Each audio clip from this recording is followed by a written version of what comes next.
Ladies and gentlemen, everyone's favorite moment, we are at a LAN event. We are at the EZone Media 4K here in Texas, and we're loaded up into map number 2. We got Ragers Esports off on the left and COD Agent on the right in this Tuscan S&D, and shots are already going down. We got Skids in the booth joined alongside my man Sassano. It's good to be here with you, my man, and we're already watching. The first match went down. COD Agent won that hard point in a dominant fashion. And talking about dominant fashion, Flameberg, nice two-piece towards the back line to keep his team alive here. COD Agent still going strong after that map 1 performance. Yep, 3 men up right now. It's all up to Frost to try and clutch up this map number 1, but shots coming down from Flameberg. He is spotted and he's running on through. He's going to head on to downstairs, but Dan is going to be waiting for him. Is he going to hold up here? He is. Bomb is on the ground. You see Dan sneaking up through the stairwell, and Frosty's going to be running out of time here. Yeah, he's going to be running out of time, and Frosty has Contra to fight, but not going to be a good fight indeed for him. It was a bit of a pinch there. You saw it was like a triangular setup. Everybody from COD Agent were just watching their corners, and that's what makes this team really good. They're covering each other's corners while also working together towards the common goal. That common goal being taking out Frosty in that 3v1. The ultimate goal here is to win the championship belt. Today we have some pool play action, and tomorrow we're gonna get the championship bracket. Both teams here trying to secure the dub and make it to that championship Sunday with as high of a seed as possible. We got COD Agent now on the attacking side. Frosty putting down shots up at mid, not gonna connect with anything, and you see already looking like Dan's gonna take out Pacer for that first blood. Yeah, great pick right there, but Phenom and 2Time are going to be able to get the picks out of themselves. Keep the team alive. It's a 3v2 right now, a minute left, and we're here having a bit of a squabble here towards the mid lane here, but nobody's really going to be watching it. Everybody from COD Agent, Dan, and Contra will be watching the adjacent lanes from P1 to P5, but still, it's just playing the overzealous play here. Who's going to give it up first? Who's going to give the number count in their favor? Patience is a virtue here as COD Agent still having the bomb here, but down 2 to 3 in the player count. See, Contra is just holding his angles on the opposite side of the map, so if he does get spotted, he's going to be completely opposite of Dan, who's going to have free reign. But you see player 5 down there at the bottom of your screen is going to be your bomb carrier. Everyone's just wiggling around. 28 seconds. Dan has to make a move now here with that MP40 in hand. Going to have to clear out upstairs before pushing down towards the bomb side. He's going to drop, find someone in middle. That's going to be the 2Time who's getting taken out, and that's going to clear up mid. And now in church, Phenom running up the stairs. Doesn't get shots in. Dan cannot take him out. 9 seconds left. Has to plant the bomb now. Players are scrambling left and right. The bomb is going to go down on B, and that's going to give COD Agent some room to breathe in this 2v2. Room to breathe indeed, and you saw the Ragers were anticipating that A hit. Did not come in time. Dan and Contra, though, we saw how well they were playing together. They were playing very patient, waiting for these picks to come to them, and it did. 2Time's unfortunately going to be that player that got taken down, and right now, as we watch this B hit, Contra's got his movement towards the feet, able to see Frosty. So now there's 20 seconds left. Frosty's going to go forward, but Contra, they line up for him, and he takes them out, giving COD Agent their second round in a row. Contra says, "Give me them toes, boy." He is underneath the van and able to get that 2-piece with the automaton. Just did not clear it out, and COD Agent picking up their second round. It came really close there, Sassano. They almost didn't get the bomb off. Yeah, they almost didn't. It was, like I said, it was just really waiting for that overzealous play. Every player was watching a certain angle, and really, it was just 2Times who was just stuck in that position where, you know, he thought he had Phenom who's going to watch over him towards the top church, but it just comes down like that sometimes. And Contra, nice shots here to watch over Phenom, but you open up the canvas and the artist is going to paint, and that's Phenom. Very nicely done.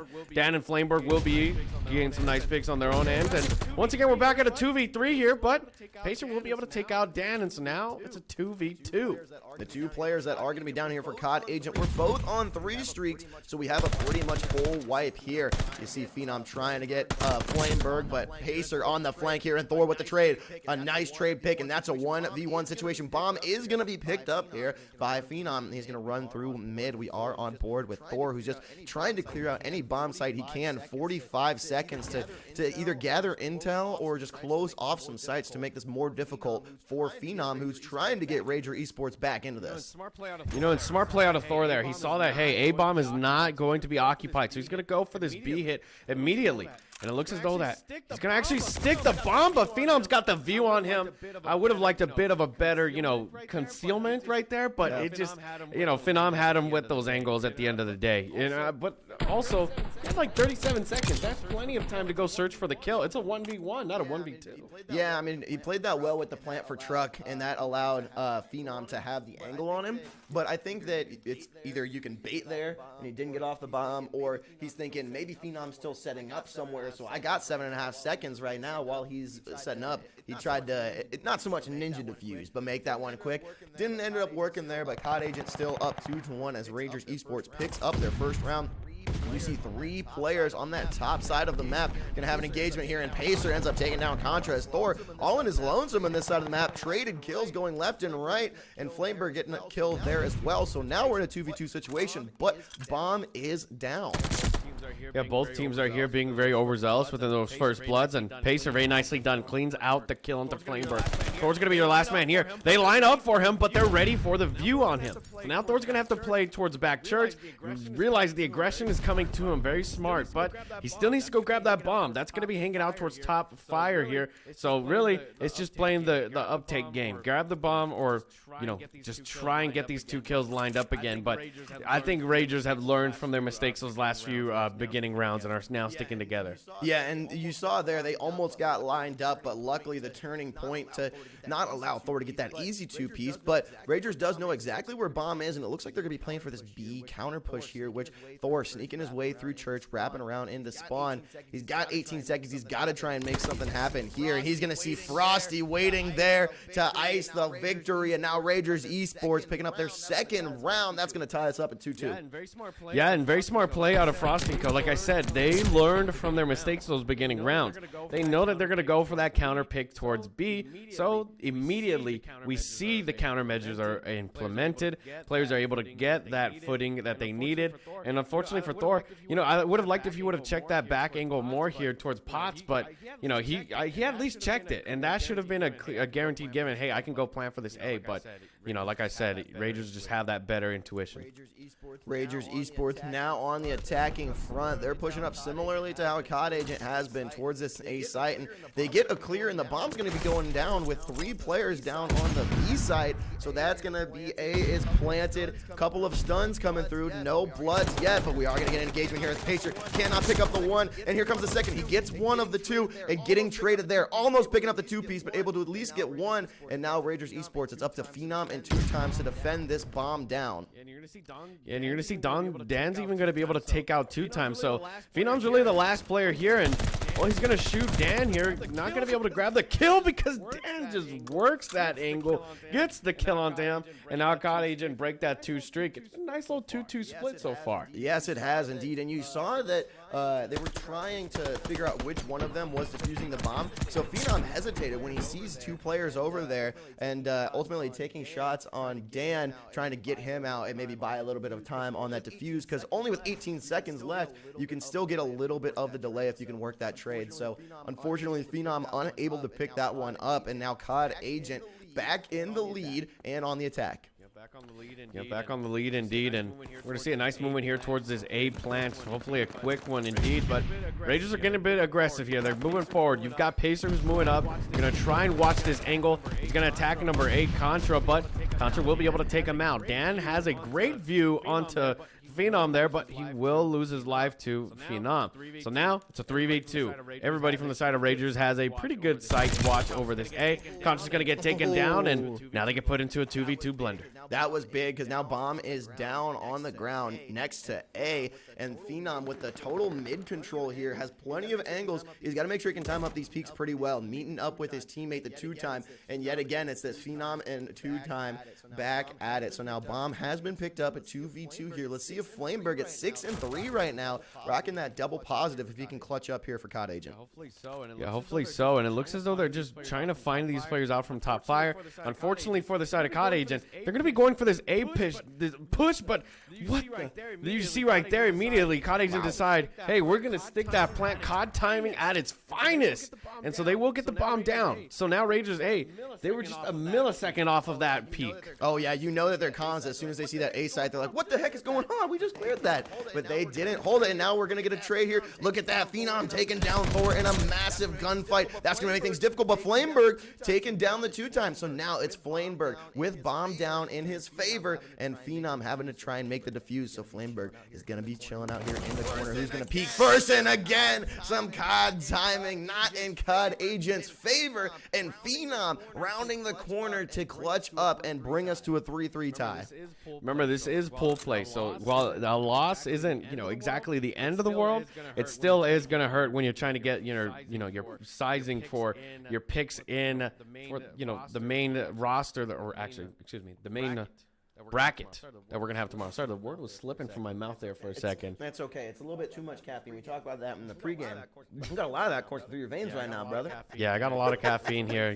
It was a late flight last night, red-eye flight, but I was already asleep when you got here. So. We're still rocking. We're still rocking. Yeah, just like both of these teams are rocking here with this 3-3 tie. Phenom killing it right now at 7-4 for Ragers, and Frosty, who just gets taken down there, leaving, and again, a Phenom and 2-time. Just people alive for Ragers. And so now you're going to need a little bit more to step up here from the other two, and a full team push over here on A, and Flameberg's taking down one more. It's going to be the 2-time with the bomb. Can he clutch this 1v4? Can he clutch it indeed? But once again, COD Agent have a great view on the map. You see right now, number 6, that's going to be Dan and Flameberg. We're currently having this hold onto the back side here.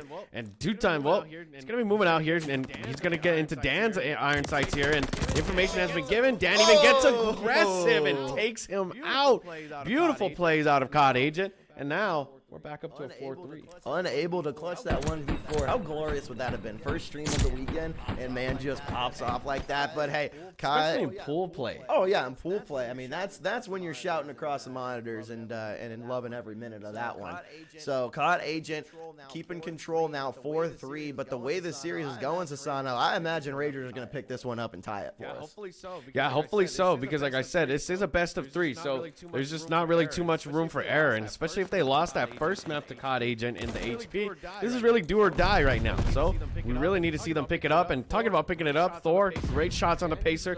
Dan uses a Kobe perk, throws that nade across the map, takes out the player, and Dan's even going to take out Phenom. So 2-times, he's going to take the brunt of this aggression right on and takes out Contra. Immediately look towards the stairs, but it's just too much for him to chew. Yeah, there's a lot of entrances there. You're in a dangerous territory there. Only a little bit of barriers and doors, and you got to watch all of it. Dan picking up this last kill here on the 2-time, and now COD Agent up 5-3. This is match point for the boys.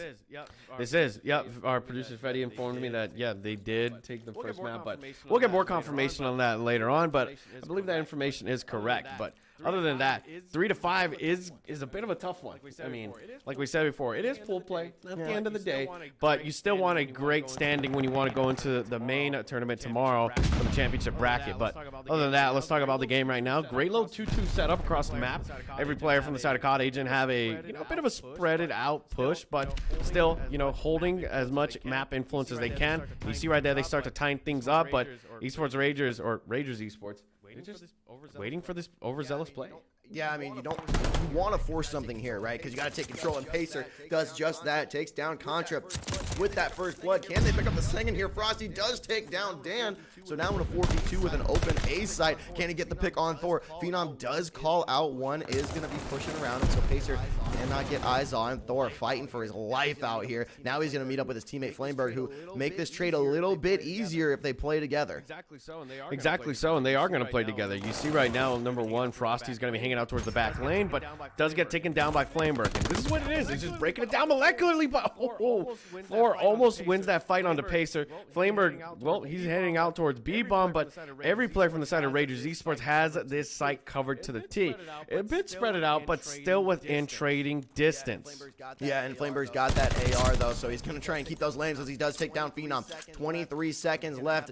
He's going to have to make a pretty quick push here if he wants to get that diffuse off. They're going to play a little bit passive. You see up in the top window, does not keep down from Church. He can get the 2-time. He cannot slide in, and that automaton at close range is not going to win that battle. It is not indeed. And so Esports, or Ragers Esports, they keep themselves alive here right now with a 4-5 setup, but round 11 would be pretty dope to see here. First match streamed and we go the distance, but still COD Agent do have that 1 round advantage. And that is still a good lot considering the rounds that we have to go through. That was a pretty smart play though out of Ragers to just really slow it down, send Pacer out. You lose Pacer, you're still playing together, but it paid off. So overall, a round given is a round 1. So nice shot's gonna get taken down almost, but Pacer comes in to save him. Wow, and Dan coming in and getting the 2-time, but Pacer actually picking up 2 for himself. Thor taking down Phenom, and now it's in a 2v2 situation. Ragers able to get that first blood after a couple of trades. It's still down to the 2s, but Bomb is down right now. So not only does COD Agent have to try and find these kills, they're going to have to try and get to that top side of the map to pick up Bomb, as Frosty and Pacer are sticking hand in hand. Indeed, and this is what you want to see. You want your teammates to be sticking together when you're trying to get that number back up. And everybody from the side of COD Agent, they are very spread out. This is a little bit too spread out for comfort here. I'd like to see Dan, re-link up with Thor here and grab that bomb, but you do see Ragers now start to spread out a bit, so this could be a nice little 2v1 collapse. Bomb is picked up. Thor right underneath Pacer here. Is he going to be able to peek through mid? He's not. Oh, and just as soon as he pulls off of the A bomb site, there is going to be a plant here from Thor. Pacer with the angle now and does take him out just in the nick of time. 15 seconds left. Looking like we may get a tie ball game here at 5-5. Dan cannot get the kill on Pacer that he saw him, but is he going to get him right here on the repeat? No, he does not. 5 seconds, hold down the shots, and it doesn't matter. End of the day, Ragers Esports bringing us to a round 11. Indeed, and we go the distance now. Fortunately, COD Agent lost the last 2 rounds in a row. So this round 11 is going to really be a big one to determine right now for this, this seeding for this tournament main bracket tomorrow. But overall, I think COD Agent just, it was just way too spread it out for my liking, that play. Yeah, I mean, they did link up eventually, kind of, and then spread out for the bomb plant. But when you got Ragers that are just running together, that was a beautiful execution there. And I think this round is all going to come down to who gets this first blood. It's going to be my prediction on this round 11. Pacer pushing on through. No eyes yet. Can Contra connect with this grenade? COD Agent, again, able to clinch this series in the best of 3 if they do pick up this round. And also something to note, Pacer's on a 6 streak. So if he gets 1 more kill, that's going to be a glide bomb given to him. So he really needs to stay up here and not be too aggressive. Talking about aggression, though, we look at the side of COD Agent. Each player has been, putting themselves within position to hold this B bomb, but unfortunately for them, it's a play towards A, and Pacer's going to be the one to hang out towards the bottom church, getting aggressive. Like I said, you need that first kill to get that glide bomb. Bomb's going to go down. There's 40 seconds left, and now COD Agent are put in an uncomfortable position as they need to refocus. Well, Dan there coming in with a huge grenade, and another kill there on Frosty. A third one coming down on Pacer. It's just going to be Phenom here in a 1v3 now with the bomb down. He's going to have to run here. The bomb is going to be defused here in just a second. Phenom getting taken down, and COD Agent is going to clutch up that round 11. What a clutch round that was indeed, man. Just great plays out of each of the guys.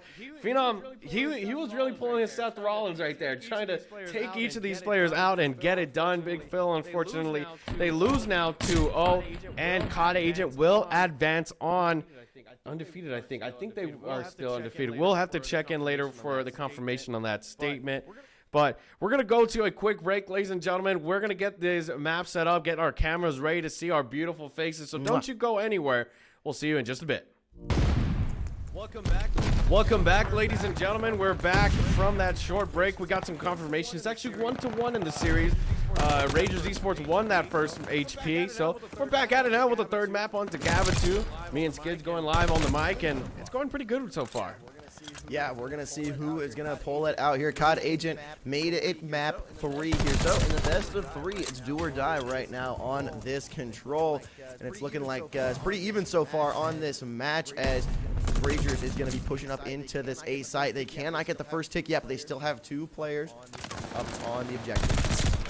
On the objective indeed, and you've got 3 players here towards the A side from the side of Ragers.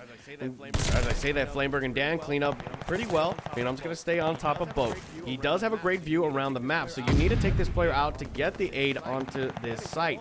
Dan and Co, well, they nade him out, throw some stuns, take him out, and it's just bing bang done, Wham bam, thank you ma'am. And now they send them back to the spawn, back to step 4.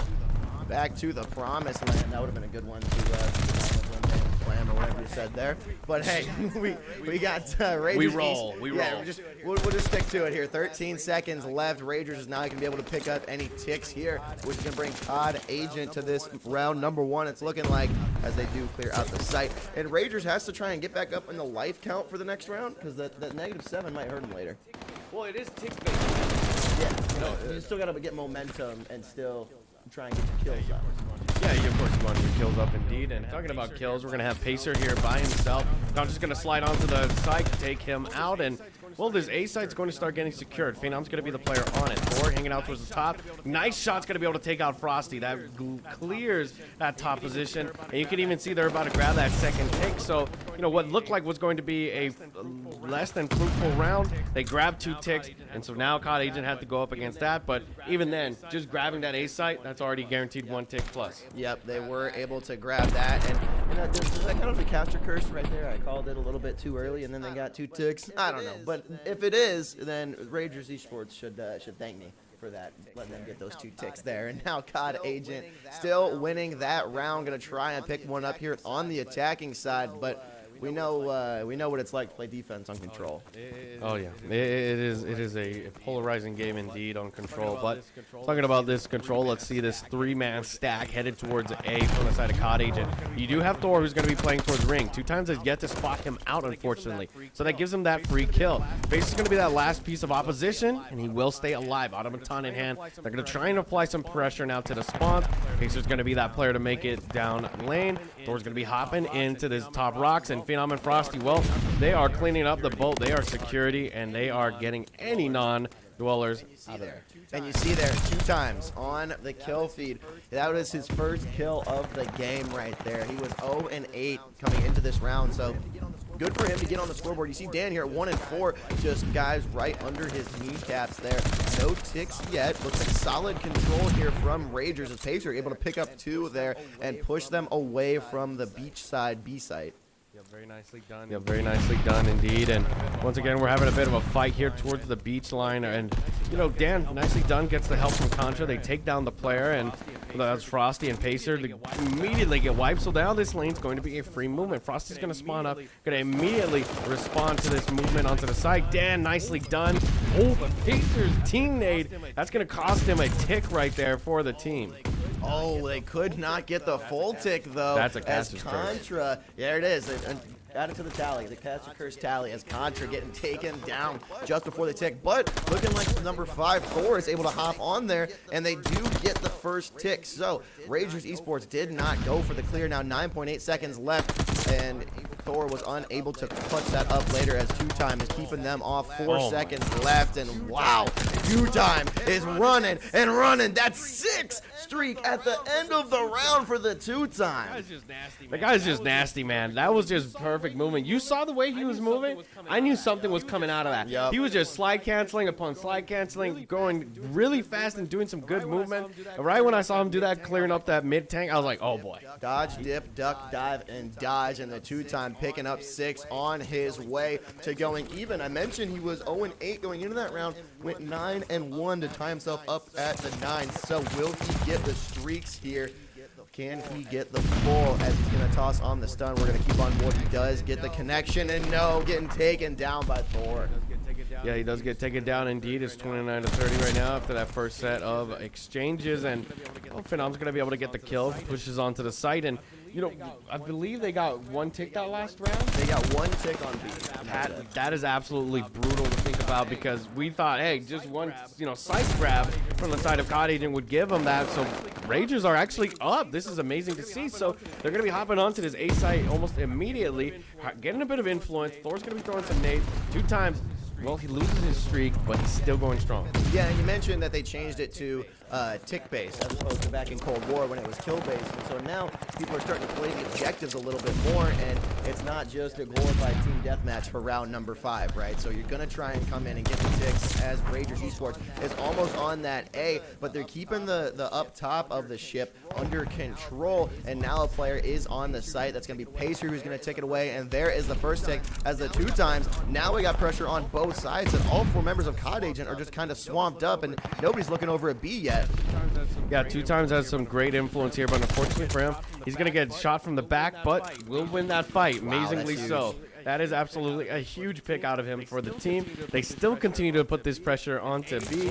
And A, well, they're going to stop it just before the second tick is counted. So 2 times, really, he's been doing amazing work here, and he's going to even get out of that strong position. Rocket on hard plays, not for him, because he gets the kills. Phenom comes in with Pacer, and they're going to be able to grab this site here right now. 2 times coming up absolutely massive. He's gotten 2.5 ticks, almost all 3 by himself on this B site, and it's looking like COD Agent's just going to give up B entirely. They're going to go wash away that A site, so now it's just going to be the 1 tick. B does get secured, adding a little bit of time here, and that is going to allow the Ragers Esports, who's going to win this first blood situation, as all of COD Agent is set up on A site. Yeah, this is a great setup from COD Agent, but remember, we just lost a whole site to the side of Esports Ragers. That is a detriment to that round 5 for the side of COD Agent. Talking about these plays, Frosty's going to hop onto the site. He's holding it down with his help from Pacer. Pacer even takes out Flameberg, who hopped in from the top, trying to make it a vertical battle, but the horizontal not in his favor, neither for Shane Thor. So the second tick does come in. The Ragers are going to be able to grab this third one here pretty soon. The stack comes in. COD Agent, they try every single effort to hop on, and it's not going to be helpful. So Ragers win that attack with a full 6 ticks. Ragers turning on the Jets, winning on offense here on Gavutu control, and that dominant performance from the 2-time over on that B site, able to get the site almost entirely solo with the teammates coming in at the very end, was the turning point in that match, right? He won 2 major gunfights in there, 2 major one-on-ones, and if COD Agent would have won either one of those, I think that they would have been able to hold that defense a little bit longer, but 2 times just showing that, you know, this is my tournament to win. Exactly so. And, you know, looking at that round 5 now, you know, always having that in our back of our minds, they're not going to be able to qualify for that defense from the side of COD Agent, because even if they grab this attack, that's going to be 1 less tick than what was considered. So as we look at it towards now, COD Agent are going to need to take 2 attacks in a row. And talking about this attack, they're going to get decimated from this A site. Pacers watching this mid. Now all they need is just 2 times to turn up again and go crazy in the spawn. I'm not going to say that a back-to-back attack victory is impossible, but it sure is going to be difficult here, especially it's an uphill one. Yeah, it's going to be a steep uphill battle both ways in the snow. And now Ragers Esports, Phenom 23-8 on a 4 streak right here on top ship. Can he make it a 5? He does, and he does not allow anyone in COD Agent to push up. That's going to be 6. Can he full out the streaks here? Can he pull them out? Indeed, that's going to be the interesting question of the day. He does notice that there's a player towards the back of Rock. Unfortunately for him, he's going to get shot down. Like he said, he wants those streaks, but Flameberg, gets that kill. That's going to be massive to give them that, you know, vertical approach, but the horizontal battle still continues. Frosty taking out Dan. Frosty immediately watching this side over 2 times, and they're not going to let this influence come in at all. So if the 20 seconds go as we're seeing with the recipe that's being presented, Rangers are about to give us a nice 3-1 dub. Yeah, COD Agent didn't even really try and go for that B site, and Ragers Esports able to just suffocate them. Now they're up in the spawns. 2 times going to get stunned here, but it may not matter. As he swings out, he picks up 1, but cannot get the second from Contra, and that's going to be 6 seconds. 1 player over on the A side, going to freeze up the clock. Looks like might get 1 tick. Thor picks up 1, and another push coming in from Dan and Flameberg, but Frosty having to back up. We got all players. It's a ballroom blitz. They're interfering, and that is going to be it. Ragers Esports picking up their 2nd defensive round, make it 3 for control, and Ragers Esports is going to pick up this series in game number 3. Yeah, very nicely done from the Esports Ragers. We did not get to see how that map 1 played out, but apparently it was very dominant. They won with a 100-point lead, so that was definitely what we saw right now. You know, granted that Search and Destroy was very back and forth, you know, got to the round 11 and COD Agent were able to take that, but then when it came back to the respawn, boy, did they take that with, you know, a massive stride. But Overall, it's been an absolute pleasure. We're going to get these, cameras and everything fixed up, ladies and gentlemen, with the production side. Please be patient with us. We appreciate you guys for tuning in. There's a lot of things to always get done with these new venues, but we will get it done as soon as possible. Then we'll be right back action with the live movement of these pool play matches. So we'll see you in just a bit. Ladies and gentlemen, welcome back. We got another game here on stream for you at the EZone Texas 4K. We got COD Agents going to be back in action. They did drop the last match by a score of 1-2, but now they're going to be going up against SYG, and hopefully COD Agent can hit their shots a little bit better this time, thanks in part to some gamer goo. Their hands will not be slipping. They're going to be running some of this bad boy. You just pop the top, squeeze it on the hands, and rub it, so you got the best grip in the game. Be sure to go pick up some of this in any of the scents here. It's looking like we got that's orange and peppermint. Orange and peppermint there. Yeah. And so Skids back in the booth with my man Sasano. We're going to be running it back for this next series. Going to be loading up into Tuscan Hardpoint first, then Berlin, followed by Gavutu. Yeah, an interesting map pool indeed, and hopping right off with a Tuscan here in the hard point. It's going to be great because we get to see every role, just exemplified in each of their own realms. So it's always a great one to start off with a Tuscan HP. Remember, it's a best of 3, so first to 2 takes the pool play match. And we're still running pool play tomorrow. We will have the main bracket live. Yeah, COD Agent going to be wanting to secure this victory, especially after dropping that last series. But the Berlin and Tuscan are going to be switching. They were a Berlin hardpoint last time. They dropped both of the respawn modes. So we're going to see if COD Agent can pick up the respawn mode here, as we are going to be loading up into Tuscan hardpoint. We got SYG on the left and COD Agent on the right. Nope, just kidding. Those are actually flipped. We got COD Agent on the left, Thor, Dan, Flameberg, and Contra, and then SYG on the right with Sox, Ray, Prem, and Jafud. And Dan's going to be picking up some shots here, and COD Agent's going to be on the board first. Yeah, very nicely done indeed. You're going to see right here COD Agent have a good grip onto this hill, but they will lose it very fast. SYG were able to crack it down one by one. Contra, though, spawns back, takes out Ray. Now there's 20 seconds left. Rotation is in effect, but looks as though COD Agent have a good hold for this next one. Yeah, they are here running in this P1, already ticking at 30. Could get to 40 here, as Contra's going to be the one on the hill. The other 3 are rotating down into that P2, and Flameberg taking down Sox. That's a 3v1 that Sox may not be able to win any time of the week. Indeed not, but very smart play call out of, the man, the myth himself, Contra, to be able to tell his team, hey, I've got this one. I'll grab the scrap, hold it down to the T, and Premna and Sox, well, they're trying to fight, and like you said, he wanted that 3v1. Unfortunately, it was not in his favor, but Thor and Flameberg, they take him out of the site. All non-teammates will be executed on site. That's what I heard from Thor himself. And there we go, Contra picking up 2 as well. That's 45 for COD Agent. They're looking really solid here in this respawn mode. Ray and Sox going to try and push up. Sox was able to pick up 1 with that SMG. Jafud picking up a 2nd. That's going to clear the hard point. Swinging on in 1 more. That's going to be Contra, who's going to buy some time for his teammates now.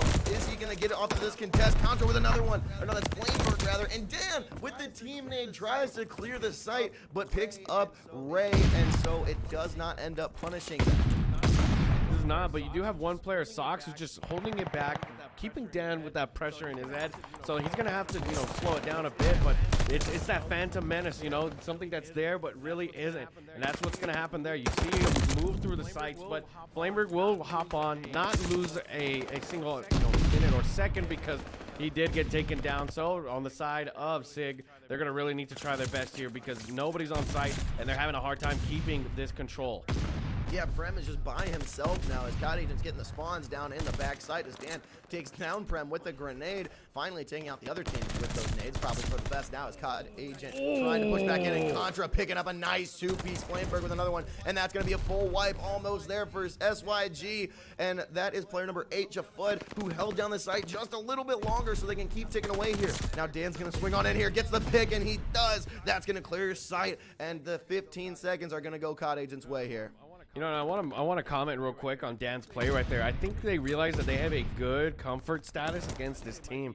I think they might be, underestimating them to a level, but, it is pool play. This isn't the end of the day for you or for this tournament thereof. And 87-20 is a great stat line as we head towards Churchill. And Well, Ray, nice little two-piece from the back line, cleans it up, but Dan's able to pick up the trade. Permanent's gonna hop in. He's got Socks there with him.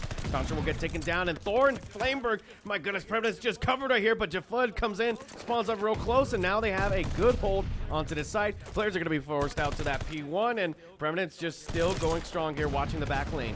Prem able to keep himself alive here, picks up one, and Socks gets the second. He stared down two guys into the line of fire, but dipping in round through. Church able to keep life there, and that's going to get SYG ticking away almost at the 50-point mark, as we are going to see the site get cleared, rather, with 15 seconds left, and Flameberg picking up 2 to secure the garbage time here for COD Agent, tricking them into triple digits, as we are going to get a rotation here into this next hard point. The other rotation, you look at the side of SYG, they're all lined up here. You know, like a bunch of bowling pins, got to knock them down. Ray's going to get some nice shots in, but Dan's unfortunately going to get stuck on the door. No effect given. Contra staying up.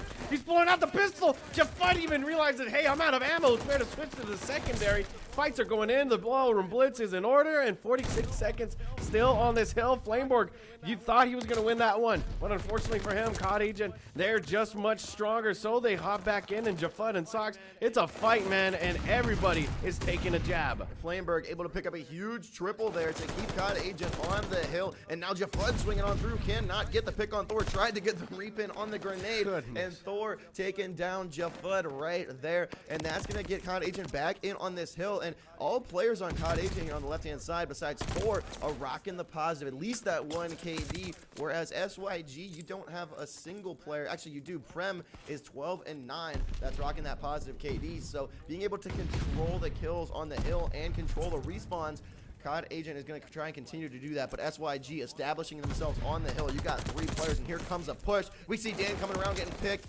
but he does get 1 from Ray, and that is 2 more down. That's going to be a clean retake from COD Agent. Great retake indeed, 136-60 right now, and you know, SYG are just on the latter end, trying their hardest to get back onto the hills. Like you said, they're just not controlling the kills. But as I say that, great shots from Flameberg and Dan. Once again, that control, that grip on these kills from the side of COD Agent, just a bit of a drowning effect for the side of SYG. They're really trying hard to come back here. You see a nice little setup there towards the back of Vines, but Flameberg, his AR, it shoots straight, and it shoots nukes, and he's taking out 2 with that one. So the rotation's going to be coming into effect, and Contra, you look on the other side of the map, he's got that on hold. Jafud's going to win that one towards mid, and that may be a shining light in this darkness for the side of SYG. Flameberg on a 5 streak right now. You see him holding outside of Church, that number 3 up at the top of your screen. Now he's going to be rotating back around here. Is he going to be able to pick one of them off? We're on board with Ray as he swings with Dan. He picks up 1. Can he get the second one on Contra? He does. Great gunnies there from Ray to control that bottom portion of the map. And COD Agent, can they break their way in? Looks like Flameberg does go down. I do not know if he was able to pick up the streaks there, but Ray just holding down the fort, waiting for the teammates to come by, and they're not really getting any sort of spawns, and every time that there's a break, it's just COD Agent coming on through. Yeah, and Ray's play there towards the back line was smart, but it was just a slippery slope. No time given at all. So that 186-66 still going strong. This is quite literally the biggest disparity we've seen in points all day today in the tournament. So right now, Thor and Co, well, they've got this on lock, and they're having fun with it. 188-72. SYG has to get something going here. Who is going to be the one to step up for the boys? Is it Jafud, Prem, Ray, or Socks? Which is it going to be? Or is COD Agent going to hold on, as now 3 of their players still are rocking positive and at plus 60 hill time? So showing that diversity, not just to Slay, as an entire kill feed of COD Agent comes through. Yeah, great shots indeed, and now they're going to be able to break that 200-point threshold. That is a 120-point disparity right now. SYG are going to have to try and work uphill, but Flameberg and Dan, they get the job done. Thor even clocks in for a shift, and there you go, 210-80 right now. They're not going to be able to win off of this hill just yet, but it still keeps them within the ball game of that win. And so COD Agent, they're sitting real comfortable on the rest of this hill. Yeah, and so one of the other reasons why this is such a big disparity is that SYG hasn't been able to get hardly any garbage time here. Every time that there's like 10-15 seconds left on rotation, it's a Dan or it's a Flameberg that's going to sit back and hold that. And so that allows COD Agent to spread their lead out even more. And as I say that now, this is the first little bit of garbage time that we're going to get. SYG is not able to get to that 100, but you have to rotate now. It's not worth those extra 5 seconds. You got to establish this point in Church, as now COD COD Agent can win on this. Indeed so. With only 25 seconds left to go, you're going to see right here SYG, they're going to get themselves out of this point club range. Everybody from the side of COD Agent, they're sitting outside on P1 lane watching. They sent Thor in to go and grab him and gets him with the hip fire right there. Absolutely insane. A 3-for-1 trade. COD Agent now able to hop into the hill, eligible to get this dub, and Sox, well, he's stuck on the pillar. He's going to get shot down. Jafud's your last player in the hill, and there is nobody on the side of SYG that's going to be able to come back in here and really pull a Herculean win. We're not going to see a 100-point club right here, and SYG is going to try and climb back as much as they can. 18 seconds, and COD Agent can clinch it. As Dan's coming through, picks up 2, but cannot get the 3rd there. Contra able to get the trade there on Ray, and this is not going to be enough time for the finish, so we are going to see another rotation come in. It's going to be Sox that's going to take control, and about 3 seconds, 2 seconds, I think, is it's going to be here. They do get this last tick. COD Agent, can they make one last push? And especially with this being P5, such a bunker hill at that, if SYG can hold this would be great amount of points, but still not enough. It's 2 points, Skids. A contest could really get you the dub at this point, so I'm going to count it out for the side of SYG. Contra and Thor, they're nading it. They said, hey, close proximity, no problem. And they get in, take them down with the nades, and there you go. COD Agent beat them 250 to 126, quite literally doubling their score. Yeah, that was an impressive showing in all states of the game there from COD Agent. It's good to see them playing well on the respawn modes. You know, we talked about at the top of the show how their respawn wasn't that great last time around. So seeing them come up clutch here, and everyone playing a big part in this series. Yeah, they all played together very well. You saw everybody was clocking in for a shift. But, you know, the biggest man that I've got to give a big shout out to is Flameberg. His AR watching was absolutely insane. The man was holding down that P1 second rotation like it was the back of his hand. He was holding each and every spot there. And, you know, at the end of the day, with this stage of the game that we're in, you've got to know these spots as an AR, where players are going to show up. So that's very good out of Flameberg to be able to, you know, forwardly think while also being progressive in his gameplay. And that's why he had the highest kills. Yeah, the brilliant plays all around here. And so now we're going to be moving into a Berlin S&D. So quite a change of pace here going in. And COD Agent was able to string their last one by a score of 6-5. They clutched up in that round 11. But I think that last S&D that we saw from them was a lot about momentum. And it was Ragers was able to pick up 3 rounds in a row. And then COD Agent came back with another 2 or 3. So will we see the same thing here, Sasano? Or is SYG just going to try and grab the wheel and go full pedal to the metal to keep this best of 3 alive? You know, the biggest thing for SYG right now is to reanalyze, rethink their efforts, and really just focus on what they did good there. You know, they were having a hard time grabbing that scrap, like you mentioned. They were not able to really grab any sort of physical time. So really now they need to really look at their team efforts and say, hey, we are not playing very well as a team. Our influence was not there. So in this search and destroy, as we head towards Berlin, you know, it's Berlin. It's your classic 3-lane map. Everybody's, you know, pulling in, doing their job. Like I always like to say, you know, clocking in, punching into their shift. So this is the time for them to really show up and do their job. It's just the basics. You got to get the basics down. Yeah, so it's going to come down to who can win the gunnies, but who can play the objective as well. I pretty much just described how Call of Duty works. So, I mean, there's that. You got that going here. But also want to give a quick shout out here before we load into this next game to First Blood. You've seen a couple of their graphics floating around here in the assets, but they are one of the sponsors for the stream and this tournament. They are a tournament platform website where it's a free to sign up for free entry as well as paid entry tournaments for cash prizes. And the Sunday championship bracket for tomorrow is actually going to be hosted on their website. So big shout out to First Blood. Thank you for helping us be a part of this excellent tournament. Yeah, and there's a lot of, you know, great sponsors that we've got here that we'll be talking more about through this weekend. But let's go to a short break as we get this next map set up. We'll hop right into the action, so don't you go anywhere. We'll see you in just a bit with Map 2 on Berlin. We're back into the action. Map number 2, S&D on Berlin. A little bit of a longer angles here as we're hopping in with Prem's AR. Is he going to be the one to step up here for SYG? We mentioned COD Agent already up 1, winning that first hard point. Your host Skids joined alongside my man Sasano, and we are going to see the bomb already going down on this B site. with COD Agent on the attack. COD Agent on the attack right now, and we got the names fixed right, so don't you worry, ladies and gentlemen at home. And bomb is going to go down onto the B side. That's your classic pick. Permanent's going to be watching for Dan, and well, Dan's got some nice opening shots. They converge on him. Flameberg even shows up, and unfortunately for Thor, Ray will be able to get the angle off on him. So there's 17 seconds.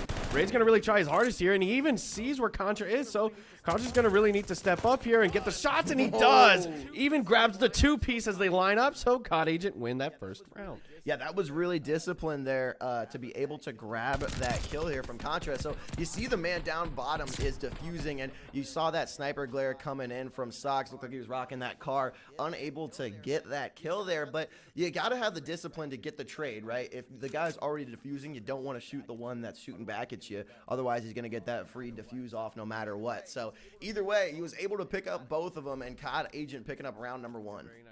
Yeah, very nicely done out of COD Agent. The positioning being a big factor. As we see right now from the side of SYG, they're going to be making this play towards A.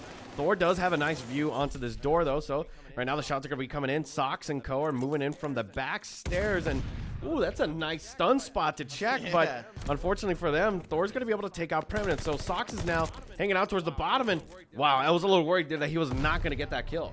Yeah, well, Dan didn't see him at first. That was, Dan almost had that one for free as Contra and Flameberg. Flameberg actually picking up 2 there. And so Contra, I believe he's going to be on a 3 in a row. Flameberg maybe on 3 or 4. So COD Agent is just outgunning both in the ARs and the SMGs. Yeah, outgunning indeed. And so Flameberg's now on a 3-0 streak. I don't think we've seen a COD Agent player die just yet, but still, I mean, oh, we actually have. We saw Dan and Thor. Yeah, because Dan died on the steps there. Sox was sneaking around.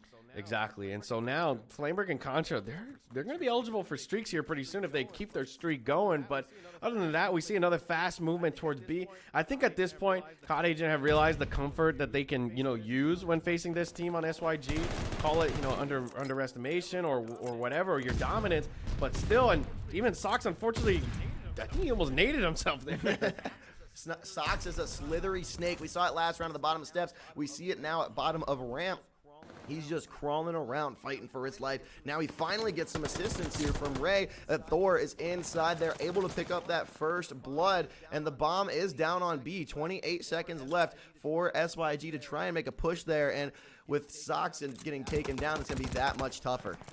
Nicely done out of Contra, but unfortunately for him, he did lose ammo there, so he was not able to capitalize on that kill. But the information was given.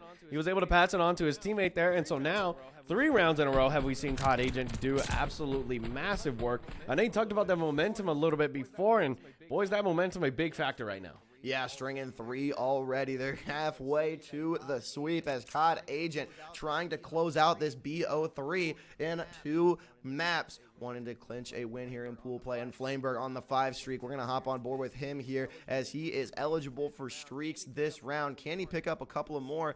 We're going to see as he's running on over towards this B bomb site with a couple of players from SYG coming in through mid, waiting for someone to peek through the door, and Ray almost did. He knows that he's going to stop his momentum before just pushing out into the open.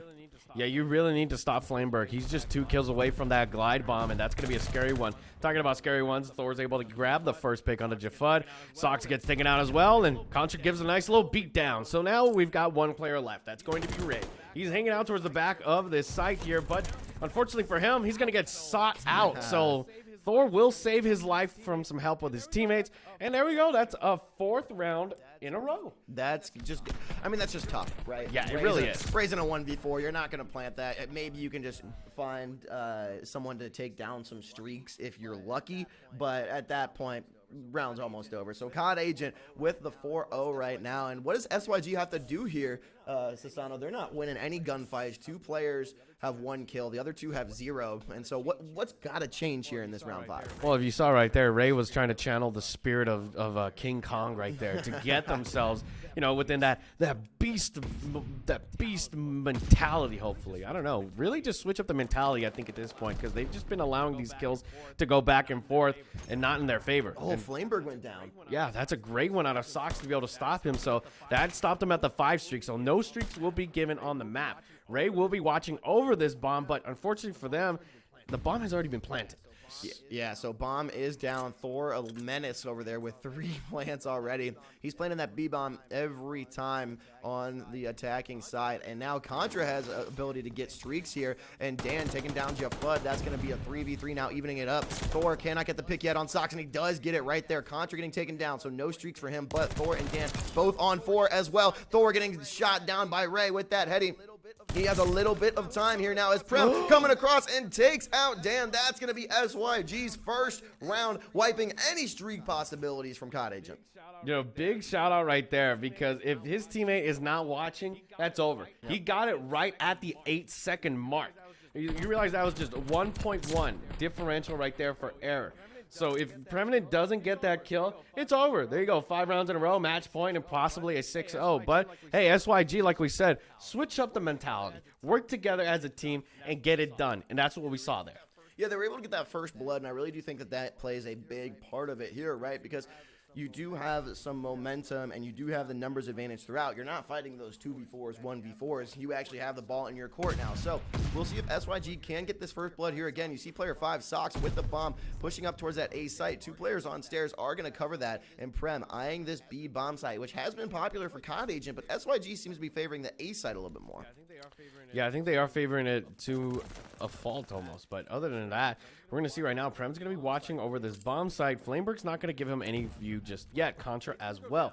Nade's going to go down, but still no information given. So we're playing in the dark here. Prem does think, you know, hey, maybe we've got 2 players here. And that's just that AR intuition that I talked about with that first map with Flameberg. You know, the AR intuition is a big factor. And talking about that, Contra, nice kill onto Premnet, but Ray's able to come in through for the trade. So it's a 3v3. Bomb's going to be planted here in just a second. And Flameberg, very nicely done, takes out the player towards the back line. Sox on his own, and he's going to really need to just get these players one by one because they're about to converge onto his site. Yeah, he's not going to be able to do that. Maybe he almost got Dan, but Dan taking out Sox, and that's going to be the 5th round for COD Agent. You mentioned you got to play each one of those as a 1v1, right? A 1v3 situation can be looked at like you got to fight all 3 at once, or you have 3 different 1v1s, and you almost had it there. Sox almost isolated Dan, just unable to get the pick there. And if he had that, that's a much more manageable situation. And you see right there, Dan immediately slides in with that confidence. When you have a teammate that has the back of the enemy, there's a confidence level right there, and it was definitely shown. So, you know, for Sox, it was pretty smart to try and take it one by one. Like I say, slice it up molecularly, get it piece by piece.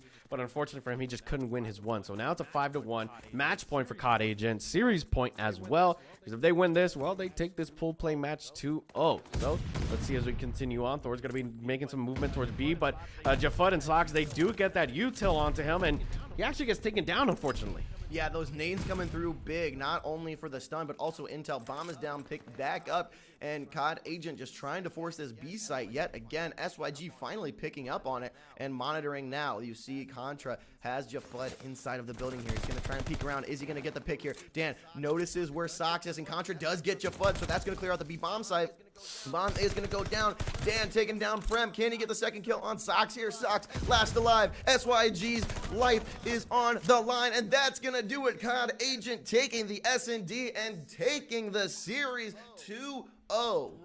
Strongest showing that I've seen out of COD Agent there. That was an absolute slobber knocker. There was no chance of a fight from the side of SYG. Great round, though, during round, I believe that was round 5. But still, just a rough showing indeed. And SYG, remember, this is pool play. So this isn't the end of the day. But this definitely is an indicator for performances tomorrow. Yeah, and when you got a player like Jafud going 0-7, yikes, that's going to be pretty tough. You just can't win when someone on your team doesn't get a single kill. So whether it be an off map, whether it be an off day, we're going to figure it out after the SYG's next match. Hopefully they can string something together here in the pool play, get themselves a better seed, and get themselves qualified for that day 2. But Sasano, great map here, great matchup. We're going to see what the next series is going to have in store for us. But until then, we're going to take it to a break. Thank you guys for watching along, and we will see you shortly. Welcome back, ladies and gentlemen. Did you miss us? Because I missed you guys. Welcome. We are back for another set of pool play matches. We have the Chicago Knights versus King's Wraith on this matchup. And we are going to load up into Bow Cage Hardpoint here in a second. But before that, we got my man Sasano here for another matchup of the day. How are we thinking for this one, Sasano? This is going to be a really good one. Chicago Knights going up against King's Wrath, and especially on Bow Cage where it's just fist, gloves, none of that. All fisticuffs, and it's going to be a good one. We've got Orion, Gunplay, Crit, Neptune going up against Asylum, Gurzy, It's Illusion, and Cake. So, it's going to be an interesting one indeed. We don't really know too much about these players. These are some of the local players within the scene. But, hey, I'm excited to see these guys go at it. This may be one of the most balanced matches we've had. Yeah, well, we did have a best of 3 that went to the third match, so maybe we can get that again. Just a reminder, we are in a best of 3 for these pool play matches. So, as we mentioned, we got Bow Cage Hardpoint, followed by Desert Siege Search and Destroy. And if we do need that third map, we're going to go to Tuscan for Control. We've only seen the Control once so far today, and it was actually pretty off balance, I guess. We actually had an attacking side win during that Control, so we'll see if we get that, but right now we are going to load up into Bow Cage Hardpoint, Chicago Knights versus King's Wraith. Yep, and it's going to be a good one indeed, because remember, it's going to get really mixy, so we'll really see the momentum of these teams really go at it per se. But I'm really looking forward to the rest of these maps, because we've got a Desert Siege up next, if we don't go with 2-0, but if we do get to that map 3, we've got a Tuscan. So now, talking about the maps, let's hop into this Bow Cage, King's Wraith. Just going to be moving in. Said it a little bit weird there. I wasn't going to say anything, but now that you mentioned it, that was really weird. But hey, it's okay. It's all we're good. Back, and we're loaded on in, and you mentioned that Bow Cage can get a little bit dicey. A close quarters map, a little bit of verticality, as you see Neptune trying to get the pick there, but does not. Crit with a 2, Orion with 1, and Chicago Knights are here on the hill first. And this is a very quick one. A lot of times we actually see the timer run off before we actually get to the 250 because it's so difficult for teams to hop on the hill.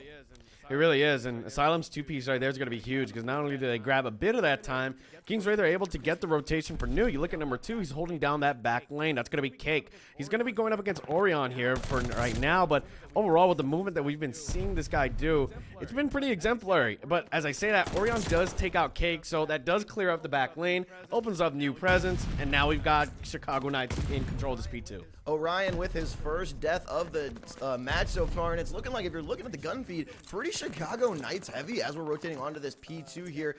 We got Cake on the Cheetah tank, rocking that automaton, and King's Wraith is trying to claw back, but Chicago Knights almost doubled in score right now, still 32-16, pretty early on here, but controlling that kill feed, 5-3, 6-3, 6-4 now, and everyone positive on that side. And Cake's play right there on Cheetah tank was huge because it cleared out the back lane, but the problem with these spawns, they're so sticky. So the moment you get 2, if you don't grab the full 4, they're going to start spawning up again, just like rats in a infested house. They're going to keep breeding, keep coming back at you, and they're just going to be a nuisance the whole time. And that's what we're seeing right now. You do have a bit of control. They were able to get those players off of that ult, but here's the thing.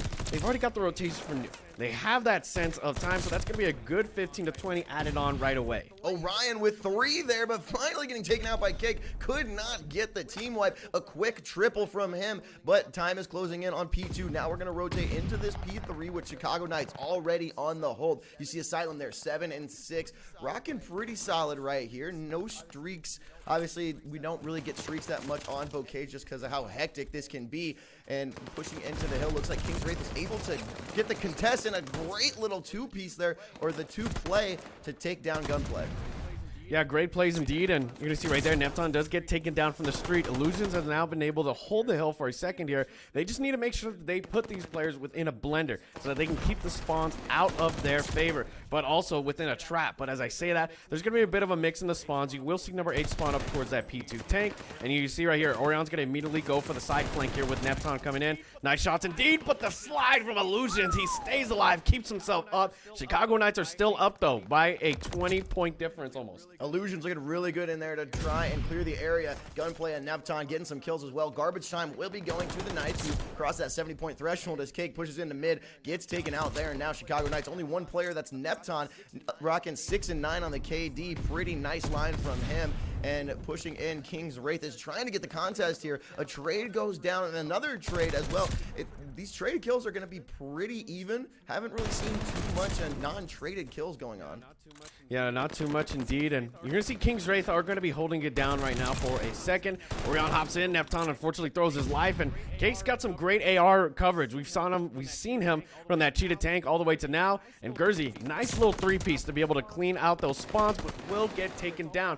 Remember, it's all about holding the presence within this map, and well, Gurzy's been doing that. Currently 13 and 11, great plays out of him, and King's Wraith, well, they're back at it now. They're able to take the score, but as I say that, we're back at a little bit of a contestation. Crit taking down his teammate Neptune there with a friendly fire grenade, and King's Wraith claw their way back there on top. Now, this has been a pretty even matchup so far. I mean, we've seen feeds from Knights, we've seen feeds from King's Wraith, and this could go either way right now. 86 to 80 now crossing that threshold. 3:46 left, and players back there giving each other bear hugs. Finally, one decides to shoot the other. And down at this P5, this one can get dicey. You can either control all 60 or no one gets anything here. You know, I talked about a little bit about it before, Skids, the contention of both these teams, the equalness in their skill, and it's been doing a pretty good job of back and forth. King's Wraith are going to be able to take over the points here, 93 to 87, but a silence play here towards mid, it's going to be huge. He needs to hold down these players, and he's going to do just that. Nice kill into Orion, pushes him back, pulls out the automaton, but sometimes it's a bit too much to chew. Yeah, taking down Orion there with the nice pistol whip and dropping on down. Again, this P5 remains uncontested. 17 seconds left. Who is going to get this boat? Little river down here, 96 to 94. Pretty even so far. And we're going to be rotating back in here to mid-map. Yep, we go back to the second set of rotations now. King's Wraith being the winner, but if you can really say winner with an asterisk, it was a bit of a back and forth. Chicago Knights now in control of the hill. We've got some movement towards the back lane. Remember, you got to hold the spawns. Talking about the back lane, that's going to be number one. Asylum does get a nice two-piece, cleans it out. Neptune's still able to spawn up, so this is great for the second because not only are they still holding spawns, they got a good majority of that time, even bringing the points back up to a 103 to 104, now in a true neutral. Yeah, we saw Chicago Knights take an early lead off of the P1 and P2 from the first rotation, so it's looking like that may be repeating here as they do get the lead back after this P1. Pretty good slaying here from Asylum. You see over there at the top of the scoreboard, number 1, 22 and 16, doing a solid job for King's Wraith right now, and the kills getting traded left and right down at mid-map, but Crit doing a good job of trying to hold down the fort. Cake taking him down there, and about 11 seconds left. We might get one more push, but it's looking like players 1 and 4. You see Asylum and Gurzy up there at the top. We're holding down the rotations for P2, and it looks like Illusions is already going to be set up there. Yeah, and great play out of Gurzy to really clean it out. So Neptune's going to be your last person here, but as I say that, they do get the adjacent spawn parallel to them. But as we talk about it, you know, Neptune's going to go down. So now you lose your hold into that threshold. Gunplay's going to be hanging out towards the mid, and, well, they do have this site for now, but the spawns, it's just so detrimental if you don't have them. They're going to start getting some quick contention. Orion's going to hold it for now, and that's a 3-for-1 trade. King's Wraith now spawning parallel, but onto the next still. So good rotation, but it was a bit unintentional. Yeah, and you mentioned that spawns are obviously going to be a major part of any respawn mode, such as hardpoint or control. But in a small map like this, you're really not out of it if you lose spawns. So King's Wraith just has to be disciplined here and try and get something. Try and at least get one pick to get time off of the hill as Orion gets taken down there. And we see Crit get traded. But it's not the end of the world now, and they can set up. They're already on this P3. 7 seconds left. Chicago Knights probably going to get a little bit of garbage time. And, you know, I mentioned before this P1 started, they rocked the P1 and P2 last time, and we see them now with a 40-point lead. Yeah, great lead indeed in Asylum. Nice little two-piece right there to clean up, but it's still a bit of a rough one as they try to fight for this hill. They are down by a 30-point difference. Not too bad, but in Bocaj's terms, that is a bit of a length. So we're going to have to try and really work it together here. You know, like the little verbiage there, but hey, it's all good. Yeah. Chicago Knights do have a bit of a problem, though. They are, you know, fighting for this hill, but it just doesn't feel like they're getting any physical time. Yeah, they have not been able to get a full break here. There's always a player in King's Wraith with the trade, and it looks like a break might be coming in right now. And Gurzy, the last man standing, here comes Cake, and Crit with the 3-piece to cap the hill and get the solo break. Essentially, can he get a fourth? No, he cannot. Illusions taking down Crit and getting the retake. Chicago Knights had great position there with Crit coming up huge, but just too much for King's Wraith and coming on through. But now Chicago Knights going to be getting the garbage time before P3 rotates. Yeah, great rotation indeed right now. And you're going to see a little bit of a duo work from the side of Illusions and Cake, but we'll be watching this mid, and they clean it up, clean out the zig. They're able to push these players back from the Chicago Knights into this old spawn. So this is great for Kings Wraith to grab some great time out of this. But as you say that, Grit's going to be taking down Illusions. Gurzy hops into the site. Great trade-offs indeed. A 2-for-2 trade. It's just going back and forth, but it looks as though that the Kings Wraith players will be able to hold for now. They line up for Orion, but it's just too many players to chew on. Yeah, and if you look down at the map, if you're watching the arrows, you'll see a lot of the blue arrows turn together, turn for the team shots, but they're not over-committing, right? They're not both holding at a certain angle and then getting caught on the flank. They're turning together for these team shots, and they're going to try and get a break in here as Orion gets taken down by Cake. And Cake with the second one there. You saw him and Asylum both turn exactly like I said for the team shot. They're both swinging out now, almost on the team kill, but Gurzy taking down Crit Nepton with the double. 10 seconds left on this hill, and you got to just try and hold it at least. You're up by 12. They are going to go and rotate down to P5 and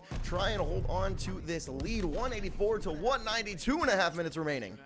Yep, 2.5 minutes, and this is actually the craziest thing ever, because usually around this time we see a lot more contestation time that lowers that game time down, but 2 minutes and 25 is not bad at all. Nice little 3-for-1 trade. Kings Wraith are going to stay up for that one, make it a 4-for-1. Chicago Knights, they're playing the uphill battle now. They were up in the score, and it's like you said, Skids, it's a repeat of that first set of rotations. Kings Wraith are coming back and really putting themselves back on top here. The Chicago Knights, well, they have a great fight in them, but is the dog going to last this long? Yeah, Chicago Knights, if they want to win this matchup, they're going to need to rock this next P1, P2 rotation. They're on it right now. They got to get to about 210, I think, to be comfortable winning it in these next two hills. I think it's going to come down to that next P2 rotation as both teams are at 202 and Kings Wraith ticking up. They're going to get the advantage here coming out of this rotation. You know, and if you really want to pinpoint on one person, it's Illusions. He needs to stay up right here. He's got that rotation lock for P2. They're going to really fight for their lives here to really grab as much time as possible. You do not want to give this to Chicago Knights. We've seen it, both sets of rotations, where Chicago Knights have absolutely dominated that P1. But you look right there. Illusions' work is paying off. All of these players are going to get taken down, but like a fox in the nest with the hens, it's gonna be number 5. That's Crit. He's gotten behind them, and now they force the spawns into back of nannies. Yeah, so now Nepton is on the hill, 210 to 216. Either team can win on this next hill. They are just gonna be holding on. Kings Wraith gonna try and get a break here, but Gunplay says no, taking down Gurzy and pushing into the bottom, and Asylum taking down Gunplay to hold. And now you see player 6 Orion is just trying to work around, and they get the spawns here for this P2 as they're scraping by a little bit of time. 223 to 218. It's not worth holding that P1 right now when you can win with just 27 seconds on P2. Exactly. You look at Orion, he's holding the back lane with his AR. This is great to see. Cake's going to contest him a bit, but you look at that. Number 4, Gurzy, he's cleaned up the spawn. He's forcing Chicago Knights, and he wins that kill into the back lane, lets the players spawn up on Coop, and now they can really come back here. Neptun's going to be hopping in, gets 1 kill. Illusion's going to be able to pick up the trade. It's a 3-for-1 trade. Chicago Knights are up, and the spawns, they're both spawning up on that river side, but it's not going to be near enough. And there you go, number 5, Crit, he gets that blessed spawn. He's going to be coming in from the back line. Players are just throwing their bodies at the hill, trying to take away any sort of momentum that they can. 27 seconds left on this hill. Kings Wraith needing 10 now. 241 players on the hill. That is Gurzy. He's going to get contested here. Is he going to win? He does win the kill, but Crit on the counter. He is contesting it just enough to allow the teammates to come through. He's hiding in the bushes there behind the barrel. Gurzy's going to swing. He's going to get 1, but Nepton on the second, sliding in, contesting the hill. Looks like Chicago Knights is going to win this last little bit of seconds. They cannot win it right here, but we're going to rotate on to P3, 245, 246 to 232. Yeah, that's a great little grab at the end, 248 to 232. No players are going to hop on, and they win it by the skin of their teeth. Kings Wraith, very nicely done, 250 to 232. A close matchup that went to the very end. Chicago Knights dominant on the P1 and P2, but Kings Wraith showing you why there's 5 hills, because if they can control those other 3, they're going to win the series there. And I mentioned at the beginning of the matchup that they were below in the scoreboard, but I'm looking at it now. Every player on Kings Wraith finished positive. Yeah, they really had a slow start, but it was really those rotations. I think they were the much better learning team here. We saw a lot of adjustments made. You know, Chicago Knights, they were doing good. They really were. Every set of rotations, they were up by a net game of around 60 to 80 each time. But each time that happened, the adverse effect was King's Wraith were able to grab P3 through 5. And that, in the long game, is a much better, grander scale. So that's why we saw 250 to 232. The thing that amazed me the most was that timer of the game. Usually we see around that third set of rotations, maybe like 30 to a minute. It was a full 2 minutes that was left. That means both of these teams were just playing spawns the whole time and getting a majority hill. Yeah, there was actually control on the clock. I talked about it at the top of the show that I honestly didn't think that was going to go to a 250. I thought we were going to run out of the time because 75% of the time when I'm casting these matchups on Bocage, that's exactly what happens. Yeah. But this time, the discipline for King's Wraith to be able to take it to 250. We saw at the last rotations, people were just throwing bodies on, and I think that Chicago Knights had a really good opportunity to force spawns on P2, but you said player number 4, I forget who it was, might have been Asylum or Cake, I think it was, that rotated around and capped those spawns, won that crucial gunfight in That was Coop. Gurzy. That was Gurzy. Gurzy was able to win that gunfight in Coop that resulted in Chicago Knights spawning out. Yeah, it was really just so much flopsidedness. It was that Coop. You want to say the battle was on the site? Coop was that point of interest each and every time. All those players just hopping in, getting a kill into Coop, and it would spawn them up. I think it was the fact that King's Wraith, even though that they had lost that fight after Gurzy got that blessed spawn for them, they were still spawning up parallel to them. So they got that, stable spawn where Tractor is. So even then, you had Chicago Knights who were spawning across the field. So that was a much bigger, expedition that they had to go through to get back to the site compared to King's Wraith. Yeah, and so I talked about also how King's Wraith was shooting together. They were running together on these team shots, and we've seen that in the past S&D matches that we've had earlier today, which we are loading up here into Desert Siege. S&D teams are getting all in the lobby together. And so we've seen that teams have been holding hands, running around. And I believe it was, let's check the notes on the last matchup. It was Ragers Esports that was just holding hands and running around. And it worked for them, right? You got to play the trade. And maybe if you got 2 guys shooting at one, you're going to win that. So do you think that King's Wrath is going to, or King's Wrath, I've been saying Wraith this whole, is it Wraith or Wrath? It is Wraith. That's why Wraith. I had that weird pronunciation because I was trying to say Wrath, but then I saw in game, it said Wraith. And so I was like, Wraith. All right, Wraith like my Apex main. Okay, that's the one I'm looking at. I thought it was Space Mommy. Well, it is Space Mommy, but my buddy's been taking Space Mommy from me, so I've been having to run Wraith, which not bad. But yeah, not bad. We'll talk about more Apex later. Great game. But King's Wrath Wraith, I did it again. Will they be able to hold hands and take this S&D? I think really what we saw there was a good conglomerative effort from the team. It just felt like everybody was on the same page. So I'd like to say that continues on, especially on a map like Desert Siege, where you really do have to buddy up because that mid building is always a tough one. It's like the maze in Greek mythology where they have the Minotaur. You have at least one player hanging out there that's usually a sub. So if you're not duoed up, you can either lose both lives or it's just going to be a rough one overall because it's just whoever gets there first. And usually it's defense side it favored. Yeah, and you kind of have to run that duo of the sub and the AR together, right? Because Desert Siege has such long lanes and it also has such close quarters. So you run together and you're able to compensate when the other is slipping. Exactly so. And so talking about this map, we're going to be hopping into this Desert Siege. I'm very interested to see if Chicago Knights, maybe it was a bit of a fluke for them. I mean, 232 to 250 is not bad. No, that's not bad at all. That is actually a very close range. And like I said, it was really just that spawn battle at the end. Now, there's no spawns. This is a search and destroy. So really, it's going to be about working together as a team and getting these things done. Now, granted, King's Wraith, like we talked about a little bit before, are that better team when it comes to that. Because at the end, it really felt like it was a full frontal assault from each player on the same page. Chicago Knights, I think it was just the little cracks in the armor. That's what did it to them. And so here we are, Chicago Knights in the red on the left, King's Wraith on the right in the blue. King's Wraith winning map number 1, and we are on Desert Siege. I was looking at my notes wrong. Desert Siege, S&D, Tuscan Control is next if Chicago Knights can clutch it up.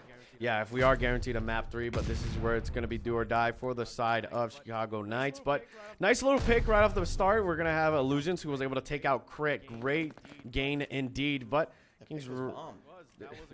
That was a great pick off the bomb. So now they've forced these players out, and Asylum tags up the player towards the back window. Not going to be able to get him just yet, but Illusions still, that ever advantageous AR cleans up the kill. Yeah, and Bomb was down because Crit got taken down first, and so now Illusions is just watching that bomb site. Oh, but Gunplay able to get the pick on him there. That was a great way to free up that bomb. Ooh. And the trade, Cake taking down the sniper with a sub.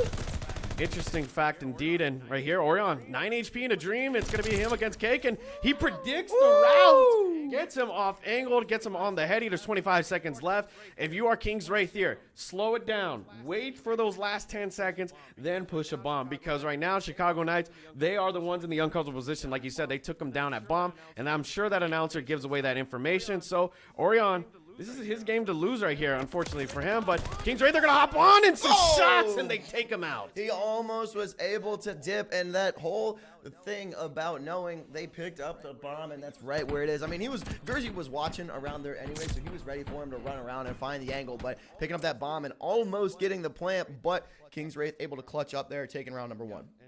Yeah, and it was like what you said. Once you lose that player on bomb, it is a very much an uphill battle. Because not only is an attack a battle uphill, it's more of a mountainous effort when you lose it, especially on a bomb site during plant. Yep, and so they tried for that early plant. It did not work, but now King's Wraith on offense. Will Chicago Knights be able to get the stop here?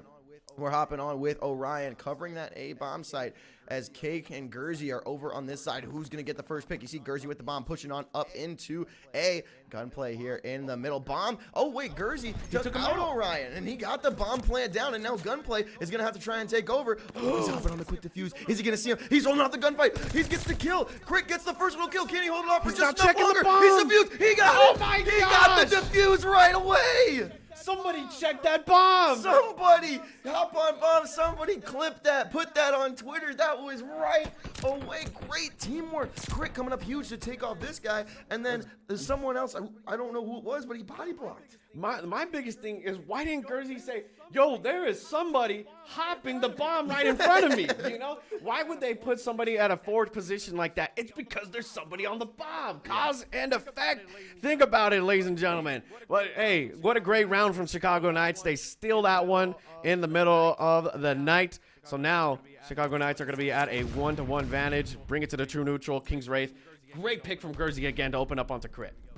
Here we go. Crit getting first blooded twice now, both times on offense for Chicago Knights, but they did not drop the bomb. You see Neptune still has it. He's rocking that 0-2. Will Neptune be able to get something going here? Cake holding this long angle on the automaton. Such a nasty heady underneath Train, but Orion taking down Asylum. That's going to even it up to a 3-3. Who's going to win here in the house? That's Gurzy taking down Gunplay. That gives total control for King's Wraith in the middle building, but if bomb gets planted, it don't matter if you're hiding in those stairs.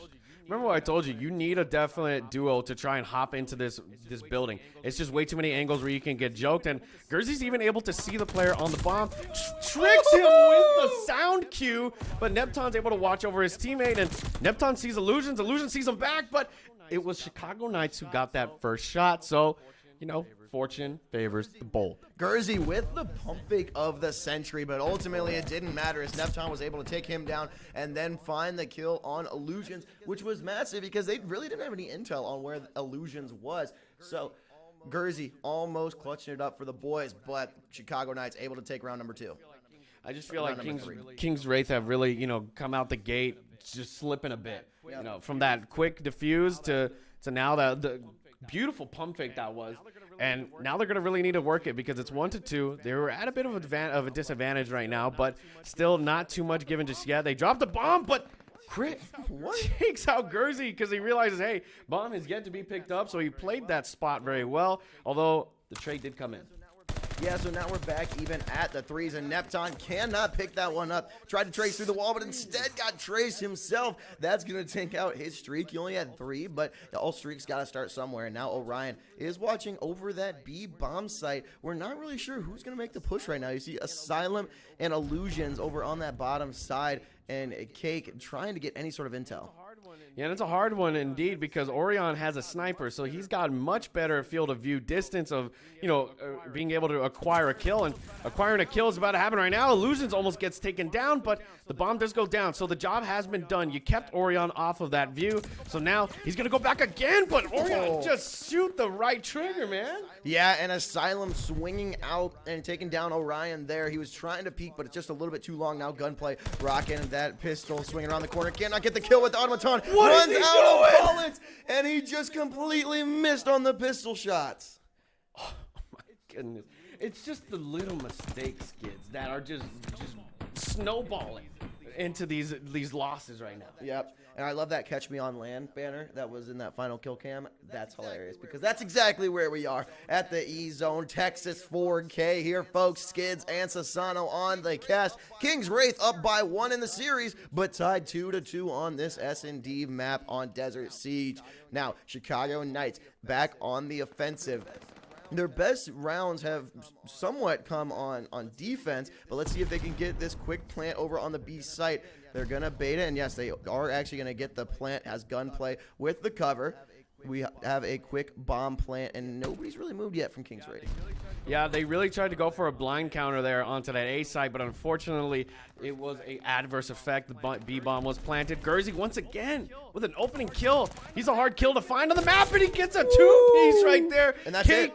Cake picks him off in the field, and he gets a two-piece as well. The duo work. They clock in. They get the job done, and now it's a 2-3. Gurzy with 2, Cake with 2, and if you're good at math back at home, that's 4, and that's all the players down for Chicago Knights, giving King's Wraith the easy defuse here. You see Cake, this Automaton on this side of the map is extremely lethal. I mean, we saw a Car 98 try and challenge an AR, but they didn't end up getting it, right? And so it can counter a sniper on a sniper-type map. Yeah, and it's like what I was saying before. With the sniper, you just got to go for it. You got to go for the kill. You have the beauty of being in a longer distance capability, so you just got to keep shooting at them. Unfortunately for Chicago Knights, they weren't really able to capitalize on that. Talking about capitalization, Illusion's going to be able to see gunplay right there. The prone block got him out of that distance, but still no kill given for King's Wraith. Yeah, that would have been great if he was able to pick that one up. And now look at that, a nade coming through, and Orion, no crit, taking down Asylum and Orion. So a little bit of a break here for King's Wraith, a 2v3, not a 2v4. Teammate getting caught in the line of fire, but it doesn't matter because Gurzy doesn't see him in gunplay, punishing Gurzy. Gurzy's been that guy. He's been the hardest kill on the map for Chicago Knights, and that was human error and a half right there. Cake's going to be hopping out, but Orion's going to be able to see him top that top roof. So Chicago Knights, they bring it back to a 3-3. We talked about this before in the pre-lobby of the match, but these teams are very matched up, and, we've been seeing a lot of mistakes. We really have. And it's just been both teams really capitalizing on those mistakes. So that's a good factor within the silver lining here. 3-3 now. Who is going to take it? We are going to hop on board here with Cake and King's Wraith. Now here on the defensive side, will they be able to get a stop? We saw Illusions try and make a pick on this A alley. Now it's Cake back in his little train spot. That cheeky little boyo can't really see much from there. A couple players from King's Wraith already in mid-map. We do see Bomb just kind of floating around with Orion and Crit. Now we start to see movement. A gunplay is going to sneak up from behind, and Illusions with the first blood takes down Neptune.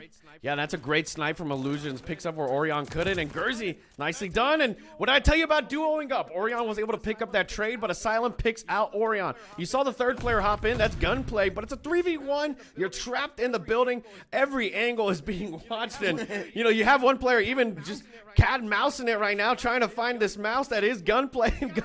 He's got so many POVs to watch. He's shaking right now. Yeah, he's just shaking his head, trying to hold on to this, and they do get eyes on Gunplay slipping out the back. He's going to try and make a move onto this B site. Oh, the sniper! Oh, the sniper! He tried to get a cheeky plant, but the snipe was ready, and his head went kaboom. That was beautiful. Illusions, he saw what Orion wasn't doing those last few rounds at the beginning and said, fine, I'll do it myself.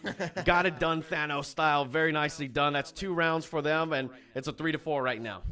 all players on Chicago Knights are negative right now, and everyone on King's Wraith is looking pretty positive. No streaks playing out for S&D. I mean, it's always great if we could get a glide bomb, but maybe not in this map right here, as holding down that A site is going to be gunplay, and it's already a ballroom blitz. I knew the housing market was crazy, but everyone just rushes to mid to try and get a piece of that action. Yeah, a piece of the real estate indeed, and Silent's going to be throwing nades, trying to take out gunplay. He's figured out his location. Crit's going to be hanging out within the building, and Asylum, this is beautiful because he's got a great watch into that top building. And like you said, everybody wants a slice of the pie, and talking about pies, it's going to be Gurzy hopping onto this bomb. He needs to get out of there because all the players are going to be pushing forward. Asylum and Cake pick it up too. Neptune with that first blood, but Gurzy, he somehow flips the board, checks the bomb planner to see if there's somebody defusing, because remember, you got to learn from your mistakes, and now it's a 2v1, and Neptune wins that fight off the building. Wow. Some body shots to add on to that Cake. Just to rub it on, and Neptune able to jump out at just the right time, picking up that last one and getting the defuse here. Just when you think that a team is going to get an advantage in this series, the Chicago Knights comes through and ties it up at 4 apiece. Yep, it's been back and forth indeed. Heading on to round 9 now with this true neutral. Skids, what's really been a relying factor for Chicago Knights to really come back into this series? I think you got to get the first bloods here. They're winning their trades towards the end of the map, but if you can get that advantage and take an early pick, that's when you can force a site here, and they love to plant early. So let's see if they do that yet again, as Crit is going to grab the bomb, and they're going to make a move already towards this B side as Neptune's clearing it out, so they can try and get the early plant, but Illusions is ready. He knows the strats. Asylum getting the first pick, and Illusions trying to get another one. He notices at least 2 over here, but Orion takes him down, and that clears bomb site for just long enough for a plant to come down. And he's here there. Asylum even throws the nade. He's going to get a tag, but no kill given just yet. And Crit's even able to take out Gurzy. And like you said before, those first bloods being such a huge factor, Gurzy hasn't been getting a first blood within these last couple of rounds. So, yeah, Chicago Knights have been coming through big time. And right here, nice shots from Asylum. Wins that one due to the trigger finger. But, oh, my goodness, he slides onto him. And now Chicago Knights stamp their ticket to a match point. And honestly, I think the biggest thing there was that Crit was able to slip out after the plant. Like, that grenade came through and it almost got him. It did a little bit of damage, but he was able to slip out, and then he picked up the 2 kills towards the end. So honestly, without him, it would have been a 1v2 for Chicago Knights and probably a round win for King's Wraith. So that was a game changer right there. We saw the early plant from Chicago Knights. Will we get the same thing from King's Wraith? Coming in down 4-5. You know, and talking about Gurzy real quick, he hasn't gotten a kill in the last 3 rounds. They've really shut him down, and Asylum, great first opening pick right there. That's a great change in the narrative that we needed for them. Chicago Knights, though, still playing ever so calmly. They do not need to give up anything just yet. Remember, they are up a round, so they have a round to give. Unfortunately for King's Wraith, they do not, so they cannot get overzealous here from either side. King's Wraith, though, they have their sights set on B, and Crit, well, he's going to be that hill within that milestone. Chicago Knights is up a round, but King's Wraith is up a map. 51 seconds left. He does get the stun in there on Crit. He's going to swing on in here. The stun effect goes away, but he still gets taken down by Asylum. Now it's a 4v2. They're going to make a push on into B. Gurzy shooting Neptune. 1 player alive. Can Orion clutch it up here? He cannot. He gets domed by the car from a distance. Yeah, now we're at a round 11. Both sides coming in really strongly. And like I told you before, they just needed King's Wraith to get that opening pick. And Asylum was that savior. So they were able to stamp their round. And, you know, talking about it before, you highlighted it. It's been the first blood. And so, you know, we've really seen a great change in the narrative from King's Wraith when they do get that first blood. Unfortunately for them, Gurzy just wasn't performing those last rounds, so it took Asylum to really step up for the team. Everyone's favorite in Call of Duty. It's round 11. S&D on Desert Siege. King's Wraith trying to clutch up this series in our pool play matches. Will Chicago Knights be able to stop him here as Asylum, no intel there, tries to get the stun. I think he actually does see. No, he can't see anybody there. That would be kind of cheeky. I mean, we can see him, but they can't. Yeah, exactly. We have that observer view, but Talking about observing, we see Illusions right now observing this B bomb. No players have given up just yet. Chicago Knights on the offense. This is a very uncomfortable position because Illusions, he hits those snipes and he makes sure that he gets those kills. And talking about those kills, he sees Orion and doesn't snipe him.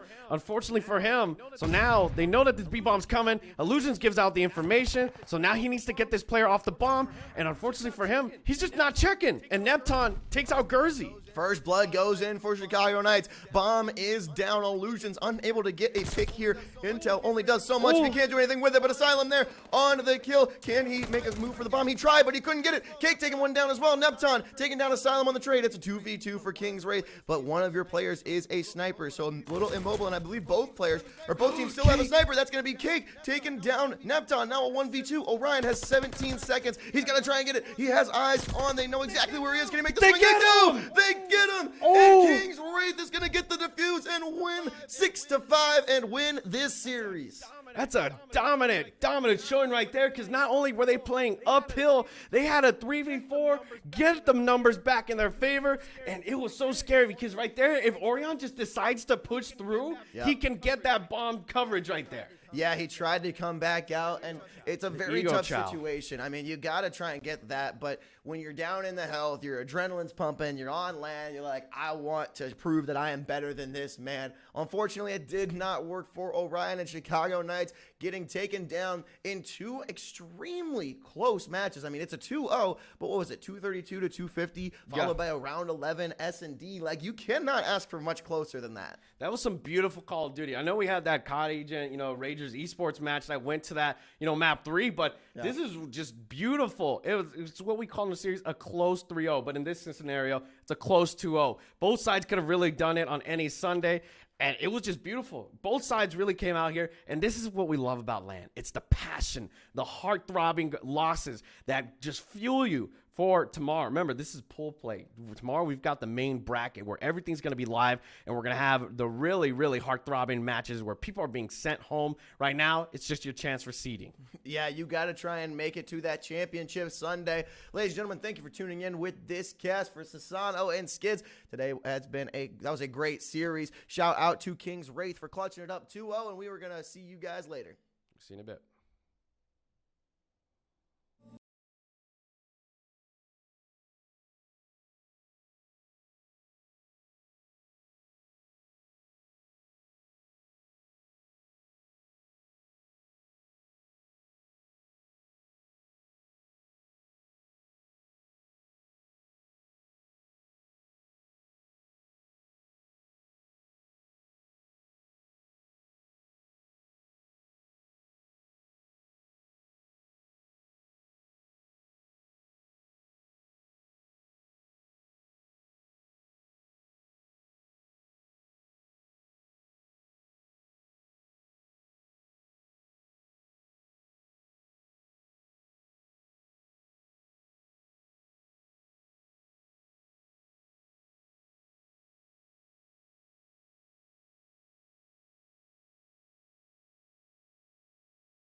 Cylinders, a couple 3 pieces already. Gunplay's going off 3-0. This is, it's a pretty good start for Chicago. I don't want to jump the gun too quickly and say they're gonna take away this map. But it's always good to see. It's always good we could get a couple points off of the first half. Yeah, we noticed last series, for anyone that was watching, the Chicago Knights in the hardpoint jumped off to an early lead in those P1 and P2s, but then started to fall apart in P3 through 5. But that was on Bocage, right, which is a completely different map than a Tuscan, which Bocage is about the size of Church on Tuscan. That's how small that map seems to be relative. But now Chicago Knights on this P2, 31 to 22, and Kingsmen are coming down from all angles right here, but Gunplay able to get it clear. Yeah, it's a very close matchup right now. Only about a 10-point difference right now. I do want to highlight on the side of Kingsman, you do want to see you know, you players like Trem and Heffa who are, you know, maybe a bit slacking a bit. You don't want to dig yourself into too much of a hole early on, because it's definitely going to be way harder to climb out of it as the game progresses on. Yeah, and you just got to keep that mental in check. Keep the mental focus. Just because you're 1-5, you're 3-6, the game is just starting. You haven't even made it through 2 rotations as Nepton takes down Hefna and Gunplay takes down Trem. They're already set up on this P3. Chicago Knights looking really solid on the gunnies, but the scoreboard is a little bit closer. Yeah, you know, the scoreboard, you know, still only about a 20-point game, very early in the map still so far. So, you know, really is anyone's game. And, you know, someone like Trem right now is struggling a bit. You know, in situations like this, you know, you really just want to, one, acknowledge that you are, you know, slacking off a bit and just start to take things a bit slow. You know, take a breath, you know, maybe camp a bit, get a kill or 2 going just to get some of that momentum back up. But Crit and Co setting up shop, and Nepton spots one. He does get the pick there. Can he get the second one? He does. Nepton swings into the body shots just to be sure that he's not coming back from the dead. 11-4 on a 5 streak. Getting streaks here would be massive, but almost a full 60 is possible here for Chicago Knights. Kingsman unable to get a break here as they do start to swing, and Ray Rod's getting taken down, and Crit with the trade. Crit has not gotten off of this hill yet. Yeah, you know, and it's like we were just talking about it just a few seconds ago. This game was neck and neck, pretty much tied, but Chicago Knights able to get that entire hill, puts them up about a 70-point lead right now, and at this point, it's starting to look pretty scary if you're on the side of Kingsman, especially since you just lost this rotation. Chicago Knights firing on all cylinders, Nepton 13-5, Gunplay 11-6, full control of the hill right now. Kingsman getting a break there, their first break in a hill and a half. Hefna and Ray Rod's able to make their way through, and Chicago Knights trying to come back and get the hill in their favor. Big Phil taking down one. He does get the second one. Crit tried the drop shot but missed, and you have a full team spawn out down at the bottom of the map, and Church is just under Kingsman control. 26 seconds left on this hard point. Another push is going to come in from Chicago Knights. His Gunplay takes down 2, takes down 3. He ran out of bullets and he couldn't get the 4th, but that's going to be a hell wipe as Crit takes down the last one. Absolutely insane plays out of Gunplay right there. Almost popping the 4-piece, being that hero for his team right now. Luckily, Crit was there, had his bag, able to get the trade, and that's going to be another break for the Chicago Knights right there. Going to get the rest of that scrap time, and it's time to look over to rotate and get the first few points on this next hill. Looks like they're going to do so, but the side of Kingsman, Hefna able to hop in, get one.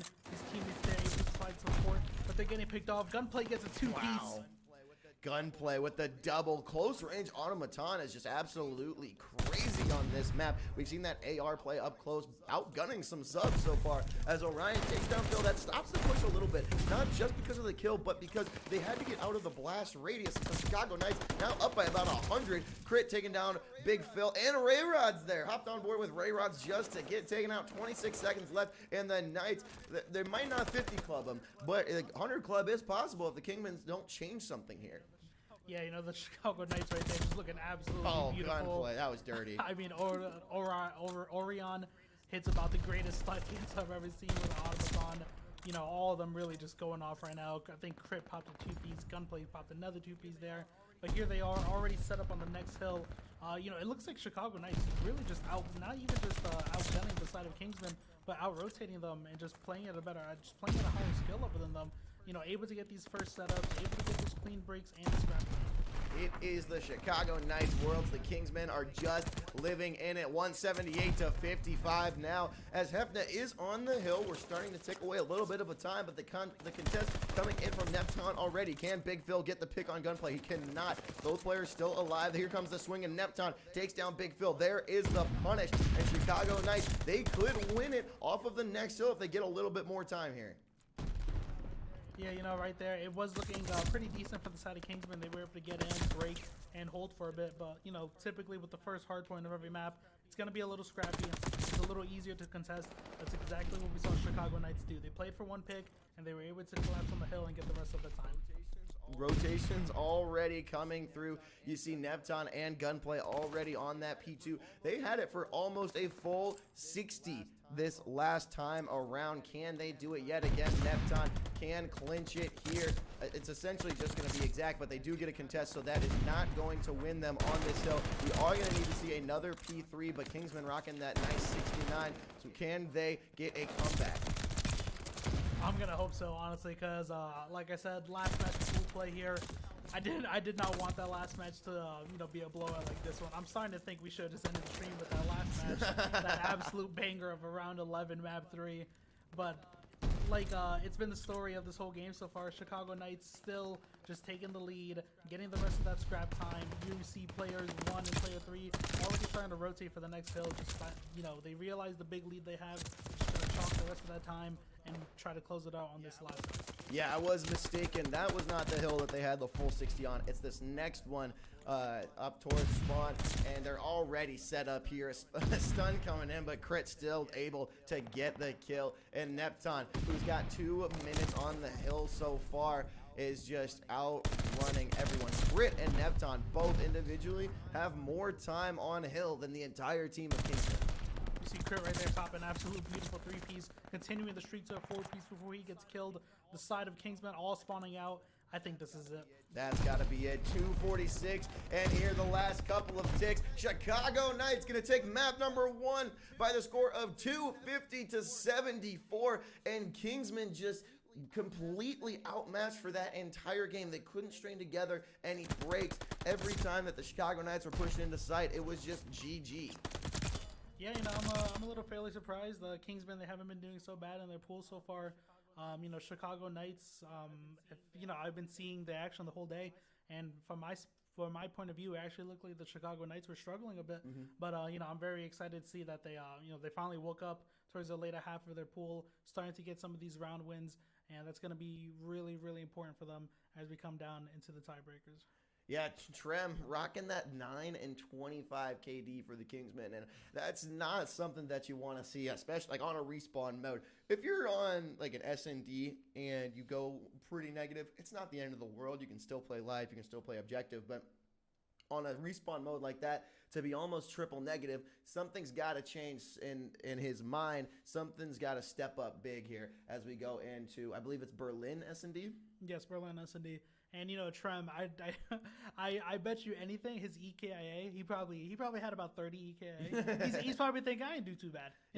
I did my fair share. Yeah. So I mean, those team shots are fine as long as you can string them together. But something has got to change amongst this team. Someone's got to step up huge, whether it be the calls just weren't right or the guns just weren't hitting. But to lose, to not even get 75 points realistically, you're outmatched right now. Yeah, I mean, there's not too much we could say there. I mean, we could say maybe just got to rotate a bit earlier. Maybe you just got to chalk some of that scrap time. But, when you lose by almost 200 points, it's, something just can't be salvaged at that point. Yeah, at that point, it's not what do we need to change. It's we should change pretty much all of it. How much should we actually keep the same going into this next match? So going into the S&D reform, do you see any like shining light for the Kingsmen? Yeah, actually, like I said, I was on the floor the whole day. I did see the Kingsmen win a few of their S&Ds. Did take the number 1 seed in their pool to a round 11 in one of the prior S&Ds. So they haven't been looking that bad in S&D. Yep. So hopefully that could be a little glimmer of hope for the side of Kingsmen. Yeah, I mean, we'll see. They are going to be loading up in here soon, and I really do like Berlin for S&D because we saw a lot of quick plants on Desert Siege in the last series between the Chicago Knights and King's Wraith. We got Kingsman and King's Wraith back to back, but we saw a lot of quick plants on that Desert Siege S&D, and I think you can get a little more tactical and a little bit slower pace if you are playing Berlin. I do like a quick frantic plant, but it seems to be a little bit more, okay, we're going to play for the pick, play for that first blood, and then we can make a push on the site. Yeah, on Berlin, usually everyone likes to heavily favor that B-bomb site just because the defending side does get to the A-bomb so quickly. But I do think Kingsmen, if they're able to maybe 4-man hit that A-bomb site at the very first round, yep. Maybe you start getting in the Chicago Knights' head. Because then you got to think the rest of the series, they're probably going to send a body over to the A site just in case they decide to do that again. Yep. And they can play the numbers advantage over at B-bomb. Yeah, it becomes a mind game too, right? You mentioned that everyone loves the B-bomb site, but maybe that will lead to A being open, at least in a little bit, and just establish something in their head. Make them disciplined. Make them play honest. It's like when you're in football, you got to establish the ground game so that you can run the play action pass and burn someone deep. You got to establish that A bomb site so that you can overextend, and well, not overextend, but you can extend into the B site. So we'll see what happens. Looks like all players are rocking in the lobby now, so we should be loading up any minute now. And I know sometimes it gets a little warm in these venues. Sometimes the hands get a little sweaty, but that's why we got this gamer goo right here. I was just thinking about it because my hands are getting sweaty. I mean, I'm not playing, but I'm sure someone else is going to need to be rocking this. We got the orange. We got the peppermint. Go pick up some of this stuff. If you don't want to lose your grip, you got to hit those shots as I put this on there. Okay, I probably shouldn't have moved it, but we got it back on. You got to hit your shots. You got to hit your snipes. You don't want that thumbstick slipping out. You got to be pinpoint precision, and our friends at Gamer Goo are going to be able to help you do that. Now we are loading up into Berlin for an S&D. Chicago Knights can take this series 2-0 if they clinch it up, but Kingsmen are going to try their best to just claw their way back and tie it up. You know, Chicago Knights here on match points. You know, these pool play matches are just best of threes. The winner of this, I think if Chicago wins this, they might have clinched the final spot in their pool play bracket. Wow. And that pool play spot, the top 3 advance from each group of 5, and they're going to advance into tomorrow's double elimination best of 5 winners bracket. Yeah, you don't want to be going home on day number 1. Chicago Knights playing for their tournament lives right here, and Kingsmen doing the same. Also trying to play spoiler as Big Phil getting the first blood on Neptune. Yeah, I absolutely love that ratty spot. Died to it so many times in range play. Filthy. Literally looking out through a tiny crack in the stair railings, it looks like. But as we say that, Chicago Knights Orion down to a 1v2. Let's see if he could try to clutch this up and put his team on the board round 1. Yeah, we did see a push to that A bomb site. Bomb is going to be down, which could provide to be detrimental to Orion, who it's just him against Ray Rods and Trem. And they're starting to clear out that A side a little bit, thinking they might make a push on over to just try and get anything. You got to get this first pick here as Trem is just floating around that bomb. He's not going to let it out of his sight. Orion pushing up into mid-map, trying to check all of the rat spots. Maybe you can find someone overextended as he's going to find someone here. He's right under the banister, but he didn't see him. He did not see him. He was ducked under just a little bit too much.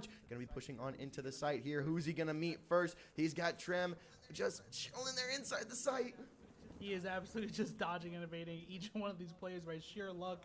And, you know, Orion, he had so much time to work with, but now it's finally coming down to the last 5 seconds, able to get one, but the other player, since time is so low, he's just going to run away, play his life, and let the timer run out. And that's exactly what they do. Kingsmen take the first round in the second map, S&D. That is going to take it, and that was an interesting map right there, an interesting round, rather. So much blood off of the opening spawn. They did that A push such that you mentioned at the top of the show, but ultimately not enough as Orion wasn't able to get that clutch. He picked up 2, but couldn't get the 3rd. Yeah, Orion trying to be the hero for Chicago Knights. You know, map 1, I think it's fair to say, was either Gunplay or Crit who was really the hero for that map 1. And now Orion tried to say, hey, you know, my teammates just don't do it all. I'm here as well. And we do see another A push here as Trem getting taken down by Neptune. So Chicago Knights getting the first blood this time around. But luckily Ray Rod was there to pick the bomb back up. And they're going to be rotating through mid. Yeah, and I like what they're doing. You know, really hard push that A site. Get the first blood, immediately back up. Just try to switch up the pace of the map a bit. We did see the members of Chicago Knights start to rotate over, so that B bomb site is pretty open right now. Side of Kingsman looks like they're going to try to slowly start rotating over there. They will have to deal with Gunplay as he is the last member on Chicago Knights defending this B bomb site. When he did see him, he jumped through the window. I don't think Ray Rods knows where Gunplay's at, but Big Phil does, and Gunplay able to take down Ray Rods. Phil could not clutch up that kill. Yeah, and we immediately see the side of Chicago Knights, all of them just book it over to the B bomb site as soon as that call out was made. Now it's going to be a 2v4 in favor of Chicago Knights here.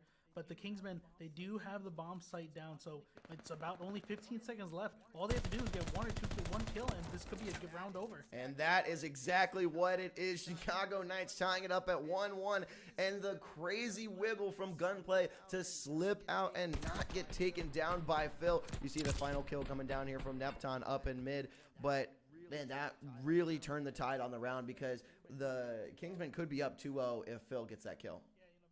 Yeah, big plays out of Gunplay to sort of bob and weave out of Big Phil's gunshots. Good shots right there. But despite all that, Chicago Knights still able to pick up the round win. Kingsmen 1, Chicago Knights 1, but Chicago Knights up by 1 in the series count. We see a aggressive B-side push in from the Chicago Knights, but you got Hefna and you got Big Phil on that A site because we have seen some action over that way. Ray Rods gets eyes on in B. That's going to be a stun, and there it is. There's the first blood, and bomb is going to go down in B. Gunplay is going to get this defense there. Trem ready to get a pick. Who's he going to get first? Does he get any? No, he missed. He had an opportunity to take down Gunplay, but he missed his shots. I thought that was about to go very south. I saw two players sort of stuck inside that B bomb room, but they were able to come out with their lives and the round win. Chicago's going to go up in this series 2-1 right now on this S&D.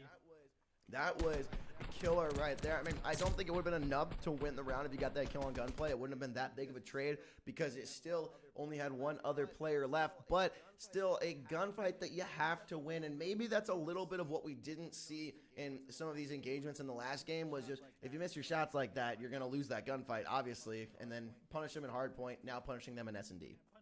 Yeah, punch them in hardpoint. They sure did.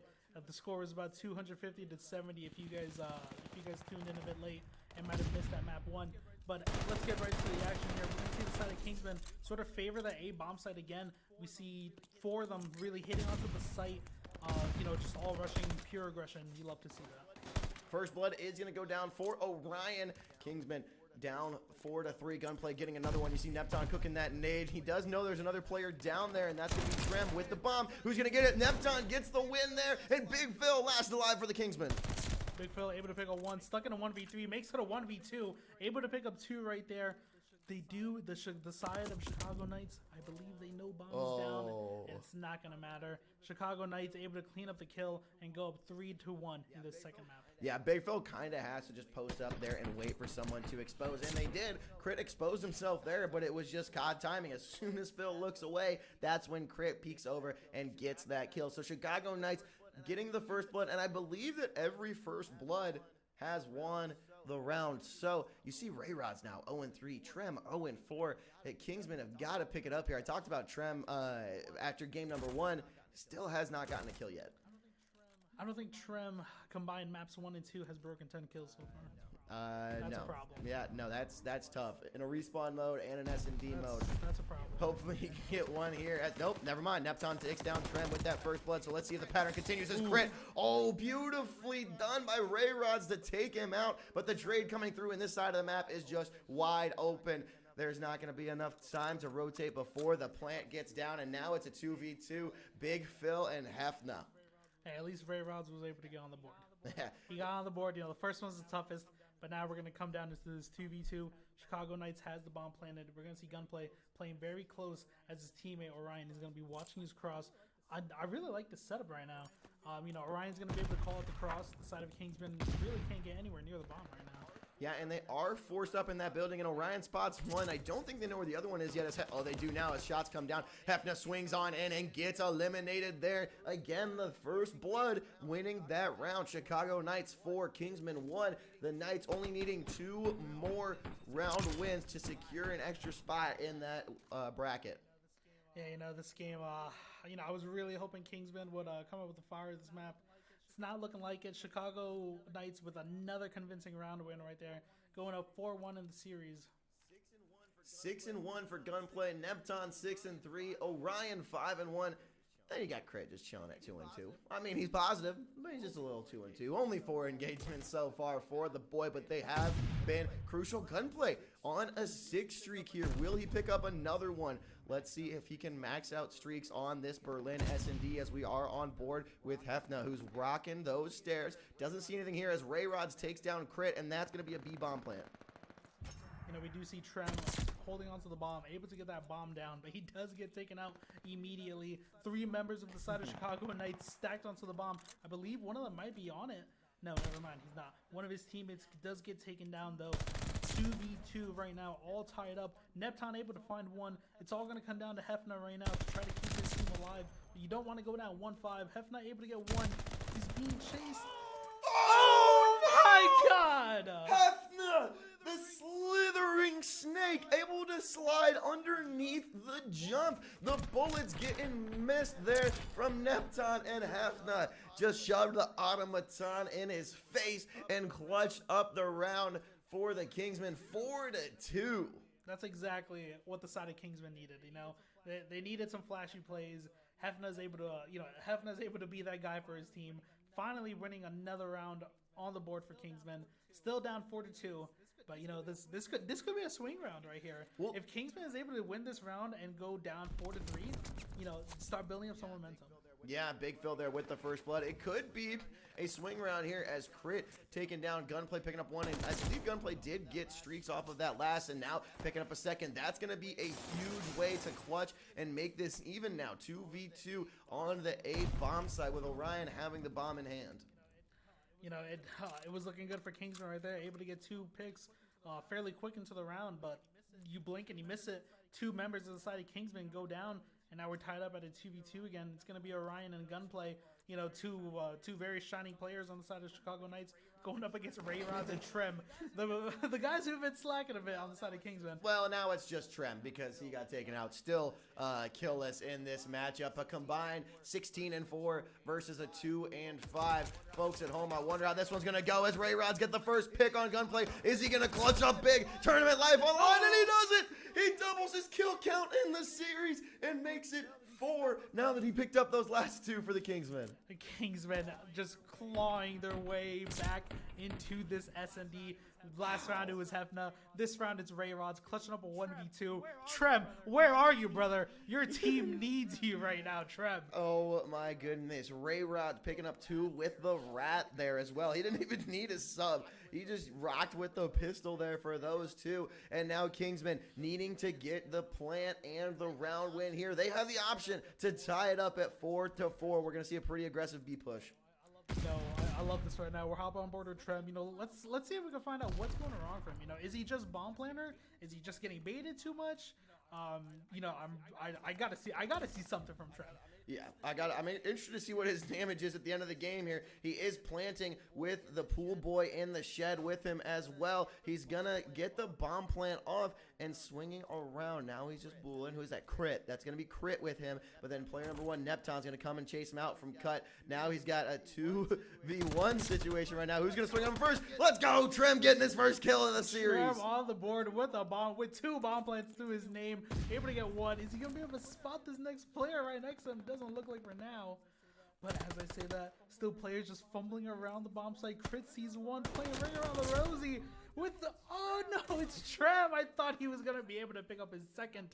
Does not look like it. I mean, Trem didn't get the kill there, but he stayed alive just long enough to where the round win is going to be for the Kingsmen. I'm really surprised there how long it took Crit to get into the site or to try and push. He had a player, I believe it was Neptune, his teammate, that was coming over and to help out, but Trem was able to get that kill and that stopped the counter, but then Crit just too little too late.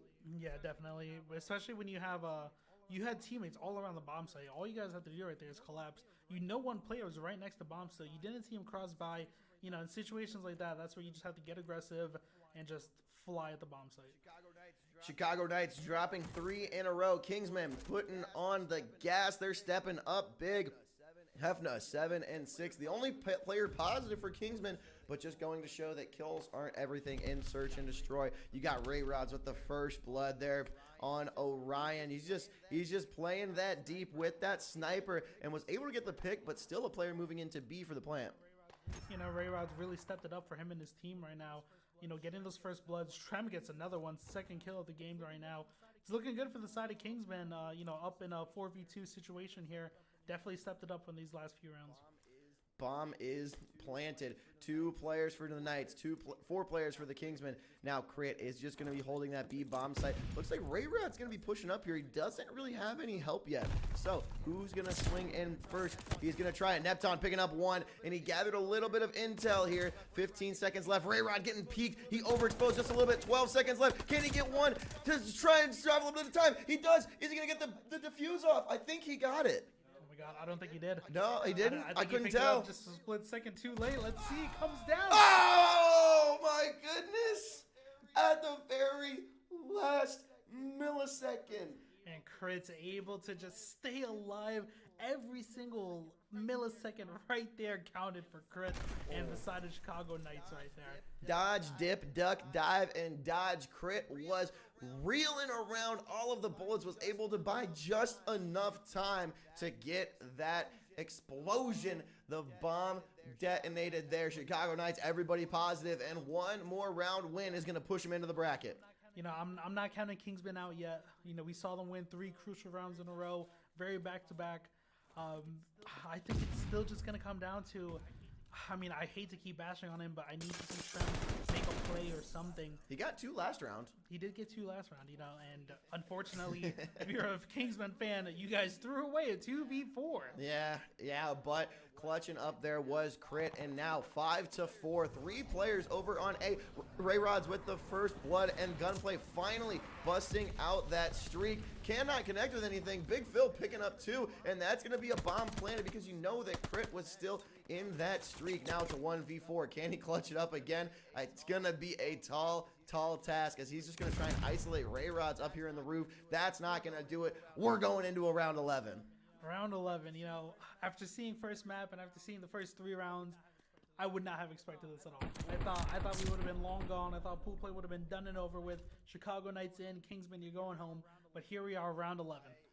I cannot believe we're in round 11, and just like you said it, but that's why we play them all. That's why we're at LAN, ladies and gentlemen, the EZone LAN here in Texas. 4.5K on the line, Chicago Knights and Kingsman in round 11. Very excited to see this round 11 go down. We do see Trent pick a bomb again. He's going to be the bomb carrier for the side of Kingsman and Co. It looks like it is going to be a slow B push as the side of Kingsman. I think they might be trying to just play a pick. See Crit it does get pushed up on the bomb. Not able to see that kill, but does get 1. His teammate gets traded though. 3v3 situation right now. Wow, he did get it there. Orion getting taken down, and now Neptune getting taken down as well. 2v3 for the Knights, but we've seen him clutch it up before. Gunplay and Crit, but bomb is down, so that proves to be massive. Now they can dip back a little bit as Hefna able to flank and get a pick. Now it's just going to be up to Crit. 1v3. Yeah, you know, it's looking like a full collapse to the side of Chicago Knights right there. It really started with the Rayrods picking Neptune across the entire map. If you're just watching cross like Neptune right there, you cannot get picked. But Crit able to pick a 1, gets 2, brings it up to a 1v1. Now it's a 1v1. Bomb is down. He almost got it. Who's going to see it first? Big Phil spots Crit. He lays down. Is he going to be enough time to heal? He pushes it with the red. No! Crit clutches. Crit clutch. The 1v3 getting the defuse in round 11. And Chicago Knights are going to win the series. Crit, you absolute monster. Ending the game 10-7. Big 1v3 to secure his team the W and close out pool play. Oh my goodness. I legit jumped out of my seat when Crit got that kill. I can't believe it. Big Phil had all of the damage in on Crit, and he was one shot. We all joke about one shot. No, a fly could have landed on Crit and he would have died. But the discipline to lay down at Big Phil, pushing with the rat. Smart move, but Crit popping out at just the right time and clutching it up for Chicago Knights in the game 11. I can only imagine how hype he is right now. Absolute massive plays out of Crit. I think we heard him screaming from two rooms away. I mean, oh my God. It's a very tricky situation for Phil. Yeah. He has him one shot. He knows he needs to push, but Crit was just behind some incredible cover right there. Oh my God, you know, it's a tough situation. That's crazy. It's a tough situation, but Crit able to come out on top of that with the 1v3 round 11. That's about as crazy as you can get it. What a way to end pool play. What an ending to day 1 here at the LAN event here in Texas. And Reform, it was great having you on the mic, man. Thank you very much, Kyle. Yeah, you know, it's first time casting on LAN. I liked it. I mean, you're awesome. You're awesome to cast with. Thank you for being here. Thank you for being here. Skids, he has casted a few of our online events. This is his first LAN he's casting for EZone, and we couldn't be happier having him here. I am thrilled. It is such an honor to be a part of this. Fantastic games already today, and we got some bracket play for you tomorrow. It's going to be absolutely electric. Be sure to hit the heart at the bottom of the screen to follow so you know when the stream goes live. Hit us up on Twitter because we do tweet the matchups when they do go live as well. So be sure to turn those post noties on so you do not miss a match. So Skids here for Sasano, who's gone and reformed. We've had a blast today. Thank you, Fetty, for some production. We will see you guys tomorrow.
But it was a very close 2-0. I believe it was a 242 to 250 hard point, and then around 11 S&D. So will the Ragers be able to, widen the gap a little bit more? Do you think that they can take this series, or do they need to step it up just a little bit more to go up against this almost #1 seed Electrify Steel?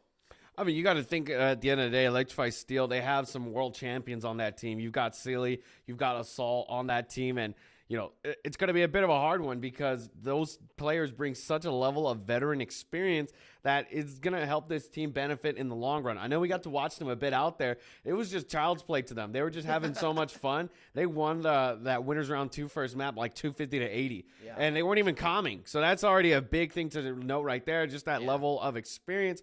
But this Esports Ragers team, they're very much, I would say, a controlled aggression team. They're very strong in their plays, and they know what they're doing on the map a lot of the time. So it's going to be veteran experience versus raw talent right now. Yeah, and so these teams are going to get equipped, and they're going to adapt in this series. And we are only on 2 maps. This is a best-of-5 series, so first to 3, but we're on Berlin twice and then Tuscan 3 times. So that adaptability, even though we're switching between Respawn, S&D, and Respawn, you're still going to get familiar with how this team is playing in this best-of-5 series. Yeah, and the weird thing about this is that because it's only 2 maps, with the first 2 maps being Berlin, so Hardpoint, Search and Destroy, it's a kind of familiarity. Yep. But then in this stage of the game, we call it the Triple Tusk.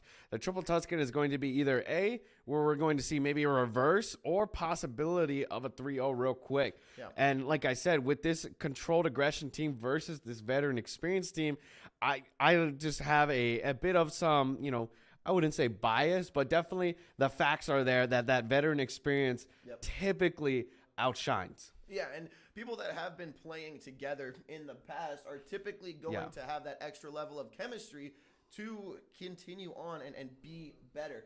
Will we see that today? We're not sure, but we are going to be getting into the action here shortly. But this LAN is not possible without each and every one of you back at home, as well as some of our presenting sponsors. And if you guys want to see the bracket in action, be sure to head over to First Blood. We actually have the link in our most recent tweet over at EZone Media on Twitter, so be sure to go check that out. Big shout out to First Blood, the tournament platform website. We talked about it a little bit yesterday, but it's free to sign up, and you got free entry and paid entry tournaments. So thank you to them. It's going to be a great bracket, and you guys need to go and check out the link in our Twitter to go see what the bracket is. And I think there's an exclamation point bracket command in the Twitch chat that might be ready on that link. Yeah, if not, then we can have Riv add that real quick. But other than that, also got to give a big shout out to one of the teams here that is playing. It's Esports Ragers. They actually helped out with the LAN, with funding and stuff like that. So big shout out to Esports Ragers. It's great to see them not only supporting the tournament, but also participating in it. Because it's one thing to be a sponsor, but it's also one thing to be an active sponsor. Yeah, exactly.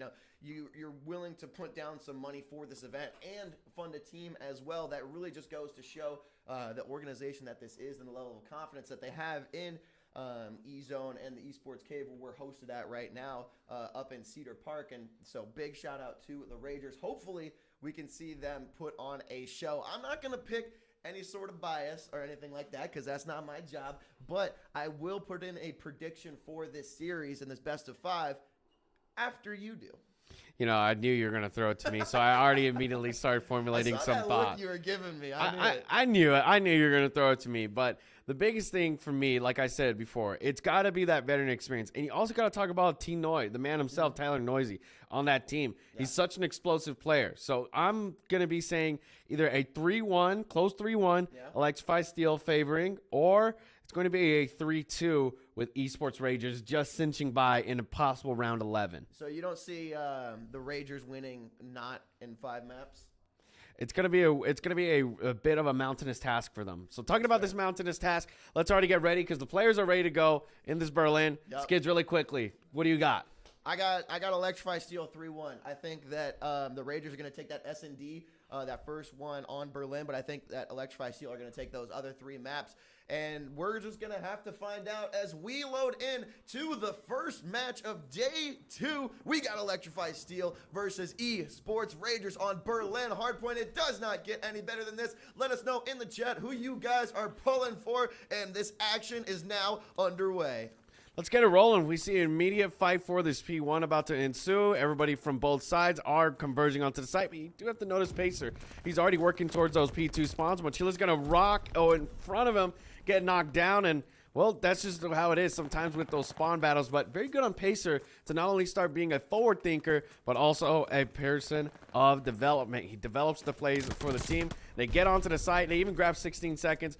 The Electrify Steel get a bit of some fight at the front of the door. Yeah, Rangers Esports able to hop on that hill first, and it looked like they stopped a break opportunity, and Frosty with 2 major kills there to keep Assault and Silly back. That's going to put Electrify Steel off in the farther back spawns, and now Rangers Esports winning this first hill. Can they get a rotation into P2 after just a little bit more time? As looking like a player that's Mochila that's going to be sneaking on in, contesting the hill, but Pacer taking him down.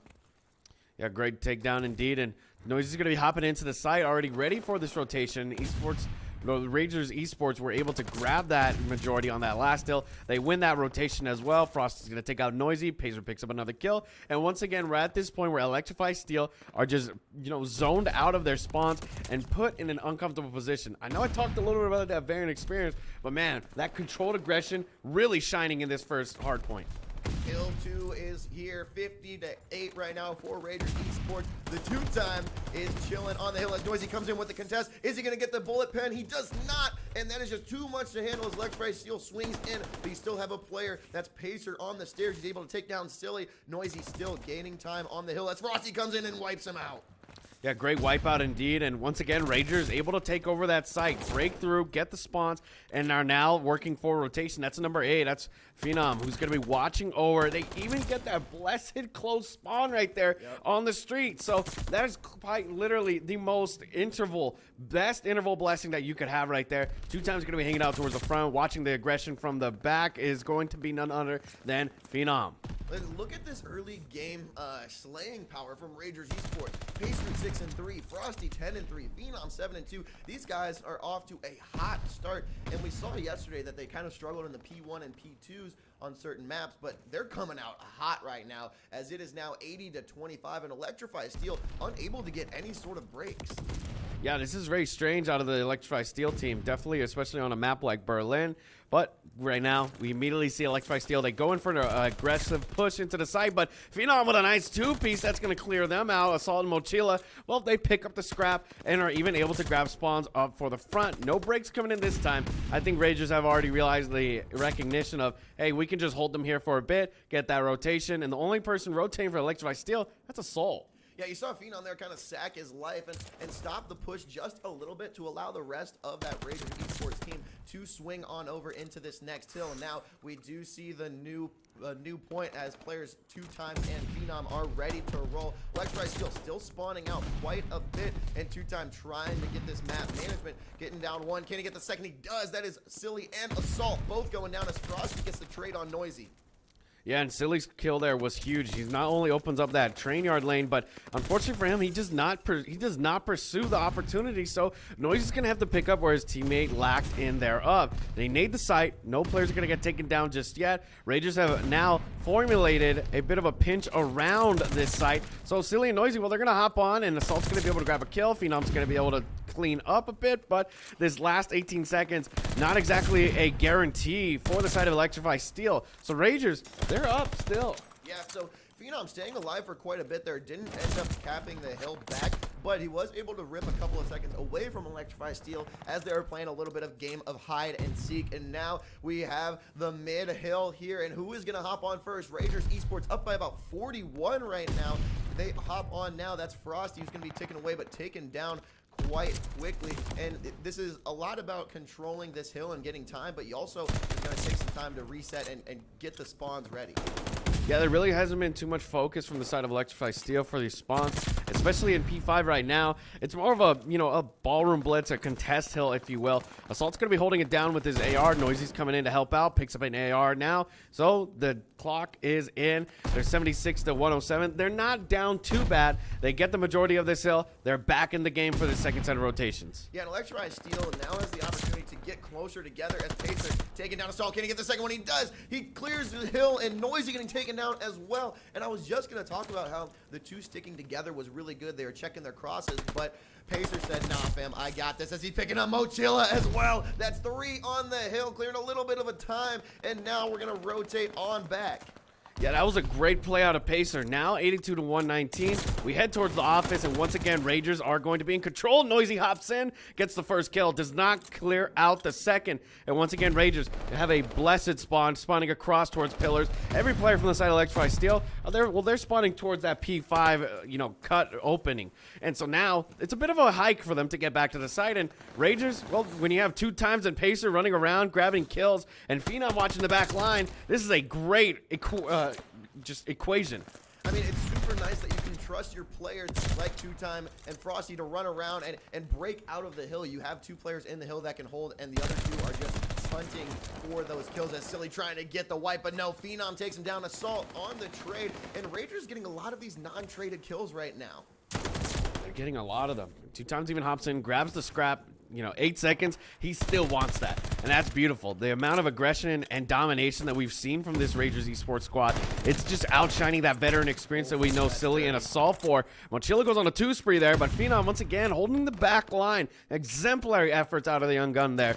Now we head over to this P2, and it's just a fight with Ragers Esports winning all of those fights. Yeah, Electrify Steel, each player in the negative. Nobody can get anything going, and Ragers Esports now, look at Phenom is almost double pause. Just absolutely dominating performance right now, 173 to 89. Electrify Steel still nowhere near out of this as Mochila sneaking in and grabbing one. Can he find the second player? He doesn't have to, and the point is now clear. They have a couple of seconds to tip back. They're going to get in the triple digits as the 2Time is bringing in with Phenom for a pinch on this hill.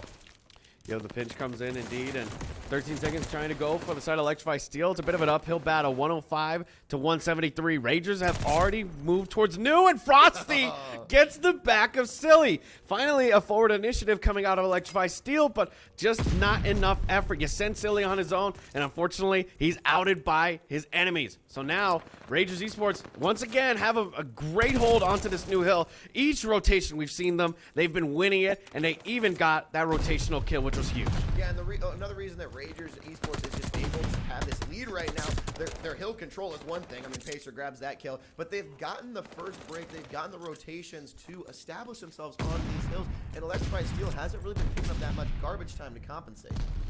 Yeah, not much indeed. And so now Ragers Esports are going to be able to break that 200-point threshold 2 times on a nice 2 spree, able to clean out. Sees Silly, gives the information. Well, Chilla's going to be hopping into his iron sights. And, well, Phenom, once again, holding down that back line. I feel like I'm a broken record, but the guy just does it so well. He cleans out what his subs are not able to do. And, well, Ragers, you look at that rotation. Finally, Electrify Steel duo up. You've got Assault and you've got Noisy there. So Noisy, he's already picked out 1 player from the rotation. If he can kill 2 times, then that's huge, and he does. So now every player from Ragers Esports gets sent back to P1. Ragers Esports 226, Electrify Steel 120. Ragers are able to win it on this hill, but it's gonna be tough as Silly is already established in hill with Assault there. 2 players pushing up. That's gonna be Frosty and 2 times ready for the peak. You see the sub from 2 times pick up Assault, doesn't see the second player, gets shot in the back anyway. Now nobody on hill who is gonna make the push. We got Frosty getting taken down. Big win there from Mochilla, able to keep him alive, but Phenom with the trade, and now 24 seconds. We're gonna need another point. Yeah, we're going to need another hill to try and grab this dub if we are on the side of Ragers, but Phenom went on a 6 spree right there. Unfortunately, not able to grab the 7th kill. Silly, nice little 2-piece to clean up the hill and grab that majority time. So Electrify Steel, great attempt and good movement to getting back up in the lead, but still not enough. Ragers are only 24 points away from a dub. Just a couple of contestants, and they win this. I don't think they got a single point on that last hill, did they?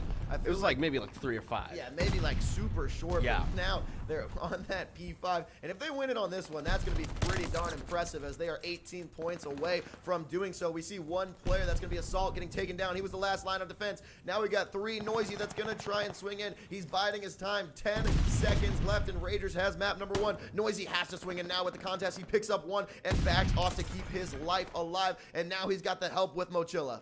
Yeah, Mochilla hops in, and this is what you're talking about before. You need these players to watch their crosses, and that's what they're doing. Frosty, 2 times. They hop on, 150 to 245. Ragers are not able to grab enough time here because each player from the side of Electrify Steel holding the crosses like they do very well, picking the usual recipe out.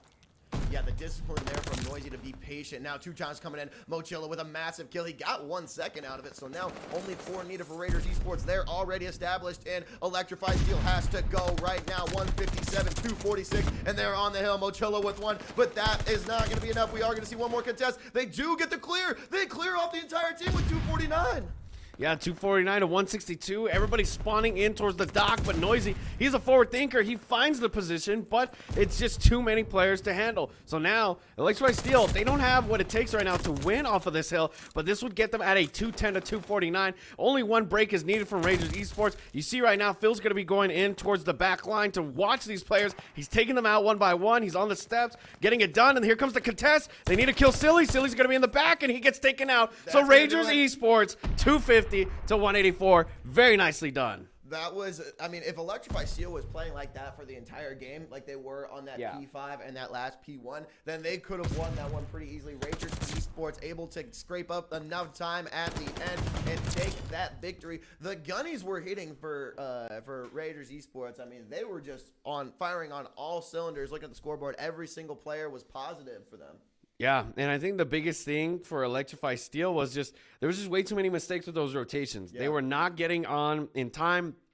And like you said, if it wasn't for that P5 to P1, closer towards that P4 end of that second set of rotations, I feel like they were finally on the same page. Hey, we figured out how esports Ragers are playing. We can do it a little bit better. Send a duo ship to work those spawns. And it was working. That kill from P4 with Tyler Noisy towards the back lane of the train yard. If he hadn't grabbed those 2 kills, we would have already seen the game right there. Yeah, and I mean, Noisy able to control that P5, and it's all about the patience, right? And I think that Electrify Steel was a lot more patient towards the end of the game. They're not charging in the hill. When you have 3 or 4 players on Esports Ragers in the point, you're not going to come in and swing a 1v4 and win that. So you're able to come and get your picks, treat it all as individual 1v1s, and you have another teammate come in, and it's so much more manageable. Something that we talked about at the top of the show, how you have to be able to adapt in these maps and in this series, especially in Winners Round 3. We're going to be going into semis and finals soon.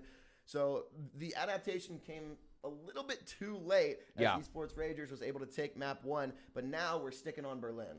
You know, and I kind of underestimated it. I did, point it out, the controlled aggression that Esports Ragers bring. Yep. You know, no pun intended, Ragers regression.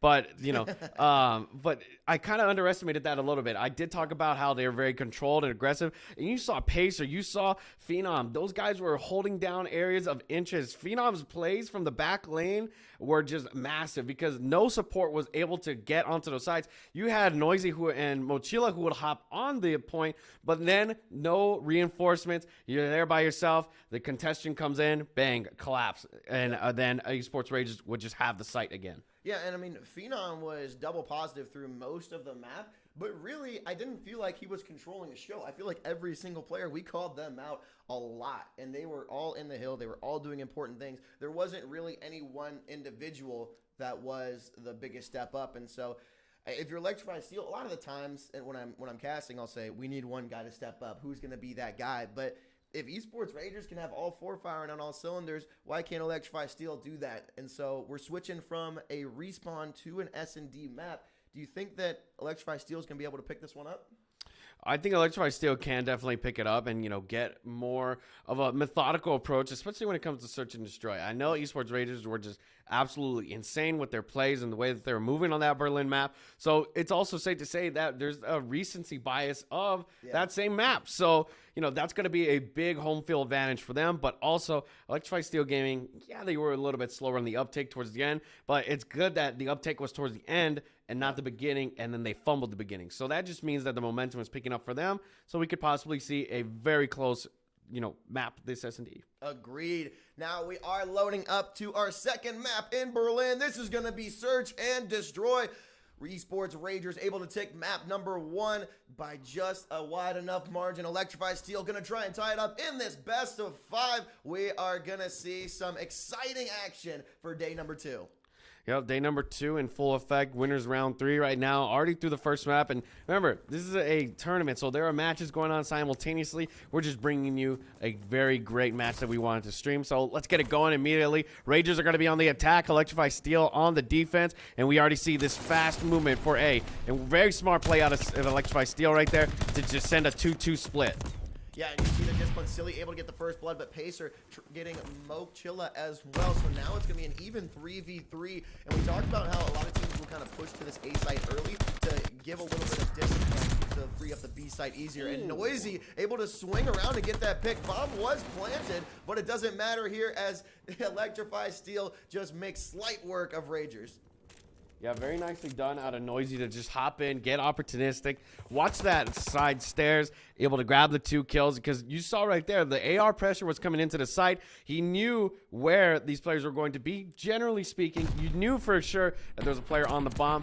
Noisy acting on that information gets those kills. Yeah, when you have a player like Assault and Silly able to put down shots for one direction, that really constricts him to behind the bomb. So when Noisy comes around the flank, that's an easy kill right there.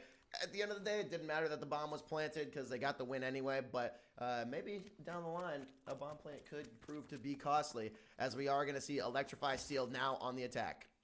Yep, let's get it going right now. You already see this movement towards A is beginning. Noisy does have the bomb, but he's currently the only player within that lobby. So I'm a little bit worried, if the pick does come in. But Ragers Esports, they have not gotten advantageous with their positioning. So Silly and Co. will be able to move through this free real estate. Here comes some shots, and Silly's able to pick up the trade for Noisy. Phenom's shooting some shots, so now they know where this player is. Stun's going to come in. That's the stun check. They know that Silly's still in this position. And Phenom, once again, gets aggressive with Mochila, but Assault picks up the trade. Great trade-offs. Yeah, great trades coming in here. And now Frosty taking out Assault. Can we see another one? Frosty is going to get Silly. No, Silly swings out. Absolutely massive. And he was able to pick up the bomb after that first kill. So we aren't going to get any notifications of a bomb being picked up. We have a 1v1 situation, and Silly has a little bit of time to work with here. 32 seconds feels like an eternity. It does. It feels like every inch of these seconds is just scraping by. But you see right there, the slow movement from Silly is going to be coming in for this A site. Pacer, well, he's aggressive, so Silly knows what he needs to do here. Is just play a little bit slower, wait for Pacer to get patientless, and just go crazy with it. Yeah, and so you saw that stun did not connect, actually. Pacer tossing one up into the monument, seeing if he could get any connections, but he does not, as Silly able to get the bomb plant. He is 3-0 right now. Can he keep this streak alive? We will have to see right now, because Silly does have a great watch into pillars, but unfortunately for him, Pacer's working a parallel to him, so it's actually going to be from the back lane. Pacer sees Silly from the back and shoots him. Oh, and Silly goes for the punch, but it's just not close enough to even connect. So Pacer, within that sporadic movement, able to find him off angle. And Pacer almost missed out on the chance because he spotted him. The trigger discipline to not push that as he is going to wrap around the corner. You have to wait. But then as he started sneaking up closer and closer, he almost got turned on for that kill. Yeah, that was really good movement out of Silly, but he went for the punch immediately. Yeah, it's normally the shot comes first, then the punch. Yeah, shot punch from Cold War, but unfortunately, it's just not really the case here, which it's okay. Yeah. Like I said before, that like veteran experience is just one of those tactics when you get up close like that. Yeah, I mean, I'm always still used to the panic knifing from back in like the BO2 days. That was always my favorite. I don't know why people complain about that. Yeah, we love a good panic knife kill, but talking about kills, Frosty in 2 times, nice little duo work. They get the job done. Assault's going to be able to grab Frosty, though. And now it's a 3v2, but Silly and Assault, they're going to converge onto the site. Mobsters in the house, making it look like some Swiss cheese up in there. Shots going off left and right. Phenom's going to be that last player now. He knows that the bomb is down here, and Silly, well, he's got the angle. Yeah, the classic. Oh, he almost timing. beat it. Is Silly gonna show? Oh! No, Phenom checks the wrong corner. He had a 50-50 shot, but went the wrong way. And one of my least favorite things about Call of Duty is exactly what happened just before that, where I see 2 guys and I get hit markers on both, but I can't take either of them out. It's just, who am I gonna shoot at? Which one's gonna go down? Ended up that both staying alive there, and Electrify still taking that next round. And the smart thing about that little instance right there was that Silly immediately getting shot first, hides behind the pillar, a little switch and bait, because then Assault hops in, grabs the kill, then they put themselves in an advantageous 2v1. Yeah, so it worked out there as Silly now 5-1, Assault 4-1. This is a completely different showing than this respawn mode that we just had. So Electrify still showing their power on S&D. Is Noisy gonna be able to pick this one up? He sees Frosty. Frosty able to get Mochilla before, and Noisy does not get the kill as Phenom takes him out. And you saw Phenom from the top ropes right there from the turnbuckle, Seth Rollins style, takes him out. So now it's a 4v1. Silly, unfortunately, stuck within this top train yard position. He's got a lot of open viewpoints, but that can also work against him. Talking about open viewpoints, that's going to be 2 times who's going to be sought after right now. Silly immediately gets stun checked. That's a completed shot, and so now Phenom and Code know where he is. They're going to start converging on him. The 3 wolves move in, and there you go. He gets taken down. You see those 3 arrows just circling like sharks in the water. That's it's just so funny to me when he puts down the shot on 2 times. 2-time lays behind the tank, and you see all 4 of the arrows just turn and gun it for that A site just to try and take him down. And so Esports Ragers able to grab that after a missed opportunity for a first blood.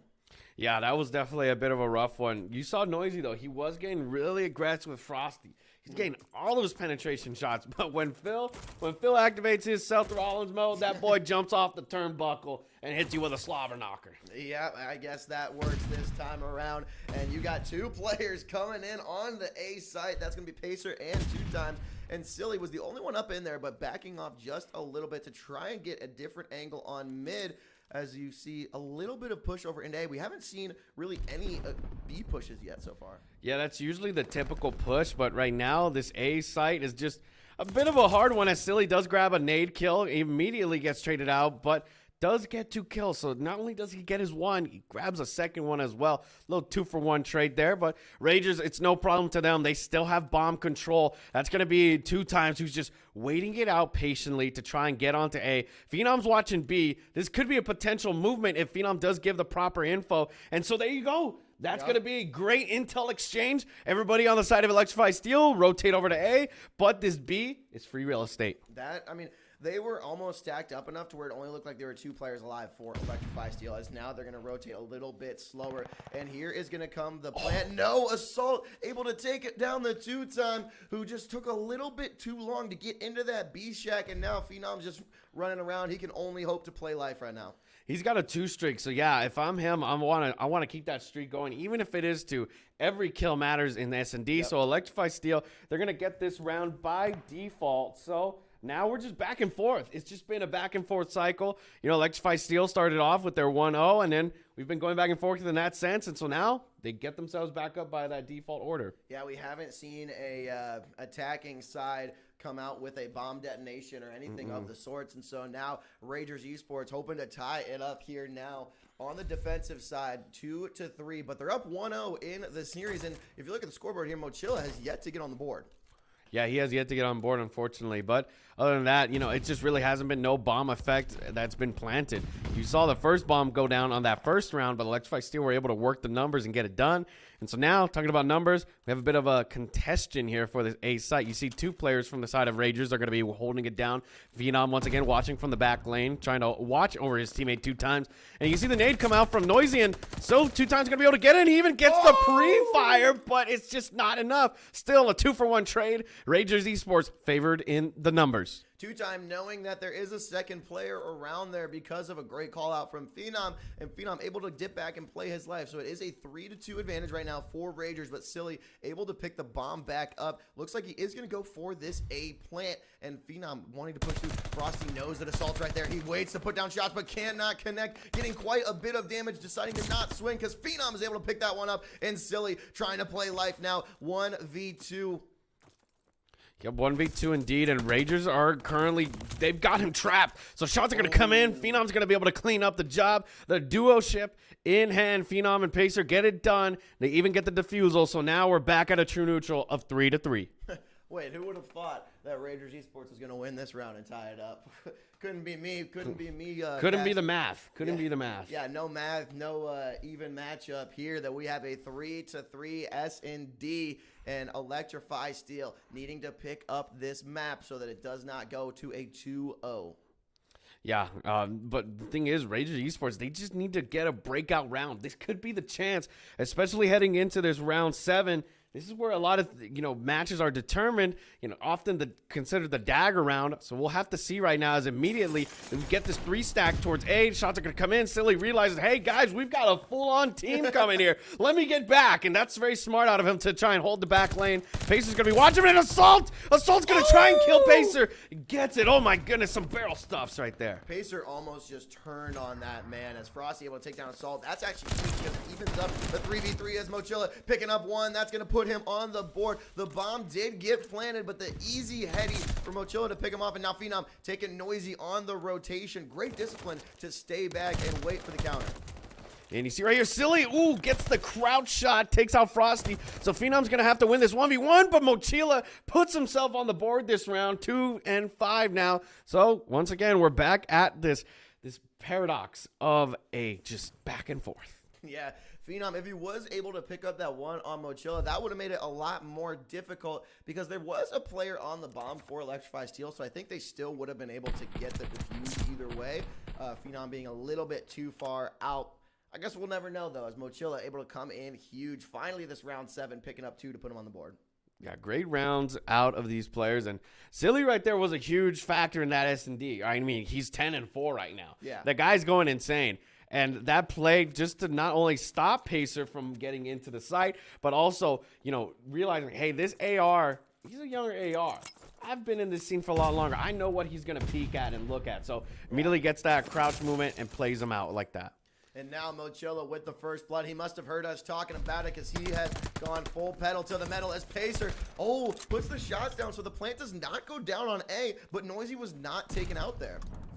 Yeah, he was not. So Pacer links up back with Phenom. They're going to try and go for this plant again. Silly, he's actually been just sought after with the nade. So Pacer hops in. He sees Noisy go back. And now they know that, hey, these guys are playing a little bit slower and they want to get back. And Pacer does not see Noisy. So Mochila's going to be able to grab that kill off angle. Phenom being the last alive. And this is Electrify Steel's round to get that breakout to get them to the match point.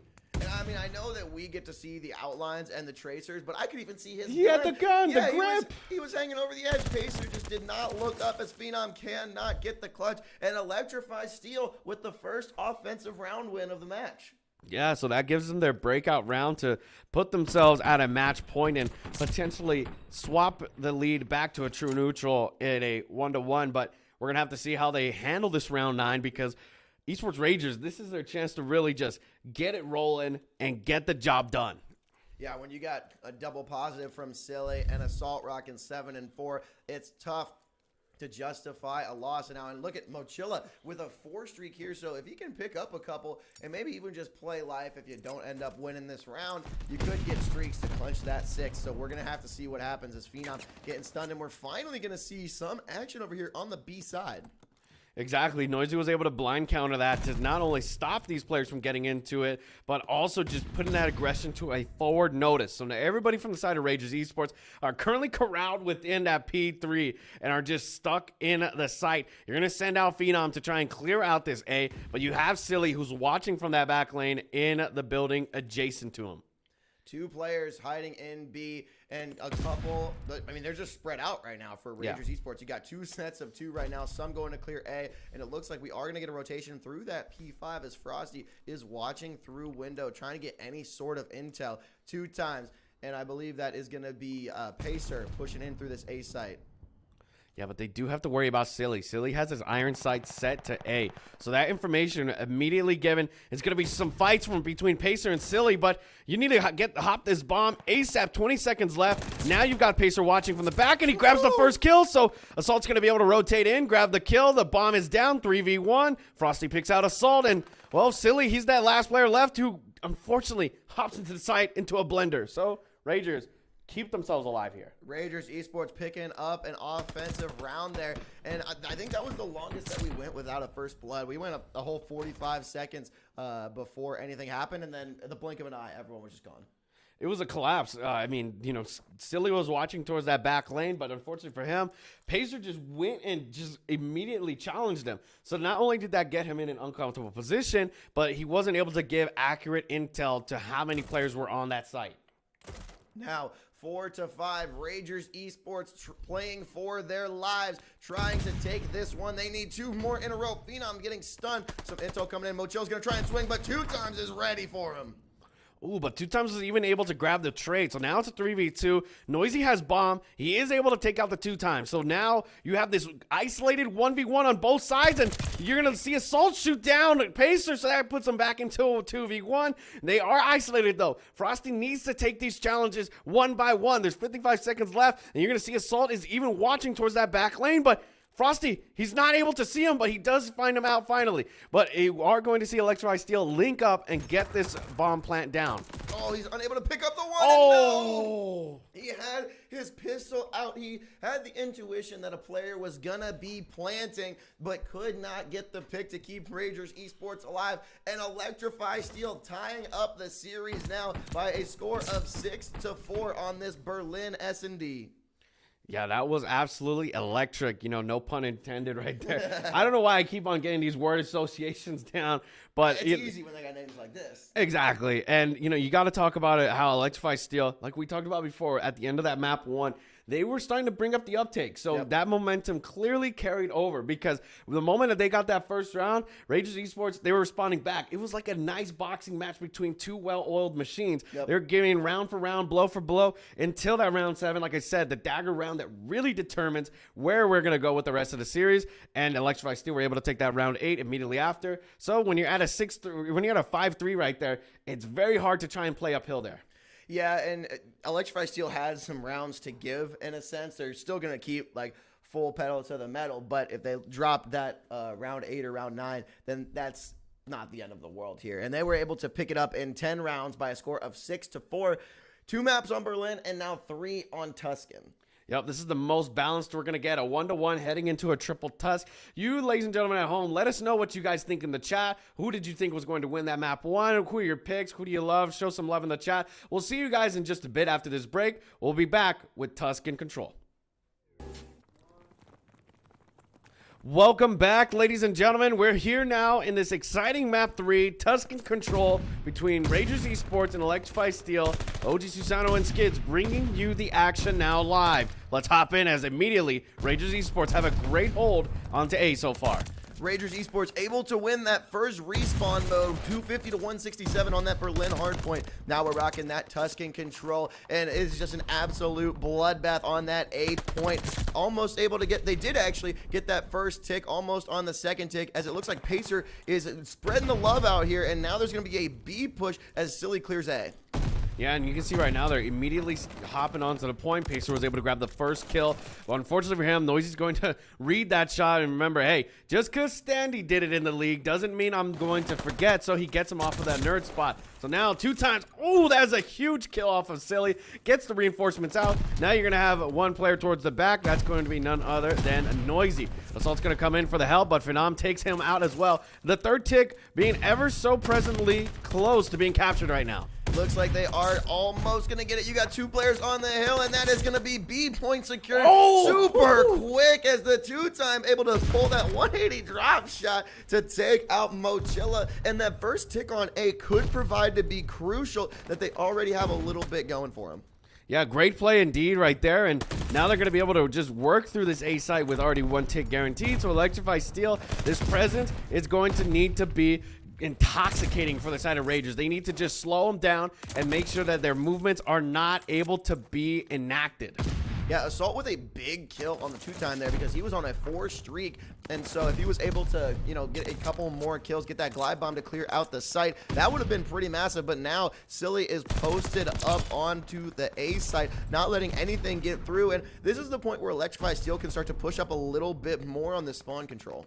Yeah, and talking about control, you have Noisy, who immediately watches from top radio, grabs the 2 pieces on the 2-time and Pacer. So now, what was a great lead, they were 16 and 10. Now Electrify Steel have put it on their heads and is now 9 to 10. Noisy's going to hop out, get a little bit overzealous there. So Phenom will be able to take him out. So now we're having a bit of a ballroom blitz here towards the mid. Nobody's even able to hop onto the side. Frosty completely wrapping around this whole map. Realizes, oh, we've got no aggression here towards the mid, this lane.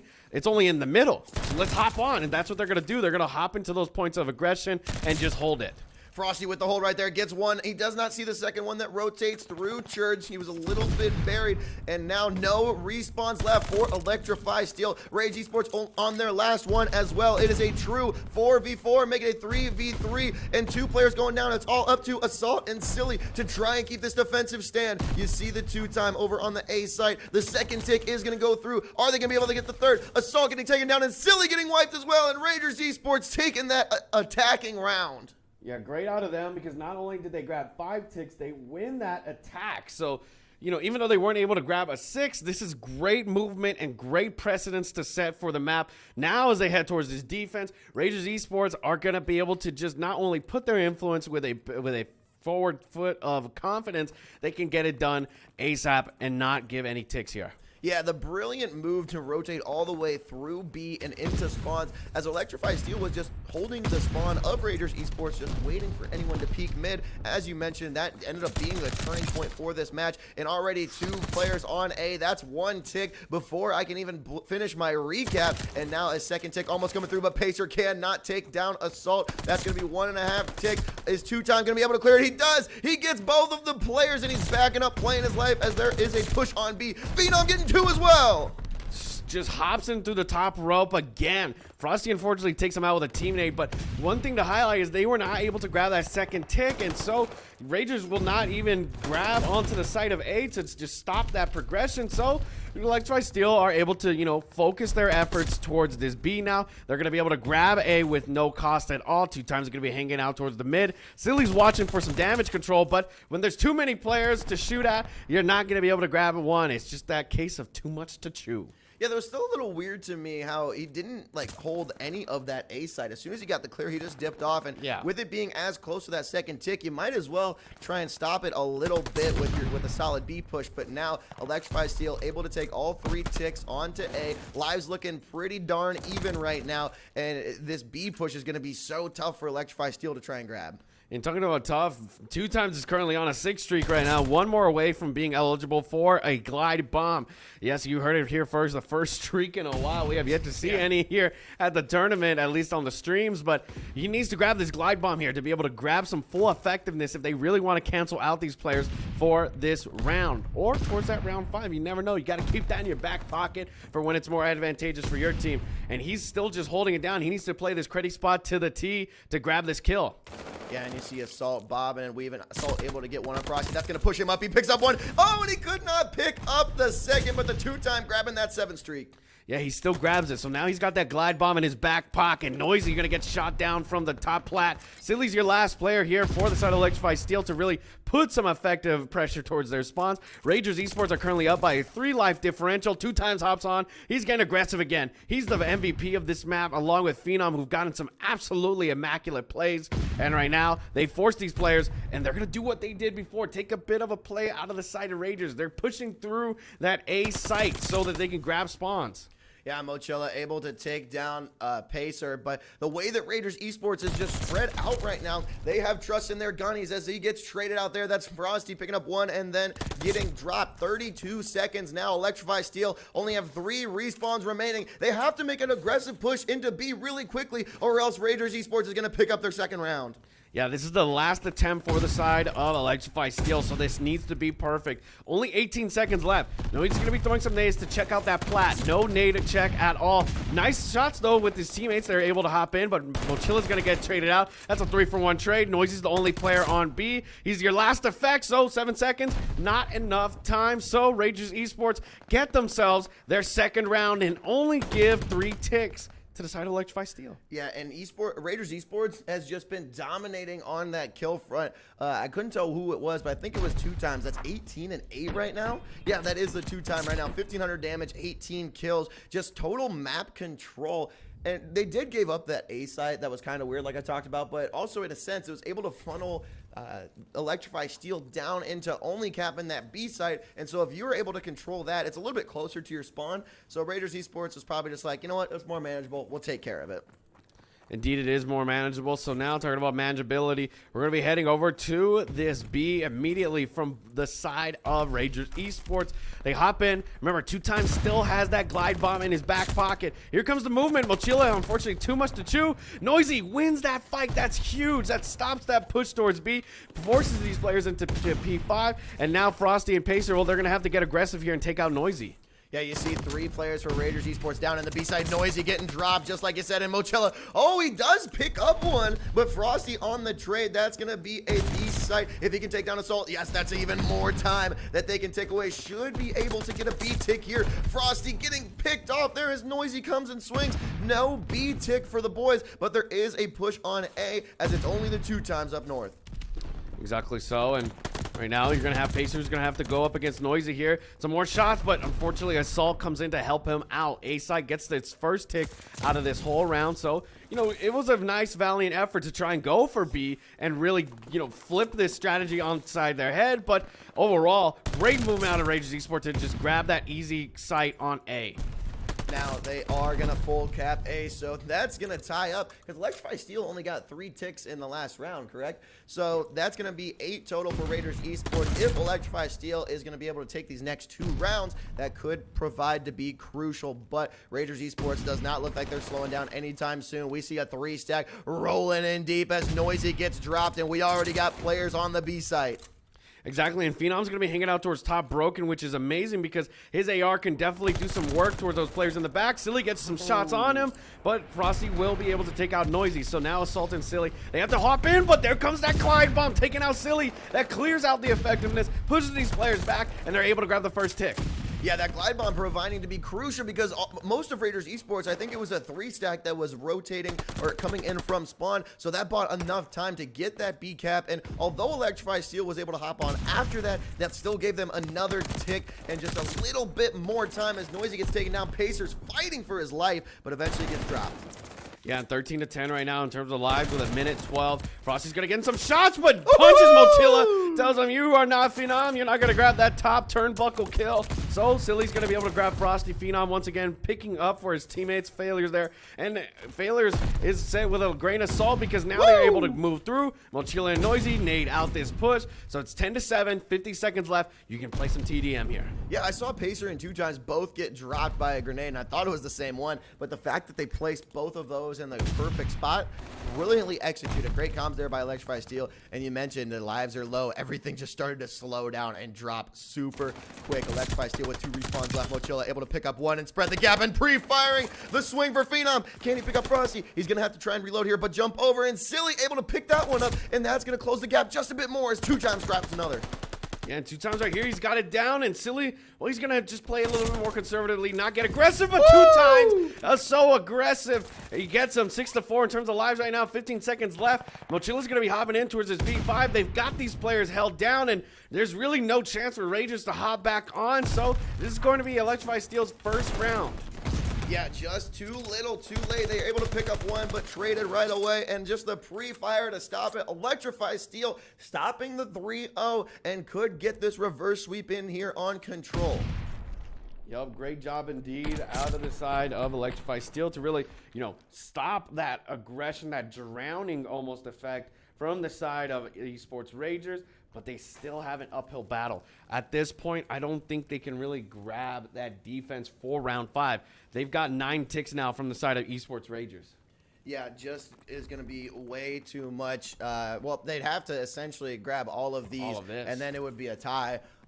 So Ragers Esports wanting to just get this defensive pickup here. It came really close. They almost grabbed another attacking round, but just losing 1 or 2 too many gunfights in that B site. Now, no streaks are on the table, as we did see that glide bomb come in last round, and Ragers Esports already just swinging through. Nothing really capped yet. Who is that going to be? Assault grabs 1, but gets dropped right again, and finally a push for the A site. Indeed, so Ragers Esports, this is their chance to really just deny them within this minute. But we're going to have a bit of a stack here towards A. Noisy and Mochila are going to hop on. Players are getting naded out left and right. This is D-Day. The nades are coming everywhere. Explosions left and right. Pager's going to hop in towards the back line. Cleans out Zig. But unfortunately for him, everybody's still on A site. So this is going to be a guaranteed site here pretty soon if 2times does not clean him up. But Mochila, he's ready for that chow. Takes him out. So now we force these players to despawn, and we have a bit of a backline battle. And we saw this last time, right, where Ragers Esports gave up that A side. I think it was a little bit less voluntary this time around, but now it's just a control game on B. And Electrify Steel up in lives for, I think, the first time this series so far, although it is just a very quick turnaround with 20-17. That's some light at the end of the tunnel for them, as now they have to try and stack a single B point. Yeah, this is going to be an essential movement right here in this P5. All 3 players linking up. That's going to be none other than Noisy, Mochila, and Silly. You have right now, Mochila hanging out towards that top Broken, who's going to try and clear out Radio. They clear it out, so now they're going to hop onto the side where the Hornet's Nest is. 2times hops in. There's going to be a trade-off right there. Salt and Silly moving in. They're going to even grab onto the side, but Ragers, they're nowhere near the site right now. You've got 2 players towards the back line. Phenom hanging out towards the mid, and Frosty, nice shots indeed. They hold them down. They get the trades in, and Noisy is going to be that only player onto the site. They grab the first tick, and, well, there's just too much to chew for them, and the 2-stack is now in effect. Yes, and this is a full spawn out for Ragers Esports. A second tick might come through here. It's all going to come down to Pacer. Phenom picking up 1, and now Pacer's in the site. Phenom picking up a second one, and we're not going to see that second tick come through for Electrify Steel just yet. Yeah, they got rid of that 2-stack, which in my opinion was a bit of a rough one because they sent that player out of his comfort zone. So now they lost the second tick. And you see right now, this is the most spread it out we have seen Electrify Steel here. They're going to need to win these one-on-ones very, very essentially. If they do not win those, then it's not going to be good. So as I say that, Mochila opens up with the first kill onto Pacer. That's a first of 2. Salt picks up the second one onto Phenom, and Frosty gets naded out. So that leaves 1 player onto the site. Everybody's spawning up close, but Electrify Steel, they've already put their presence onto the hill. lives are few and far between now. 6 for Ragers, 8 for Electrify Steel, a tick and a half. That's another great clear. Electrify Steel had a phenomenal push up in there, but Pacer and Phenom able to come up big when it mattered most to clear this B site. And so now Electrify Steel with a very difficult push. Now 3 players stacked up together as Frosty picks off the Lone Wolf, and Pacer putting shots down, doesn't get the kill, drops back to play live. Yep, there's 6-6 right now, 25 seconds left. Ragers Esports, this is their chance to really take it and just not give any ticks so that they can grab that defense from round 5 or just win it here. There comes the stun check for Assault and Noisy. They're going to get stopped in their motion right now. There's 12 seconds left. Frosty's going to hop in towards the top. The defense is coming in strong. They're not allowing him, but Noisy hops in. Assault's going to come in, but it's a 3-for-2 trade. There comes the 4th. Everybody gets sent back, and Ragers Esports, they take it now, moving the series to a 2-1. Every stun, every second, every bullet mattered exponentially at the end of that match. You saw just the great hold on that B site. There was 18-20 seconds left. Toss in a stun, delay him just enough to force an even more difficult push where lives mean everything. Time is running out, and Ragers Esports winning their second respawn mode, as now we're going to come back into Tuscan Hardpoint. Yeah, this is the effect of a triple tusk. It essentially gives you that recency and that home court advantage, depending on the more comfortable team. And what we've seen in this first map of Tuscan between these two teams, Esports Ragers are definitely that much more comfortable. They had a lot of areas of improvement towards that middle of the game. You know, they're making a little bit of mistakes, but they adapted, they overcame them. And, you know, on the side of Electrify Steel, they had a strong, you know, headstrong mentality about the way they were playing. There wasn't really too many adjustments, unfortunately. So for them, it was a much slower game. So that's why we saw Esports Ragers from the get-go were at a breakneck speed. Yeah, and so I was thinking about this in the middle of the last match, right? Like when you and I were casting Cold War last year and getting some control matches in, it was essentially just a coin flip, defense, defense, defense. Whoever won the round 5 coin flip ended up winning. But with another year under our belts for control and for these players and the way that they've made the changes, originally back for the lives meaning something and now for the ticks meaning something, the offense seems to have a little bit more power and more control, for lack of a better term, and we saw Esports Ragers pick up a crucial 2 offensive rounds there. Yeah, and, you know, talking a little bit about some of that history, you know, coming from Modern Warfare where the third mode was domination. You know, domination, like, come on. That's a pub mode. Yeah, exactly. But, you know, and then heading into Cold War where control is brought back. So all those BO4 legends, you know, were able to, you know, use that knowledge that they had. And then as we head into Vanguard, you know, at this point where the TTK is just out of the wahoo, you know. You look at them and they're dead. Exactly. You just look, you blink, you're gone. Yep. You know, it definitely favors offense more because offenses are going to be in that confident movement. They're going to be moving in much more aggressively. Defense, you saw like with Assault hanging out towards that top plat right there at that B site. He was just hanging there, holding a pre-aim. Usually that's what is done within Call of Duty. A veteran like him would be doing such as that. But in this game, in this day and age, that's just not a favor anymore because you're going to get double chowed. And if you don't win that first one, boy, you're going to lose the second one. Yeah, we saw a couple double chows end up working for both sides, but ultimately Esports Ragers able to pick up map number 3, up 2-1 in the series, trying to send Electrify Steel down into the losers bracket. Esports Ragers, if they take this Tuscan hardpoint, they're going to be moving on to the next round. Yeah, Esports Ragers, that underdog that came into this series, really showing up. And right now, it's currently at a 2-1. So this is their chance to really win 3-1. I know we had a bit of some, you know, different predictions that we thought Electrify Steel was going to be a little bit more dominant. I don't remember my prediction. I was totally right, whatever it was. But hey, we'll just revise it, you know. Talking about revisions, let's hop into this Electrify Steel game versus Ragers Esports, already into effect. Hardpoint looking really good right now. Electrify Steel taking the first couple of seconds on this P1 before getting wiped, and now that's a 3-feed for the Ragers, able to grab some hill time. We saw a pretty dominant performance from them ultimately until the very last portion of that Berlin hardpoint. It was essentially all Esports Ragers game. I mean, it was a 167 to 250 scoreline, but it honestly felt like a 120 or like a 110 for Electrify Steel. Yeah, great shots And right now, look at Ragers. They're currently holding the majority of this hill. Electrify Steel are going to be pushed back, but they still have the spawns for next. So this is an advantageous opportunity to grab a majority of this next towards the bottom of this B side for control. But everybody from the side of Ragers Esports, there's just no rotation right now. Phenom's going to be moving in slowly, but he's going to have to face Mochila here and win this 1v1 to really give his team the opportunity. Ragers Esports able to take the majority of that last kill, 37 to now 17. But Electrify Steel on this P2. Phenom trying to get the bullet pen kill, but Mochila bombing and weaving, able to win that one as 2 times, picking up double kill on the feed and hopping back into the hill. Yeah, but you want to talk about, an advantageous team. Ragers not only use that opportunity that Phenom was creating towards that top there to give that distraction for Electrify Steel, they immediately circumvent that power position, grab the spawns, and are now currently fighting back for that hill after Electrify Steel had a great break and are still holding it, even though they don't have spawns.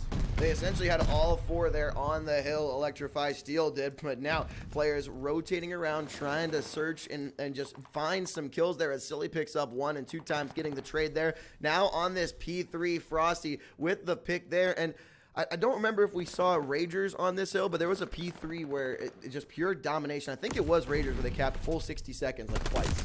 I think so too, and right now looking at it, it's definitely like that. They got that rotation on set. It's going to be Frosty holding down the back lane. He grabs that 2-piece. Amazing job. Number 1 is going to be Assault. He's going to hop in, take out Frosty after losing 2 players, but Pacer comes in to assist. Assault's going to get taken down by Phenom, who's taking a shift into the hill, but Frosty spawns up close. Silly's going to be that player to have contention, and he gets taken down, so they're able to hold the spawns 50 to 65. Ragers currently up by a 15-point differential. Grenade ultimately proving to be Electrify Steel's best friend as Phenom was just playing peekaboo behind that fountain and getting grabbed by that nade, allowed Electrify Steel to push on in, not allow Ragers Esports to control it for the entirety, but Ragers with the persistence come back in, and the 2 times doing the same thing right here, and there you go. The counter to the peekaboo, just toss a nade and just blow him out of the sight.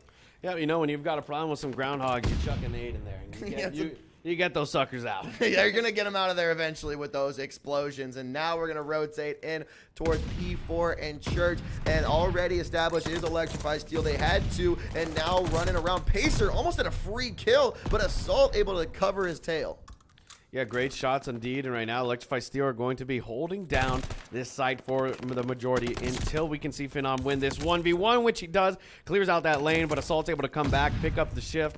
Now they still hold it down. This church building is like a bunker. They're just each taking a shot towards each opening angle. They clear out Ragers Esports, push them back, take the lead for now. So Ragers Esports, they're formulating a plot here to get back in. Electrify Steel in the lead, 87 to 79 as Mochila takes down Pacer and Noisy takes down the 2-time. Just no way in the world that Ragers Esports can bust into this church, and you see all 4 of the purple arrows just spread out across the map, trying to cover some ground, trying to get some picks on this respawn for this next hill. Silly is already here, but getting stunned, and Pacer taking him down. The 2-time sneaking up through to get the trade on Assault. Yep, great trade indeed, and this P5 is a great money hill for both sides, and as I say that, Ragers are going to get naded out, so Mochila and Co., they get themselves into this free real estate, they hop in, they're not going to be able to grab some aggression here. Silly and Assault, they're holding it down. Noisy picking up some aggression from the bottom lane, and well, everybody from the side of Ragers Esports, they're currently going to get flipped onto the side of their heads because Noisy gets the flank kill, grabs a 3rd one, looks for the 4th, and well, it's not going to come because that's Pacer who's going to be hopping in across, but Frosty nicely done, gets the damage control kill. Yeah, Frosty able to get that pick while he's stunned, trading a 2nd there. 20 seconds left for Ragers Esports. Unable to tie it up in this P5, but they can claw back quite a bit. 15 seconds now. One more push going to come in from Silly, who grabs onto the hill, but getting traded right away by Frosty. It's good to at least leave a 2nd guy just kind of hanging around when you got that much time left, because you don't want to give up garbage time to Electrify Steel. Yeah, you cannot give them any sort of extra lead than they don't already have. So 2 times with Pacer, they work it out, duo ship in hand, get the 2nd set of rotations into their favor. Then there you go. They clear out those players towards the back lane of Fields. So now everybody's going to have to work through this church. And talking about church, you've got Frosty there currently watching. Assault picks up the kills, and that is going to be a nice 3-for-1 trade. Ragers hop back onto the hill, and they continue as they flip the lead into the 2nd set of rotations now. Oh, Oh, there's one. Almost gets this. He does get the second, but could not get the third. A little bit of a nade, bumping him off of his shot, but 2 times getting a double right there. If I had $1 for every time I said 2-time got a double, I'd be able to buy that man a nice steak dinner tonight. He has been an absolute demon, and Silly with the 2-piece with that grenade. Raiders Esports has had some great mid-map control, but now finally Electrify Steel able to get a full break. You have a full break indeed, and Noisy just needs to keep being explosive here. He needs to keep getting these kills, but Pacer's going to be able to outmatch him there towards that end. The angle's not being in his favor. We look at the rotation, a nice little tertiary line hanging out towards the back, watching from the back lane. That's going to be Frosty to not allow number 3, Silly, to get through to that back lane. Well, Chilla's going to be able to win that forward position, but it's still not enough. You lose the spawns, you lose that aggression, so now you're just like a Hydro, but you need to grow back these heads and double that aggression. Pacer just running that cheeky nerd spot up, and my series triggering right now because it heard me say something, but Pacer on that hill, 162 to 134, 30 seconds left on this point. Raiders Esports was down after that first set of rotations, but that P1 and now this P2 proving to be in their favor. Yep, in their favor indeed, and here we go. Rangers able to grab a majority of this hill. 18 seconds going to the side of Electrify Steel, but the contestant comes in. You look at the rotation. You need to send a Phenom out, and he's going to be fighting these players in church. It's a bit too much because they're spawning right on him. So if I'm Assault, I need to get out of there, go for this next set of rotation. So Phenom, he's the only Lone Ranger here. Silly's going to be able to find him out, and he just runs out of ammo, but Assault comes in clutch. That was a huge save for Assault. Now Pacer running mid, doesn't get any stun, but he does get the bullets onto Silly. The follow-through coming in from Frosty. And nobody was really on this P3 for quite a while, but Electrify Steel able to push on through one way or another. Now trying to claw their way back 153 to 173. And Raiders Esports, they struggled in those P4 and P5, so they need to spread out their lead here. Electrify Steel with an entire kill feed. Can Silly pick up 2 more? He grabs one of them, but the second, Frosty getting the trade. Exactly, and Electrify Steel have now put themselves within skipping stone distance of grabbing back that lead. Rangers Esports had a great amount at the beginning of this rotation, but now Electrify Steel gonna able to bring that back. Pacer cleans out the back lane. They are able to even clean out spawns. That forces these players back to the fields. So Rangers Esports, they could potentially put themselves back in an okay position, but Silly's not gonna allow any sort of extra time to go to them. All that scrap time going to be used for the rotation now because everybody, once again from Electrify Steel, are back in that bunker position of the church. This seems to be their favorite. P4 supremacy for Electrify Steel. They got 2 already in the church. Noisy's on a 5 streak. Make it a 6 here soon because I'm sure he's going to clutch up some of these kills. And finally, for the first time in a while, I'm seeing some purple on the left side of the kill feed as Pacer and Frosty picks him up. Noisy grabbing a 6. Can he get fully streaked here? We're going to hope so indeed, because right now there's going to be some fights coming in from the back lane, and he does. He grabs the glide bomb. Now it's in their favor, much like it was for the side of 2 times that last map in the control. 202 to 188, 20 seconds left on this majority, and well, we head back towards this next rotation here, and Rangers, they're just going to try and grab as much scrap time as they can, but Noisy and Silly don't allow it. They have almost a full 60 on this hill. I don't believe it was contested in the slightest, actually, Nope. as this is going to be 218 to 191 coming into this P5 where Electrify Steel was able to control a lot of it. They are able to win on this hill. Noisy grabs 2. Can he get the third? No, he does not. Assault picks up the third, and Noisy dropping down, finally ripped off after a 10 streak. Yeah, and 2 times was right there, able to grab a bit of those kills, but Phenom's going to hop in. He switches to a sub now. He realizes that they need to get there fast, and they need to be aggressive. 232 to 192. Rangers, they're not in position here. They're going to be taken down, and Noisy's getting so aggressive. He's grooving on this map. He's just moving through them. They are dodging bullets left and right. Noisy swinging out, getting greeted by 2 members of Raiders Esports who need to push on in. 12 seconds and Electrify Steel will win this. Silly on a 5 streak as well. You cannot afford to have 2 glide bombs up and available. 3 players here for Electrify Steel and not able to get any of them. Assault and Silly take down 2. 11 seconds left for Raiders Esports getting into the hill, and it's going to need another set of rotations. Yeah, and you could grab a full 60 here off of this P1. We've seen how polarizing it is. 239 to 203 is going to be our stat line heading into this, and Noisy's the only player that's here on rotation. Frosty kills the 2 players that rotate. Here we go right now. Noisy wins that big kill, 241 to 204. You're going to push these players back, and now everybody's taking a shift, but the nade comes in from Pacer, a blessing from heaven. 2:44, only 6 more seconds. Can he pick up the kill? No, Silly cannot. Ragers Esports keeping their life alive. They're not going to be able to win it on this one. 2:11 and counting. You need to claw as much as possible. Assault with the trigger discipline, calling out that one's rotating but not getting the shot down. It doesn't matter because Phenom knows right where he's at. Him and 2Times both getting kills. Absolute domination on this hill. It's going to come down to this next P2.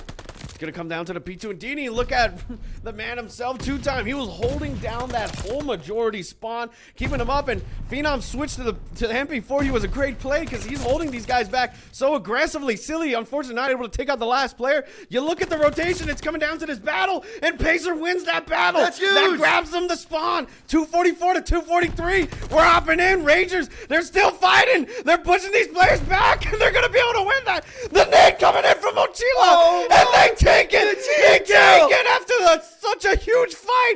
Rangers win that 250 to 244. The grenades have proven to be supreme for Electrify Steel, but one too many as Assault in prime position to take that hill gets wiped away, and Rangers Esports able to take the series 3-1. And I was saying that those P4 and P5 were exactly what Electrify Steel needed. They only needed 10 more seconds after that second set of rotations. I could have sworn they were going to be able to win it on that. That has got to feel good if you are Esports Rangers.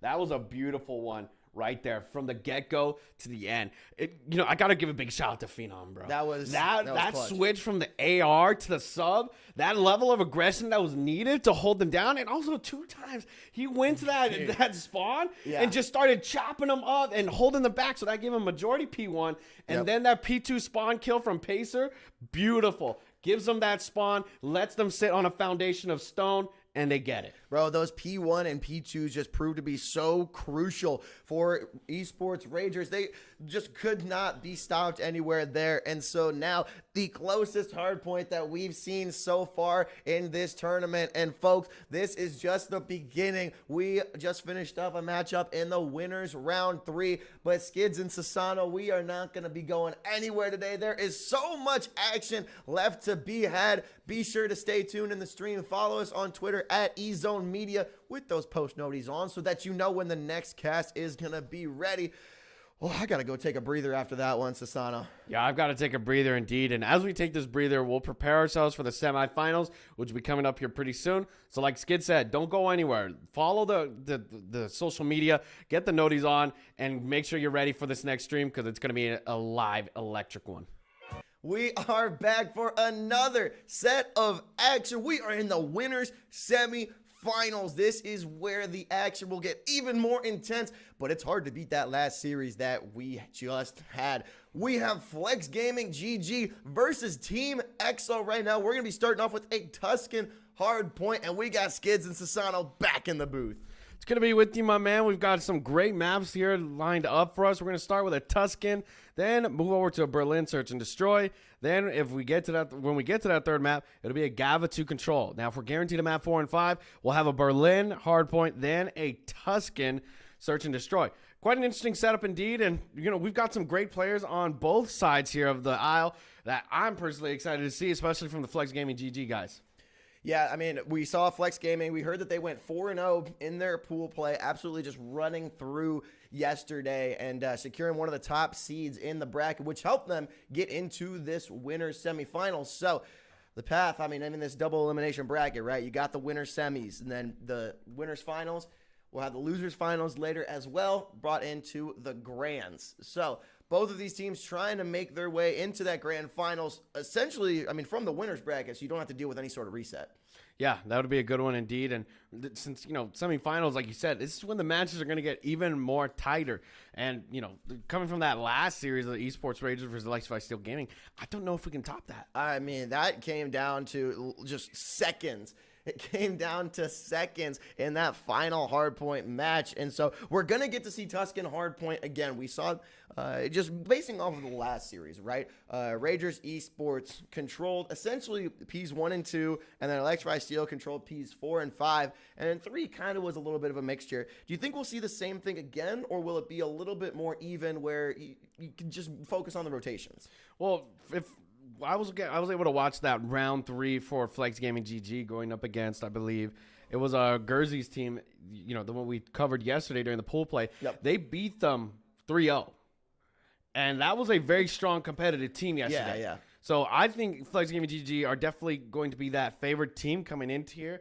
You know, we have Slay and Cheetah here. We also have Barrick. So these two guys, they're explosive. They play very well together. Yep. I was able to watch them from the back of their, you know, monitors and their POV. And these guys are very smart with the way they play. Yeah, I mean, I've seen Cheetah especially play at multiple LANs. This is my 3rd LAN. I think he's been at all 3, if not just 2 of them. And you've seen him a bunch too. Just someone that we've always been calling out. So be looking forward for him. But then anyone on Team EXO, a bunch of names that I'm not necessarily familiar with, but I'm excited to see who is going to be the one to step up here, as we are going to be loading up into the map. Again, we do have Tuscan Hardpoint. Some of these other maps, we got Berlin, Search and Destroy, then Gavutu for Control, Berlin for Hardpoint, and back to Tuscan if we do get that map 5. But the way you were talking and the way that Flex Gaming has looked, I don't know if it's going to make it to 5. I don't know. That's why this map, especially with it being Tuscan, is going to be such a precedent-setting map for the rest of this series. Because remember, Berlin and Gavutu, you know, I'm going to be 100% honest with you. This is probably the best that we're going to see the subs play. Yeah. After this, we'll see a lot of ARs shine. And Flex Gaming GG have a great set of ARs. So let's hop in right now as we get this going. Because I'm expecting to see either Flex Gaming come out the gate really hot or Team EXO to contend with them. Flex Gaming in blue on the left, Team EXO in yellow on the right. Bear getting a pick, and you already see Flex Gaming with 3 in the kill feeds. Winners semifinals. This is what it all comes down to. 11 points already for Flex Gaming, and just dominant control pushing in through spawns from EXO already. Yep, there you go. Very strong start. A strange setting for the side of Team EXO right now. They're not able to grab any of this P1, and this is typically what we've seen in the past. We've seen teams go extremely hard in their presence right at the beginning and just carry that out throughout the rest of this map. And EXO, well, he's got this middle peak up to the T. Rascos and Andrix going to work together. Kai picks up the 3rd. Cheetah's able to pick up 1, but is immediately traded out. And once again, no time at all for Team EXO on this first hill. Yeah, this seems like the first point, like this P1 is pretty convincing in who's going to take a large majority of it. And Flex Gaming already just coming out absolutely swinging. EXO finally able to make it onto this P2. And they see Bear EXO, player number 3 on Flex Gaming on the left, but then you got Team EXO on the right.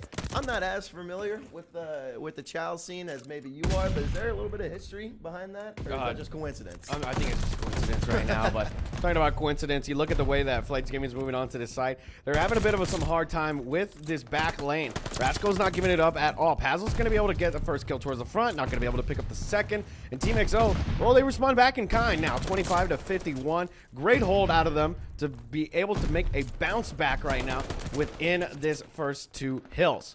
Team EXO just going full streak mode. I mean, they're shooting everything in sight, even their own teammates. We saw a team kill go down from Kai onto Andrix, and you saw 2 players were on a 3 streak, 1 was on a 2 streak, and Flex Gaming just unable to get anything going in that P2, picking up a little bit of a garbage time, but EXO already on the rotation. You got Kai and you got Andrix on that P3 now. Kai picking up a big 2. That's going to stop the only push that Flex Gaming had.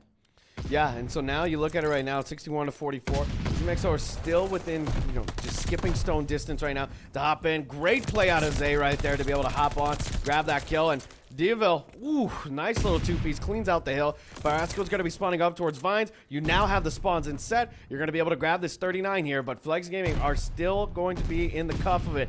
Team EXO are not giving up this time just yet. They come in through fire. Andrix and Zay, and the shots come in. Cheetah lines them up, knocks them down. Rasco's going to be able to grab a kill, but will get traded out immediately. Flex Gaming, great trades out of them. And Kai, ooh, gets the 2 kills off of that hill. Yeah, great job for Cheetah to just play that discipline behind there and get that pick. And we're seeing now that that 45-0 on that P1 plays a pretty big role, right? Because Team EXO had a very good push onto that P2, won most of it, and then won the early break on P3. But Flex Gaming still up by 40, almost 50 points now as EXO is just pushing into Church, is trying to get the cap here on P4, which they do get that initial push. And now we're swinging on over with Diavo, who's swinging on it. Hazel getting 2 here, and that's going to be a clear. That was a great clear right there. Pazel just absolutely coming in, putting his slaying power to use. They push out the spawns towards this side of platforms, but you do notice that there is a bit of some movement coming in from the fields. That's going to be Kai and Co. They give him a taste of their own medicine. A little 3-for-2 trade. Pazel's still alive. He gets that 2-piece. Is still keeping the team alive with their presence, and you can see right there, the spawns immediately flip. They switch sides, so it's just a repeat of remedies right now. Yeah, Pazel on a 4 right now. Can he pick up a 5th? He does, and we do see Kai get taken down by Bear. It's very strange because it doesn't seem like either team is necessarily out-slaying in a large portion. Now, Pazel with a 6. Can he pick up that 7th for the glide bomb? The kill feed has been pretty evenly traded back and forth. It really has. And right now, Flex Gaming, they're going to be moving in already towards that double point scenario. They've quite literally almost gotten a double, point standard right now. Pazel, unfortunately, takes out Diavel, but Diavel did get a bit into his iron sights right there, so it's just some human error. But could that error be a big nail in their sides right now? Team XO are able to hold this, but you see the way they're playing. They're only playing towards the stairs. So that top view is currently being held by Barrixo, and you see him pull out the Tommy gun, a new change in the meta.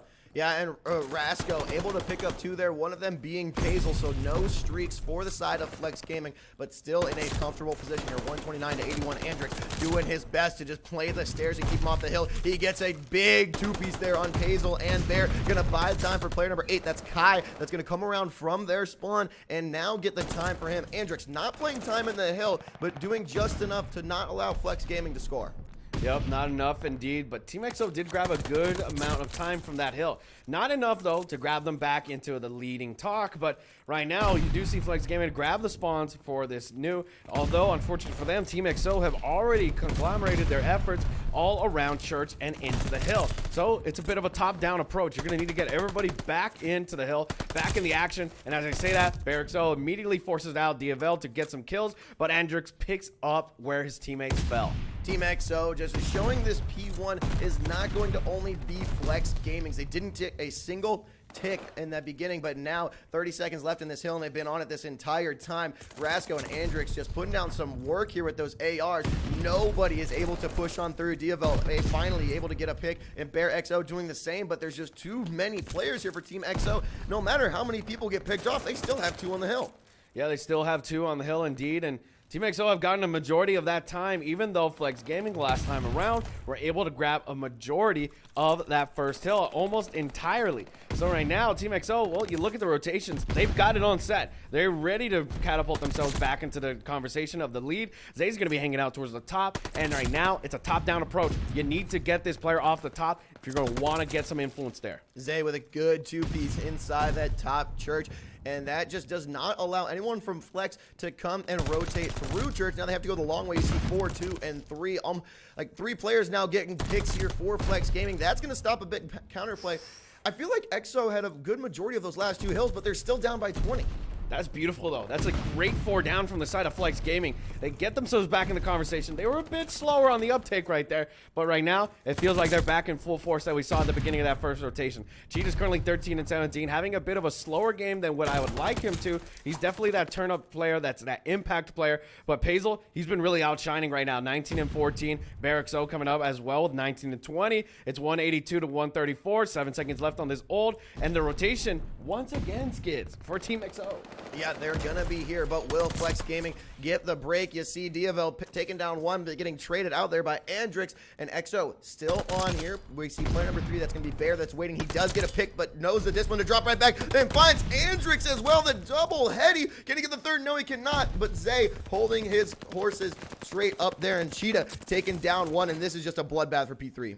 It is a bloodbath indeed, and really you just got to contest this. You can't give 25 seconds away here for the side of 10XO. Flex Gaming are going to need to really hop in. They know Rasco's still towards the back line, so they're going to need to put their influence immediately, but Andrix wins that fight. Rasco has been stun checked, but still, it's not enough influence from the side of Flex Gaming. So Team XO, they can get themselves back up, but it's still not enough. Flex Gaming here, they need to get this rotation set on a roll. They need to get it unilaterally instead of allowing Team XO to really trample that effect.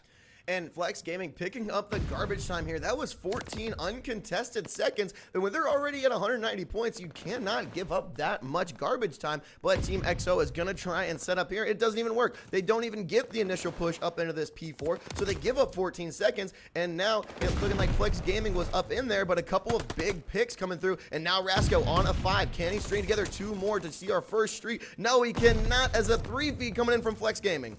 Yep, nice little 3-P. Here. Bear pulls out the Tommy gun. He's going to try and get some shots with it right there. Nicely done. Hazel's able to pick up. Cheetah, nicely done. Is able to look towards the mid, but not able to grab those kills. It's 221 to 168. They need to contest this hill if they want to win, but right now, XO, they grab those 2 kills. They're able to put their influence in, and it's just 26 seconds for the side of Flex Gaming. Cheetah's going to hop in right now, holding that forward position, getting a bit aggressive, sees that the positions have been compromised, but he's not able to land any shots. We haven't seen Cheetah put down as many shots so far, but his shots have gone and done things for the control. They have 2 players swinging through. They're not going to push yet if he's pre-firing it, so getting a little bit more time, and now just 10 more seconds. Flex Gaming 9 now, needing to win here in the most hectic hill up in command. And now Cheetah trying to put it down. Again, not connecting any shots, but doing some damage and letting his teammates push on in. It is an absolute cluster up here in this hill.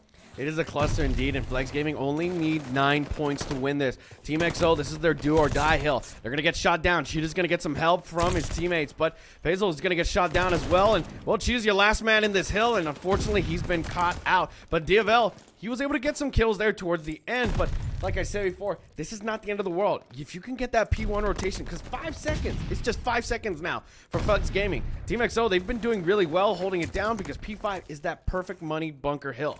Yeah, coming back now, 205 to 245, but they're on the hill now. Flex Gaming, one last push, and there it is. That might do it here as the last 2 kills coming through. 249, mark it, 250, and a massive 2 kills there from Pazel and Diavel to ice that game away. They needed those 5 more seconds, and 2 players from Team XO were not able to clutch it up there at the end. Yeah, and really, we talked about it before that this Flex Gaming team is a dominant team. They 3-0'd their last round. So it was great to see them right off the get-go be dominant. We saw that 4 down. They came into the series really hot and ready to go. But unfortunately for them, it was just a little bit slower. Towards that mid-game, they started to make a little bit more mistakes. But unfortunately for Team XO, they just were not able to capitalize on those mistakes. So Flex Gaming ultimately brought it back, showed their influence, and got it done. Yeah, and I hate to, blame the garbage time. I talked about it in the last set of rotations going in from zones 2 to 3, but it really, if you allow a team to get 10 to 15 seconds on a majority of the hills, that's going to start to add up. You only lose by 45, so 250 to 205, a very tight score line. And just a couple of those hills, a couple of garbage time, maybe you even contest it a little bit. You send one player back. You trust that he can win his ones. And even if he doesn't, that just brings an extra person over from Flex that's not going to rotate. And so maybe you can try and push that in if we do get to a Berlin hard point on the map number 4. We'll see. But ultimately, Flex Gaming able to just come out supreme. Yeah, they came out, guns blazing. But overall, Flex Gaming, I think, like I said before, they were definitely a much more dominant force that I saw within that last round. This time around, it translated. It did. Yeah. It really did. Unfortunately, just those small mistakes. But if Team XO, I think, can learn from the mistakes that they see in front of them and capitalize, Berlin's going to be a much easier map for them. Yeah, so we're going to move on from this respawn mode, from this hard point into the S&D. And we saw in the last series, Esports Ragers won each of the respawn modes, but Electrify still able to pick up that S&D. And, sometimes we do see that be a pattern where a team is better in a search and destroy and a team is better in a respawn mode. Do you think that XO might be able to capture a little bit of momentum here and grab this S&D? I think definitely there could be a chance for momentum to be grabbed here. Remember, it's always a rough one. People rarely talk about this, that constant of pacing from a hard point where it's, rotation, get the kills and focus that coverage. And then we head over to a much more methodical, slower mode, such as search and destroy. Yep. So usually I favor the opposite team from that first dub. But in this instance, they won that S&D during that last round 6-2. Yeah. And that is a dominant showing, if anything. Yeah, so it's going to be exciting to see here. Teams are up in the lobby. Flex Gaming winning match number 1, 250 to 205 on the Tuscan hardpoint. We're going to be moving back into Berlin S&D, one of the more popular S&D maps that we've seen. We've already casted one so far today. So we had a little bit of a series prediction. I don't think we got anything official from you, but after one game, Sasano, what do we think the official count's going to be? Remember, you got it wrong last time, and essentially the exact opposite. I'm pretty sure you said 3-1 Electrify I said 3-1 Electrify Steel, 3-2 the Esports Ragers. So you got it wrong twice. Well, you didn't get it wrong either. I know, but I only got it wrong once. So, I mean, if we're going to be throwing trash at each other, open your own garbage can. But, you know, looking at it right now, I would have going to say a 3-0 for Flex Gaming. Yep. I think they have a great momentum right now. And the way that they've been playing, especially with this hard point, I think they can learn from their mistakes. Cheetah's a very smart IGL. Yep. He can get it done. Yeah, I do think that Flex Gaming will win the series. I believe if EXO can scrape anything by, it's going to have to be in this search and destroy. But we will see. That's why you play the games, right, folks? We are here in Texas, Cedar Park, and we are running the EZone 4.5K winners semifinals. You got Flex Gaming here on the attacking side. 2 players already pushing up through mid. Yep, and right now we're seeing a nice little movement here from the side of Andrix and Zay. Zay's going to be trying to hop in to see these players, but unfortunately for him, he's going to get sought after, but Cheetah will be able to take him out. He slides through, but Rasco immediately picks up the trade. We're back to a 3-3 neutral. Team XO currently spread it out more than I would like right now. You do see, though, number 4, that's Diavel, who's watching this B bomb. The A site, it's free real estate, so they're going to immediately capitalize on that. Yeah, and you got Andrix running a marathon inside of that B bomb site. Bear ready to swing through. That's just that so many loud doors that create such a distraction here as the A bomb is going to be planted. Who's going to spot who first, Bear or Kai? You see them eyeing down each other. Now we're running around. Kai is ready to make a push. Bomb is down. Yeah, bomb is down indeed. There's 37 seconds on this planter. But you see Hazel. Oh, he even grabs the kill on the Kai. That's a great one. He gets that opening kill. Rasco's got 57 HP in a dream. This is not a good position for him because everybody from the side of Flex Gaming have decided to just stay conservative, stay by, watch an angle, and there you go. They immediately converge onto him. So Flex Gaming gets your first round. Yeah, winning any sort of 1v3 like that where they already know exactly where you are, that's going to be tough. So Flex Gaming getting that plant. It was a patient plant too, right? It wasn't an A rush or a B rush. They were able to gather intel and then move in and capture that A site. So now let's see what Team XO can do on the offensive front. Yeah, we're going to have to definitely see because right now the way that we saw Team XO, they were a little bit more opportunistic, but the thing is they were putting a bit more of their money into the banking of that 1v1 between, you know, Kai and I think it was Pazel, but that's just not going to happen. And right now, Diavel even spots these players make their move to B. So, you know, it's a nice 2-2 split, but it's going to be up to Cheetah right here to win this first, and he does, but he's going to immediately trade it out. He's been getting those first bloods, but he's just not able to keep himself alive, and Zay's even going to be able to take out Bear right there. Yeah, Zay giving the numbers advantage now. Oh, never mind. Getting taken down is Rasco by Diavel. Bomb is going to go down on B. Zay and Pazel spot each other. Pazel doesn't get the first shot, but he does get the blood here. He stopped the plant, but now Andrix is going to put it back on, and that's going to give him intel on exactly where they are. Pazel and Diavel pinching in here to the shed. Hasn't seen anyone escape yet. You're going to see 2 players swinging through the window. Are they going to get eyes on? They're lined up. They were lined up, but Andrix only able to get one. That was scary because, yeah, they lined up, but at that last little, like, millisecond, they just converged away. And you saw his gun sway. He was ready to immediately sway it onto that second player, but they beat them with the numbers again. So now Flex Gaming 2 rounds in a row. Remember, like I told you, it was a 6-2, that first S&D that I saw them on. Yeah, I was getting flashbacks to Optic on Moscow. I thought we were going to see not the accuracy lineup. I thought we were going to see a Flex Gaming on Berlin, but no world tour today. Flex Gaming finishing up that round. Now up 2-0. Pazel 3-0 right now on that streak. Has not died yet with the bomb in hand. Yeah, and you see this blind counter more towards A, but looks as though they're going to be moving fast through B, but unfortunately for them, number 5, Rasco, he's going to be watching from that top third broken. So he will be able to get this view onto these players towards the top down. It's just waiting for this first pick, and looks like Zay, he's moving a little bit carefree right now. Diavel's going to be able to take out Rasco. That's that third top broken player, and well, Zay's going to hop in and gets a barrel stuff onto Cheetah, unfortunately.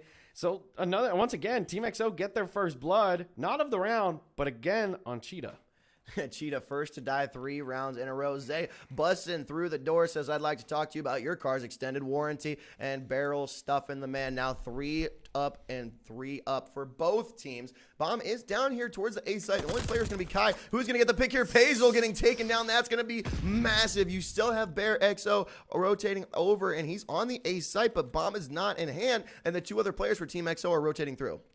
Yeah, you see right here, Bear's going to be smart about it. He's going to get behind Kai. They grab him, but Andrix was able to move through that rotation. Team XO, they converge onto the players and grab themselves their first round. Yeah, picking up that first one is huge. If Pazel was going to be able to get that kill, that would have been the round ultimately, I think, for Flex Gaming. But a big 1v1 pickup by, I believe it was Andrix down there, and getting the bomb down as well, because it's always nice to get the numbers advantage, but when the opposing team has to run, find the bomb, and then pick it back up, plant it somewhere else, it just takes way too much time.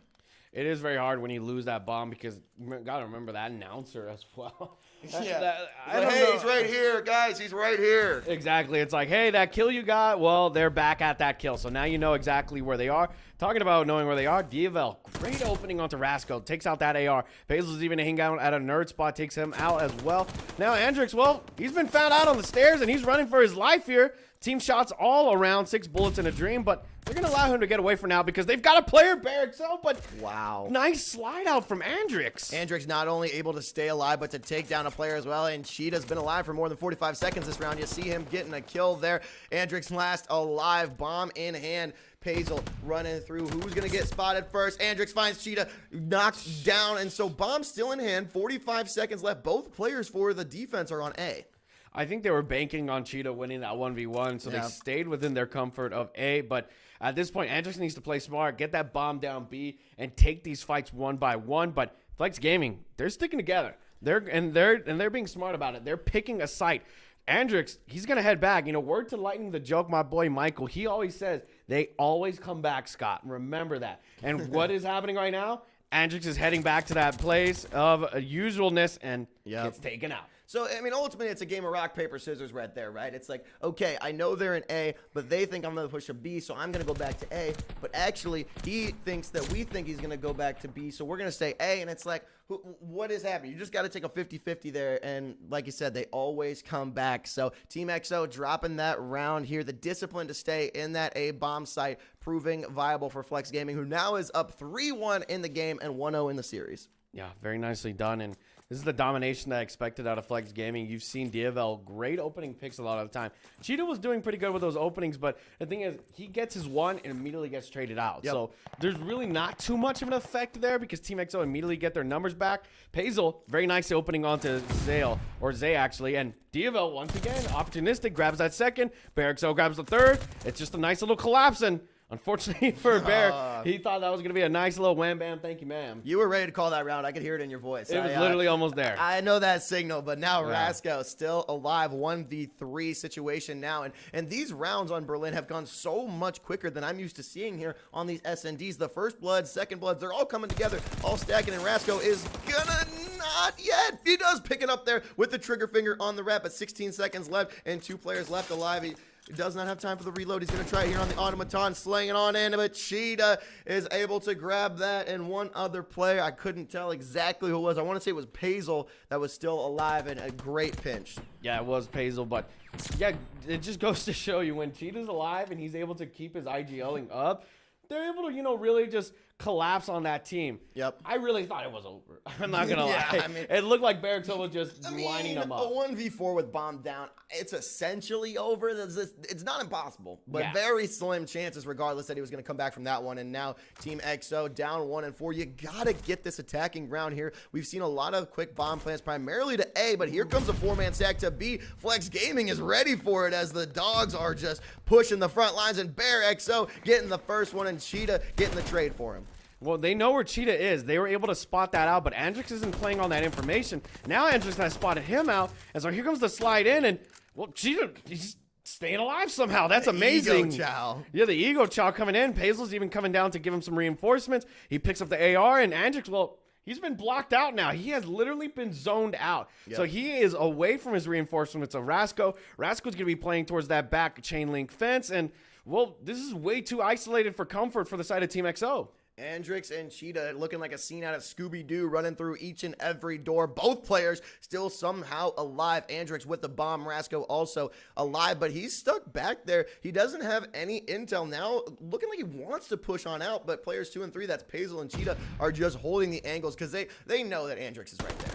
Yeah, they definitely know. And there you go. Cheetah's even just going to be that ever-patient player. Rasco's going to hop in. Pazel's ready to go. So, Flex Gaming put themselves at a 5-1 advantage, closing this book very soon with a match point status. Yeah, and then he almost slipped out of there as the rat, right? I mean, Andrix had the bomb the whole time. He tried to wiggle away, and he hoped that Cheetah and Pazel lost track of him, but they knew where he was the whole time, and so you just got to hold angles and got to play patient. He's going to have to make a move eventually, and then he did. Andrix getting taken down there, and Flex Gaming just looking as dominant as ever right now. And the funny thing about that, it was a 3v2. You had Diavel holding A. Yeah. So that information was definitely, you know, a little bit of some context clues. Just, hey, he has not pushed A, so we know he's still on it. So the information was present, intel being ever so clear. And there you go, Pazel, another opening kill, greatly done. Cheetah's able to pick up one as well. It's a 4v2. The collapse is in. Team XO back on their heels. Flex Gaming trying to clinch this up here, needing one more round. Bomb is going to go down here, 5-1 right now in this winner's semifinals. Looking like Flex with the plant here. That is going to be Kai, making it a little bit more manageable, but Diavel says, no, sir, I'm going to grab that. And Cheetah unable to grab Rasco. Rasco left alive. 30 seconds left, a 1v2 situation, a lot more manageable now that he was able to get that kill on Cheetah, but he's going to be running out of time here real quick. Yeah, there's literally no time. Too many players to try and find. You know that there's a player towards the back line. That's just the stereotypical plays. And unfortunately for him, he goes to challenge him. Yep. It was a sense of readiness for the Flex Gaming boys. And so they take that 6-1. And that's a dominant 6-1 status. Yeah, I mean, that hard point was really close, 250 to 205, but holy cow, that S&D was just a one-man, like a one-team show. I was about to say one man, but no, everyone was stepping up big. 3 players with over 7 kills. Pazel at 7-1, going absolutely nuts. And Bear, the only player negative on Flex Gaming, but he was killing it in the hard point. So everyone's stepping up on this team, and it goes to show why they swept through pool play, why they are now up 2-0 in the winner's semis in convincing fashion. Yeah, and especially that last match being a 3-0. I know I bring it up a bit, but it's also good to have some, some recency of these player records. But, other than that, Flex Gaming, they're now stamping their ticket to their 3rd map. They're 2-0. Team XO have been put on their heels. They got beat that one. Not going to lie, that was indeed a beating. It was a 6-1 loss. So now, as we head towards this break, we need to get ourselves recollected, ready to go for that Gavitu. Yeah, so we are going to be going to Gavutu Control, and Team XO, they still have a shot, right? They look good in the respawn mode. They can get something going here. We've seen a little bit more on the attacking side actually means something. In the last series, Esports Ragers won 2 of their attacking sides on Control, so it's not anything that's totally out of control, right? Yeah, it's definitely not out of control. We're going to really need to see. We're going to head to a short break, ladies and gentlemen. We'll get right back into the action once this once the map 3 begins, so don't you go anywhere. Map number 3, Flex Gaming trying to punch their way into the winner's final. Team XO fighting for their life, down 0-2 in the series, and now we are on Gavutu Control. Flex Gaming on your right, rocking that defensive stand already. Yep, defensive stance indeed, and there you go. First blood's going to be for Kai against Cheetah. Rasco picks up the 2nd. Zay's going to be here to pick up the 3rd, and Diavel, well, he's your last man left here in this position. The stack comes in. They're going to try and grab A within a fast procedure, but Barrick, he hopped in, but immediately got stun checked. So Diavel and Cheetah, their work is cut out for them. They clean it up, but Rasco, that ever-present AR, just going to be a problem in their sides for now. Team XO able to get that first tick, but we know that B is typically a little bit more difficult to try and control than this A site. So if they can get this quick, that's going to give them that much more time to try and force that B side, but not able to get the 2nd tick here as Bear XO clears out the site, but Rasco taking down 2, and that's going to allow a pretty big push here from Team XO. Yeah, great push indeed, and right now Flex Gaming, they're going to be trying to get back onto the site, but once again, another stack comes in, and Barrick's that last player to really try to get it done. But like you said before, A typically is your sacrificial pawn in this sense. You want to focus that B, but Kai, gets that rotational kill from the side of Flex Gaming. So they're going to be forced back into their spawns, and now they got them lined up in a tertiary line. You have number 7, Cheetah, who's going to be pushing out towards that top gun into their P1, and he's going to be really that, determining winning condition factor. But Zay just gets that teammate on Andrix. Yeah, that's a good nade that you want to try and connect with, but unfortunately nothing there. And you see Rasco, player 1 that's just been chilling in the ship. He's on a 6 streak right now, so he's trying to get those streaks because you can get some absolute dominance if you can clear the team off of the objective. So now Zay grabbing 1. Can he find the second player? Gonna be Diavel back behind the rock. Not exactly sure if he knows that he's still there, but now he picks up 1. There's Andrix and Zay take down 2, and they're almost ready to make a push.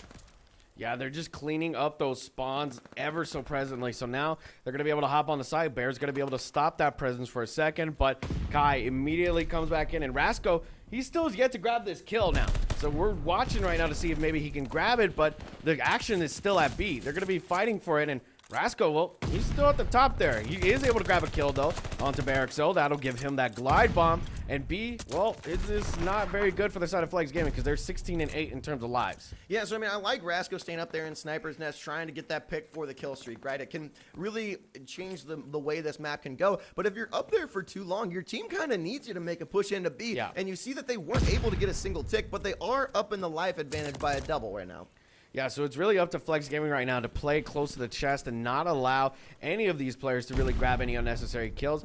And Devo, well, he does stop these players from getting into the back spawn. Barraxo once again. And Zay, oh my gosh, I thought he was about to get turned on there. Yeah, that would have been beautiful. Now with no respawns remaining, if you're Flex Gaming, you're not going to win off of lives. You either got to just hope to run the clock out, and now clock stopping when a player is on and capturing the objective. So you see that 14 seconds frozen. Cheetah the last alive, and that's going to do it. EZone picking up an attacking round victory.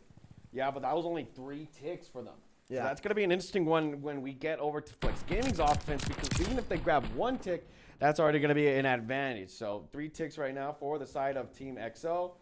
So really, it's up to Flex Gaming's opportunity here to really own this attack and possibly fix up that defense. There was a lot of errors with that mid control, I would say, but still some room for improvement. Yeah, and Rasco does have that glide bomb. Keep that in mind. We did not see him pull it out. 10 and 2, and EZone looking really solid right now. Flex Gaming not sure what's going on in that kill front. They're not able to connect with anything yet, but now on this attacking front, looks like they're going to make an initial push for B to try and get a little bit going there. At least draw them off of that A spot as Rasco getting the first kill and Cheetah able to trade out and picking down Zay. Yeah, great move out of Cheetah there, but Rasco's going to be that player that's going to be on the B site. You had some help from the cut right there. That's Kai, and Rasco even comes in to clock in right there, and 28 to 27, no sites even being progressed at all for Flex Gaming. Team EZone, they've got them currently set up at this P1, and it's really their game right now. Flex Gaming playing a lot slower than I'm used to seeing them go, but you gotta stay control, right? Especially if players are getting picked off on rotation. Bear almost getting the second, but that's gonna be a full team wipe and a full spawn out for Flex Gaming. Yeah, so now Flex Gaming have a little bit of a factory belt where they're gonna have to really just one by one grab themselves some time on this A, but Zay and Co, well, I mean, this is really their swan song. They're coming in big time, hoping that they can just grab this round free of charge, but Barraxo and Cheetah, they come in with some opening kills. They grab onto the site, stop the time from progressing on. There's 21 seconds left, and not enough players on the site yet. So Kai will be able to just absolutely demolish these guys, and Diavel as well. Yeah, I'm not exactly sure what happened there because you were on the site for almost got a half tick onto A by yourself, and no one from Flex Gaming was able to push up, and now 4 seconds left. A last attempt, last ditch effort. You have to essentially capture all of A right now, uncontested. VZ is going to try and push on in. Does not get anything. Oh, look at that. Rasco getting taken down as well by Bear. You're still alive. You got to go quick. Bear on a 3, but that is almost going to tick up a little bit more as Paceful sneaking his way into the hill. Yeah, they just need to grab some ticks here, if anything, because a 3-0 would not be good. And right now you've got all these players collaborated, moving towards that A. But right now, if Basil goes down, this is not going to be good. There comes the second tick. Now comes the contest. Zay's going to be coming in from the top, from the turnbuckle. He even grabs Basil from the back. Diavel's able to help out, but there's no time. And that's only 2 ticks. Yeah, but those 2 ticks in the last 2.5 seconds could prove to be absolutely massive. I mean, Team EZone now in a position to win this on a next attack. And honestly, I'm kind of surprised on what was happening there because it seemed like Flex Gaming was just getting caught out in the open. Credit to Team XO, who was just massive spawn control, would not allow Flex Gaming any sort of push. And the thing here is, yes, you were not able to grab too many ticks there, but Flex Gaming, if they can just win this defense, no effect at all to the ticks, then they have an opportunity to grab that attack next round and just, take the defense. So this is great opportunity. It's a great recipe for a comeback here because there was, not really too many ticks from either side with only one tick being the differential. But this side of Team XO, they can always grab A. They just know how to put their influence there. They have Andrix or Rasco on the top boat, and Cheetah's just not going to be that player to take them out. Yeah, and we're talking here about the ticks for anyone that may be unfamiliar. Just the reason that a player wants a tick, it's historically easier to play control from a defensive side, and the tiebreaker in the 5th round is going to be whichever team has the most ticks going into that. They will earn their defensive stand, so it may make that reverse sweep a little bit easier for Flex Gaming if they can string together 2 here. No ticks going down here on A yet. Thought they were going to have pretty solid control, and now Rasco, the only player alive up top on B, we are going to see him get 1, which stops quite a bit of attack. Yeah, and here comes the contest from Diavel and Co. They're going to try and get him off of this site, which nicely done. The dual ship works in hand, but as they were focusing B, A has already been progressed to 1 tick almost. Actually, it didn't go there. No, they got him off. Wow. That's a millisecond of a chance, and they were able to bring it, but they're still going strong here. Pace was able to take him out, and Zay's still alive. Okay, there you go. A-tick finally goes through. I'm like, no way that Flex Gaming would be able to just wipe that. That would be absolutely incredible. But 1 tick coming in, Andrix able to support at least a little bit here, and Flex Gaming still caught on their heels, unable to make anything, like nothing doing on A. Yeah, it doesn't feel like anything fiscal is happening just yet, but there you go. Team XO able to take out that first side. Rascal getting some shots onto him. Diavel, he just needs to stay up, but he gets him with the 2-piece right there. Very nicely done, 17-16, and Flex Gaming are back on their heels now. What was looking like a switch in the shift of music for the side of Flex Gaming. Now they got to really defend this B, or it's do or die. Team XO turning on the Jets now. Also up in lives by 4, which is how they won that first attacking round. Can they do the same here? 1:13 left to either cap B or wipe Flex Gaming. Yeah, and Rasco has that glide bomb in the back of his pocket, so this is really a good opportunity for them to just try once and get on, or just, throw the glide bomb down their throats and not allow them to get onto a AR position. Zay's going to be here in the back line, and, well, there's too many players. He needed to focus one, but Cheetah and Co, they're able to get back up. They get a breath of fresh air for now. Everybody's spawning up towards that back of the beach line, and, everybody pack your sandals, pack your flip-flops, pack everything, because it's getting wet out there. And you mentioned that glide bomb, right? And if you want to try and make a push to win off of lives, then you can also just use that as a UAV of sorts. Like, you drop it down. If you don't get a kill off of it, that's fine. You know where 4 players are, and you can get some pretty solid wipes here. But Flex Gaming, 9 lives remaining. They could hold on to this quite possibly, but 2 coming down from Team XO. A 3rd might be coming in here as a contested site, but no! Kai whiffing just too many shots, but that's 3 stack on B. He was able to grab 1, but couldn't grab the other 3. Cheetah's got to come in and make a push here. Zay getting swung, but Andrix on the trade. 1 tick coming down for B. 25 seconds left. No respawns remaining for Flex. You got to make a push now as Rasco's still in sight. Bear unable to grab it. Kai on the double kill.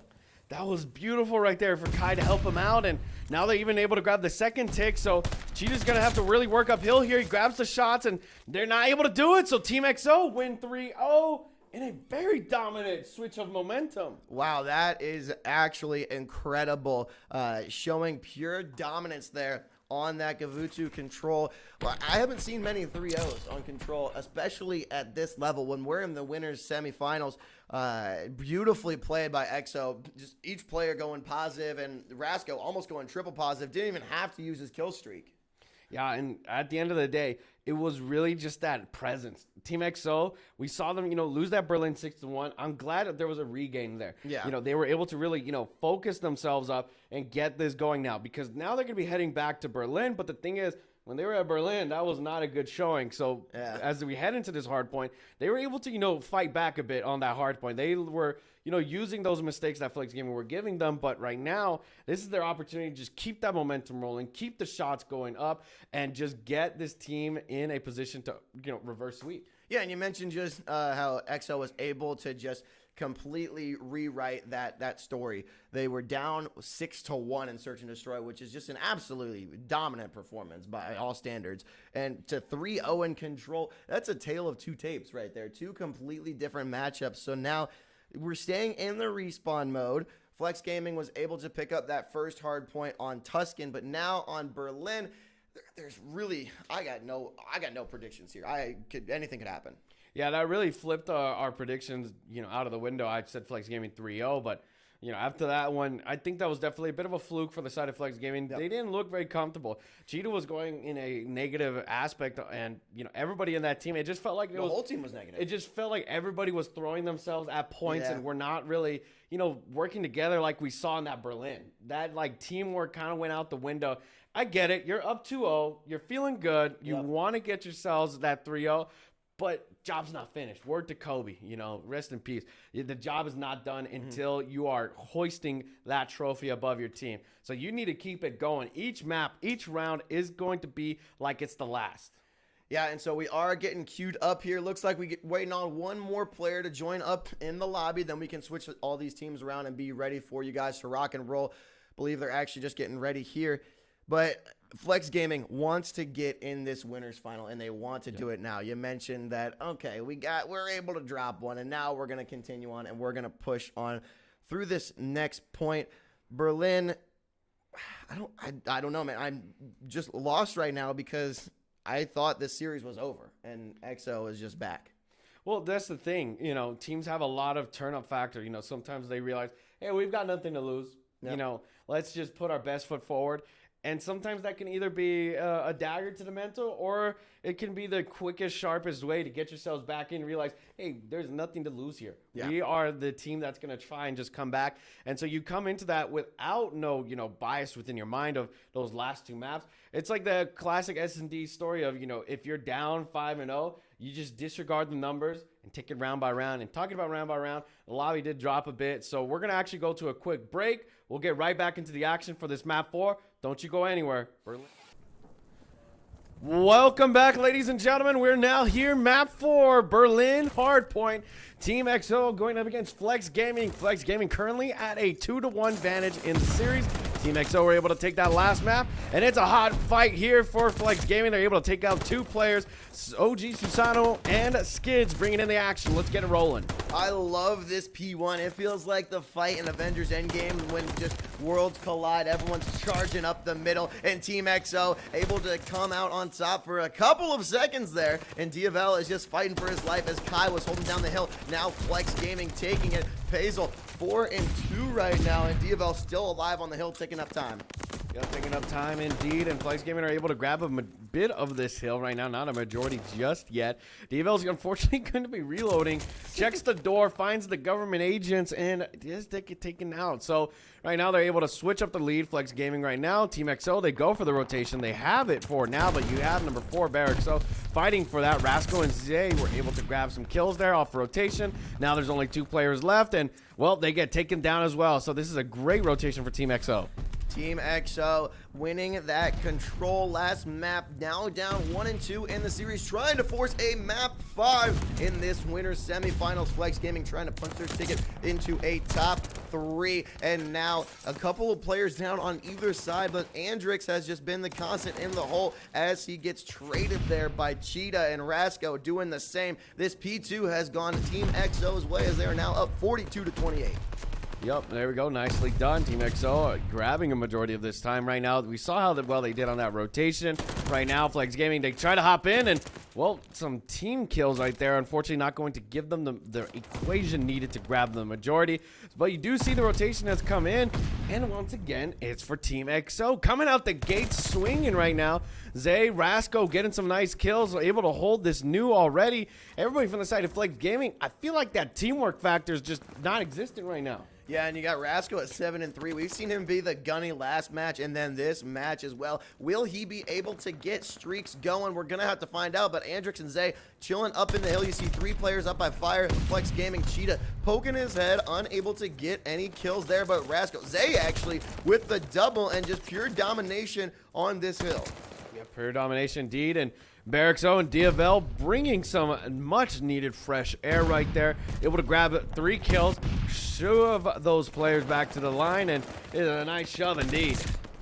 Looking at punching Kai rather now taking down Cheetah. Pazel, the only blue name on that left side of the feed. EXO, 3 players at 8 kills, not a single player positive. Look, yeah, now that Bear is 6 and 7 on Flex Gaming, but Team EXO just turning on the Jets now in these last 2 maps.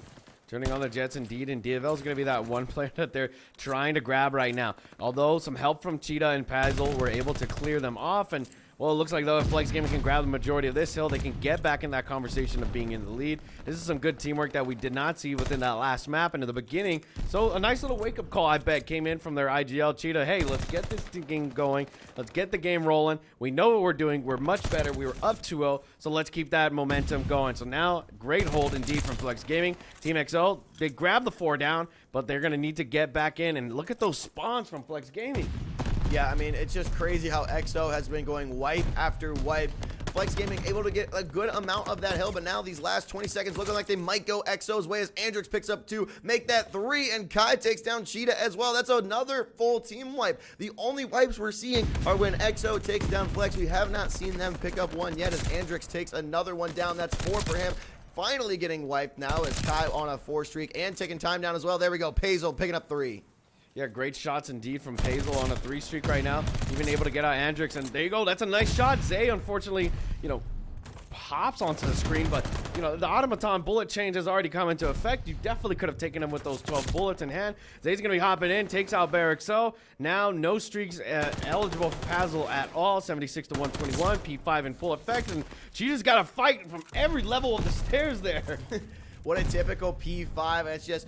It doesn't seem like it's vertical right there, a hill in the middle of the map, but you got levels on levels right around there. No one ticking down anything, just an absolute bloodbath as Pazel and Diavel able to clear out almost the entire team, but Zay holding it down just enough to where Flex Gaming cannot capture any time here. 78 to 122. Flex Gaming going to try and get a little bit of garbage, but if EXO has anything to say about it, it's no sir. And 2 players, Zay and Rasco, already set up for this next set of rotations.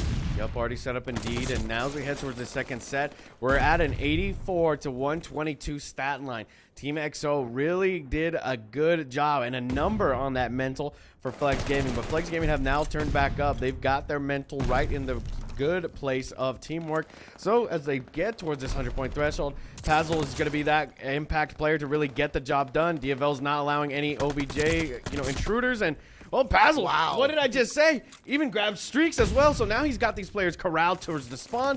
And Flex Gaming, this is their chance to really get back up in the lead. That's crazy how he was able to get both of those players because one was pushing up the stairs, but not even looking. You're climbing up the stairs, exactly what Andrix is doing right now. Is he going to get picked up again? He is not going to get punished until he tries to push Bear, who caps 3 there on the feed. And Flex Gaming now in the lead. Yep, for the first time in this map, they bring it back, but I talk about that adjustment finally coming in. But you look at the rotation, talk about adjustments. Flex Gaming, they're going to be contesting them. They don't allow this rotation to come in for free for Team XO. They're fighting for it. Left and right, the trades go. Barraxo hopping in towards the top fire roof, and, well, he's going to be watching the exits, and you need to send in the subs right away. Bear XO even now at 14 and 14. I just jinxed it. That's 14 and 15. Flex Gaming still in the lead in this next hill, but Team XO trying to tie it up here. They are going to get the tie and bust into the lead here with just a couple more ticks, but you see 2 players, that's Pazel and Bear, pushing in on the north side of the map. Diavel unable to get that pick, which is going to stop this break just long enough from Flex. Yep, just long enough for Flex to get in, and they were able to hold it for a bit, but Kai was able to take out Bear, who was hopping into the site. Zay's going to see Cheetah on the top lane, and, well, now he's hopping in. MP40 on fire, shooting nukes. 18 seconds left on this one, but the majority has been given to Flex, but Team XO were able to grab a good majority at the end there to grab themselves back up in the lead. Flex Gaming now hold the spawn, but it's currently being breached by multiple players. Now the setup for P3 has been coming. There were about 2 or 3 players for Flex Gaming on that P3, but the gunshots were just coming down, and now Team XO is already set up. 139 to 165. Flex Gaming needing a break here, but Team XO has just been suffocating on all fronts. Yep, they've been suffocating indeed, and Barraxo unfortunately not going to be able to grab that kill onto Andrix, and there's 40 seconds left right now, 180 to 139, and Well, Zay's going to be that player holding down every player from the side of Team XO. I have currently been just rotating around the hill like a gravity ring, not letting any of these trespassers to get through, and this is just not good for Flex Gaming. This is a lead that they have not been able to face yet. Team XO showing pure dominance on the gunnies and the rotations. A break trying to come through, but Andrix and Zay, again, this kill feed just full of yellow as Team XO has been coming back from down 2-0 in the series and now up by 80 in the game. Flex Gaming 139, Team XO trying to push it into a Game 5 S&D. And Pezel still has that glide bomb in his back pocket. That could be great for a rotation here, possibly on this hill to grab a majority. That would put them at a 190 to 217 advantage if they can grab the whole majority of this hill. They cannot let a single player go down. You sent Bear to go and contest the spawns. He unfortunately lost his life. Diavel, he just needs to stay up. He cannot get too overzealous here. He needs Pezel and Koda watching. That's what they're going to do. Berxo comes back into the spawn, but Zay's going to be able to take out Diavel. They stop this points gain, and now Team XO are converging onto the site. Yeah, that's not what you want to see if you're Flex Gaming, as Rasco able to get his way into it and takes down Diavel off of the spawn. Turns around and Rasco with the rat able to take down Cheetah, but gets traded down by Pezel. Team XO on the hill cannot win it just yet. 226 to 162. They need one more hill. Flex Gaming trying to claw back any sort of time that they can here, but it's almost time to rotate. It is time to rotate indeed, and especially to a P5, that contest hill, that ever so infamous hill. We're heading there now. Looking at the rotations, neither side have really prepped themselves to get in. Flex Gaming, this is their chance. Hop in, get the majority, and just let these players know. But Rasco now rotates in. He's just watching across. They're doing damage control. They only need 23 seconds. And Team XO, my goodness, they get more kills. They hop on. The influence has been felt. Andrix cannot find anyone in this corner. Flex Gaming now back on the hill. Team XO 17 seconds, and they are going to pull it out. Slaying Cheetah doing just that. Taken down 2, and Flex Gaming needs to scratch as much time here as they can. 30 seconds left on this P5. This has been an actually contested and captured hill. Last time we were in on this rotation, P5 essentially only gained 5 seconds worth onto the scoreboard, and now 189 to 233. It's getting a little bit closer, and this P1 that has been absolutely controlled by Team XO is what it may end up coming down to, as they are at 234. Yeah, and you look at the rotation right now for Team XO. They've currently got every single lined up member watching this P1 already. 238 to 192. There's just no chance for the players to hop in. Zay's doing some dirty work. He's putting these players deep into their graves, not letting them come back, and right now, there's just no chance, and Team XO, they get themselves 248 to 192, and they're about to take it. They do now put themselves at a 2-2 neutral. Wow, Team XO, they must have changed something. I think they took the controllers back from their little brothers after those first 2 matches, and they just turned it on. 250 to 192. Team XO looking phenomenal, and we get a map 5 S&D in the winners semifinals. That is absolutely massive to think about. From the way that we saw Flex Gaming come in very strongly with that 250 to 205 on that Tuscan HP, and then immediately we went to a Berlin where it was a smackdown, 6-1. But then we took a small break. We were able to get a breather, and Team XO, well, they got a breather indeed, because they were able to take that Gavitu 3-0 and now win 250 to 192. Yeah, and you mentioned that just domination on Berlin S&D, which has got to be scary if you're Team XO. But you do have 2 maps back-to-back that you won, and this S&D is what it's all going to come down to. Not necessarily your tournament life, because you're going to get bumped down into the losers, but you'll get top 3 if you do end up winning this, moving on into the winners finals. And so the 6-0, or 6-1, sorry, Flex Gaming has to be at least a little bit confident going into this map 5. They do have to feel confident. They've won the last 2 maps in a row. This is the makings of a reverse sweep indeed. Flex Gaming, I think they just need to, do what Team XO did. Take a break, breathe, tell each other, hey, we've got this. We have literally been sweeping the competition up until this point. We cannot allow this, just this major hill get in the way of our success to that grand finals. But right now, this winter finals match, getting up to it, has been a bit of a task. Yeah, and we saw it in the last Search and Destroy, and really when Flex Gaming won both of their games, right? They were full steam ahead. They were the aggressors. They were the ones that were causing problems. And then EXO, the same thing back like the other way. When EXO won their control and then that hard point, it was there. They were bringing the fight to Flex in each situation. And so I think whichever team can become the major aggressor, this Berlin S&D, I felt like it was a speed run. Like it was, we blinked and it was over because each of the rounds was so quick and so quick.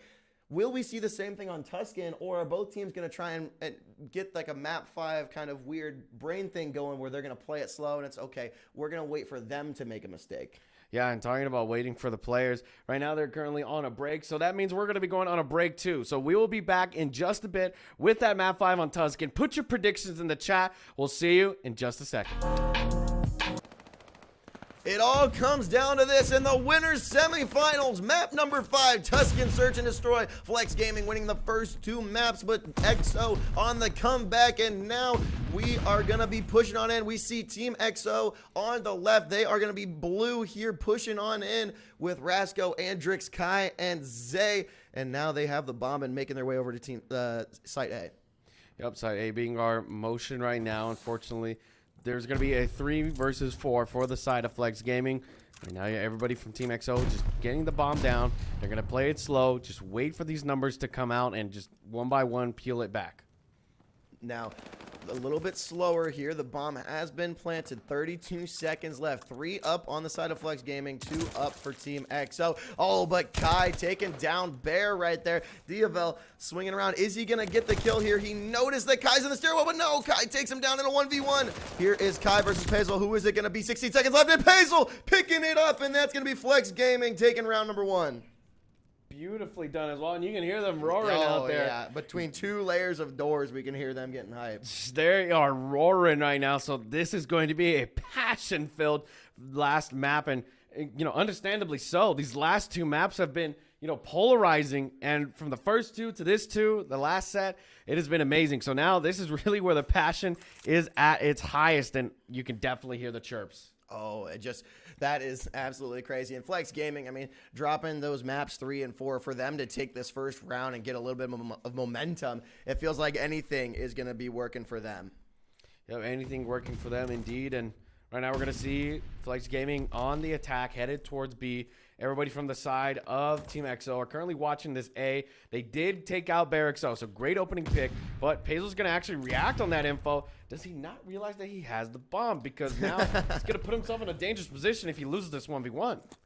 Now we got 4 players up for XO. Pazel tossing in some nades. Is anything going to connect as he's swinging on over into this A side? You see Diavel trying to get any sort of intel, wiggling his way around. Zay picking up Diavel, but Pazel on the trade here with Andrix, and Zay picking up a second one. That's actually going to do it there as XO picks up that round.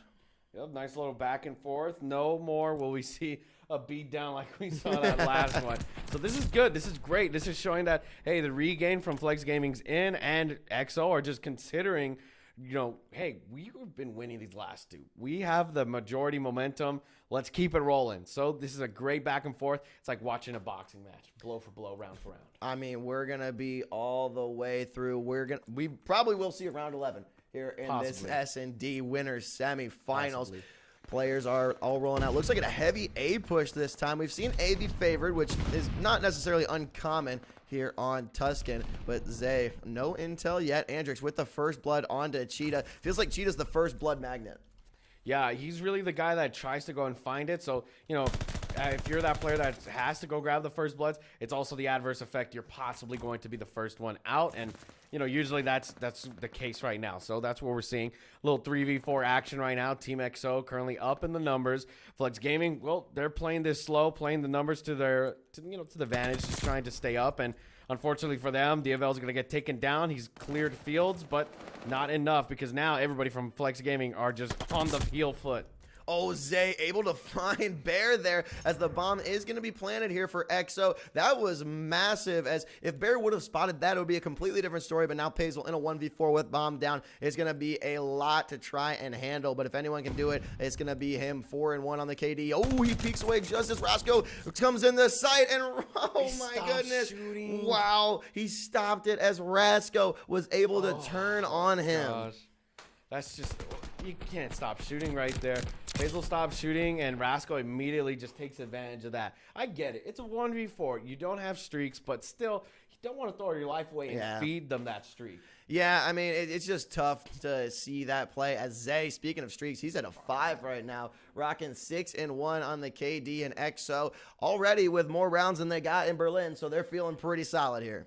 Yeah, this is a great showing from what we saw after that first one. So as we hop in right now, we're going to see immediately Flex Gaming are going to play this mid. They're looking for these players, but a blind counter coming in from the side of EXO, and unfortunately, DFL is going to get pushed on by Zay. They know their strats now. They know what they're doing, so they're going to get aggressive. Cheetah, nice opening pick for his team, but still, now in a 3v3, they play slow. They wait for the numbers. Cheetah gets taken down, but Bear's able to pick up the trade, and that's a huge win from Pazel onto Rasco. Kai being that last player, they can get themselves back into the conversation here. Yeah, Pazel saw Rasco. He's like, no, I got revenge from that last round. This one is mine.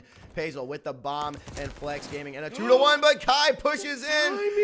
That was absolutely crazy. He almost got away with that, actually, as a player was running across the door, but Pazel able to dip back through and take down Kai, tying us up at 2-2. That's just one of those beautiful timings right there, because not only does he slide past the door right on time, he's able to immediately get that chow in, gets the player out of focus, and gets the round. So now we're at a 2-2. Team XO, they had great 2 rounds last couple of rounds, but unfortunately for them, we're back at a neutral now. Flex Gaming not allowing this one to get out of their range of control. And the problem there was Zay got taken off of his streak as well, so I don't think we're going to see any glide bomb come out of him. DFL 0-4 right now for Flex Gaming. Not used to seeing that, as well as Cheetah at 1-4. Going to need some kills to start coming through from those guys. Tied up 2-2. Bomb has not moved out of spawn yet, waiting for any sort of information as Kai put down shots but could not connect. And Zay getting the first shot there on DFL. Yep, very nicely done. Zay's able to grab the first blood, and bomb is yet to go down. Hendrix has picked it up, but Cheetah, very nicely done. Like he said, he heard you. He's timed. It's turn-up time. Yes, sir. He's able to grab that kill, but now it's a 3v3, and, well, Hendrix still has bomb in hand, and this A site currently being watched by 2 Hawks on the side of Flex Gaming, each one just waiting for this player to try and plant it, and it looks like he's going to go for it. Here it comes. Bomb is going to be going down here on Ace. Cheetah is going to see that the bomb goes down. He's like, oh, all right, can I get this kill? Nope, nothing doing. He dips back in to watch that mid. Andrix holding the angle just as Pazel starts to come around the corner. Who's going to see each other first, Andrix or Pazel? Cheetah taking down Rasco. That's going to make things a little bit easier, but Andrix taking down one. Now it's a 1v2 against Baron Pazel, but that is too much to deal with. And Flex Gaming picking up round number 5. Beautifully done. And you can hear it again, man. They're going off. That is beautifully. I love it when the passion shines, and right now it is shining. Flex Gaming bringing back the 2 rounds of domination in their favor. You know, it's just been back and forth, but now Flex Gaming just, you know, open it up and get themselves back on that narrative, because the narrative was that if we went back and forth, they would have won the round 11. Yep. But now they just switch it because, you know, Flex Gaming, they're not letting it go, and understandably so. Here we go. 2-3. Flex Gaming taking the advantage now. Bomb is in Pazel's hand. DFL getting that early pick with the car. That is massive. That could just lead to a great push. And now Pazel can get a little bit more aggressive here, clearing out mid.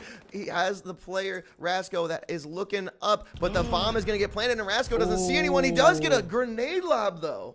Yeah, great grenade lob, but still, that was a bit of a rough one. You got to kill the bomb planter. You cannot allow him to get away. And you look at DFL and Pazel, they're just playing, you know, more towards the back line, watching this. Cheetah's going to be that player who's on the hunt. He sees Kai and gets a bit of a problem with the auto mantle. Gets Kai now, so there you go. That gets that kill. Now it's a 2v3, and the players are stuck to their vices here. You have one towards Fields, one in the mid, and Pazel, he's smart. He's just not getting overzealous. He's just going to wait for this player to chow. Cheetah's going to be the one to get aggressive. Ooh. Almost gets Andrix as well, but now it's That's a gonna do 1v2. Not enough time. That's a great round for Flex Gaming. Yeah, now you just check bomb and make sure he's not on it, and boom, there goes the last kill.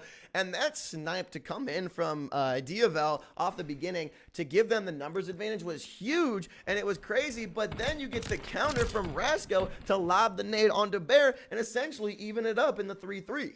Yeah, that's just amazing. And especially that it was on Zay. Yeah. Zay is usually their player that gets those first bloods. You know, looking at it right now, he's 8-4. So you got that main kill leader Take out out. the main gunny. The other 3 are all negative. Exactly. So you got that, you know, that focus in. So great out of Flex Gaming. Don't know if that was, you know, anticipated to really do it, but if it was, that's actually massive. As he tries the snipes this time, nothing connecting for either team on this first blood.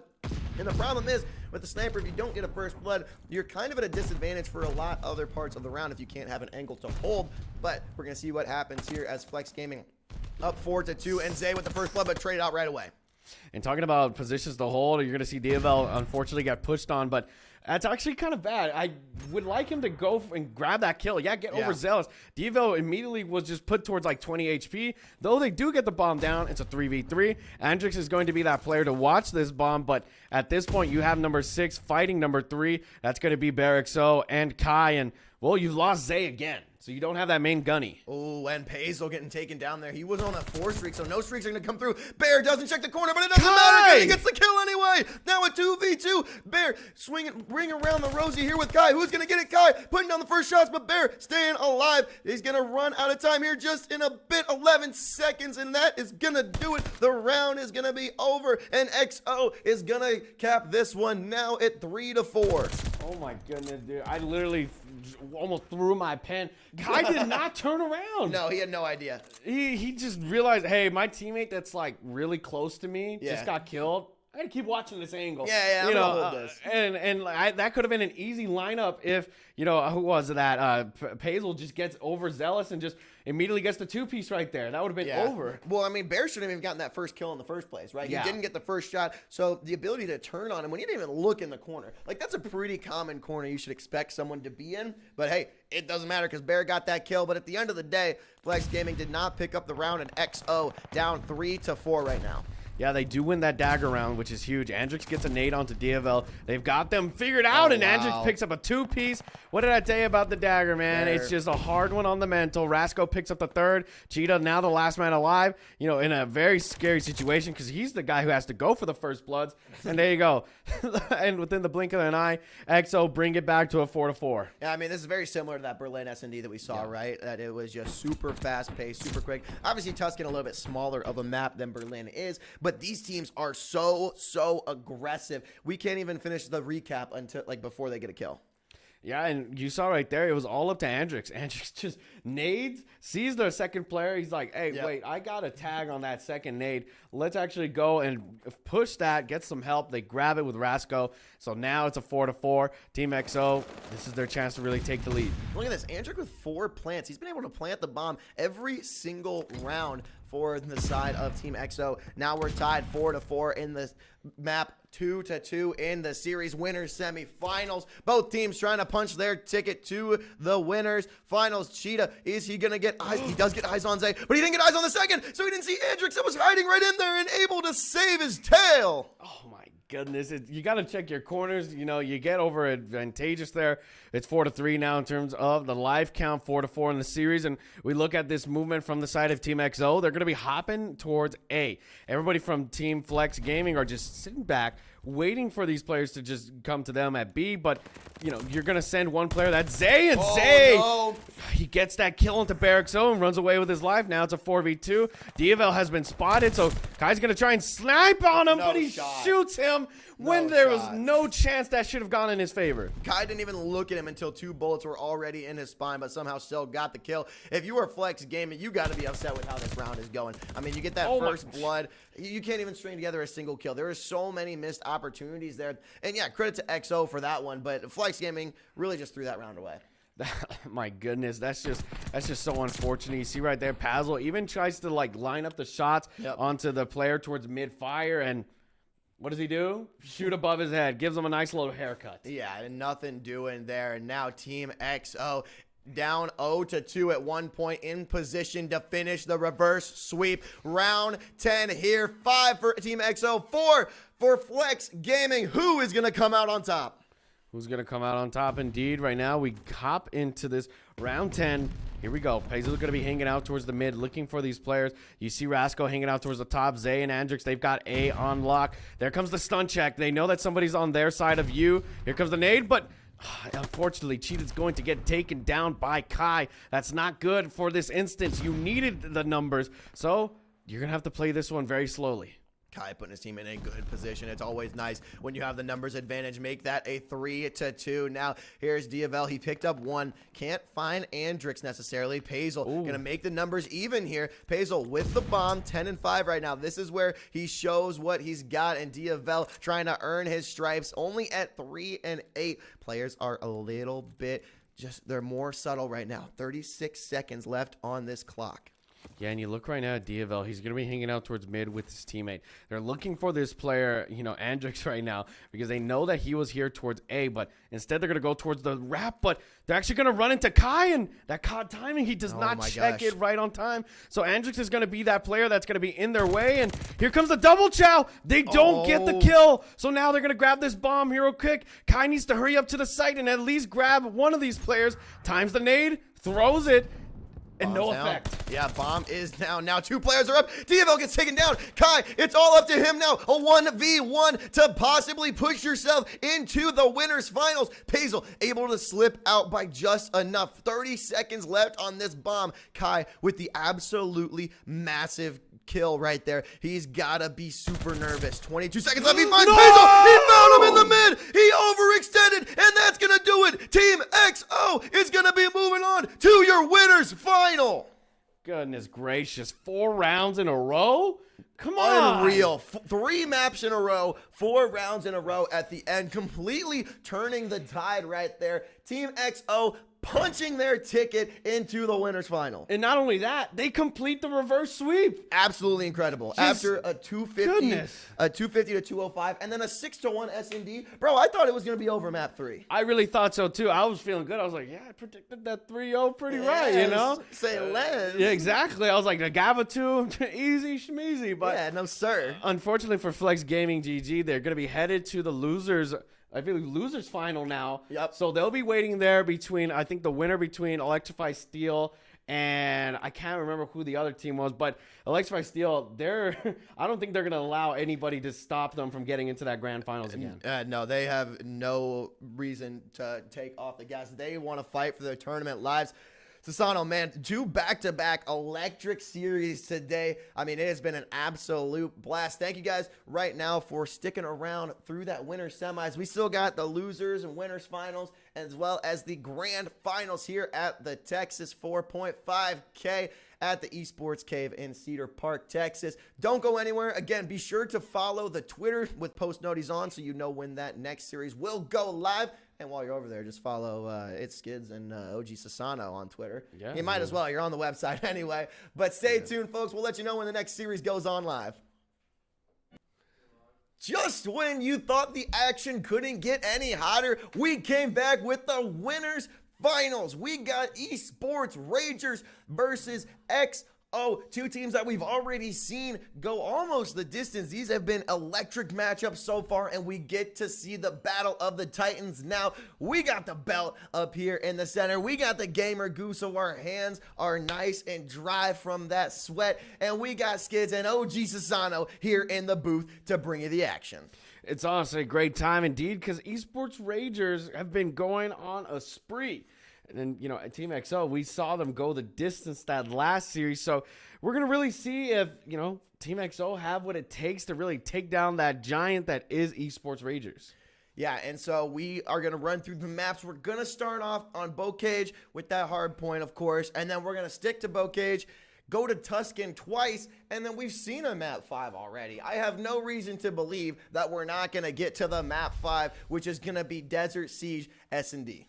Yeah, that's always an interesting one that people like to put Desert Siege as their 5th pick for maps. But, hey, I mean, both these teams, like I said before, they really have a tenacity factor on both sides. You know, we saw in that Esports Rangers match that 250 to 244 ending. Are you kidding me? That was a friggin' banger of a map. And then we saw Team XO come back huge against Flex Gaming GG. So these both teams, they're very good contenders, and there's a reason why they're both in winners final. Remember, the winner of this series will stamp their ticket onto the grand finals. Losers loser semis is going on right now. That's currently between COD Agent and Flex Gaming GG. So when we get the answers to that one, we'll update it here live. But talking about updates, let's get into this Bocage hard point.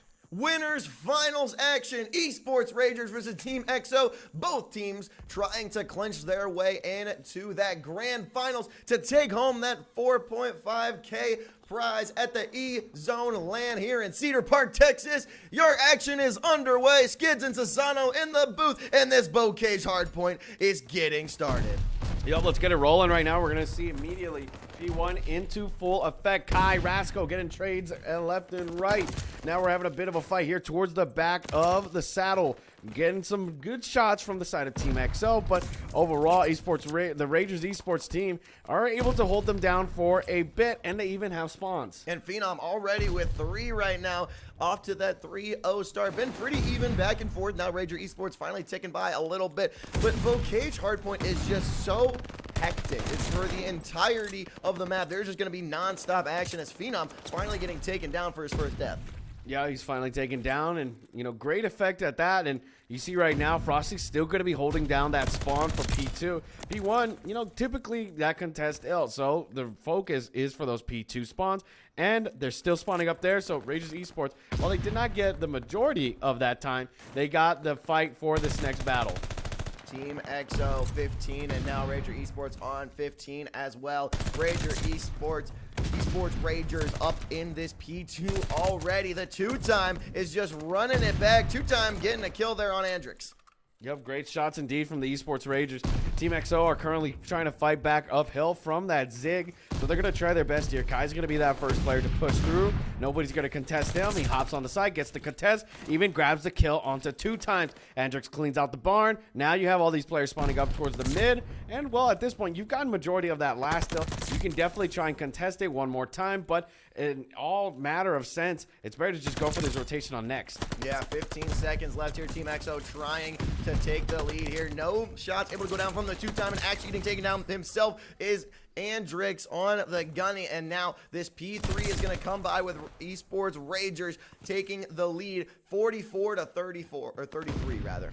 Yep, right now we're at a 45 to 33, greatly so. Team XO, we're able to fight for that rotation. They get it down. Phenom's going to be holding here towards the top line, and Rasco, he's on the hill. This is great, but Phenom was able to jump across, gets into the site, and right now Kai and Cold, it's a bird in a cage theory. They just do not realize that they are in a trap. They can get themselves out if they decide to push out together, and that's what's going to happen. Rasco's able to take out Pacer. That stops that pressure towards the spawn. Now Phenom's going to be able to hang out towards the steps. He's got a great view in, but he's going to need some reinforcements if he's going to get a full break here. Yeah, Phenom playing patient, waiting for the teammate. Unfortunately for him, Andrix able to make a play, but Andrix trying to peek for that, and that's going to be another for Phenom. He is on 6. Will he get streaked out here? Going to wait for a teammate to swing on him. They do recap the hard point. It's almost tied, and he does. He picks up the kill there on Andrix. That puts him at 7. Yeah, puts him at a very good advantage. Even grabs him that glide bomb, so that's going to be a nice streak to hold on to as we head towards this next hill. Though granted, you will not be able to grab no effect into the hill immediately with this streak. It's going to be a good one as we head towards the next rotation, which will be towards river. But still, nonetheless, in this hill, you've got to fight for it, and you need to help. You need to have somebody in that back line. Phenom's going to switch over to the MP40, and he's still doing great damage with it. Yeah, you notice the patience from Phenom before he pushes up into any objection. He's sticking around the area and playing a good defensive measure, but waiting for his teammates to come through so that he does get those trades. Haven't seen it as much from Team XO as players are trying to swing in, but they're getting picked off before they can even make it in. Andrix lucky able to switch into the hard point, but the double shots coming through, and now 3 players from the Esports Rangers able to retake this hill 85 to 64, and Team XO just needs to get banded together. Yeah, and you're going to see right here, it's going to be a 30-point advantage right now. Kai's going to hop into the point, going to try and grab these players, able to grab the first kill. Andrix, nicely done, grabs the 2-piece, stops the bleeding for now, but we look at the rotation for this next hill. Look at those spawns from the side of Ragers Esports. They get on, they've got the influence, and now they even send 2 times to get a little bit aggressive up there towards the front, but as I say that, they were flipped into the spawns, and so now Team XO, they flip that work and make it their own. Like a little bit of some stealing of homework. Yeah, Team XO had their great push there, and Phenom calling in his glide bomb, getting the kill on Zay. That's going to allow for Esports Ragers to push up into this hill. Team XO had a really good setup there, but Esports Ragers picking up 2 kills to force back that respawn and clear them away. But now Team XO is back on. They're down by about 20 right now, and Esports Ragers going to try and get this to about the 120 mark before 120, 130 before we rotate back to P1. Before we rotate, indeed, and nice shot from Andrix to hop onto the side, grab the kill.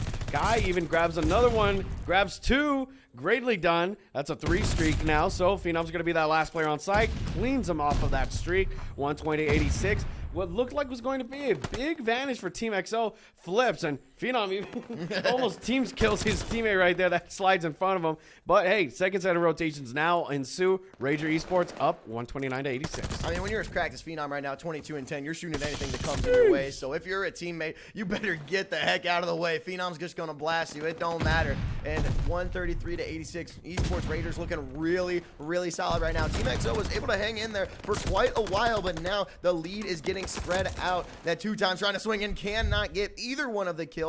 The classic 2-man, I don't know which one to shoot. And Team XO capping a little bit of time here on the hill as Esports Ragers coming in from those far spawns. Yep, coming in for the far spawns indeed, 138-97 right now.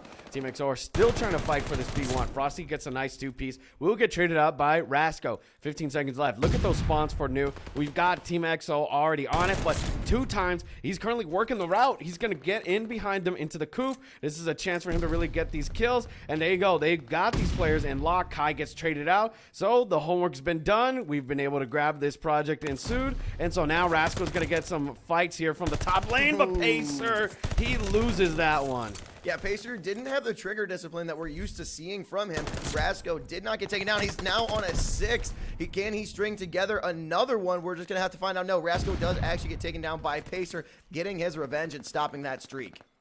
Yep, stopping that streak indeed. Frosty now with a 2-piece. Phenom once again just shooting nukes. 25-13 on a 2 streak. 30 seconds left on this hill, but it's going to be his own teammates that do him dirty. That's a nice nade, but unfortunately just not at the right teammate, and that was going to be Phenom. So 153-105. Each of these players from Team XO are going to get pushed back, and that scrap time going 100% in the way of Rager Esports. Yeah, Team XO, I want to see a little bit better of a push here as Kai gets a double kill, but Frosty taking down 2 as well. So an even 2-2 trade, but they're not going to be able to scrape by anything here. 8 seconds, make that 6 now, and the garbage time remains going towards Esports Ragers. Team XO has got to start to string some of that together because they're a full hill plus behind.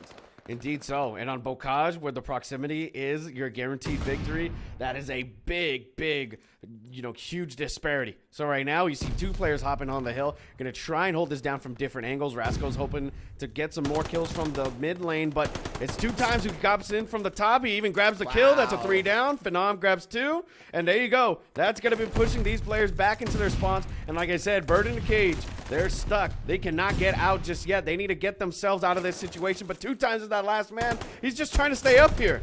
Hey, I mean, if you're stuck in there, it's not the end of the world. If you're collecting points right now, 189, 2 times, a double on the hill. Can he pick up the 30? Cannot as Andrix come through. Oh, almost picks up the second himself. But Phenom, the discipline to hold in there. And 195 to 123. Rager Esports ticking down as much as they can. And now they're within 1 hill of clinching it.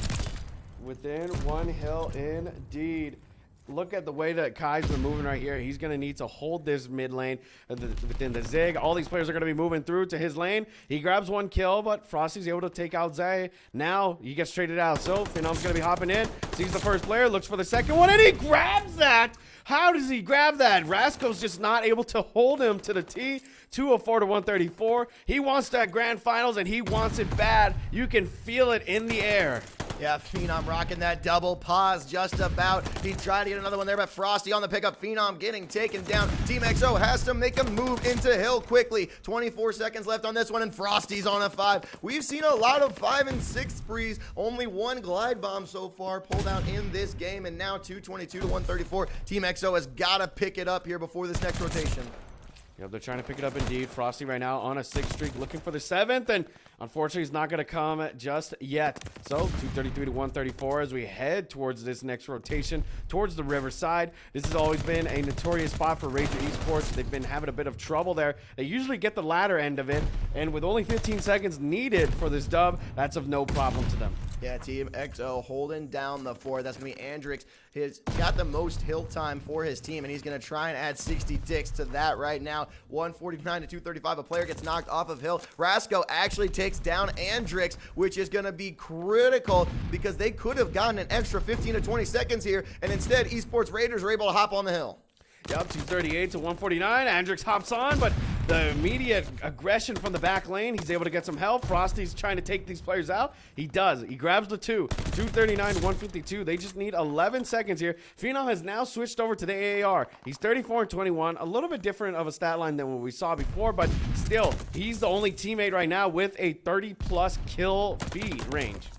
Yeah, and Team XO scraping by as much as they can, still under by 70-plus points, 239 to 163. And now this P1, if you're Esports Raiders, you just got to start picking up as much little time as you can and keep Team XO off of it because you are this close to winning. Indeed so, and that's a 9-second difference right there. Pacer, Frosty, they get the job done. Only one player left. That's going to be Rasco. Rasco grabs 1. He's looking for the 2nd, 28 and 22. It's 248 to 167. Here comes Pacer. They clean him out, but Zav's the last one, but it's not enough. Rager Esports win this first one in a dominant 250 to 167. That hard point was all Rager Esports all the way. Team XO was able to scrape by a little bit towards the end of that, but man, it was the Phenom show. Like you said, he slowed down a little bit towards the end. He was at a double pause right around 32 and 17, but then finishing at a 35 and 24. Ended up getting the win regardless after switching over to that AR, but Ragers Esports, Esports Ragers, they ended up just capping that one really easily. Yeah, they were able to cap that one pretty well. You know, you got to give a big shout out to, Phil Phenom. The guy went absolutely insane. When he had the sub out, it felt like everybody was just dominoes to him. He was just knocking each and every one of them down. Then you also have to, shout out 2 times. 2 times was that OBJ Slayer. He was holding down the hills, making sure that anybody who contested his time, he was able to take them out. If Phil wasn't able to grab the kills with those, kills around the hills, it definitely was going to be 2 times who was getting the kills right back to back. So Phenom, he does the job. And he even switched to an AR towards the end to try and help out with the lane coverage because he realized, hey, we're not exactly getting these long distance kills, so let me just switch to that. Now we're going to move on. We're going to keep on bouquets. We're going to move to an S&D. So switching off of the respawn mode. I'm looking back at my notes from the previous matchups, and Esports Ragers, the only S&D that they played earlier today, they lost it 6-4. And then that last series we talked about, Team XO dropping that Berlin S&D by a score of 6-1. So this is going to be interesting. Both teams are looking with a little bit of a sour taste in their mouth. XO obviously able to pick up that map 5 S&D in the last series, but 2 really strong respawn teams moving into a search and destroy. Yeah, and just to know, like you said, both of these teams lost their first S&Ds in both of their matchups that we got to cover before. So, just seeing from that aggression that we got to see, and especially with us being on Bocage still, I'd like to say Esports Ragers are definitely a lot more favored when it comes to holding that lead right now. Yeah, and I think they were doing a better job of winning their gunnies, too, especially when you got a guy like Phenom who's going double pause, right? Yeah. There was a lot of 5 streaks and 6 streaks, but most of them came on the side of Esports Ragers. There was 1 or 2 times, I think it was Rasco, was on a 5 streak and then a 6 streak, but didn't end up getting that glide bomb for Team XO, which there was 1 glide bomb from Phenom. Didn't really end up causing that much of a difference, right, as they were just dominant in that whole map, but it seems like Esports Ragers have a better set of guns and gunnies to run through this map. Yeah, I mean, when you have 2 times and you also have, Phenom that are just going off, it's going to be a hard time for Team XO. Team XO, they're okay in their aspects, but they do work together as a team very well. Yep. That's where we saw them make that reverse sweep. They really were able to, bunker down and just really talk to each other. And, you know, as a team member, you've got to be able to be there to listen to the calls and the changes from the adjustments from your IGL. So whoever is the IGL on that team, they're definitely going to have to, you know, use that sort of mental fortitude that we saw them do against Flex Gaming GG and just bring it here against Esports Ragers. And I mean, listen to your IGL. You always say, it's like, okay, this guy's under control. He's the IGL. But all of these guys are just so good at the game, and they have such a good understanding. It gets to a point where you're like, okay, well, what if that's not the right call? What if I do this? And so being able to trust your IGL and actually listen to these moves is going to be even more crucial in this S&D. And so I'm excited to see when these players do end up loading up into the match here. We're still in the pregame lobby, still shuffling around some teams. But, I mean, if we take a look at this belt, I'm about to grab this bad boy. And I kind of just want to wear this for the rest of the series because this thing is so shiny and pretty. We got that Esports Zone LAN up in here. I mean, I don't know if y'all can listen to this. That thing's legit.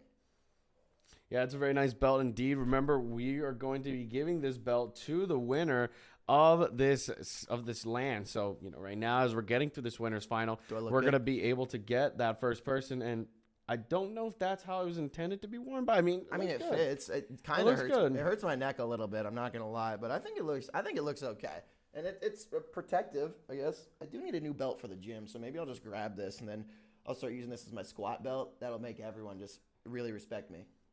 I mean, that's a power move in the gym if I've ever heard one, but whatever it takes, right? Yeah, whatever it takes indeed. And talking about whatever it takes, let's talk about Gamer Goo real quick because, you know, when it comes to these matches, your hands get sweaty. They get palmy. Heck, even our hands get a little sweaty when we're writing these notes because it's just happening so fast. It's toasty in here. It gets toasty. There's no ventilation, but the way to keep our hands performing at 100% optimum speeds and efficiency, we use Gamer Goo. Remember, just a drop of a pee from the Gamer Goo formula, wrap it on your hands, and there you go. You're back in action. So for those of you back home that might not eat your vegetables, a pea is a very small size. Just like that. Yeah, so just keep that in mind. But also a good way to keep tip-top performance and get the best of your equipment is if you get a Paradox Customs PC, Sasano.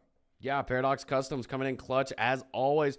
They've got the best PCs in the game and some of the best customer service out there. So if you're looking for a company that you can trust with your PC needs, that's going to be there at a beck and call and give you quality that you can trust, hit up BR Paradox. Pitt's a great guy. I got to talk to him a little bit at the last LAN in New York, and you know, I know his team personally, and each and every one of them are committed to the game. Committing to the game. Let's talk about this game because right now we're in map 2, Search and Destroy, now active on Bocage. Esports Ragers on the attacking front here, pushing up towards that A site. Couple homies just peeking around, looking for those initial shots. We're on board here with the two-time bomb in hand. They're getting the call-outs that A may be clear, but pushing on in, and Andrix getting taken down for the first blood. Can't 2 times get the second one. He does. He's gonna wiggle his way out. Kai's putting down some shots, and now he finds his way to slip out. Yeah, he finds his way to slip out with less than 50 HP right there. Not the most favorable, you know, spot to be in, but hey, he does it anyways. Ratsko's going to be hanging out towards the back of P2 tank, watching over these players at A. Nobody's going to be given any sort of visibility. He's going to get taken down, though, by Frosty. So, Kai's your last man alive here. Rager Esports currently up 3-1. Phenom immediately spots him. The dude's at 1 HP. Yeah, bomb is planted. Now they have intel. He is upstairs just bulling around in there. Now going to have to try and find an individual pick. You got to start with a 1v1, and he's going to give this with Frosty. Frosty's swinging out, putting down some shots. Neither can connect, but now they have even more to work with. He's going to come up from behind. They do have the stun notification. Frosty peeking in, waiting for him to come out the door. Is he going to come out the crack? 19 seconds left. You got to make a play here, and that's just too much. Kai unable to connect. Yep, so Rager Esports, very nicely done. Get the first round on hand, and that was a dominant showing. Yeah, it did end up working well. I mean, getting that first blood, a double kill essentially for that first blood, the 2-time coming in clutch, and then able to slip out. Kai almost had that connection, but ran out of ammo, and the 2-time able to slither out like a snake. Yep, and that was a very good movement indeed from him, but Kai unfortunately just did not have the amount of bullets to, you know, cover that, even though they did update the automaton to a 30-bullet mag now. But neither here nor there. Let's hop in right now as we see this movement towards B has begun. Frosty's going to be that one player watching for this play. I think he notices that, hey, I just got stun checked. I think I'm about to get collapsed on. But as I say that, Rasko's going to take out Pacer, so that reinforcements has been cut off. Team XO with the first blood there could provide to be crucial. We've seen a majority of the time in this tournament, it's somewhere around 70 to 80%. The team with first blood does end up taking the S&D round. So keep that in mind as XO has the numbers advantage. Pacer still yet to get on the board, was the first one to get taken down. Zay gonna try and clear the attic. Nobody is up here, but he doesn't know that yet. The 2-time just underneath, and he's got to wiggle his way out while trying to keep life. They don't end up keeping that B push. They're gonna swing on over into A, and we're gonna get some action as the bomb's going down. Yeah, but you see some shots right here, and 2-times just unfortunately not able to see that player. So actually, he's going to go for a quick defuse. Oh my goodness, they're not gonna check. No, he's gonna check. That is way too easy right there to not check, especially when you're up in the man vantage. Oh man, I was hoping he wasn't gonna check. How cheeky would that have been to get that free defuse? Now Frosty 2 up for him, and Phenom Frosty taking one down as well. That's gonna bode a little bit easier. Frosty doesn't even have to weapon, it don't matter. He gunned down Kai, and now it's a manageable 2v2, but only 14 seconds left. Yeah, 14 seconds left, so they see the first player. They're going to try and take him out. Andrix, he gets shot, but unfortunately for Zay, or for Frosty, he gets taken out by Zay, and so Phenom unfortunately gets stuck with that, out-of-bounds photo logo right there that just... It's just in your face. You can't even see anything else. Yeah, that's totally not difficult to try and shoot around. I mean, it doesn't take up any part of your screen. But Zay with no obstructions, one of the easiest kills that he's going to find all tournament, and that's going to be Team XO taking round number 2. Yep, very nicely done indeed. I think I would have liked Frosty to try and stay alive there. He was on a 3 streak. Yep. He could have worked towards those streaks for a later round. I mean, there was like 14 seconds left. It would have had to have been the fastest collapse of a defense to grab that.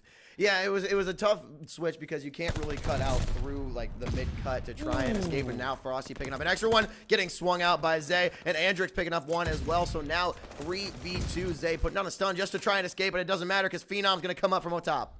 Yeah, great shots from Phenom to put the numbers advantage back in a true neutral. We've got a minute 5 right now. 2-times going to be running around in this barn looking for these players. Nobody's going to be giving any sort of intel just yet, but Team XO, they're going to be hanging around towards B, playing towards that outer grannies. And if you are Rager Esports, this is the time to really hop on. Just get onto the site and get it done. But as I say that, you see one player that's hanging above him. I think 2-times may have heard that. He's going to try and peek on in here. And even if he didn't hear, you got to know that someone's going to be upstairs, right? So you're going to slowly just walk around ready for him to peek 2-times with the bomb. And the player Phenom is out on the outside. Might be time to swing as he pulls up. And then Kai unable. Wow, Kai picking him off with that AR. And Phenom on the pickup with Andrix. Now bomb is down. And it's a 1v1. It's a 1v1 indeed, and right now Kai's going to have to try and find Phenom, but Phenom needs to grab that bomb and immediately hightail it to one of these sites, but he's just going to be playing more towards that top, and I think Phenom's going to go for the kill here. He's looking for Kai, but not going to check the right window, and oh man, there's not enough time to even get the bomb down, so Team XO get that round by default. Kai wiggling his way out just in time. And you don't have to get the plant. You don't have to kill everyone. Sometimes you just got to stay alive and burn out the clock. Team XO taking round number 2, trying to even up this series in our winners final. Yep, trying to wrap it up indeed. And, that was very smart out of Kai to just really sit back, not get overzealous there. He realized, hey, I am the defense in this situation. I don't need to get overzealous and try to check a side. I know that the bomb is down. And there was no indication of an announcer giving that, that sound cue either. So he was really playing his game. And talking about playing their game, Pacers opening up with the first kill on Andrix, but Kai immediately picks up the trade. Now we're at a 3-3, and the bomb is down. Pacer getting taken out, but he did get his first kill of this game so far. Now 3v3, Team XO up 2-1 right now. Player 8, Kai, has the bomb. We've talked about Kai quite a bit. He's only got 2 kills, but the position and the map control have been absolutely astonishing. The 2-time back in this ledge. Who's going to peek who at the right time? You see Zay right around there in that arrow. He's going to hold up in this angle, wait for the teammates to come with, and clear upstairs. They clear upstairs indeed. And, well, right now, you're going to see none other than Zay just really wait for these players to get overzealous on the side of Esports Ragers, but nobody's going to give anything just yet. The only person that would be in any sort of compromising position, that's 2-times. But he grabs Kai. And Zay's even able to grab some shots onto him, but he just needs to stay up. That's a beautiful, little credit spot. Yeah. But you got to hold it down. Wow, and that buys just enough time for two-time to still be a problem. The bomb is being planted right now. Rasco is last alive, but even if he got it off, they know right exactly where he is. He does get the plant just enough to get the defuse, and that is going to be Esports Ragers tying it up now at 2 apiece. Yep, very nicely done. 2 apiece indeed. Team XO, they had a great round, Kiltage going on, but as we head into round 5 now, we've put ourselves at a true neutral. Both of these teams have really been, coming back in their own respects. Skids, what do you think has been that defining factor? I mean, the fact that the two-time was able to wiggle out of that kill and play life, just like how Kai, the life before, or the round before, was just playing life. It really comes down to who can survive the longest in a sense of Bocage is such a small, tight quarters map. These rounds can go by in the blink of an eye. So if you can slip by and buy 15 seconds more of time, your teammates are already going to be there to be able to help you. So coming up big now as Rasco and Zay getting those first 2 bloods up the middle. Yup, and Phenom's going to be watching through this mid lane, watching for any sort of rotations from the side of Team XO, but nobody's going to bite just yet. As I say that, Zay's going to be able to get through there, and because Phenom wasn't watching, he immediately loses his teammate from the back lane. That's 2 times. So now it's a 1v4. Phenom is not in a very comfortable position here. He's going to be looking around for these players. He's currently on a 3 streak, gets the first kill, but it's just too much to chew. So as he got himself to that 4 streak, Team XO bring it back. Yeah, he tried to pick up that MP40 there, which I don't blame him, right? You need that close-range gun, but he just didn't know that Zay was on top, right? You see him here going for that gun swap, but Zay with the great timing on that peak, showing why he is double pause at 7 and 3, and Team XO taking that round in one of the most even S&Ds we've seen. Yeah, very even at that. And look at Zay right now, 7 and 3. We saw this last time when we were watching Team XO. You need to box this guy out. You need to make sure that you're ISOing him so that you can really focus on the majority of the team. He's just getting way too many of those trades that Rager Esports need to just capitalize on. 2-3 Esports Ragers is down, but still up in the series. Pacer at 1 and 5, needing to get something going here. We haven't really seen him play like this much in this weekend. Bomb is going to be going down on Zay with an uncontested plant. All players still up. This is pretty quiet so far, and the bloodbath begins with 2 times getting that first kill. Andrix pushing it in. I don't know if he realized there was a player there as he's trying to slip away. Now he doesn't. He turned on him. The 2-time could not get the kill. There you go. Very nicely done indeed. And Rasco even grabs that kill onto Frosty. Phenom, unfortunately, is just the latter end of a trade-off series. So Team XO, they put themselves now 4-2 in the dagger round as we enter round 7. I cannot believe that Andrix made it out of that alive. I mean, he knocked on the door and just busted it down in the 2X face, but the 2-time swinging out and cannot get that kill ended up being the deciding factor for Team XO, who is going to be in the lead now with a 2-round advantage. And you got Zay at 7 and 4. Seems to be putting the team on his back right now. Yeah, the team has really been relying on Zay, but then again, each of them has been pulling up in their own respects. Right now, we look at the team on the side of Team XO. They're currently set up within Grandy's. 3 playing towards the bottom, 1 towards the top. Rasco playing towards tower. And now they know where these players are moving. Kai's able to take out Phenom. Andrix picks out Frosty. It's a nice little 2-piece. And now we've got Pacer and 2-time just hanging out within this lobby. But they're currently getting them onto the Rex. And they just pinch and collapse on them. I mean, even right there, it was tough for Esports Ragers to try and win that one, but those are shots that 2-time doesn't miss. Like, the fact that he just didn't trace here. Andrix has his number right now. Down 5-2, 5-3 right now, and Esports Ragers have to get something going. Yeah, they need something in this S&D, and my goodness, we've got Tuscan going on next for these next 2 maps. If we are guaranteed a win from Team XO here for that map 4, but as we look at it right now, Rager Esports have just been having a much more difficult game when it came to working as a team. And talking about that, Phenom's going to get taken down by Rasco. So there goes that kill leader right there. And here comes Pacer to try and slide in. He grabs the first kill. Frosty picks up the second. There comes the third, breaking through the door. So now, 4th kill, it's Kai. He's just hanging out towards the river. They need to get this kill. And Team XO, well, they've got plenty of rounds to spare right now.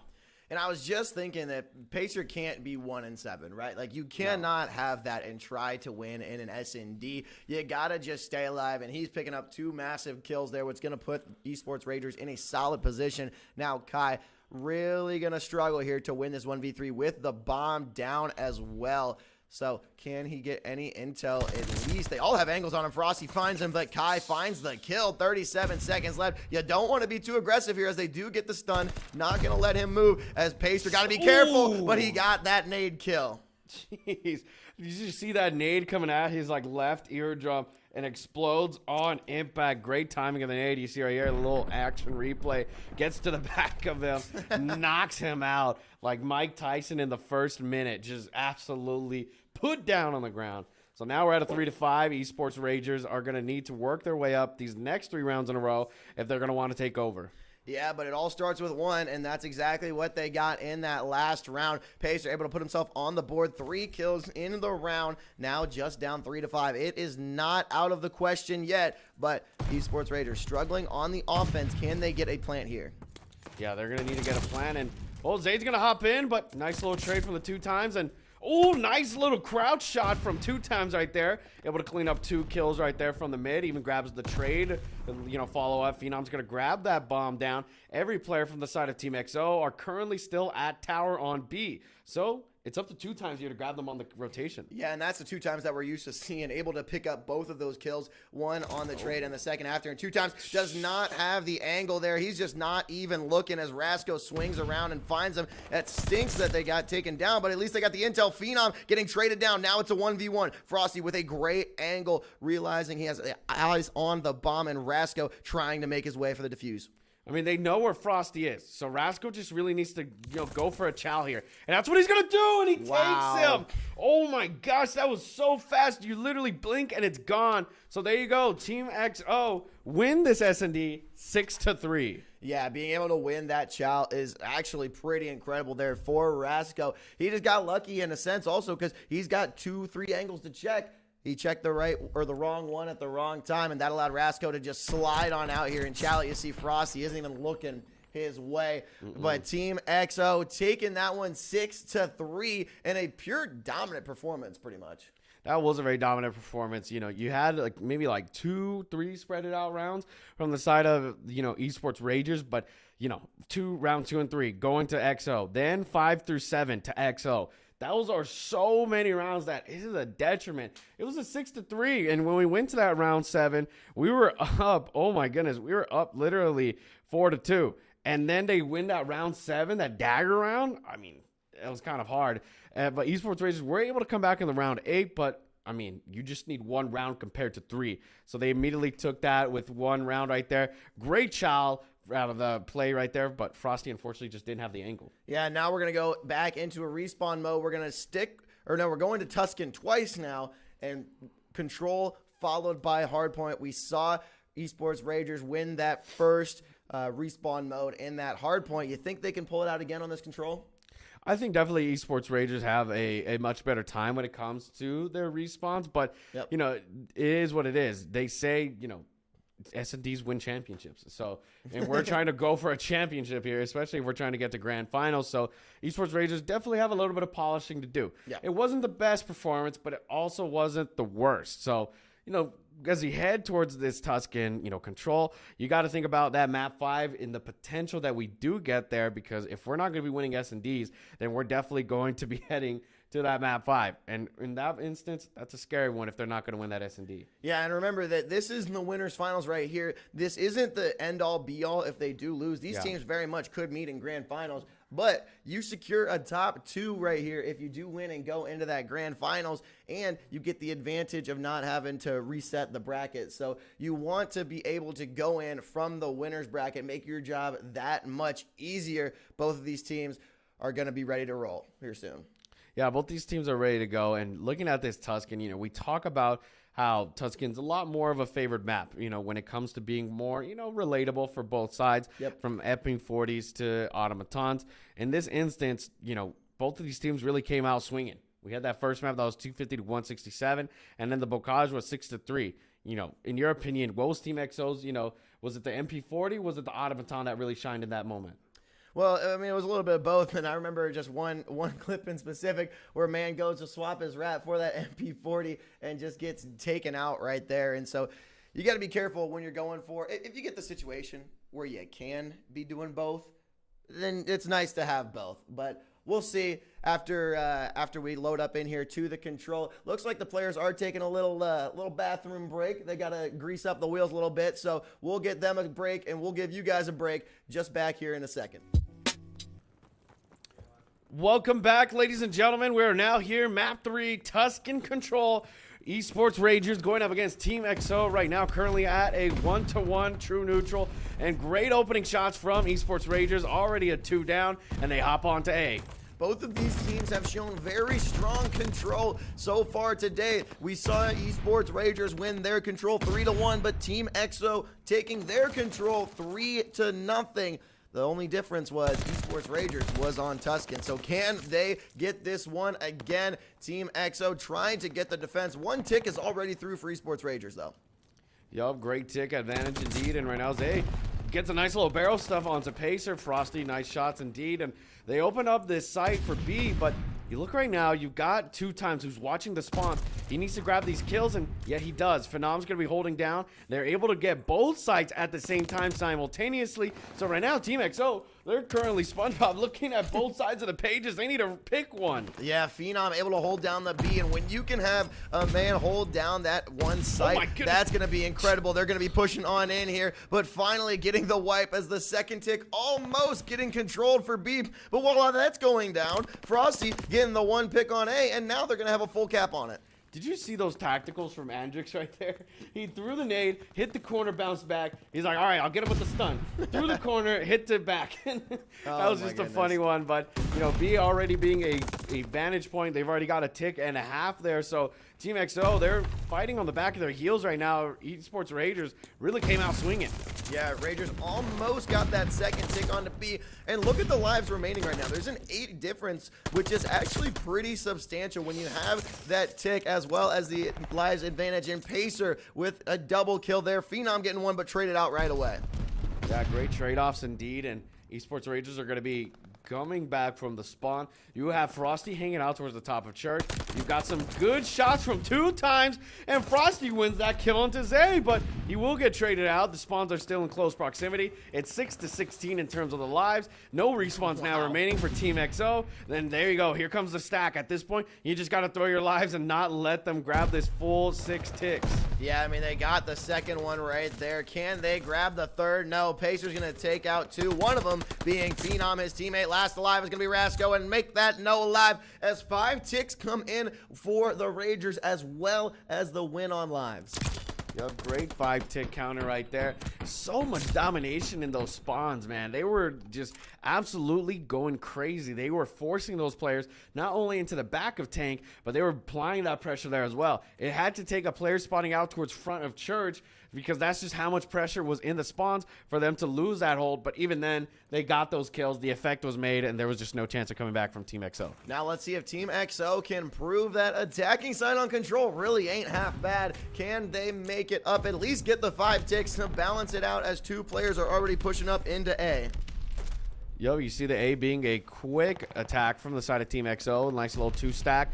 Andrix is going to stay alive on there. Phenom gets the first blood. And, well, 2 times going to be hanging out towards the back. He sees none other than Rasco. So now the shots are coming in, and Andrix gets taken down. And once again, the teammate just, you know, ruining the vibes right now. Dude, they did not get that second tick on A. Could you see any gap in there? Because I couldn't. I thought that thing was for sure. But 2-time coming in clutch there, as now Phenom's going to almost clear it entirely, but he's going to push back in towards the spawn. Everyone's over here on this B site, but if Phenom can just force them down a little bit more, that could be crucial. Frosty picking up 2, and Rasco finally getting a kill here. Make that Kai and Rasco with 2 more as well. That's going to clear up the B site, and now A and B are almost both uncontested.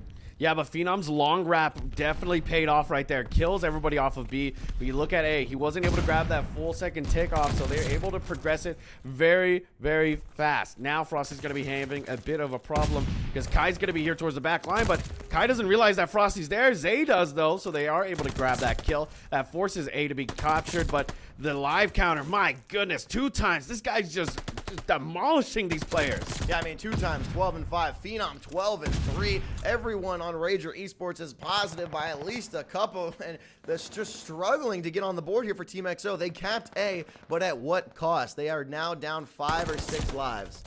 Indeed they are, and right now Phenom was so close to grabbing himself that glide bomb. 1 kill off, so he will lose that streak. So now, Kai's going to be hopping on to B. We look at the players from the side of Esports Ragers. They were getting held back for a bit, but they get back into the action. Nice shots from Frosty. That's actually a nice little wall penetration kill. Yeah. Gets the wall bang, 17-10 now. What was a 5 life differential, make that 7. Rager Esports able to swing a couple kill streaks together, but none too great to get a glide bomb. Here is Frosty up top, getting one, but Kai on the trade. No pushes into B, only 5 lives until you get those no respawns remaining. And now it's just kind of a little bit of a standstill. You have to slow down as Team EXO. Gonna play this a bit more patient and try and get tactical with it. Yeah, they're trying to get tactical with it, indeed. And my goodness, now some shots towards the back line, and Zay's gonna get shot down by Frosty, and we're going down to the lives here. Remember, we got 5 ticks for the side of, Ragers Esports. So this is gonna be a bit of a rough one, as Rasco's gonna need to really get onto this site, but it's not gonna happen. Every player from the side of Esports Ragers are holding it down. Esports Ragers trying to clinch the second round. 26 seconds remaining. No respawns for Team EXO, and that is Andrix down. Rasco getting Pacer to keep alive. It's going to be a 3v13 right now for Team EXO, and that's just not going to be enough. 14 seconds are going to tick off, and Esports Ragers are going to take the second round of control, only allowing 3 ticks. Exactly. Only 3 ticks against a 5, so that's a 2 differential for some basic maths there. Phenom, nicely done. Gets that one player that was trying to hop onto the site for that last sliver of hope. So 3 ticks will be going to the side of Team EXO. Yeah, it may not even come down to that 5th round, and this ticks may not even mean anything, but we've seen crazier things happen. Team EXO did the reverse sweep in their last series. Can they reverse sweep the control as Esports Ragers back on the offense, trying to clinch this one and bring it to a 2-1 series lead? Very nicely so. So now we're at a 2-0, and looking at right now, look at 2 times, 16 and 7. This guy just moves through these guys and slices through it, and there you go, able to kill Zay, and Kai's able to take him out. So nice little trade-off. The stack comes in for A, but no effect. Pacer and 2 times get taken down. You see Phenom, he's going to have to clock in right here, get some kills, but Zay grabs him with that MP40 proximity kill. And clearing the A side. Nade's going to go onto the right-hand side. Doesn't matter because Pacer has won himself, taking down Zay. Frosty also trading out Roscoe. So now the A side is pretty well cleared for Esports Ragers. They are almost on this first tick, and they do get it. So a little bit of progress now, making their way towards the second tick. Nobody even worrying about B right now. You just want to grab that extra time off of A. Yeah, you got to grab as much time as possible. Just grab that 3-0 indeed. And Zay's going to be pushing towards the spawns, but he doesn't go and attack A. It's a bit of a strange position to try and take, but, he's going to be hanging out towards top fire. Nobody's going to be able to contest him, and he even loses his life there. So It looked like it was going to be a 5-head route there, just unfortunately just didn't have any effect. Extra time added to the clock as Esports Ragers captures A. No ticks yet on B, but it doesn't matter yet. A minute 55 to either take down the lives or take down the B point as Esports Ragers is trying to clutch up. Yep, trying to clutch up indeed. 22 and 18 right now. Zay's going to be hanging out towards top church. He's 8 and 18. That is a very, very different stance than we've seen him in. He's always been that kill leader for the side of Team EXO, so he's definitely underperforming right now, and Phenom's going to be moving through the sites. He sees where Kai is, takes him out. That clears out that top plat, and Rasco's going to stay alive here with Zay, and Andrix going to get aggressive. So as he gets aggressive, Frosty will take him out. But you look at the side of Rager Esports. They're going to be sliding around through each lane. So there's some isolated 1v1s here that need to win.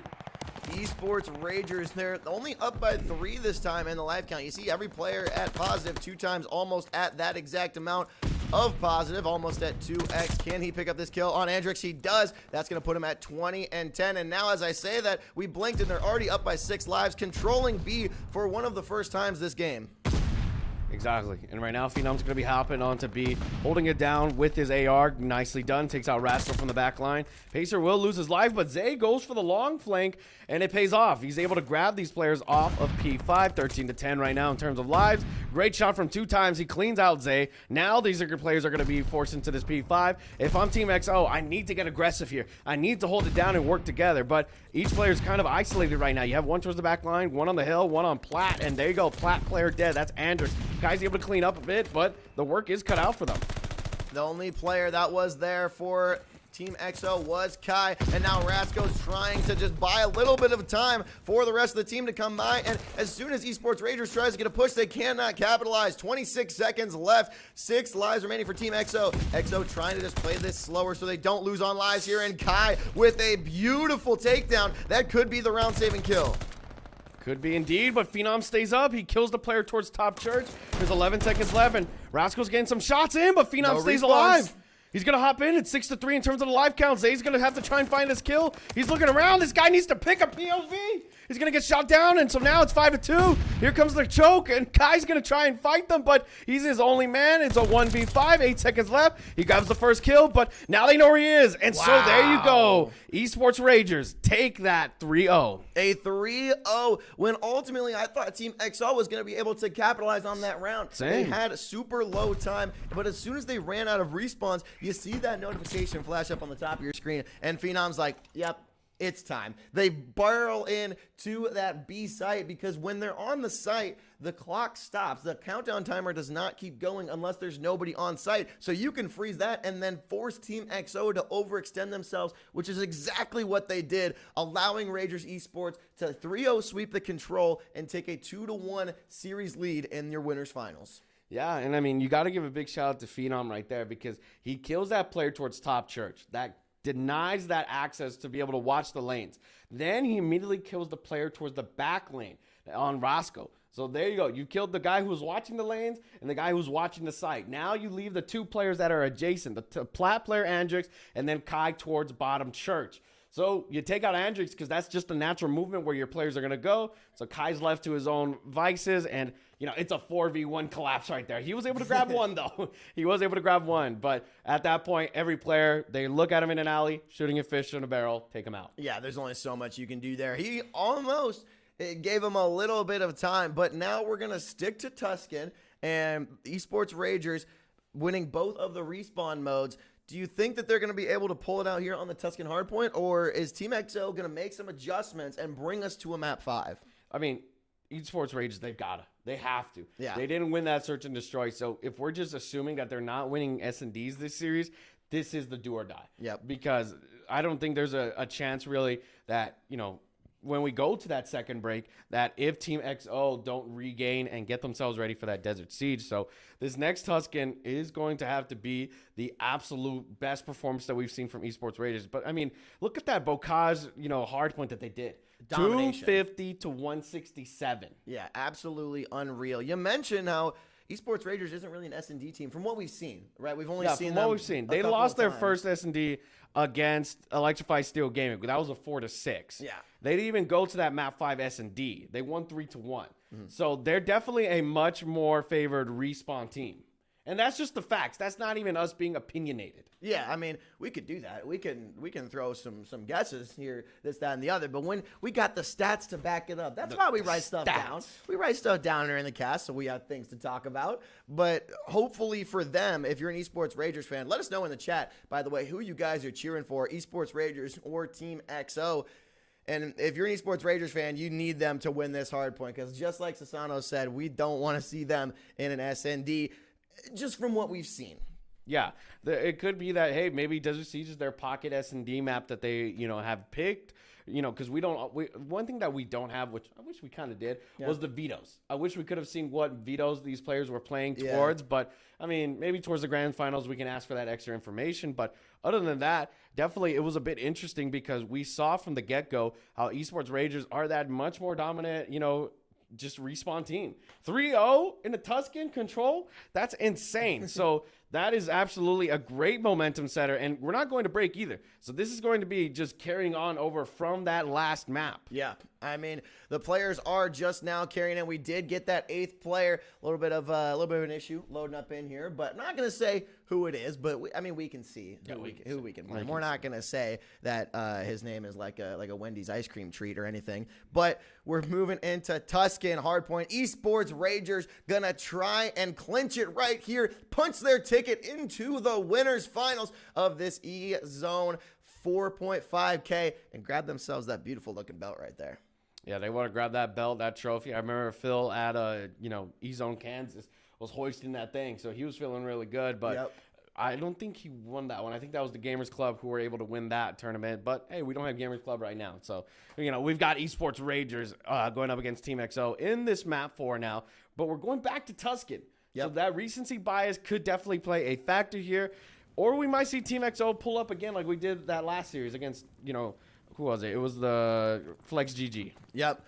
Ragers Esports winning both of the respawn modes, including the Tuscan Control. We've seen them be the powerhouses of this P1 and P2 in the Tuscan Hardpoint. Will they do the same here? They're already on the hill getting wiped out just now, but the 2-time is already there to stop any push. Yeah, and you've got Phenom watching from the back lane as well. He hops onto the site, does his time in the hill, clocks in. There you go. Everybody from the side of Esports Ragers are just currently holding it down. We need to see someone rotate, though. We do have Pacer into the church, though. He's going to try and circumvent those spawns. Zay and Kai, nice util usage. Clear out the hill. Now there's 18 seconds left. Team XO can hop on, but Pacer's going to give up that spawn for now because the effect has been given. They grab the spawns, and he's going to try and contest for as much as possible to not give these players any advantage. Yeah, now they're already going to rotate on over. And Team XO, we talked about in the first map, they didn't do a good job of getting the garbage time. And now they scraped together those last 17 seconds. And Rasco, just the discipline to stay there and trust your team to rotate out. Going to get you a little bit of a time because 15 seconds on a couple of hills can really start to add up as he's going to put that grenade and try and toss it into P2. Does not connect, but nobody is yet to hop on.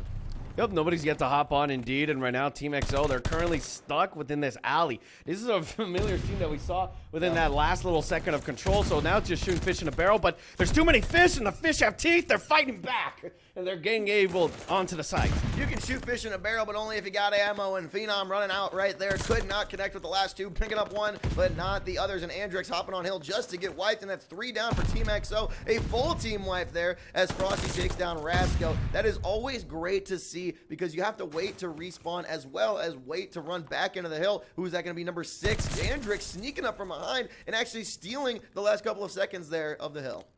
Yeah, great to grab some scrap time indeed. That's a great improvement from what we saw last time. Rasco's just chasing Frosty. He's trying to find this kill, so he's going to cook this nade, times it, throws it. Gordon Ramsay does not approve because there was no effect to that. He did grab a bit of a pinch, but Andrix had to come in, the sous chef, to clean it up.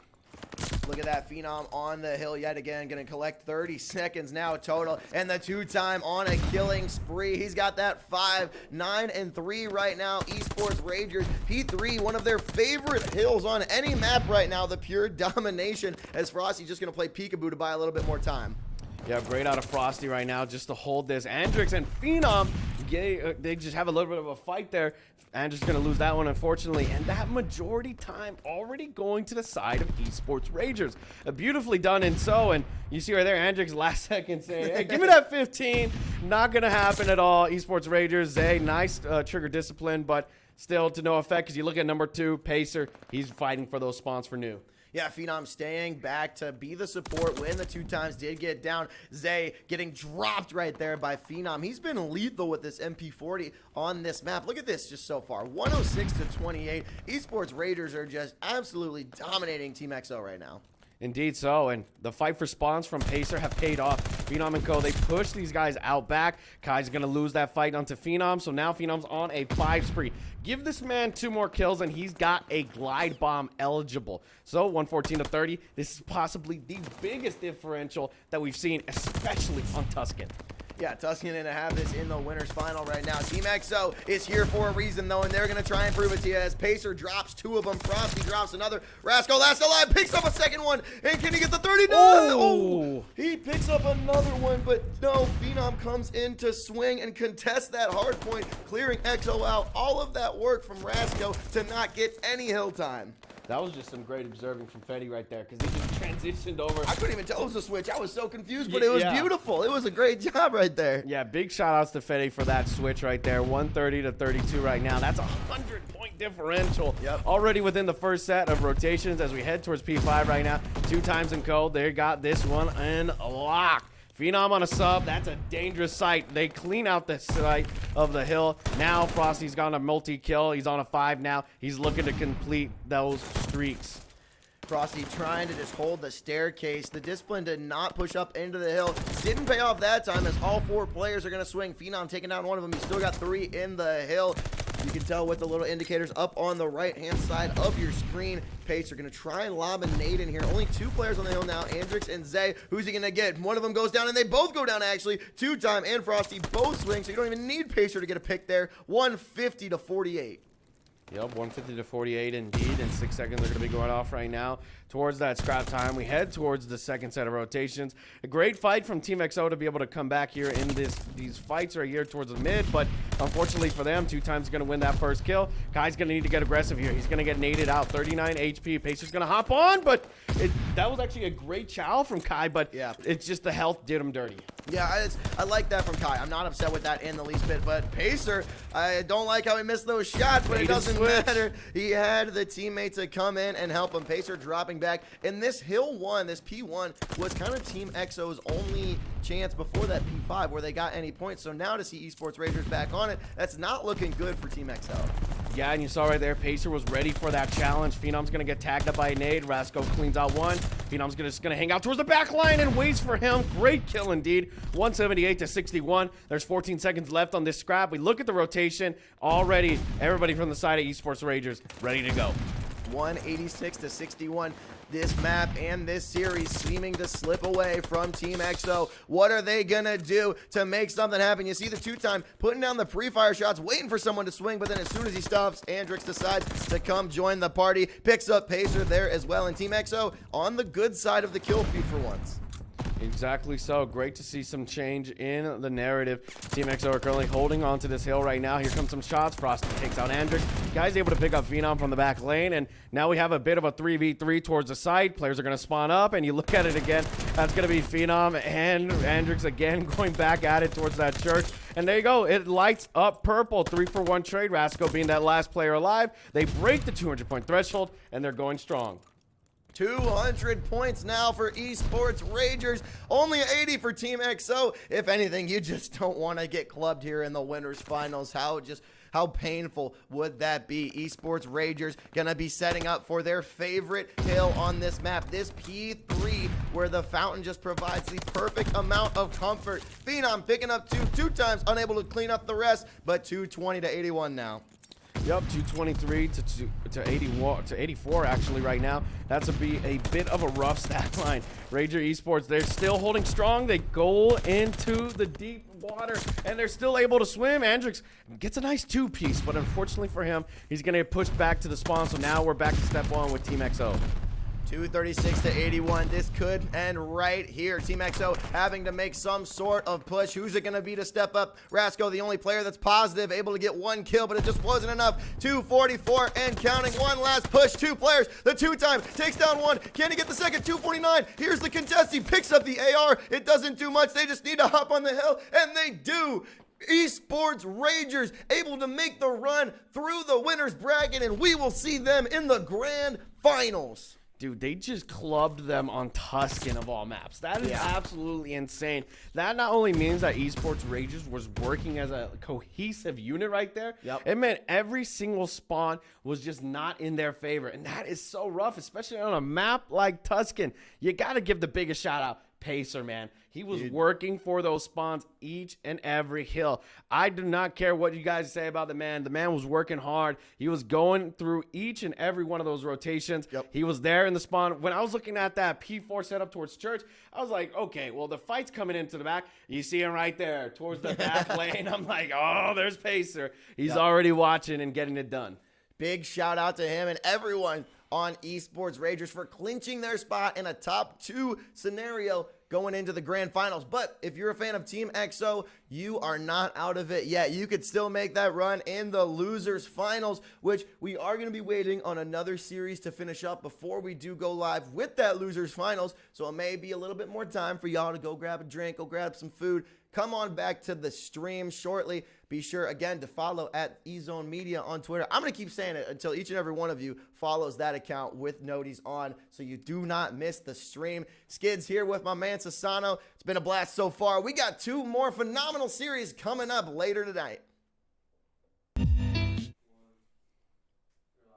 Welcome back, ladies and gentlemen. We've got an exciting interview for you. We've got the man, the myth himself. We've got Phil Phenom. How you doing, my brother? I'm doing good, bro. How are you? Oh, I am doing fantastic. I see you got the Pit Vipers Yeah, on. I do. The vibes are at an all-time high. Everybody's putting into the chat, hashtag sub Phenom. The man's going crazy. How you feeling so far about the tournament, man? Honestly, I'm feeling pretty well. Going into this tournament, I've been down bad online ever since Minnesota. Got your account back? Yeah, I got my account back on Twitter. That was shout out Big to Elon ups. Musk. Shout out to Elon Musk. Okay. Shout out Elon But Musk. that was like the one good thing that happened this past month, and I'm excited I got my Twitter back because after BO4, that was like really my breakout where people found out who I was as a person, as a player, and when I lost that Twitter account, it was like a curse almost. I lost that account, and it sucked really bad. It was your lost arc, you know. You were Yeah. trying to find yourself as a player again. Yeah, pretty much. And like people will say like don't say I did, but I feel like my stock went down after that because like people I started streaming again, and people were like, "Where'd you go?" for Right? 2 years. People didn't know I like got a new Twitter account and everything, so it's crazy. So I don't know if really I say it does, but some people say no, but who knows? Why don't you tell the people at home what your Twitter, the real Twitter is right now? Okay, so my real Twitter is Phenom with 2 M's and 1 underscore. My backup that I made after that got suspended was the same thing with another underscore. So just do one less underscore, and that's pretty much that. And it's a picture of me, of course, so you'll see it. Yeah, definitely. So, talking more about this tournament, you're doing really good right now. Esports Ragers coming in crazy. 2-3-1 dubs back to back right now. Yep. What has been the defining factor for you guys within these dubs? To be honest, for me, I think my IGLing is very underrated. I feel like I can tell people like what to do mid-game. And before this tournament, I told the guys, I'm like, in this game, if you're pushing out something, you get kills, you get 2-3 dead, push the respawn. They're not going to flip in this game most of the time. So Yeah. I've been preaching that and just telling them, like, value your life. Make sure, like, you help your teammates out, small talk more, call out, like, what's going on, what you're looking at, stuff like that, just the general stuff. And I feel like some players, even me too, I sometimes slack off. And, like, people just, like, players in general forget about that small stuff that you have to do to win games. Yeah, the basic fundamentals. And I like how you said that about the spawns because literally every series that we casted over you guys, it was Pacer, man. Pacer was just in those spawns, doing the dirty work, getting the job done. 100%. So big shout out to Pacer himself. Talking about more about your IGLing and stuff like that with the team. You're getting ready. You're in grand finals now. Yeah. How you feeling about that? I'm feeling pretty well. We got to figure out S&D. I don't know what's wrong with it. I think Pacer's going to go back to play calling instead of me. I guess my play calling right now is just kind of off, which is weird. Usually my play calling S&D is like pretty good. So, but honestly, I do whatever it takes to win. So if Pacer wants to like make some better play calls and think that will work, I'm willing to do it. So I guess Pacer will probably start playing calling. So definitely I'll start to look out for Pacer more on those S&Ds because, you guys have been absolutely dominating in every respawn you've been in. Yeah. It's just been that initial S&D. Usually it's like a 6-3, 6-2, a little bit closer, but, I understand that. And, we've got Electrified Steel Gaming right now who are currently running through that loser's bracket. When we first got to interview you, we were at EZone, Kansas, there in the heart of Kansas City. Yeah. You lost to him while he was under the Gamers Club New York. How you feeling now? Are you ready to, get your chance at redemption here to win the belt? No, 100%. To be honest, at that event, I'm surprised. I thought we were going to win that. But this tournament, since we beat them already, I feel we're like pretty confident. We just got to take our time. It's 2 best of 5s. And just make sure, like, the first best of 5, if they're going to go last map or if they're going to go come off hot, we just got to make sure it goes last map. So make sure that it stalls them. We get warm again because it's probably going to be a couple hours before we play. So I just going to tell the team just relax. We'll just get in a flow again. And, like, it's okay. We have 2 best of 5s, so it's all right. Awesome. And lastly, how you feel about EZone, everything going on? I know you've been an avid customer now, being here at the tournaments. What's your general opinion right now? I love how you guys, have majors don't even have keyboard and mouses, by the way. I complain about that on Twitter, guys. But at the event in Minnesota, there's no keyboard and mouse, like I said. I asked the ref. My stuff's not overclocked, and my game just felt slow as hell. It was bad. It was not COD. And finally, when I figured it out, I'm already in loser's bracket, and it's just 3 matches in 14 hours. That's just stupid. So I like how EZone, there's keyboard and mouses. I can edit my rules. I have time to warm up. I have time for everything. I love Search for that, and Shane, shout out to them. So you guys, locals run is pretty good. One of the best, ever, in my opinion. Thank you. We appreciate that 100%. And lastly, any last words you want to tell the fans at home before we head out? Shout out to my mom and dad. I love you guys. I know you guys are watching. Mwah. Love you guys.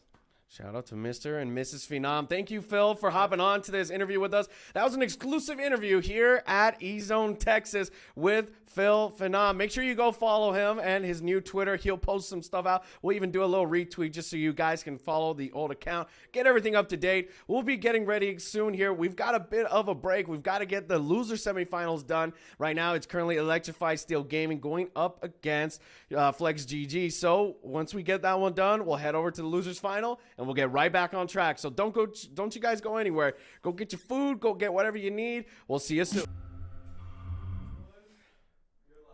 Welcome back, ladies and gentlemen. We are now live with the losers final match here in action. I'm your host, OG Susano, joined by my co-caster, Skids. We're here to bring you the action for the rest of the night. We've got our losers final. Then we'll be hopping into our grand finals. Skids, who do we have right now going up against each other? Yeah, we got two teams that we have seen plenty of today. Team EZone, who we just saw get 3-0 swept by Esports Ragers, knocked down into this losers final, going up against Electrify Steel, who was up in some of our earlier matches. They were actually the first match that we casted today between them and Esports Ragers. They are back in action, ready for revenge. Yeah, ready for revenge indeed. And talk about revenge, we've got a couple of dev errors, but that's neither here nor there. But, you know, this is going to be an exciting one indeed because both of these guys personally lost to Esports Ragers. So it's going to be an interesting one when we hop into that grand finals because really both of these teams are fighting for that chance to just have a revenge tour and get back into that discussion. Yeah, it's like a little brother trying to get back up into the fight with Big Brother. You got Esports Ragers who just ran their way through 4-0 in pool play, took down both of these teams as well as some other great teams in the winner's bracket run. And now the chance waiting for grand finals. You get to watch these teams play each other, so a little bit of extra tape and film. You get to see what to expect next time around. But Esports Ragers is going to hope that these guys are going to be pretty tired and not have to force any bracket reset. Yeah, and, you know, we're fighting for T3 here right now, and you know, I talked to Phil a little bit before, and he was talking about, hey, if we do lose that first best of 5, we got to take it to the map 5. He's like, we're not going to let them have any sort of, you know, stamina when it comes into this momentum because it is 2 best of 5s. You know, here nor there with the, you know, the format with how we are in COD now. But the fact of the matter is, the team that's coming into these grand finals is definitely going to be much more warmed up because they've got this series and then they've got the next one on deck. So Phil's not wrong. He's going to need to really take these guys to that map 5 if they do lose that first best of 5. And then he said at that point, they'll be ready to go. Second best of 5, they'll probably try and take it. So between these two right now, it's just that stamina battle. Who has been here the longest and who's been, you know, more fresh? Yeah, it's a mixture of you got to stay warm, but you can't be going too long and too hard because then you're just going to get mentally exhausted. But we do have the maps here. We did have the lobbies ready, but y'all know how Vanguard can be. It can just completely destroy the lobby at the drop of a hat. But when we do end up loading in, we're going to be starting with Bow Cage, Hardpoint, then on to Berlin for some S&D action, which S&D has been quite exciting for us so far today. And then Gavutu for Control, Tuscan, and then back to Bow Cage for a map 5 S&D. Yeah, that's going to be an interesting one. I think this is probably the most diverse setup of maps that we've had at all. And another thing to note here with these teams, they've both beat Esports Ragers in their S&D. So this is going to be a real good, you know, contestation of precedence because we'll really see who's the better respawn team. Because as we saw before, Esports Ragers are the best respawn team that we have here at the tournament right now.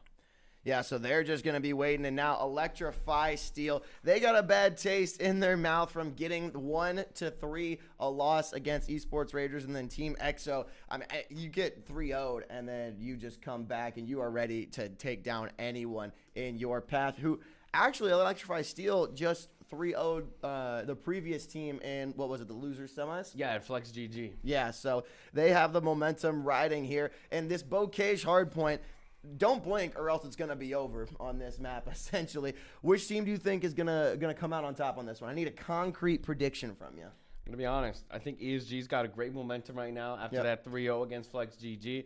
Team XO, they were very close in some aspects when it came to Esports Rages. Not that last map. That last map was definitely a slobber knocker for them from the main man, Phil himself. So really, I'm favoring ESG, maybe a 3-1 dub here. Okay.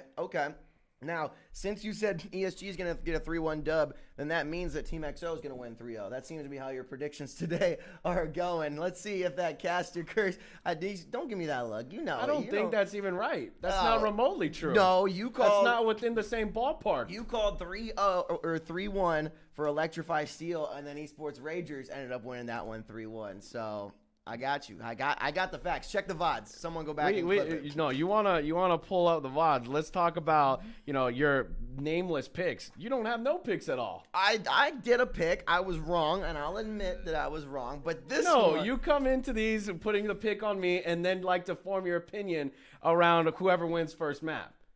Call that sham. I'm smart for doing that, right? You gotta would say ride the shallow. wave. I don't know, man. Fine. You want a prediction out of me? Give me a prediction. I don't have one. I'm going to go. Exactly. So you can't come at me about predictions when you don't have a based one. You win Electrify Steel 3-1. I'm going to go Team XO 3-1 just to be different. That's literally the same prediction, just different name. But it's all good. Exactly. It's still different, right? Neither here nor there. It's all good. Well, one of us is going to be kind of right. One of us is going to pick the correct team. Electrify Steel and Team XO are going to be loading up into this lobby. We got Hardpoint on Bocage in the losers final of the EZone Texas 4.5K. Yep, 4.5K now in action. So let's get this losers final. We were waiting for a while there, but I mean, hey, a quick 3-0 from ESG onto Flex. Unfortunately for those guys, they'll be sent home. Got to talk to them a little bit about it before. They're taking it on the chin, but taking it on the chin is always going to be a rough one indeed. And let's hop into this match now. We've got Electrify Steel going up against Team XO. In Bocage Hardpoint, a very polarizing one that we saw Team XO in, but let's see if Electrify Steel can just carry that advantageous momentum that they had right off the bat. And there's a nice little 2-for-2 trade. Electrify Steel, unfortunately, on the latter end. Noisy, Mochilla, Assault, and Silly making their way through the losers bracket to get to finals for Electrify Steel, and Rasco, Zay, Kai, and Andrix repping Team XO, getting knocked out in the winners finals, hoping to redeem themselves and punch their ticket to the grand finals. Electrify Steel off to a 9-1 start. This is that P1 of Bouquets that really you could get a full 60 or you could get 2 points. Yeah, and you look at the rotations right now, Team XO, they flipped those spawns that were given to Electrify Steel from the good side. You look at number 5, that's going to be Rasco, who's already ready to go on this new hill. He's going to take out Silly. Silly has no effect towards the spawn. Mochilla and Rasco go back at it here, but it looks as though that the fight is still going on. Rasco wins that one. A nice little anime fight for you. Them going back and forth and exchanging blows. But Team XO currently hold the hill. You have number 3. That's Assault, who's in the back line. He kills Rasco, and there you go. Now they have spawn control. Yeah, Mochilla 0-3 right now. Need him to get on the board, and he does, taking down Kai. Tie game right now, 17-16 on this P2. Looking like Assault is just holding it down the fort right now. Double pause and holding the angle just as I say that. Rasco gets a 2-piece, taking him down and clearing the hill.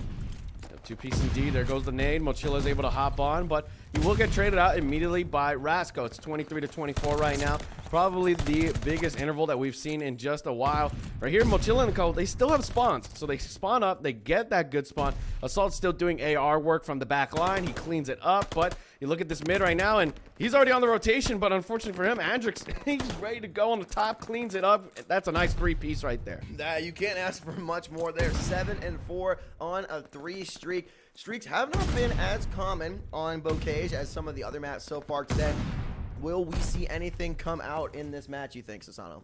I think this is going to be an interesting one as we head into this hill, because this is a good chance to really get that disparity up. Electrify Steel, they hold the hill for now. Noisy pops in, 4-7 right now. Does notice where Kai is, but it's that MP40 versus Automaton, distance being the variable there.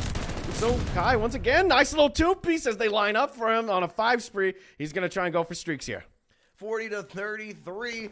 Electrify Steel in the lead, but Team EXO on the hill. They got 2 members in there, and Kai is just running around this map trying to pick off anything he can to control some spawns and get a couple more kills. He's on that 6. Will he pick up the 7? The only man left alive on his team as Noisy and Assault combined for a 3-piece. He spots one in Assault, able to pick him off.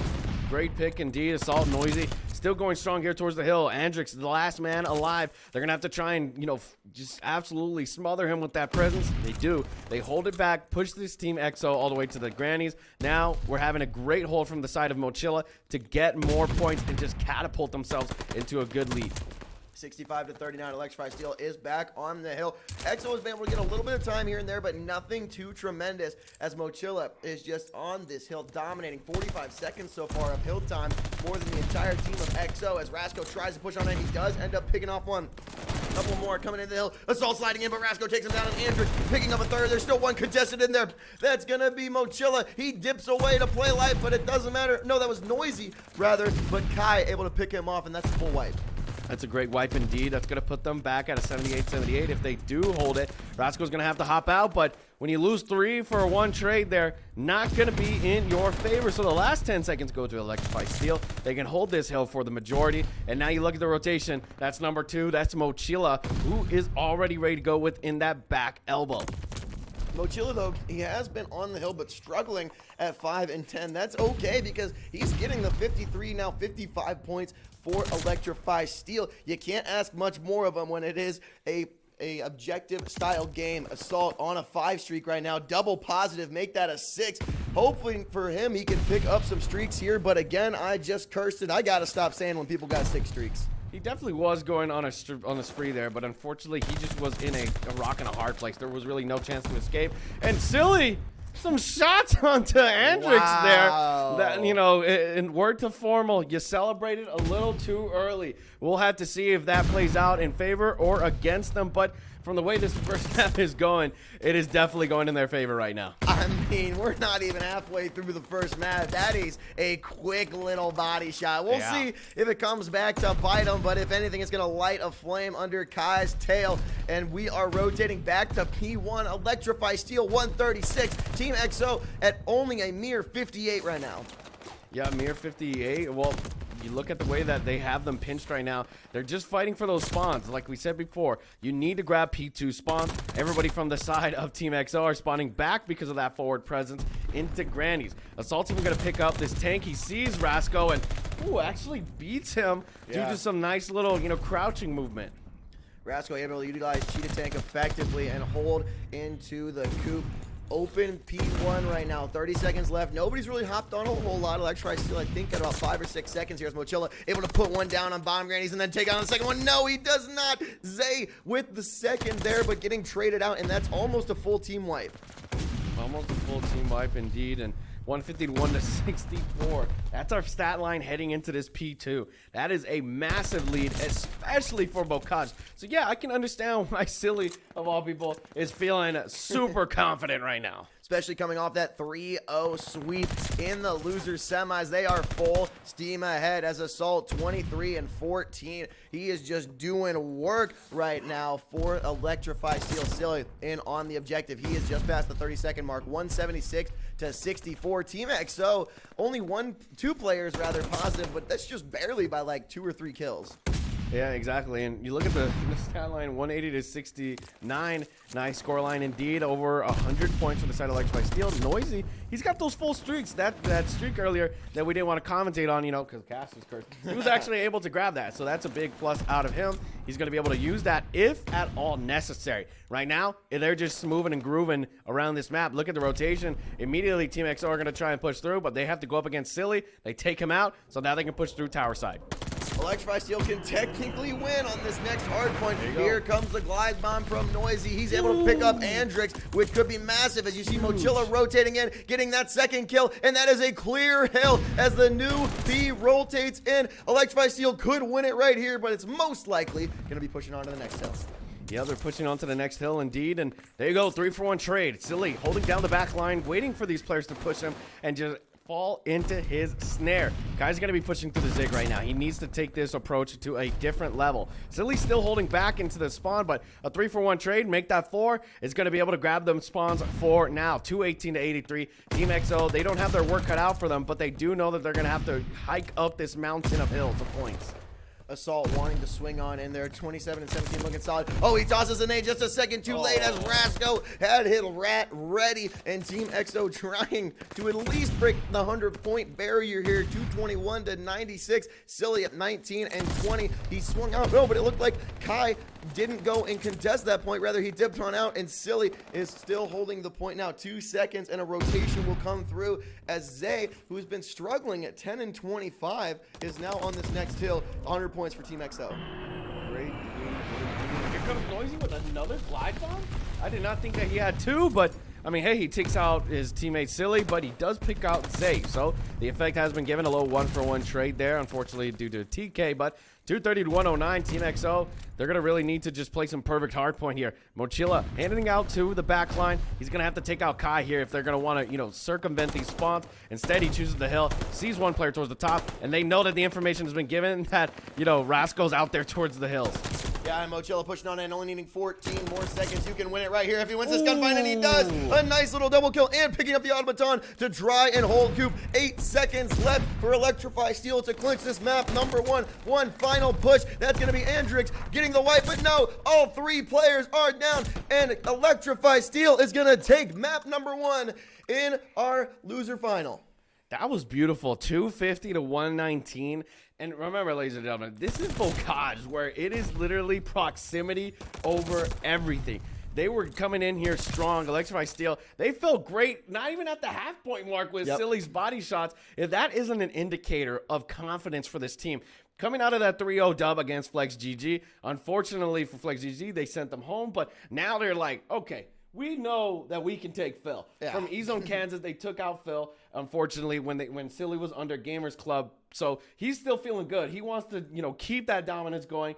And Phil, those guys, they're doing great. So right now, this is a great indicator to show us that, hey, they have definitely worked on their respawns during this downtime in the losers bracket, and they're ready to try and, fight Esports Ragers with that respawn. Well, I mean, they got to take out Team XO before they even think about Esports Rager right now. So, I mean, it is good that they're looking solid. But as we move into this Berlin for the next map, we're going to get some S&D action, which both teams have kind of been struggling with S&D throughout this tourney.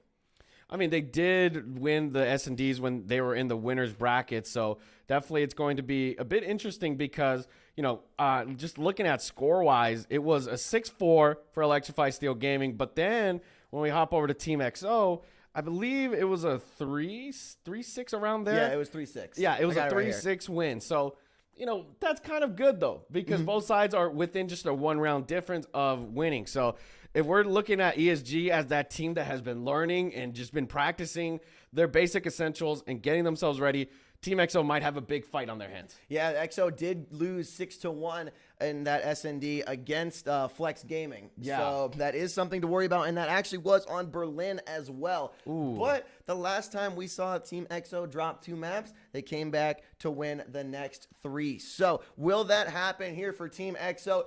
They're not wanting to drop this map, and by golly, not in a 1-6 fashion, but Electrify Steel wanting to do back-to-back 3-0 sweeps as we load into Berlin for Search and Destroy. Yep, let's hop into it now. Berlin's going to be our next location.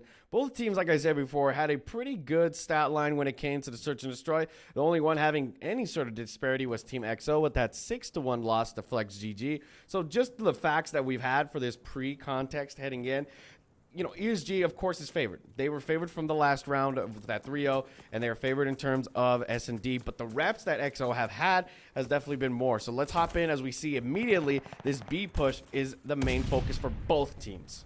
Yeah, we've always talked about how B is a pretty common target, but actually in the tournament, as Noisy takes down 1 and he's almost getting the second here, we've seen a lot of A pushes, especially early game. So to see an early B push by this Electrify Steel team might be throwing them off guard as they've already picked off 2, but Zay picking up 1 with the car. That is massive, but it ultimately doesn't matter as Noisy and Mochila clean up the dirty work. Yeah, that was a great snipe though, but unfortunately for them, the collapse happened right here. Mochila was able to take out Zay. You get the snipe, that's good, but there just wasn't enough intel. You had already lost a player. Snipes are generally great as first picks. Yep.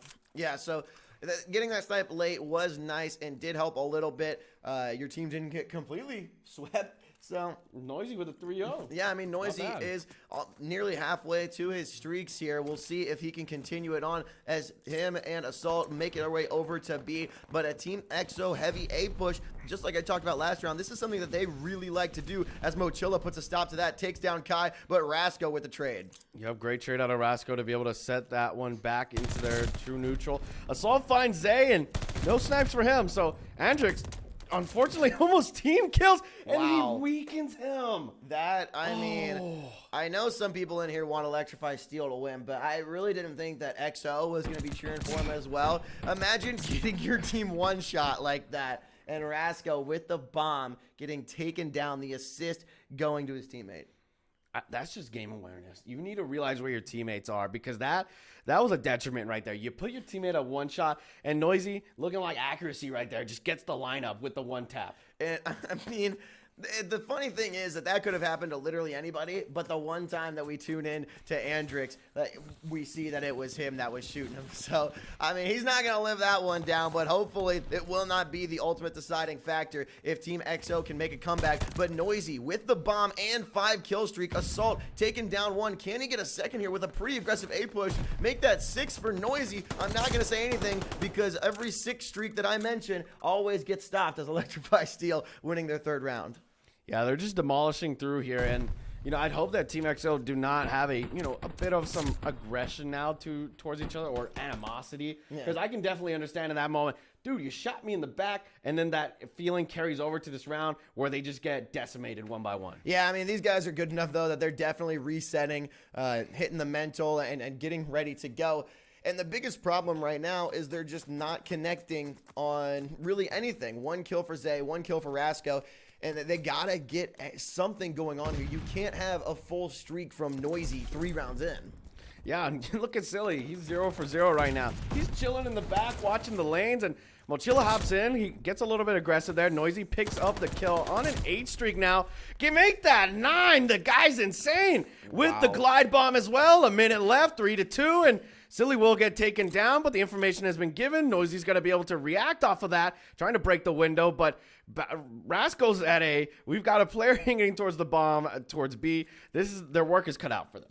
An Assault back there just checking out the used car lot, hanging out in the back. Bomb gets picked up by Rasco, but who else but Noisy now on a 10 streak? Is he going to make it 11 here? Zay in a 1v1 situation?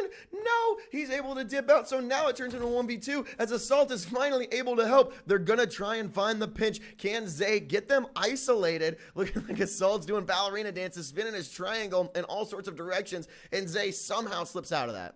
Yeah, Zay's just trying to keep his awareness up, but there you go. Noisy has now spotted him again. He knows where he's at. He's going to have to grab the bomb here within those 17 seconds, so Zay's really doing himself a disservice by just jumping around everywhere, and Noisy puts himself at an 11 streak. I don't think we can cast or curse that anymore. I would sure hope not. Otherwise, I think Noisy's going to be a little bit upset with me that I did it 3 times to him in a single series. And Zay right there, you're spotted and the bomb is down.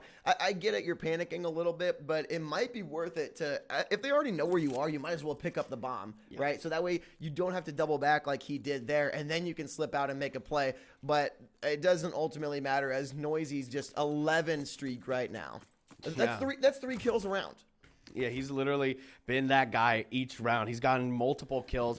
He's got this glide bomb in hand, and he's going to be able to use it here pretty soon, I think. I think he's just waiting for it. Yep, there you go. He gets the opening. He sees that they've got 3 towards fire. Going to try and drop one on them, but does not get any effect. But that UAV effect has definitely been felt. Silly gets his first kill onto the board. It's a 3v3. They know where these players are. So now, there you go. Shots indeed. Silly and Noisy. Now Noisy on a 12 streak. That is actually insane right now. 12-0 for Noisy as Silly gets taken down. Bomb is planted. It's up to Kai right now. Only one kill. Is he going to make it work? Noisy almost with the disrespect. Noisy finally getting taken down as he tried to go Mike Tyson on him. 30 seconds now for Kai to make some sort of play. Mochilla spots him, and the long-range AR, the recoil control is just absolutely snappy. Electrify Steel 1 round away from 6-0. You got to give big tips to Noisy there. That is possibly the biggest streak we have seen here, even from Respawn. Yeah. But in the S&D.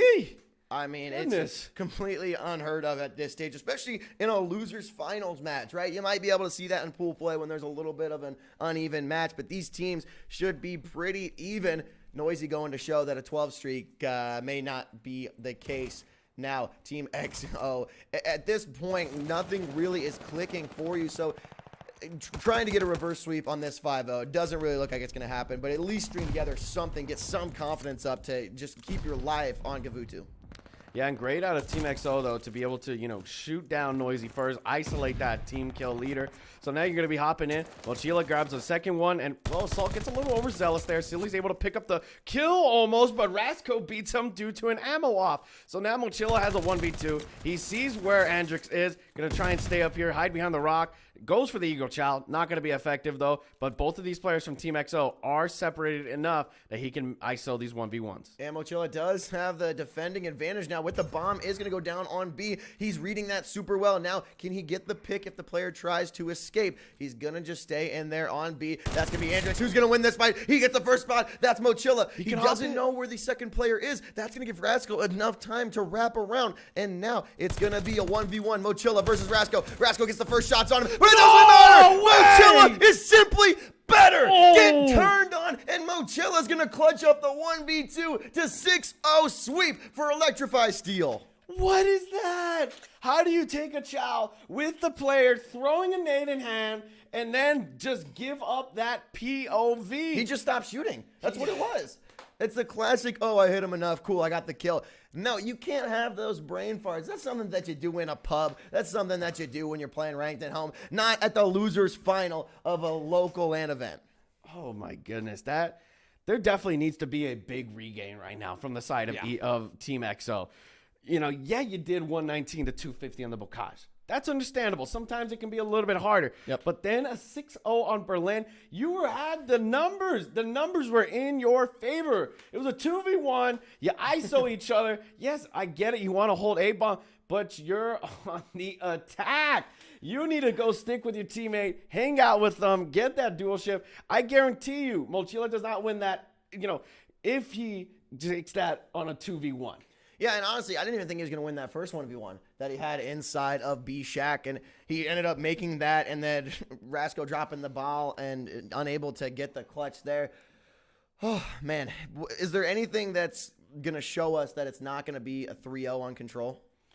I think these players are definitely going to be taking a break right now. I think they need. It's not even a matter of like they gotta go take a walk. They need to get out, get a breath of fresh air, and figure themselves out, because this is not the type of performance you need to be bringing, especially to a losers final right now. No, Team XO 1 map away from elimination. Electrify Steel trying to punch their ticket into the grand finals. Sasano said it best. These guys need a breather, and we do too. We'll be right back with this map number 3. Electrify Steel attempting to punch their way. Welcome back, ladies and gentlemen. Map 3 underway. Team XO currently down 0-2 against Electrify Steel after a dominant 6-0 that we had from that Berlin Search and Destroy. I'm your host, OG Sound, joined by my co-caster, Skids. Skids, how you feeling so far about this? I mean, I feel a little bit better than Team XO. I mean, that's for sure, because I'm not down 0-2 in this series. But they're going to try and fight their way back. Their control wasn't too great last time in the winners finals, right? They got 3-0'd against Esports Raiders, so they're gonna try and change it up here. They're attacking on this A front, but unable to get the full pick right now as a 4 feed comes in from Electrify Steel, although one of them is a self kill from Silly. Indeed so, and here's some nice shots from Assault. He's able to hold back Kai and Andrix for a while. We're now at 48 seconds. It looks like there's the first hit going to be confirmed here in just a second. Andrix takes a nade to the face. Goodness. Assault's nade is going to be able to finish him off. We get the first tick at least for Team XO. Electrify Steel converge onto the site. Assault, once again, that ever advantageous AR doing his work.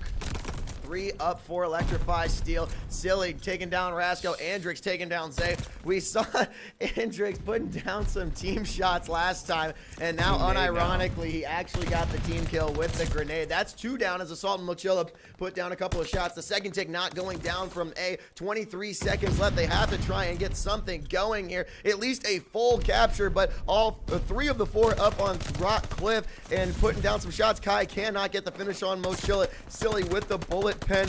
Zay fighting for his life.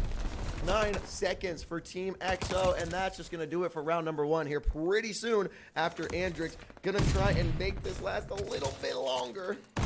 Yeah, he's gonna really try his last attempt there, but Electrify Steel only let them get 1 tick. So Electrify Steel win that first defense, only allowing Team XO first tick, and that is actually kind of scary. That is very scary. Yeah, not only did they not cap anything to like extend the time or even like win the attacking round, they only got 1 tick, which a dominating defensive performance from Electrify Steel. If they happen to get it to a map 5, that could end up hurting Team XO. No streaks yet, Electrify Steel. Assault at a 2 KD. Noisy, 12 kills in a row last game, 4 and 5 right now. And now Team XO trying to get the defensive stop themselves. Indeed so, and here we go. We see Assault and Noisy already hopping in. Of course, you got to send Noisy in. That explosive sub, gonna get the job done here pretty soon. Zay's already low. He's gonna be sitting back. Assault picks up another nade kill onto Andrix. Rasco gets taken down as well by Mochila, who's hanging out actually towards B. So, you know, Team XO, they decide, hey, let's just converge onto that player, take him out. But the effect has already been made. Electrify Steel have put their influence onto this A. Yeah, 1 tick onto B isn't going to do anything besides just be a distraction. Noisy hopping off of A to try and buy a little bit more time. He could have held on to try and get that extra tick, but now that's going to allow player 4, Andrix, to come in and possibly clear. But he's going to play on top of tank because it's more important to just get them off and try and cancel a spawn. At the end of the day, he didn't get either. Yeah, he was not able to put his full effect in, but Kai does come in to clean up the trades. Assault's going to be moving in. He sees Roscoe pushing against him, just waiting for him to get advantageous, but it's actually Zay who pushes out below with the sub. Now he's got an automaton in hand. Going to try and hold these guys back and do a better job than Electrify Steel did on that defense. Yeah, I mean, we've seen Electrify Steel make pushes up towards B before, and they haven't really done it. They sent one guy one time up to B and not able to push down into this A site. 18 seconds left. They want to at least get a tick, and we talked about how XO only getting 1 tick may be detrimental. If Electrify Steel can't get 1 right here, it's going to be even worse for him as Zay is clearing off the point. It's between him and Silly. Silly getting that pick right there. They're making a play over to B. You see 2 uncontested up on B, and Silly still buying a little bit of a time. All 4 players are going to go down to A and try and clear it. Nobody's even going to let B happen, so they're going to at least get 1 tick. Yeah, that's going to be good. That'll be able to contest that score that we saw last time. But Noisy, Mochila, and Silly, well, they've already rotated their plans to this B. And, well, we were already about to be guaranteed the second tick. Noisy's the only person, though, that's stacking onto the hill. We're going to see now a movement from Assault. He's going to hop on. It's going to expedite that process ever so faster. So now they grab this B, and they can just slap A onto that resume as well within this minute, hopefully. Yeah, I'm actually kind of confused on, like, when they went for the B push, an extra minute getting tacked on as Electrify Steel captures that B. I don't know why all 4 players of Team XO still went over to the A site with B uncontested. Send 2, maybe 3, but you see an open B site that you know they're going to try and divert attention to, and it just doesn't make sense how you let that slip through. Also, the fact that the lives that they lost trying to take down Silly, he took 3 of them down with him. Yeah. So now you're down 12-6. That's double the amount of lives. Some simple, quick maths for you. And here we go. There's the first tick for A. So that's 4 ticks already against the 1. That's a 3 differential. Now no respawns. And no respawns indeed. And now there's less than 3. So Silly's just going to get aggressive with it. Electrify Steel was 5 seconds away from dropping 0 ticks on the round, but Team XO folding like a lawn chair. Last player alive is going to be Andrix, and that's going to do it. Electrify Steel capping all of the zones and taking that second round. I kid you not, I was about to put the house on Team XO winning that round. Yeah, that was really crazy. It came down to 12 seconds. It was 12 seconds of just time. 5.6 was the lowest count that it got. Yeah, if they had just sent at least one person to that B instead of just converging everybody onto the A site, they, I think, would have at least maybe stopped it at like 2 to 3 ticks, maybe. Yeah, it's something crazy right there, miscommunication or whatever it was. Team XO unable to connect, but they are not out of it yet. They're going to have to reverse sweep not only the control, but this series. Down 0-2 in the series, 0-2 in the control. Silly and Co. and Electrify Steel back in on defense. Yeah, back in a D, 28-28 right now. There's a minute 10 left. Roscoe's going to be hopping in towards the top. Falls down to the rocks. Noisy able to pick up the kill. He's on a 2 spree. Looks for the 3rd and gets some help from Mochila. They're able to take that one down. Now every player, this is not good, Skids. They have converged onto this spawn. This is some like C-Dom spawn trapping right here. Only one flag, and the boys are not going to let him loose. The only reason that they got Mochila there was because he ran out of ammo. Silly with eyes on top rock, putting down shots everywhere. This is such a lethal spot. Absolutely brutal. Able to win that hit. Can he do it again on Roscoe? Roscoe with 1 HP and he repeats. You're not gonna win that against Silly. He's even got full streaks right now, so he can just shove a glide bomb into that open rocks just for fun. Somebody take this man off the heady. He ran out of bullets in his automaton. That's actually funny. That's the only reason that he's peeking down now, and he is going to call in his glide bomb. 15 seconds left, twice as many lives. No. Get the double right here. Let the man eat, and Silly picking up one more just to add insult to injury. That's going to be Electrify Steel taking the 3rd map on control, and 3-0 out of your losers final. Electrify Steel will be facing Esports Rangers in our grand finals of the EZone Texas 4.5K. My goodness, what a beatdown of a performance that we have seen from Electrify Steel Gaming. They turned up from that last match yesterday against Esports Rangers, and this is a new team. This is that veteran experience that I wanted to see yesterday against Esports Rangers. Yeah, and so now Electrify Steel needing to get the bracket reset if they do want to win it here. Folks, you do not want to miss this fantastic series. This is going to be Electrify Steel coming in for revenge, wanting nothing but the championship. 3-0 in the losers finals, Asano. It's crazy. That's scary. Yeah. That is very scary. Two 3-0s back-to-back for this team. And now they're going to be stamping their ticket to grand finals. Esports Rangers will have to, contest them, because this is a raging demon that is just reaping that losers bracket. Now earn their chance to get back in the grand finals. So ESG, they're definitely the hottest team right now that has just been slaying through. Flex GG, and also for the side of Team XO, these guys did not stand a chance, unfortunately. So now we're going to take this short break. We'll get these grand finals up. We'll get maps and everything ready. We could possibly see a bracket reset here. Who's to know?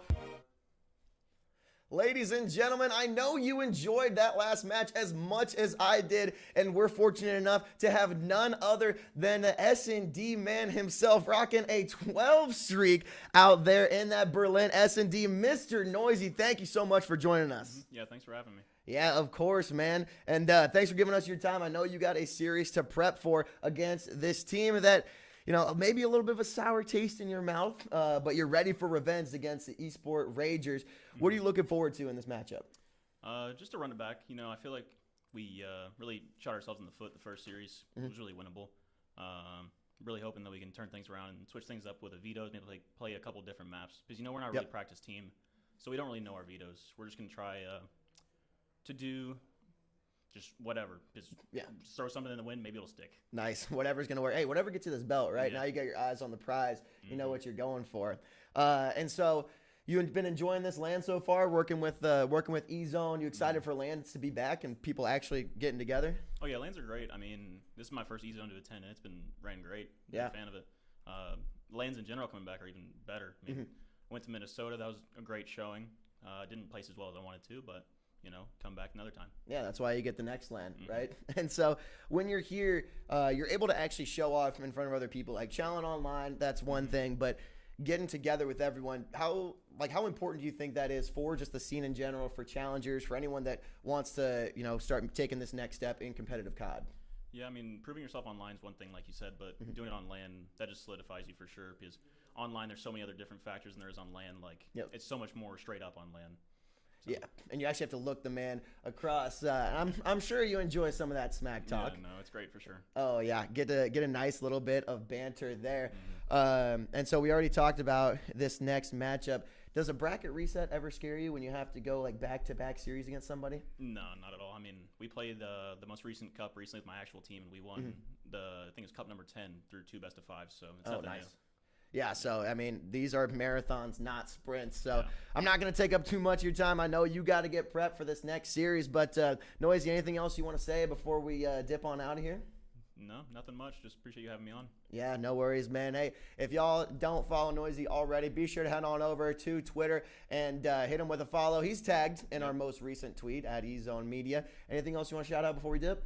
Shout out my mom. Shout out my girlfriend. Appreciate you guys tuning in. Love you all. All right, beautiful. We are going to have Noisy and the rest of Electrify Steel going up against Esports Ragers in our grand finals. 4.5K on the line. Don't go anywhere. We are excited for this grand final matchup. 20 teams entered, 2 survived to the grand finals of the EZone Texas 4.5K here at the Esports Cave in Cedar Park, Texas. We have a rematch of a finals action that we saw earlier today. The first match that we casted today, it seems like forever ago because each of these has been absolutely electric. It is Electrify Steel, Silly, Assault, Noisy, and Mochilla versus the Esport Ragers, the champions of the winners bracket. Phenom, the 2-time Frosty, and Pacer, the 2 that have been here the most constant this entire weekend. Skids on one side, Sasano on the other, the championship belt in the middle. It is an exciting time, ladies and gentlemen. This is the grand finals. Everybody has fought, cried, teared, sweated, thanks to the help of Gamer Goo. Also, it has been a crazy time. We've seen some crazy 3-0s, some upsets. Esports Ragers being that upset team that stamped that ticket to the grand finals. Now going back against ESG, who have just absolutely reaped that losers bracket and have brought themselves back in now.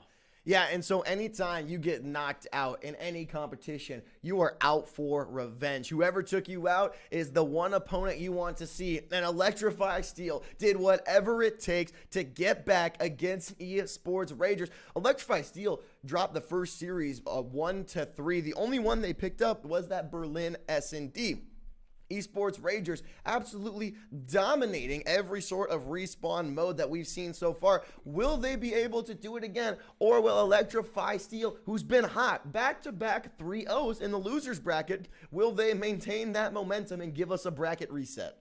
We're definitely going to have to see. I think ESG definitely have what it takes to get us that bracket reset. They've just been like I said, reaping through that losers bracket. They 3-0'd Flex GG. They 3-0'd freaking Team XO and are now here to possibly get themselves to another 3-0. Or, Esports Ragers, they are a notable team themselves. They have fought through that winners bracket and have deserved their spot here in the grand finals. We could possibly see a very, very mixy series, honestly. We could get anywhere from 3 to 10 maps with these teams here. This is going to be absolutely phenomenal.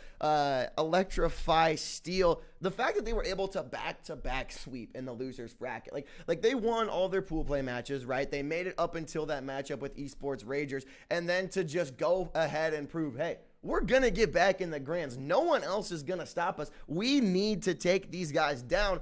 What kind of determination does that show you, Sasano? That shows me that this team has the tenacity to keep themselves alive. Because a lot of teams, like we saw with that Team XO team, reformed themselves. They were kind of checked after that first map. Yeah. So it's very hard when a team doesn't have the stamina and the tenacity to carry themselves into a position like this. And with the veteran experience from Silly and Assault and also Mochilla, and then Noisy being that explosive sub, I know you talked to him a little bit before. Yeah. What do you think was his mentality hopping into this one now? Bro, I mean, even when Noisy was here for the interview, that dude was locked into the series. You could tell that he was still reeling, calculating everything from the last. Even though it was a 3-0, man was just just dialed in, and he is ready to get back into it. The only thing that was on his mind, I was trying to poke and prod and get some talking points out of him, but the only thing on his mind was this next matchup against the Ragers. He talked about how he wants the revenge, and he wants to bring it back against these teams. There's no other team that I think Electrify Steel wants to beat in the Grands besides Esports Ragers.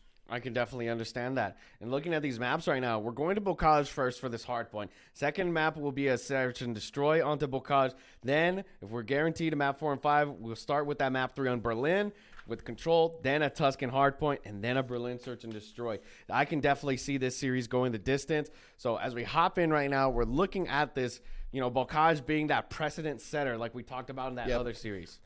Yeah, if you're going to dominate a series, it is going to be shown on Bocage. If you can just 250 to a smaller number on this hard point, you can just show pure domination. And this is going to set the tone, realistically, if Electrify Steel can keep this momentum going, or if Esports Ragers can stop the train in its tracks. We are at the grand finals. Electrify Steel in the red team. It's Esports Ragers, rather. The overlay was a little tripping me up here. But Esports Ragers is going to be on the other side. And you know what? We're going to get this fixed up here for you really quick. Yeah, we've got some production errors. We want to bring you the action right away. So we're going to just hop to, maybe get some fixes here in just a second. I don't know. What do you think, Skids? Maybe a break? Oh, no, we're good. We got so much to talk about. These guys don't want to see it. They've been looking at overlays this whole time. They want to look at our pretty faces, don't you think? I think it was because they were on the wrong sides. Because I saw a leave. It wasn't exactly a lobby breakdown, which, understandably so. You want to be on the right side. Bro, do you remember when this game first came out and like 60% of the lobbies would just completely destroy? Like every time you loaded in, it just didn't work. Yeah, search and destroy. I remember search and destroys would collapse. I remember, shout out our producer, Fetty. I remember when the games first started, we would just be, in those lobbies, and Fetty's like, we're going to pray that we get through this. Yep. We'd get to like second round, lobby's gone. But the thing is, it would just be it was a little observer glitch. So, not exactly the same case here, but still the same effect. We're going to have to just restart it here in just a second. Oh, yeah. Everything is going to be A-okay here. And, this gives us an extra second to talk about this Bocage hardpoint, which, I joked about it at the beginning of this weekend, right? That most of the time when it's a Bocage hardpoint, I don't see it go to a 250. Most of the time, it's a pretty ballroom blitz action. People are just wiping each other. It turns into a glorified team deathmatch. And then the timer runs out. But it's been pretty convincing, actually. If I'm looking at some of my notes here, most of the time, we got a 250 to 167. We got a 250 to 119. And both of those actually were Esports Ragers and Electrify Steel. So teams that actually can put up 250 on Bocage. Exactly. And so that's why I think this is possibly going to be that first match that we maybe see the game run out due to time. Both of these teams are just so aggressive in their plays, in the way that they, just carry themselves on these maps. Yep. I'm definitely going to be expecting Esports Ragers to be more, a bit more forward thinking when it comes to holding down spawns. You have Pacer on that team. Pacer has always been that guy to really, work for spawns and get things done. We talked to Phil before during that interview. He talked about how he's the main play caller. He makes these IGL plays during the respawns, but he relies on Pacer for those search and destroy. So definitely I can understand why now, how, that aggression has been absolutely intoxicating to the enemies whenever they hop on those respawns. But then the search and destroys, he said that aggression play calls have not been really working out. So they're switching up that IGL call for Pacer, actually. Yeah, and so when you're saying Phil, you're talking about Phenom, right? Just so the viewers at home don't get confused. So they heard of my interview. Well, maybe not all of them were in the interview. Well, maybe not. Yeah, but it doesn't matter because they're here now, and they're going to witness this grand final. And a two-time, who we haven't really talked about yet so far, he has made some crucial plays, some primarily in a control to just, for lack of better words, control that part of the map and reduce the spawns and pushing them out. And then even in some of these hard points, two-time has been able to storm into a building, take down two opponents, and just clear the building. Yeah, two times has really been a pop-off impact player that we've seen from the beginning of the get-go. You want to talk about pop-off plays, you got to talk about Silly and Noisy. That last series, they were absolutely playing out of their minds. Dwayne Wade, LeBron levels of duo-ship right there. You had Noisy, who was being that explosive sub, 12 kill streak on the search and destroy. Then you have Silly, who, it was so funny. We talked to them afterwards. He was like, yeah, he ran out of bullets, and he just pulled out the rat, threw that glide bomb onto them. And that is actually amazing to not only just, run out of entirety of ammo. Yeah. The man was just pulling streaks left and right, and that effect that he had on that map was definitely felt. And I mean, it's probably best that we have a little bit of a kind of a younger audience closer to our age range, because you pulled out the D Wade and LeBron, when a lot of people might argue it's better to pull out a Pippen and Jordan kind of duo reference there, a little GOAT debate for the Jordan versus the LeBron. But you know, I guess at the end of the day, it doesn't really matter. We get the idea. I mean, at the end of the day, it's still a duo word, you know, whether you're here or there when it comes to basketball. But these players are now setting up into the lobby. I think there was a problem with the sides, I hope. I don't know. We don't really know too much about it. But still, just looking at these maps right now, I know we talked a little bit more about the players, but looking at these map picks, we're having Bocage for 2 maps in a row. Yeah. Definitely a much more closer interval game. I was telling Phenom before how, you know, him on a sub is absolutely scary. So this is going to be a great chance for them to really turn up and get their influence on this game and just get it done right there within those first 2 maps. But then we hop into a Berlin where the ARs will definitely shine in a much better role. And that's where I'm looking at ESG. Silly and Assault, those 2 ARs have been absolutely playing out of their minds. And I think that's maybe where we expect the series to go the distance. Well, this last time that they played, right, they only played Berlin, and then 3 Tuscans back to back. And I talked to Noisy in the interview, and he mentioned that these guys, there's a team that doesn't really play together that often. They're new to this team comp, and so they don't really know the vetoes that they want to go through. So something that they were experimenting with there and that they want to get refined for this next matchup, I think they're finally going to be able to get that done. So that's why we're seeing a Bocage in here mixed in with the Berlin and Tuscan, because just going for a 2-map and then a 3-stack on the same maps, it takes a lot out of you to have no diversity there. Yeah, and that's going to be an interesting one indeed. And, you know, talking about interesting things, I think they're actually having a bit of a break here. So we're gonna hop to a break. We were wondering what was going on. It looks as though there may be a bit of a early break going on just to get themselves ready. Because remember, you want to be locked in. You don't want any distractions. So don't go anywhere. We'll be right back with the action for this map 1. We'll see you guys in just a second. We are back with the grand finals. Possibly 5 more maps, could be 10 to decide your EZone Texas champions. We got Electrify Steel coming out of the losers bracket and Esports Ragers fighting their way through the winners. And we are on Bocage Hardpoint. Skids in the booth joined alongside Sasano. Great to finally get the match started. We can already see right now Electrify Steel, great effect to that P1. They're currently clearing out that site. If you look at the P2 spawns, currently in favor of Electrify Steel. That's number 8, Silly spawning up close towards Coop. That's great forward knowledge, but once again, Esports Ragers are just trying to grab as much time as they can from this first hill. Phenom, nice shots indeed, takes out Noisy. You gotta ISO this guy out. Pacer trying to make his way through 2 and 3 right now. Could not connect with that other one. Esports Ragers tying it up at 7. But this is that P1 where not a lot happens, especially on first rotation. You kind of just got to get a feel for how everyone's going to play this map. Indeed so. And you look at the spawns right now, still Electrify Steel are able to hold it down. Great set of movements from that P1 into P2. Frosty's going to be trying to move uphill, quite literally. He's going to be seeing some shots from Assault up to the top. Pacer, nice 2-piece, able to grab a nade kill. And there you go. They hold down. They watch Coop, and a nade's going to actually tag up Frosty here. Noisy's going to be able to get him off angle, and unfortunately, you just can't reload him to the face of the enemy.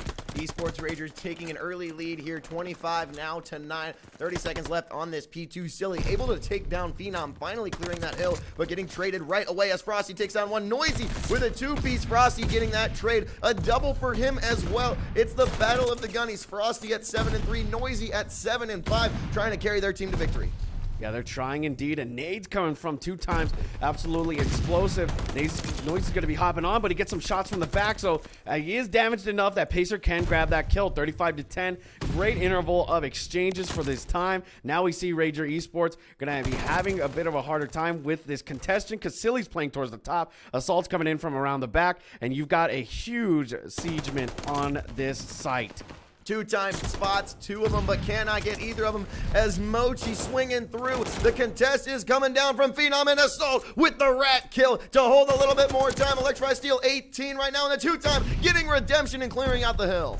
And great out of, you know, 2 times right there to be able to hold the spawns for a bit there with the help of Phenom. Pacers going to be in the back. They still have those close intervals. So you're going to have Mochila, who's the only player that's going to be able to contest. He's hanging out towards the top, and, well, Pacers going to be getting some shots through that wall board. So Phenom immediately lands on him, takes him out, but will get traded out. But still, this is great point exchange for the side of Esports Ragers. Yeah, Esports Ragers able to control most of these hills. You see Electrify Steel try and get a break here and there. 1 or 2 players go down, and then it's neutral, and then it's contested. But they can't get a full break and a reset in here, as it's looking like Noisy's going to set himself up on hill, trying to get Electrify Steel a little bit of momentum. But every time they take one down, 2 more from Esports Ragers come on through.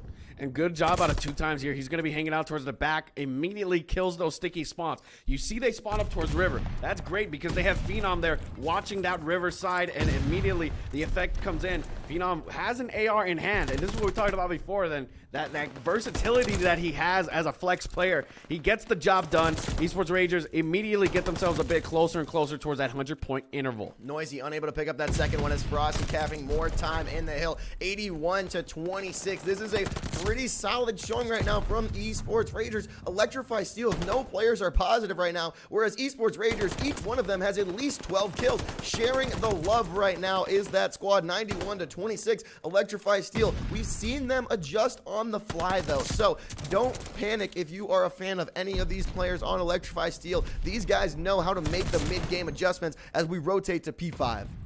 The rotation to P5 is now ensued, and you're going to see right now, Esports Ragers are going to be able to have that one for now. Assault's going to be, you know, raining some fire from above, but Pacer slides under him. Noisy's able to pick up the kill, and now Phenom's going to be that last player to really get an effect here to these players that are going to be rotating onto the hill. Slides out, kills Noisy. Assault's going to be challenging from top flat, and, well, Mochila, he does slide in at a perfect timing right there. Unfortunately for him, will get taken down by Phenom's nade. So, once again, Esports Ragers, they break the 100-point threshold and are looking very good, Skids. The Ragers first past triple digits, and Sasano, you said it best. These guys are looking so clean right now. I mean, you got Mochi at 9-16, unable to pick anything up. We've seen him perform super well so far in this tournament, so hoping to see him pick it up now. Is Assault the only one at a 1 KD? And as I do say that, I jinx it. 111-42. We're gonna cycle back through here, and Electrify Steel trying to change up stuff on the fly.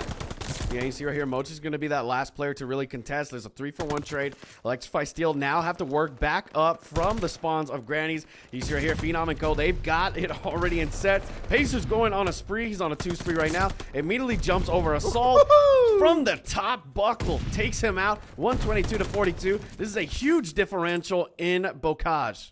Now, I did see a 3 feed coming in from Electrify Steel. That's one of the first times that I've seen all red on the kill feed. That's what you need to break onto the hill, but they don't get any time off of it. They're just getting the kills and the spawn resets. Now, finally, you do see Noisy hop into the hill. Only 18 seconds for him, the most out of anyone on Electrify Steel, whereas you got Pacer and Phenom looking at a minute and 31 seconds, respectively.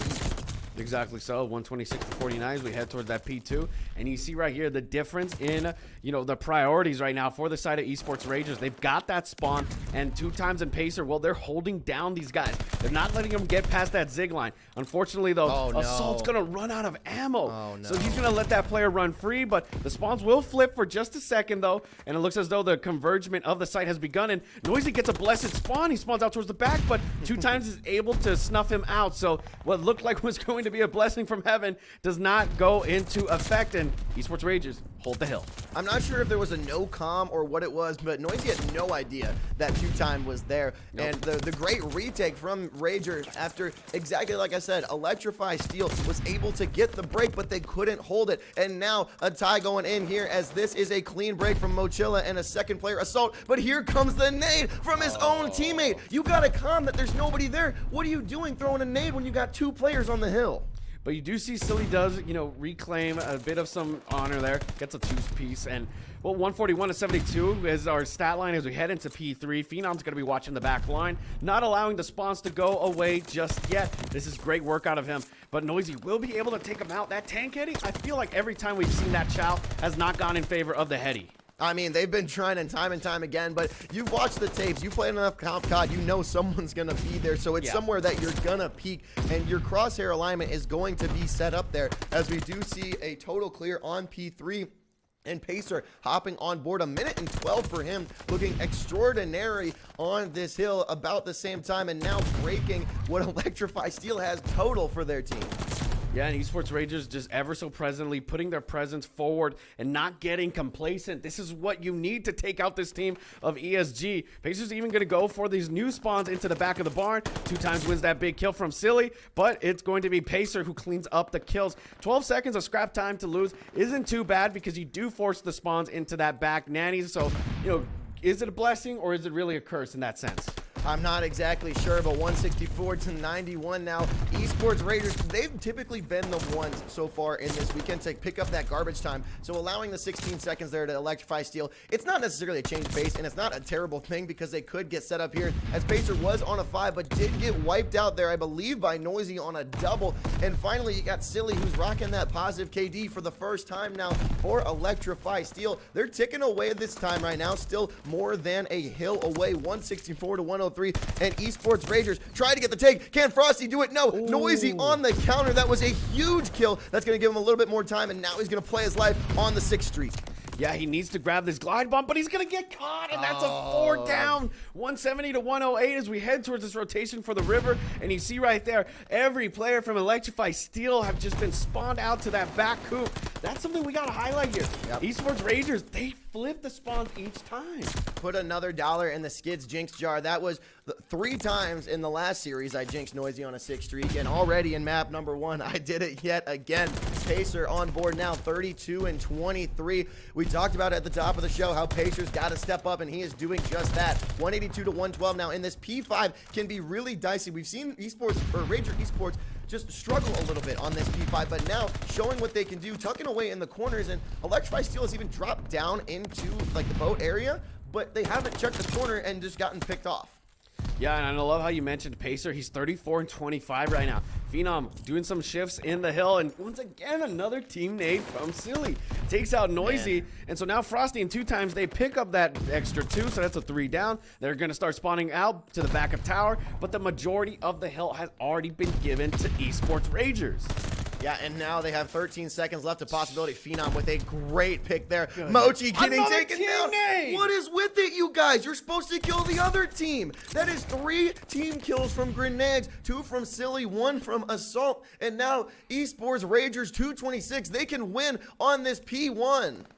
Yeah, and you look right now, the P1 already in full effect, 231 to 112. Here comes another nade. It's going to be, though, an actual effect from Silly onto 2 times. Assault's going to be here towards the mid, but Pacer immediately outclasses him with the MP40. Phenom immediately stops the pressure from the spawns. They've pushed all these players back into the back of nannies, and every minute or second that they grab right here is just added on to that overall win.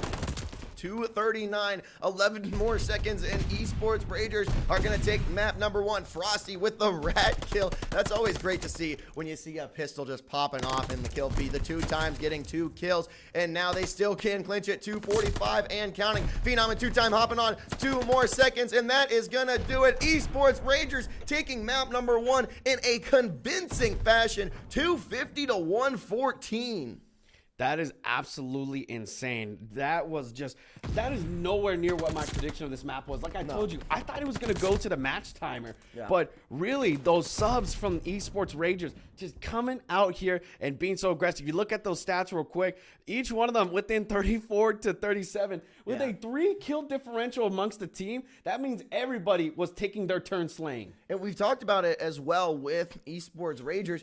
There hasn't been one guy that stepped up every time. We're mentioning every player. Phenom, 2-time, Frosty, Pacer. I don't even have to look down at my notes for that roster because we've talked about each and every one of them this whole time. It's always, like you said, 3 kill differential between a 4-stack and a hard point. That's unheard of. And on Bocage, too. Remember, that's proximity at its finest. So that, like I said, that literally means each and every one of those players was just clocking in, doing their time within the Slayer role, switching over to OBJ. It felt like a factory system. You clock in for one shift in one area of the factory. You're able to get your job done, switch over. Like 2 times, he was doing so many spawn flips. He was in there. You would expect, like, hey, maybe, you know, Mochila or somebody who's not performing exactly to their 9s can be sent to go grab those spawns. But then you had Phenom, who immediately would watch for those kills that would try to come in from the rotation on their side, shut them down, and then just, like I said, factory line, repeating and going through. Rinse and recycle. Now we're going to tick on Bocage, move into an S&D, where in the last matchup, Electrify Steel lost 1-3 in the series, and the one map they picked up was an S&D. I believe that one was on Berlin. Yes, it was. So do you think that Electrify Steel is going to even up the series here and tie it up on a 1-1 with this S&D victory? We could possibly see. I think the subs on the side of Esports Ragers are still going strong, and they're still fired up, because right now that wasn't even a short break, so there really was not too much time to, you know, really relax and set yourself back into that mood. So now as we hop into this S&D, I think definitely the subs are still going to be shining right now. And on a map like Bocage, you need the subs to be at their absolute best. Grand Finals map number 2, sticking with Bocage, but we are on S&D and on board with Rager Esports, who have the bomb, and they're making a hard push over to A. The stun does come through, but you didn't see a single arrow from Electrify Steel move, but now they're finally starting to scatter along, and they're gonna see this bomb planted on A. Yeah, and you see right here, 2 times it's being watched over by his teammate, and Noisy actually grabs 2 times before the bomb does go down. Pacer's able to clean up the kill, and now we have a player now towards that back line, and it looks as though Pacer's going to immediately shift his focus over here towards B, maybe fake it around and go back to A, it seems. And they're going to retry it. A pump fake, no, he does spot Assault back there. And we talked about that Heady. We've seen so many players on that tank Heady try and peek, and now it's just going to be a game of peekaboo. He's going to try and just see if a teammate can flank around. They're not going to even try. And who is that, Frosty, all the way in the back? I'm assuming he's got a snipe in hand. I'm assuming so indeed, but I think he's actually stuck in the spawn, or who knows, maybe watching from that mid lane to see if anybody's going to cross through that spawn. But other than that, Pacer and Co, well, they meet some aggression there towards the mid lane, and there you go, he's on the move now. So Phenom, you know, his solo shift is not going to be too much of a problem, and Silly even gets taken out from mid. Wow, that is, oh man, Phenom's about to clutch this one up here. He knows Assault is there, he hasn't moved yet, and swinging around, one bullet is gonna do it straight to the dome with the rat. And you had Frosty all the way in the back that whole round. Just chilling. Yeah, Phenom didn't even need him. Frosty was in the right place at the right time to catch Silly on the counter rotation, but the only reason he saw him was because he was in spawn the whole map. That is honestly a independent variable conversation right there, because he just wasn't even doing anything. And so, you know, when Frosty's like, all right, I showed up to work a little late, and then just immediately starts hammering down, grabs that kill. And so at that point, Phenom grabs the first kill as well in that 2v1, and slams the second one. And that just goes to show that Esports Raiders, they can trust anybody with any gunfight. I touched on it a little bit after that hard point. You can run together, yeah, but these guys can also win their gunnies individually. Now, on the defense, Electrify Steel looking to answer. We saw Noisy go on a 12 streak in this last S&D. Can we see the man step up huge? He might not get 12 as he does get dropped right there, but you need someone to step up for Electrify Steel. Exactly so, and right now, Moch is going to be watching towards the top of this Nannies. That's Phenom, who's now been sought after by the side of Electrify Steel. Remember, Phenom is on a 2 streak right now, so this is the player to isolate. Silly, nicely done. Slides into 2 times, takes him out. Mochila's even able to take out Pacer, so it's a 2v3. You're going to have to focus your efforts here towards these bombs. Yeah, Phenom up on the height, and Mochila did sneak away from under it, and Frosty, the last man standing on that B site. Now bomb is going to be planted. A 1v3 situation for Phenom. He's got to have to find this first pick to make it easier on him, and he does not do that. Bomb down and Assault, giving that win to ESG. Yeah, great offensive movement right there. That pick from Silly was absolutely huge. He stopped the aggression and really, you know, put that momentum in a bit of his, you know, back pocket for a while there. Because if not, then definitely Esports Ragers, you know, they had that opening pick, I think, from Pacer. So that was great to, you know, just shift it back in your favor and get it done. So that was really nicely done. Electrify Steel showing some signs of life now, tying it up. Both attacking sides have come out with a round victory, and Esports Ragers trying to do that yet again. Bomb has been picked up, and they are going to move closer to the B site. We saw a very aggressive A site push last time, so now it seems like they're going to mix it up as 2 times waiting for a little bit of intel before he pushes. Yeah, and you can already see the tacticals go down at B. So now everybody from the side of Electrify Steel have been able to shift their focus over. Some shots coming in from Mochila into the mid, and they go bait and switch. That was Phenom, huge. classic strategy into effect there. They bring it back to a 3v3. Noise is going to be towards the river, and, well, unfortunately, the whole team's going to be there as well. Yeah, that was a 1v1 that you would hope to win, but it turned into a 1v2/1v3. And so Noisy getting the credit for that kill. Now 2 alive left for Esports Ragers. And you just see the shifting. They don't know like really anything right now. Are they going to push to A? Are they going to push to B? It's just mind games right now as they don't leave A touched at all. They're going to move on over to B and try and get this plant. Word to my boy Lightning the Joke. They always come back. And there you go. They're back at B. But the thing is, I think they're going for a long flank around this time. So they're going to be able to try and find one of these players off-angled. That's going to be Assault, who might be able to be that victim of the attack here. But 2 times, unfortunately, he's been sought after now. They know where he's at. Here comes the stun. Phenom's able to grab his one, but they're going to need to grab this bomb plant down. But it looks as though that Noisy's got the angle and nobody able to cover. So they lose their life and Electrify Steel grab the second round. Yeah, Phenom was able to grab one, but he could not grab the second there, unfortunately, to make it a little bit easier for the 2-time. But, I mean, at the end of the day, he didn't have any time to try and get that plant. As soon as Assault tagged him, the stun was a great move to try and give you a little bit of time to plant there, but you also had silly flanking. So even if you got that plant off, it was just going to be GG. Yeah, GG's indeed. And right now, 2 times he's going 0-3 right now. A bit of a slower game for him. Everybody from the side of Electrify Steel have at least gotten 1 kill. Mochila has also shown up, gotten that 1 and 2 right now. Right now, as we hop into this 4th round, looks as though we're going to have a fast movement to A, but the blind counter from the side of Esports Ragers is towards B. But there still is some opposition on either side. Hopping on board here with the 2-time, waiting for him to get a kill. We've seen him swing in and get 2 at a time. Most of the attempts that he has swinging in the building as Phenom getting this first blood, which has been proven to really mean something this weekend.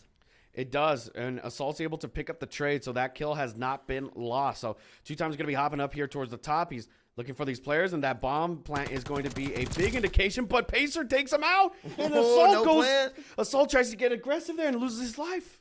Yeah, he knew that Pacer was down there, but Pacer, the just wherewithal to realize Assault's going to drop down and the patience to hold that for the kill. Now it's up to Mochila in a 1v3. Bomb is in the dirt, so he doesn't even have that advantage to strengthen that timer and get the plant.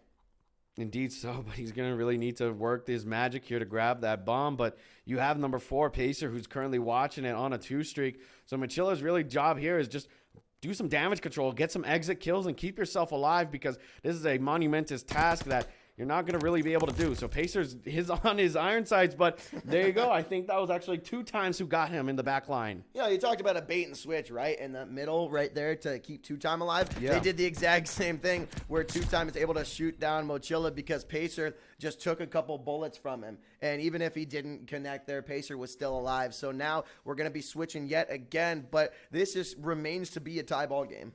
Yep, still tied indeed, and both teams have given 2 rounds of their excellence here. And right now, Phenom, that was a great opening pick, by the way, to be able to, really set that Electrify Steel roster into a bit of some shakiness. But as I say that, we see a 4-man push onto A. This is going to be a big battle ensuing here. Pacer up top, trying to get a connection there. Does not read anything with the concussion. No connection with the grenade either. Noisy picking up a double kill. A great double kill indeed. That's going to put them at a 2v4 advantage. Phenom and Frosty are your last players here in this instance. But the bomb's down at Zig. So this is once again a very hard task. Stuck between a rock and a hard place. Yeah, Noisy's got direct eyes on the bomb, and Mochi's got eyes on that vertical aspect. And so you got 50 seconds to make a push now, and Phenom and Frosty just need to get 1 pick before they move. Yeah, that 1 pick being essential, and Assault's going to be hanging out towards the back line. It's just really the numbers game. There goes the indication that there's been an entrance from these guys.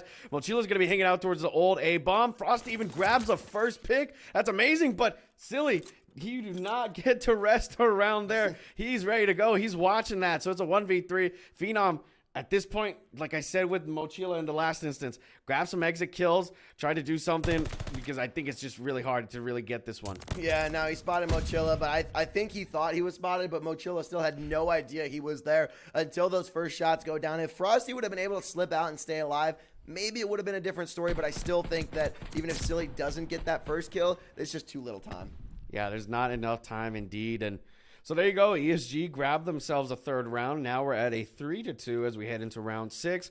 Both sides have really been showing up here. You know, I got to be honest with you, Skids. Did you really see it going in this manner after that HP?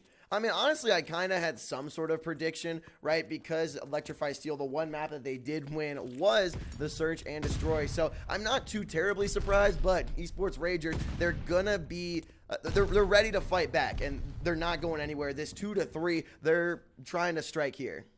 Yeah, much like a Cobra, patience is going to be your defining factor for this victory. It's 2-3 right now, 4-4 in terms of the man count. You see right here, Mochila realizes the window's open, takes out Pacer. So now Assault's going to pick up Frosty as well. And Mochila and Co., well, they've got themselves a free bomb plant here. Mochila with the drive through. The window was open. Now the 2-time. He doesn't spot him, and he gets taken down by Noisy. A 1v4, and Phenom again is going to be your last alive.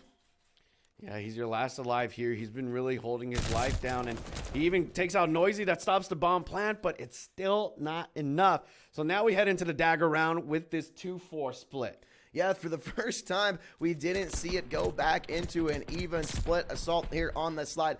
Phenom just had no idea that a second guy was coming. A lot of times you'll see players just hold there with a pre-fire, but that time he just tried to slip away and sneak off after he knew that the bomb was already down, so it buys him a little bit of time, and unfortunately could not execute there. You know, I'm really hoping that Esports Ragers can, you know, come back in this round, but, you know, just from the facts that we have from the last match stats, they have not been able to win in S&D.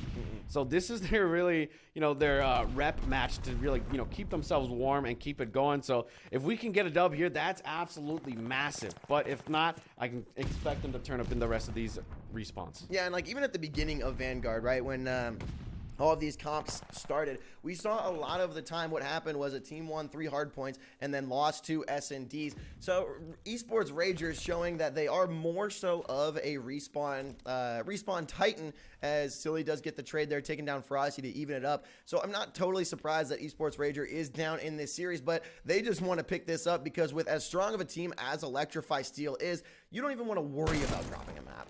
You really don't. And right now, Assault's going to get some aggression towards the top. 2 times in Pacer, they're going to be hanging out here towards the back of tower. They saw a player towards mid, and that was Silly. They grabbed him. Easy kill. Now it's 3v2. Pacer is going to have some help from Phenom. Shot. And he gets him through the bush. What a snake, just chilling there. And now, I don't think he spotted the second one, but Assault did get a pick, so they know right where he is, and Assault getting taken down there. Almost got the clutch, but wow, what a little rat hanging out in the tree. Much like a snake in the bushes, you just don't expect it. And that back car position has always been a weird variable when it comes to the equations of these rounds, because usually you can see them playing on that tank, but that back area is so minute and so small to really see. It's kind of a hard variable to really account for. And even if you do hold that spot, right, you have a super tight window that you can actually shoot at, and you can actually ADS and hit. So when you do see them right away, you have to pop that trigger finger ASAP Rocky. And luckily he was able to do that there. Switch up the round, and now Phenom and Pacer both at 7-5, waiting for Frosty and 2-time to step it up, but Assault getting that first blood.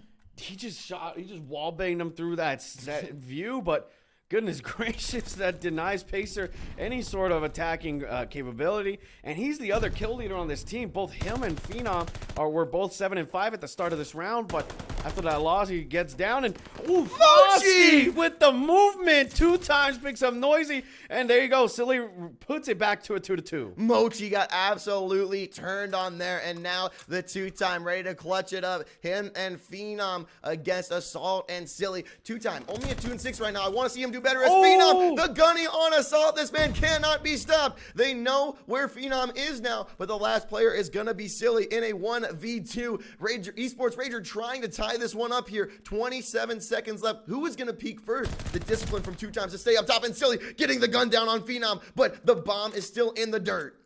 Yeah, they really anticipated the movement, but he did see him there. He saw him, so there's 14 seconds left. This is 2 times his game. He just needs to play it to the patience right now. Silly cannot do anything. He has no sort of tacticals, not even enough time to get this bomb down. Why would you peek? Why are you peeking that? You know the bomb's picked up. That was you just choked that round away so hard. He didn't have enough time to plant. That was not the move. He needed to wait for that announcer. Oh my gosh, that was crucial. I mean, even then, you just wait. There's not enough time to plant. Oh no, that one hurts, man. The 2-time throwing that one away and Silly coming up with a massive clutch. I know he's just staring him down on the main stage. I just don't understand it, you know? Like, there was clearly not enough time to grab onto that, but either near or there, and right now you see Esports Ragers immediately hopping towards his B. The blind counter from Electrify Steel does not come in, so both sides will be able to grab this bomb down, and they do both have side coverage, but it's just a problem because Pacer, unfortunately, gets taken down by Silly there. Yeah, it was an interesting wraparound. Pacer really didn't need to push through that far. They're getting the plant down on B, so they're going to know right where they are. And now 2-time ready to peek, but the player is actually above him. Frosty grabbing 1 and 2-time gets a free kill on Mochi. That's a rivalry that we've seen back and forth. And now Silly and Assault in a 2v1 the other way around, and it's time for 2-time to redeem himself. Indeed so. This is the chance, and Silly, he's read him like a book last time, so this is really the chance to turn up, and you're here, Trigger Discipline. He wins against Silly. He's got to stay alive. Just stay alive 2 times. Do not peek that, and there's still not enough time to defuse. Wow, that was beautiful. The 2-time staying back, Assault having to push up there because of the time it takes to defuse, and 2-times just running around, playing a game of tag and getting out of there, securing that round win. It's gracious. That was a nail biter right there. That was redemption. That was a great redemption. I was just like, please stay alive. Just stay down. You don't need to chow that. Get out of there, 2-time. Get out of there. Yeah. So great out of 2-time to redeem himself now, but there's still 2 more rounds that you need to win if you are Esports Ragers. Yeah, Esports Ragers down 4-5. Definitely not 0, but they won the first match, so they're trying to take it here. Assault, we're hopping on board with him. Noisy's got the bomb. They do have him spotted. They're playing this super aggro. 2-time tries to peek. He's going to heal over that. Pacer comes off the side. Assault and Noisy take them both down. But Phenom's able to pick up that kill, so he's going to get aggressive with it, just move back. It's a 2v3, guerrilla warfare at its finest. Hit him hard and run away as fast as possible. Frosty's going to time a nade towards the A-bomb, but no effect. So that's going to give him some time and some recognition. And he takes out Assault! That's beautiful, because that's the bomb carrier. That was COD timing at its finest. Now 45 seconds. Electrify Steel already picked up the bomb. Now they got to do it again. It is down there in the river, and Phenom's got to stay alive. This Mochilla is just creeping around here in Grandma's 2 players. It's just the Silly and Mochilla show right now. Yeah, they're going to really need to work this together here. I think they know at least the bomb is down. So right here, Phenom's play is going to be essential to hold down to this B side. You can't get overzealous here. Silly's in that hut on his left. If he just gets in front of his sight, and he does. Oh, that's going to be really bad, but there's 14 seconds left. All that, Frosty needs to do here is get this kill onto the bomb planter and just run away. And he does. He needs to get out of there. Get out of there. No. Dude, perfect placement right there, and Electrify Steel able to secure that round. He just had to dip on out. I mean, that's got to be tough, right? Because if you're Frosty, you don't know where the last player is, but you don't need to turn around there. Just keep running into the tunnel. Yeah, even then, you force Mochilla to get aggressive and try to follow you. Yeah. It's just a game of cat and mouse. You keep running. Just keep running. Do not look back. There was not enough time to grab that bomb and plant it again. And even then, at that moment, Mochilla, it's his vantage to just watch that bomb, and he wasn't watching it. Yeah, Electrify Steel able to take that 6-4, and they really did deserve that win, but it comes down to a couple crucial mistakes from Esports Ragers. So hopefully they can get them sorted out. They can tinker with a few things while we take a short little intermission, but we're going to come back to Berlin Control, and we'll see if Esports Ragers can continue their reign on Respawn, or if Electrify Steel is going to get one step closer to a bracket reset. Welcome back, ladies and gentlemen. We've got this map 3 on Berlin ready to go. Control is in full effect. ESG going up against Esports Ragers, currently at a 1-1 right now after a heart-throbbing 6-4 loss for Esports Ragers. The Respawn Warriors and Esports Ragers are gonna try and clinch this one here. Phenom picking up the first blood. You got Phenom, 2-time, Frosty, and Pacer on the right. Electrify Steel, Noisy, Assault, Silly, and Mochilla on the left, and they are already on the attack. Yeah, Berlin being such an attack-favored control map is going to be an interesting one to see. I know Noisy said that he wanted to change up the map set so that they can, flip those strategies onto the side of Esports Ragers, but right now, they're handling it pretty well. They stopped them before that second tick. It was literally at the millisecond. So right now, 2-time, great work indeed. He's going to have to hold this down and not allow the second tick to be captured. Yeah, we've seen it quite a bit where it's actually just a fraction of a second away from that tick, and that provides to be crucial because Rager Esports is learning from past mistakes where they are actually securing it back the entire way. They're not going to leave a fraction of it on there, and now the A zone is under attack as Mochilla is in there. He cannot hit the second one, but Noisy on the trade is going to continue ticking away the time. This is going to be an absolute battle before this second tick goes in. Noisy getting taken down by Phenom, and there it is, the second tick on A.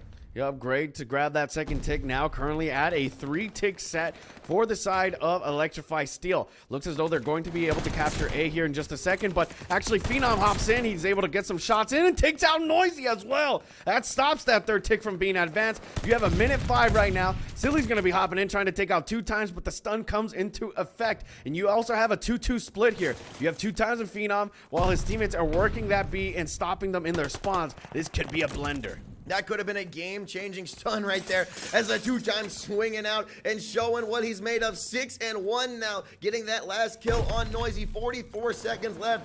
Esports Ragers has to play this carefully because they don't want to give the minute extension to Electrify Steel here.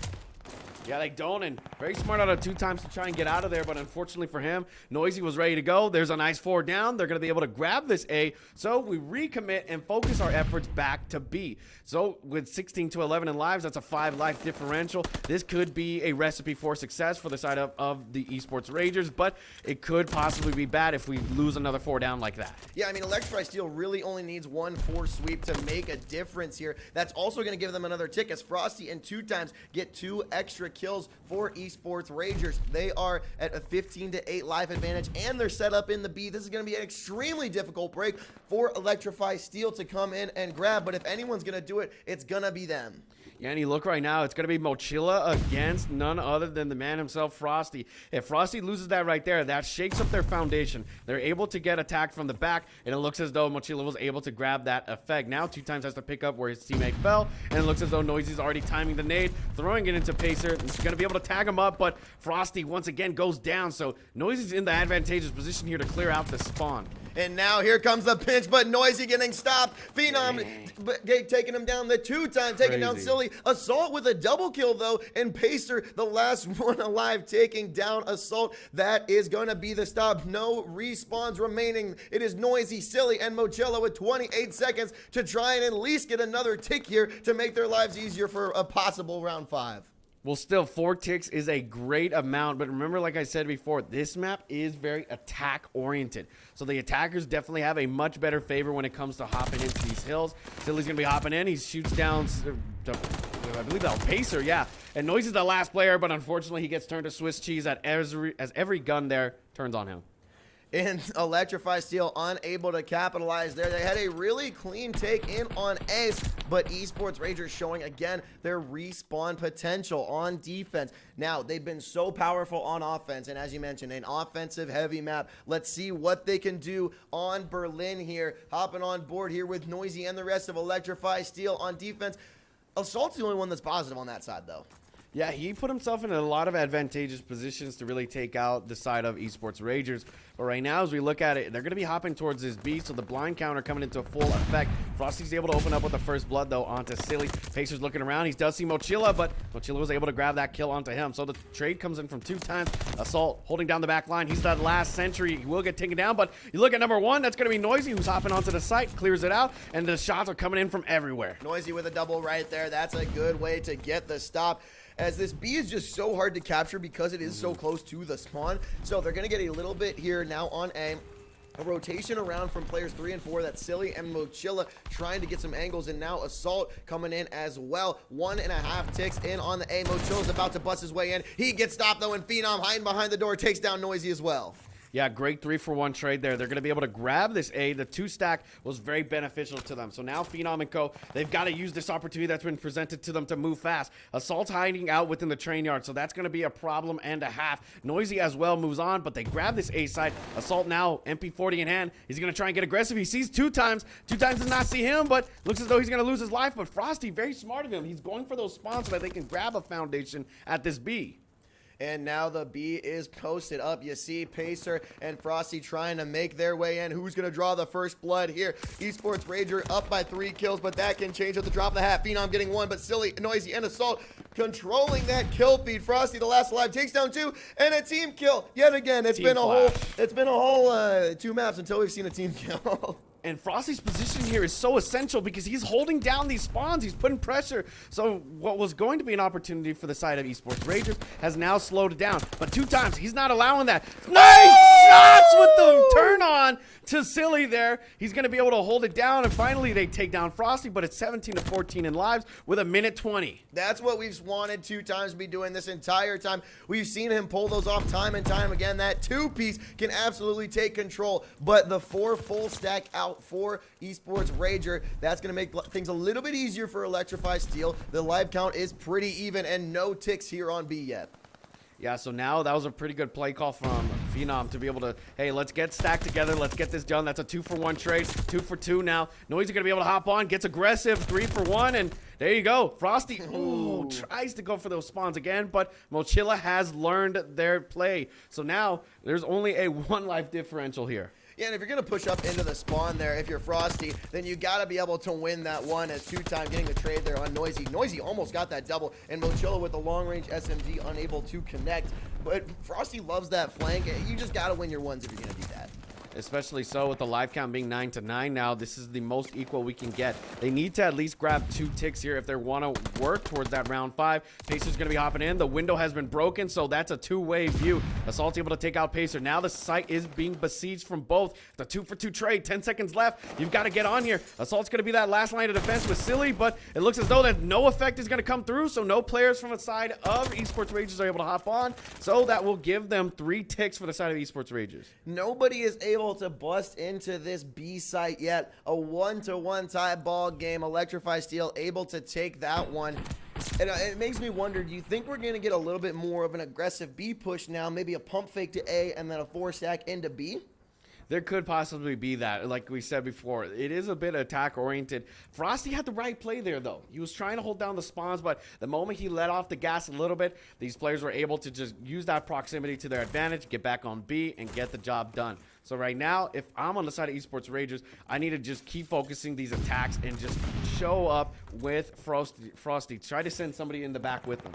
Electrify Steel already pushing up into the A. Frosty able to take down 1, but still a player on A that is about to be a tick here. If they don't wipe him off, that's Mochi inside. They take him down, I think, before the tick goes through, but that's going to be coming in for the last millisecond. Pacer taking down 1, still no confirmation on the tick, and there it goes.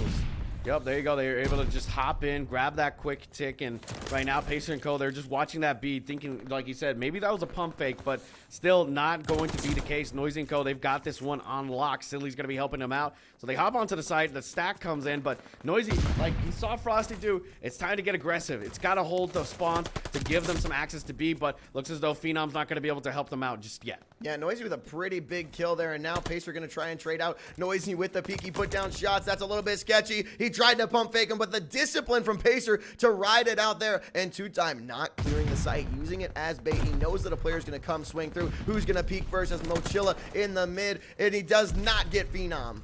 Yeah, greatness as well, because they were able to stop that second tick, and that's really smart what you said. Like, they were able to use that as a bait to, you know, really get any advantageous players to hop on. But as I say that, Noisy's going to be able to take out Pacer. Phenom, he's still a problem here on the steps. Noisy's going to be looking for him, is able to grab him again. Out of each chow, Noisy does not lose those to Phenom. Second tick does go down on A. They're going to need a little bit longer here, and it looks like the 3rd tick is going to come through, giving us an extra minute. Lives are pretty even. 3 ticks in for Electrify Steel. Yeah, right here, Esports Ragers need to just hold this B down to the max. Do not allow at least even one tick here. You need to get that round 5 defense, so you really need to just put them in a blender here and not let them get through to the spawns. We saw that in the CDL, how this is a possible recipe for success.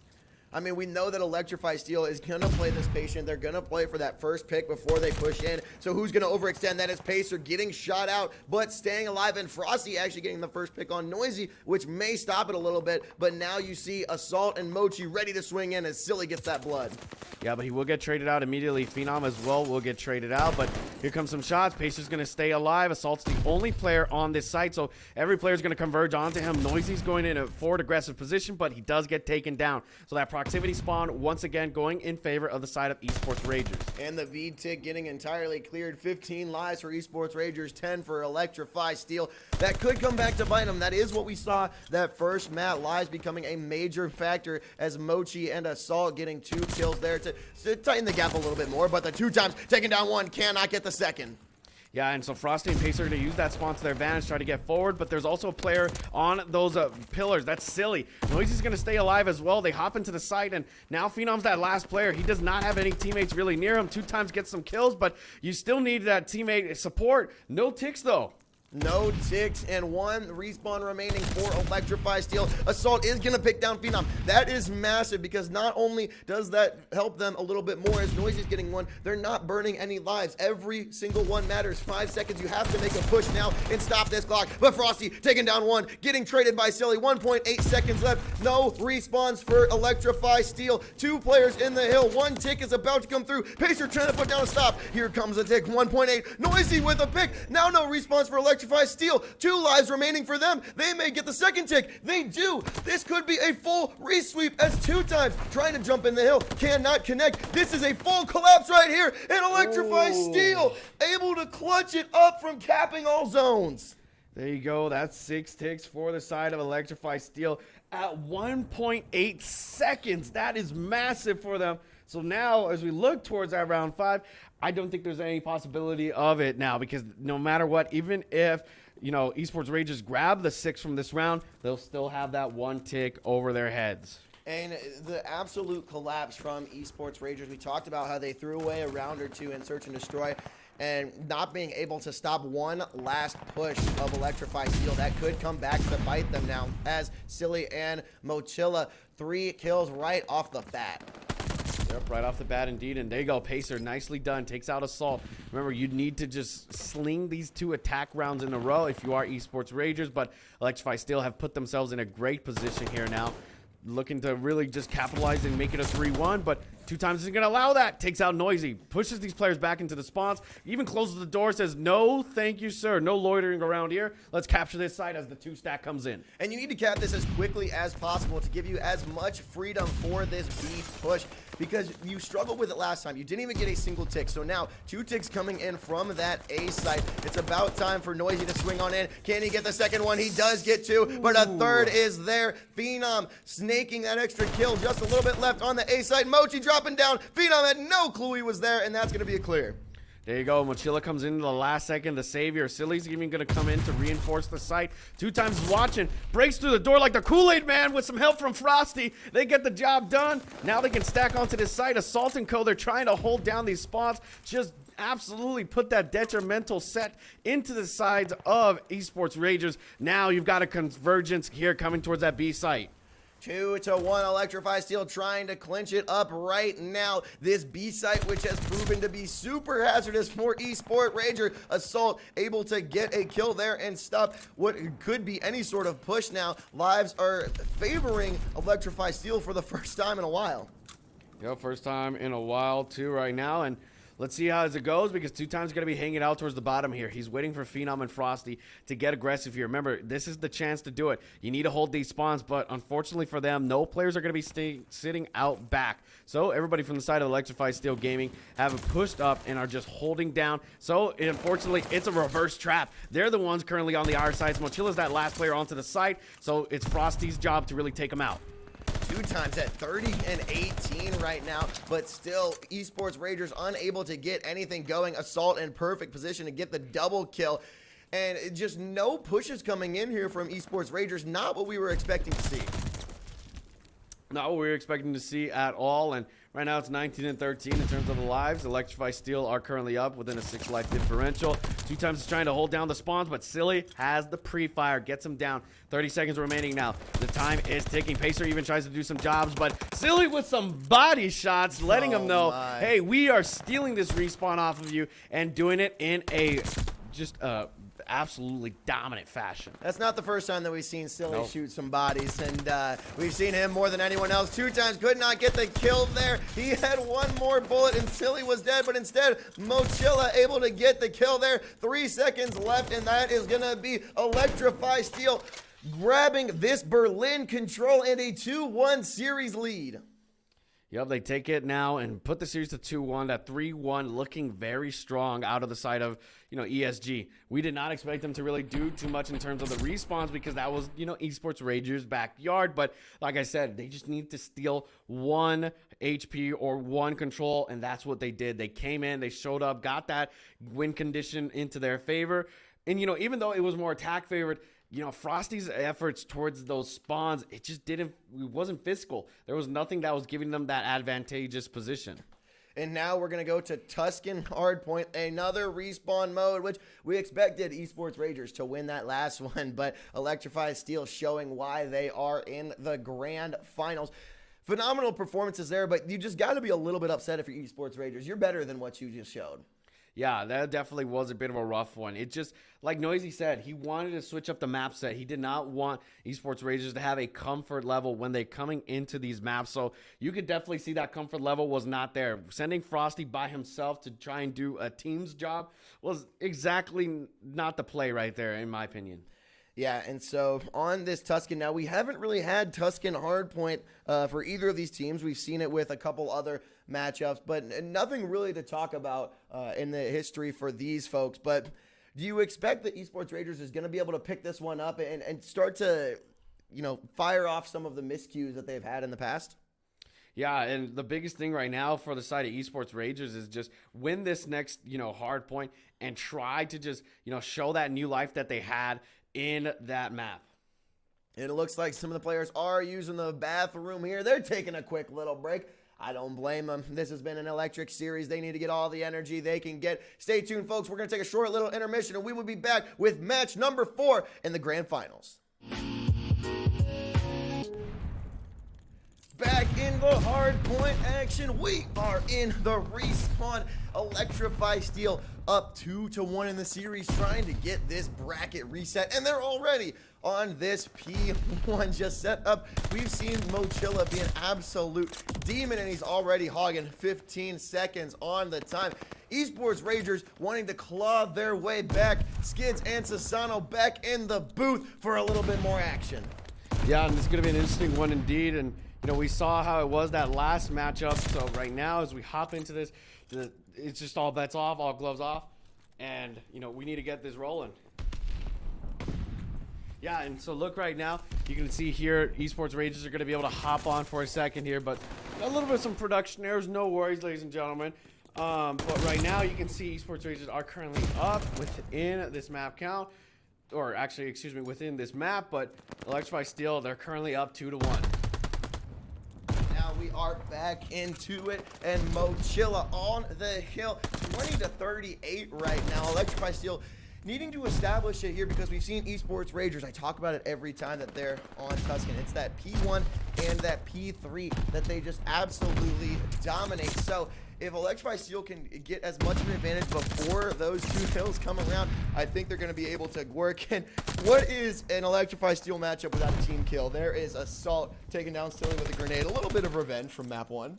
Yeah, a bit of a rough one indeed, and holding it into effect right now. Just these players need to just keep themselves within a manageable distance, and it's just been a bit of an interesting back and forth right now, and both sides really having just a slobber knocker of an effect. But as we hop back in, we're gonna have a little bit of a technical error, so the feed did go down. We'll try to get it back to you as soon as possible here, but overall from the side of ESG, they've been really showing up and doing a lot of the work that Esports Ragers have been known for within this map. Overall, Esports Ragers, they just need to keep going, get this Tuscan win on this HP, and try to show new life into this series. But we have officially lost the feed, ladies and gentlemen, so we're going to go to a quick break. As we get back into it, we'll show up in just a second.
I know you guys missed us, because I would have missed us if we were gone. Sorry about that delay, but we had a little bit of an issue with our parsec, and, you know, we see Rager Esports trying to take this map 162 to 134, now still on the hill. It's this dangerous P3 that we've talked about, Rager Esports just trying to play peekaboo.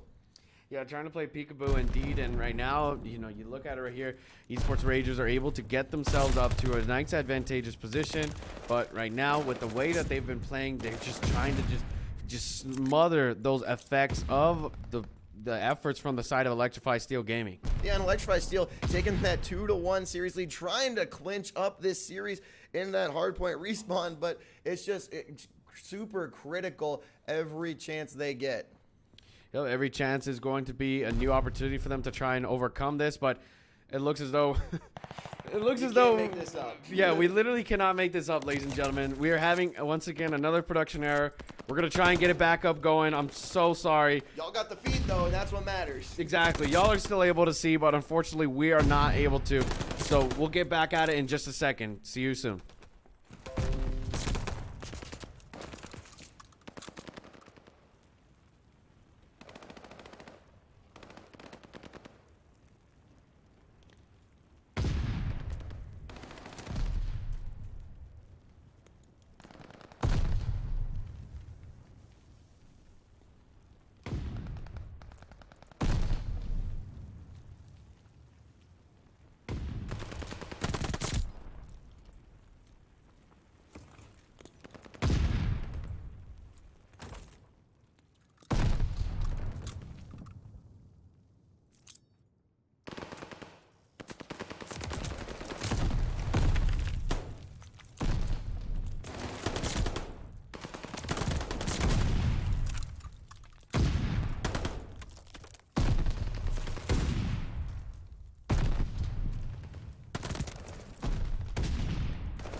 244 to 161. We probably sound a little bit different. We got a different mic set up here. We're going to make it work. But Esports Rager going to clinch this one up just one more second. And there it is. 250. We got back just in time to see this win.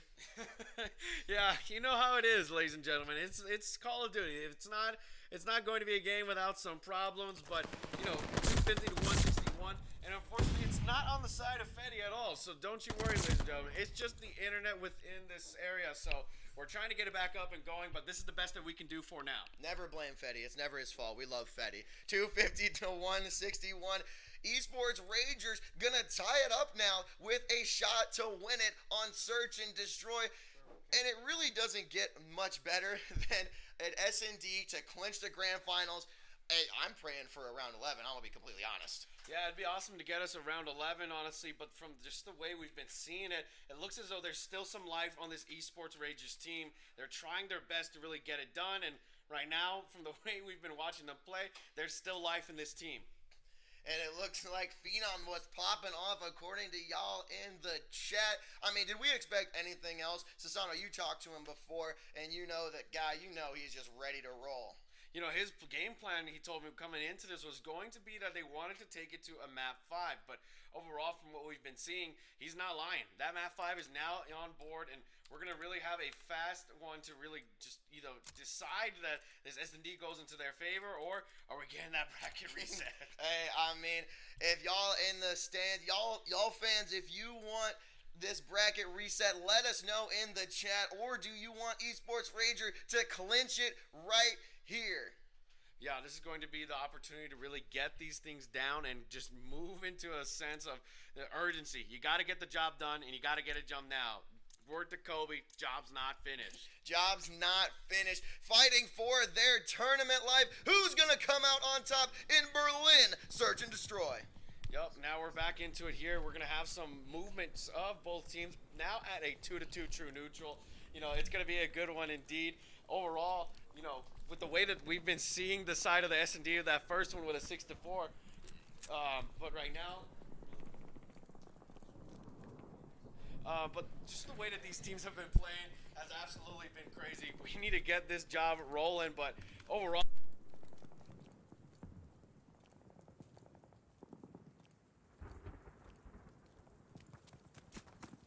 take this game and end this grand finals right here, or the possibility of a bracket reset from Electrify Steel. Electrify Steel on the left. Noisy, silly, Assault, and Mochilla here on the attack, trying to get something to happen. Assault with the first of shots against Pacer, does not get the kill or the wallbang. Now he's getting beamed himself, but Mochilla with the nade to clear him off of that B site. No push yet. They're going to play a little slower. Yeah, they're going to play a little slower indeed. We're at a 4v3 right now. Esports Ragers, unfortunately, not in the position to get themselves to that man vantage, but Electrify Steel, they're just playing slow, methodical, and there you go. Great shot from 2 times to be able to take out Mochilla. That's going to put them to a 3-3. Salt's watching from the lobby, and we've got a good game on our hands. 3 up on both sides. Bomb is planted on A. We see a lot of early A pushes, but this was an adapt because the B got stopped. Now Noisy is going to be holding over the 2 times poking in. Is he going to step up huge as he's been all tournament long? Phenom getting the kill down on Silly. 3 up for Esports Raiders. The bomb side is going to be completely cleared. 2 get called out as Assault getting the kill on Frosty. Now a 2v2, 21 seconds left. They just left the bomb completely uncovered, but no defuse coming in yet. Yeah, no defuse indeed. Rangers Esports just trying to get back up. Phenom's that last man alive. He needs to find this kill, but it's going to be up to Assault to just play the time here. Not enough time to grab that defuse, but Esports Rangers will have to lose this round, unfortunately, due to the default, but Assault, very nicely done, stops Phenom and plays it to the time.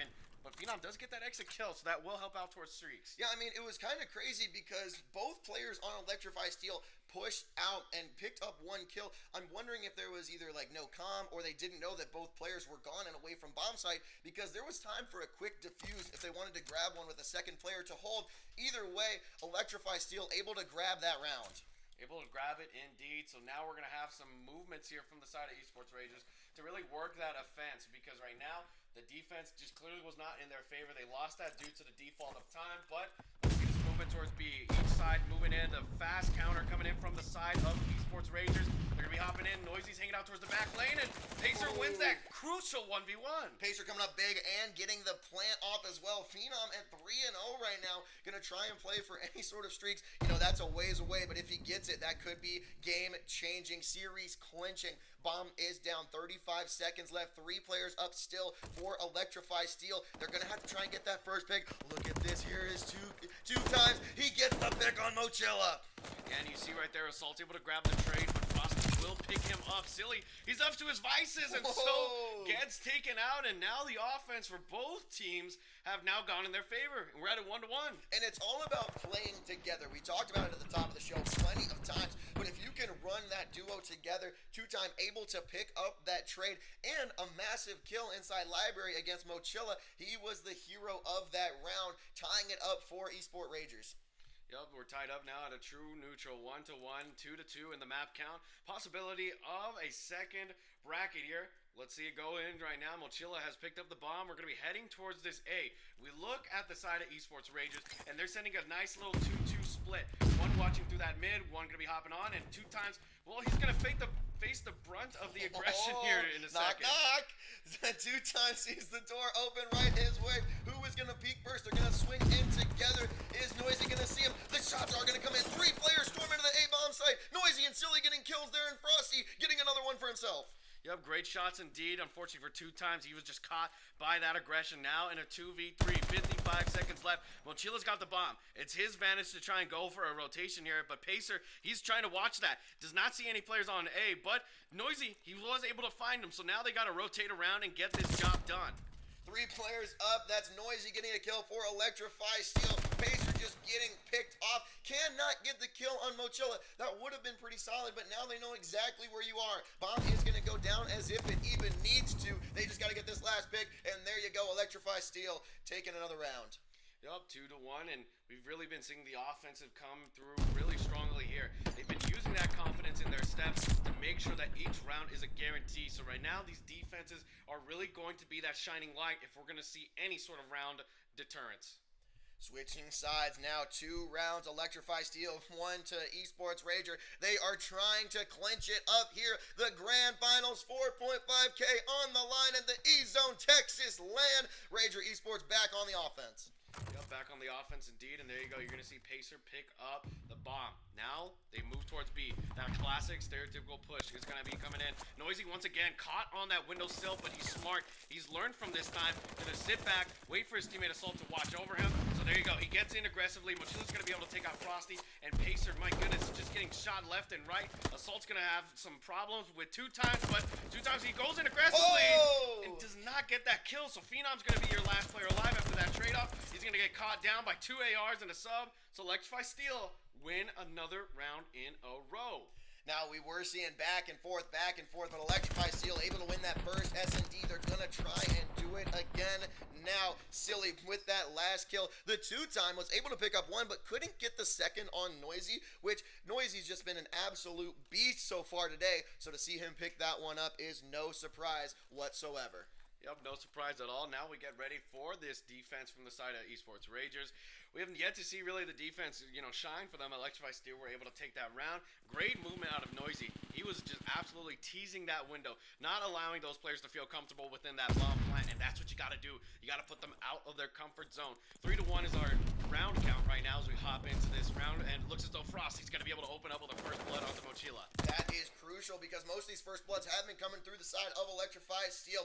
Noisy going for the bomb plant in B, this hidden little shack. Frosty knows right where he is, and that bomb plant is going to tell him even more information. Frosty going to play it patient, needs to wait for the other players to wrap around. You do see number 7, Phenom, swinging through. Frosty putting down shots. That's going to alert Noisy right where he's at. Yeah, but alerts him indeed. So Noisy's got to stay down, just play his life here, not allow them to get too aggressive. He's going to hop towards the bomb, but Phenom's going to find him. Frosty picks up a kill as well. Silly's the last player, but he's going to be playing towards that back lane. They know where he's at. Frosty, ever so advantageous. They grab their first defense round, put themselves at a 2-3. Yeah, 1v4 for Silly.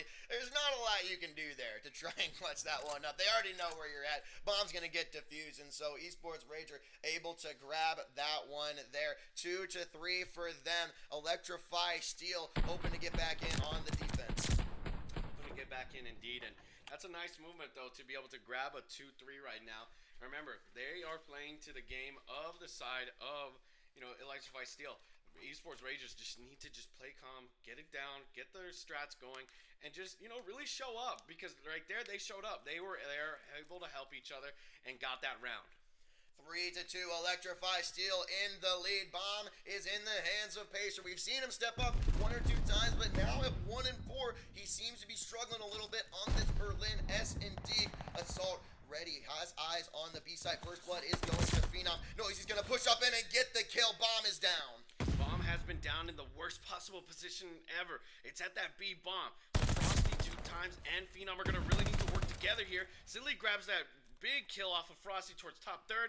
Now they're just playing the docks and waiting for each of these players to get advantageous. But on the side of Esports Ragers, this is not a comfortable spot to be in. Yeah, and when Phenom gets that first blood, you expect it to turn in your favor.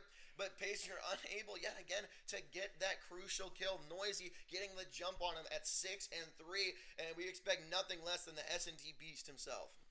Yup, and so right now we see Phenom watching towards this docks. Not going to be able to find any of the players yet. It's Noisy and Assault sitting back, not allowing no peeks at all. They know what they're doing. They're like, hey, we've got this on lock. It's just up to Phenom and Co to really get themselves out of position. Silly gives the information, so Assault and Noisy know that they're getting a bit of a hit from the side. Phenom's gonna go for the kill until Silly grabs him, and it looks as though we've got to converge here, but Assault grabs it. It's a 1v1! He almost clutched it. Electrify Steel able to win that round with half an HP left. It seemed Assault putting down an extra shot as the 2 times wasn't even peeking out of the barrels, but he gets beamed. That's just a rough one right there. Assault was not in really the best position, but he still grabs that kill. That veteran playing knowledge coming into effect. They always come back for the chow. We really need Pacer to pick it up right now. We're headed into the dagger round. It looks as though Pacer's still 1 and 5 right now, so we need some teamwork from him right now. Esports Rager fighting to clinch it here. Map 5. In this best of 5, Electrify Steel trying to push this bracket reset as Noisy, Silly, and Mochila are all in that A site, and Assault just bulling around back in spawn trying to find some intel.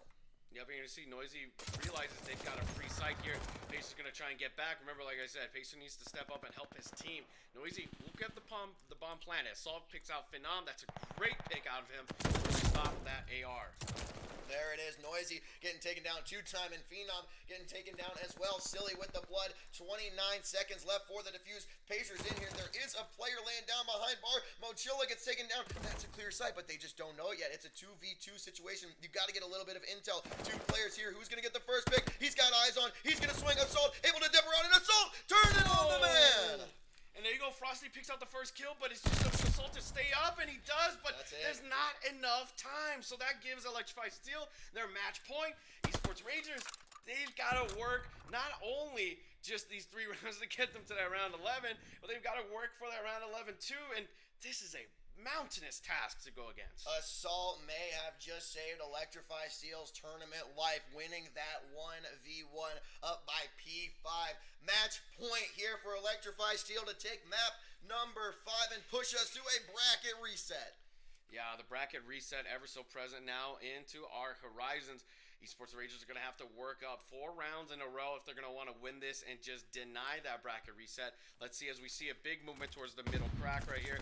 Not going to be able to grab any kills just yet, but the side of Electrify Steel have the view onto these players. And there we go. We've got a ballroom blitz. Noisy picks off Pacer. Now they're left to a 3v4. Noisy just going to sit back and wait for the numbers to come to him. Here it is, Ranger Esports down a player. Pacer 1 and 7 right now. The first one down. Bomb is in the hands of 2-times. It's about time for him to step up. We've seen him make some major plays. Is he going to make one here? Down 2-5 on this Berlin S&D. We see him up top. Fire. No intel. Look at the patience from Electrify Steel to not overextend. Here comes the push, and Assault takes him down. There we go. Now we're in a 2v4. Esports Rangers only have Frosty and Phenom to try and get this kill in. Now we're going to look towards these 2v4. You've got to get the numbers into your favor. Phenom and Frosty, the 2 left alive, trying to keep Esports Rangers tournament in check. Frosty putting the shots down on Silly, who's going to reach out with the red. No, he doesn't get it. Silly with the heady has to get Bomb in the plant with 19 seconds, and that just may be too little, too late. And Silly takes him down. That's going to be a bracket reset. Electrify Steel taking it in round 8 of Search and Destroy. Very nicely done out of them. Now we've got the bracket reset, so we're going to have to go through a whole nother series of a best of 5. Yeah, 5 more maps indeed, or we could possibly see a quick 3-0 from Electrify.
He gets quite a bit of hits, but Assault with the wall bang, and it doesn't matter because Pacer gets the trade.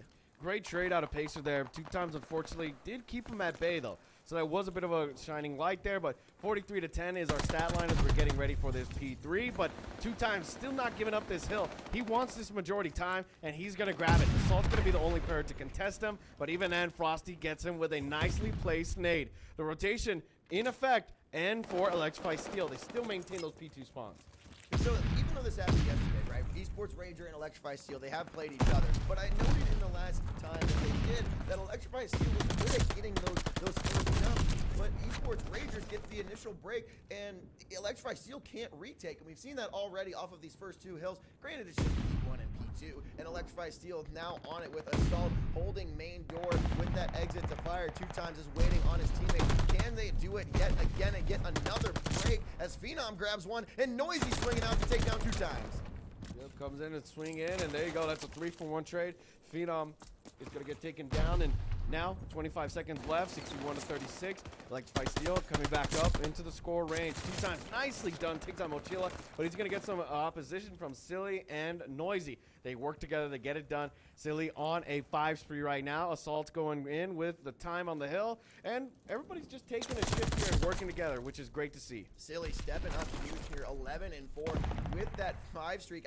I don't remember, maybe we saw one single streak throughout the entire last BO5, and so Silly now on 6, getting taken down there by Phenom, but streaks could end up playing a big factor later on because we are here for Berlin Hardpoint, then we're going to Bocage, Gavutu, and then double Tuscan if we don't see a sweep. So a little bit more availability for these glide bombs to control the map. Great amount of availability indeed, and just that openness on each of those maps. But as we're talking about openness, Esports Ragers, they have the open site here for this P4. They're holding it down really well. Mochila and Noisy, though, they work together, get it done. Frosty's able to take out Noisy, and Phenom takes out Silly as well. Assault's going to get a bit of some problem, and it's a 3-for-2 trade, but still, they have control of the site. Phenom getting taken down there. Frosty says, give me them toes, boy. He's looking underneath, grabbing Assault. No, Assault gets back at him as Mochila is trying to put down shots, but the 2 times getting the shots down as well. As Phenom is there for the help. Swinging on out is Silly, but 2 times was on the hill for just long enough until he got taken down by Silly as well. And that is going to be a rotation to P5. Esports Ragers 96, Electrify Steel 63. Yeah, and Phenom really had a great position there, but unfortunately was taken down by Silly. Noisy's going to get advantageous around here. Moves around. Frosty gets taken into a 2-piece of a nice little hacked kill for him.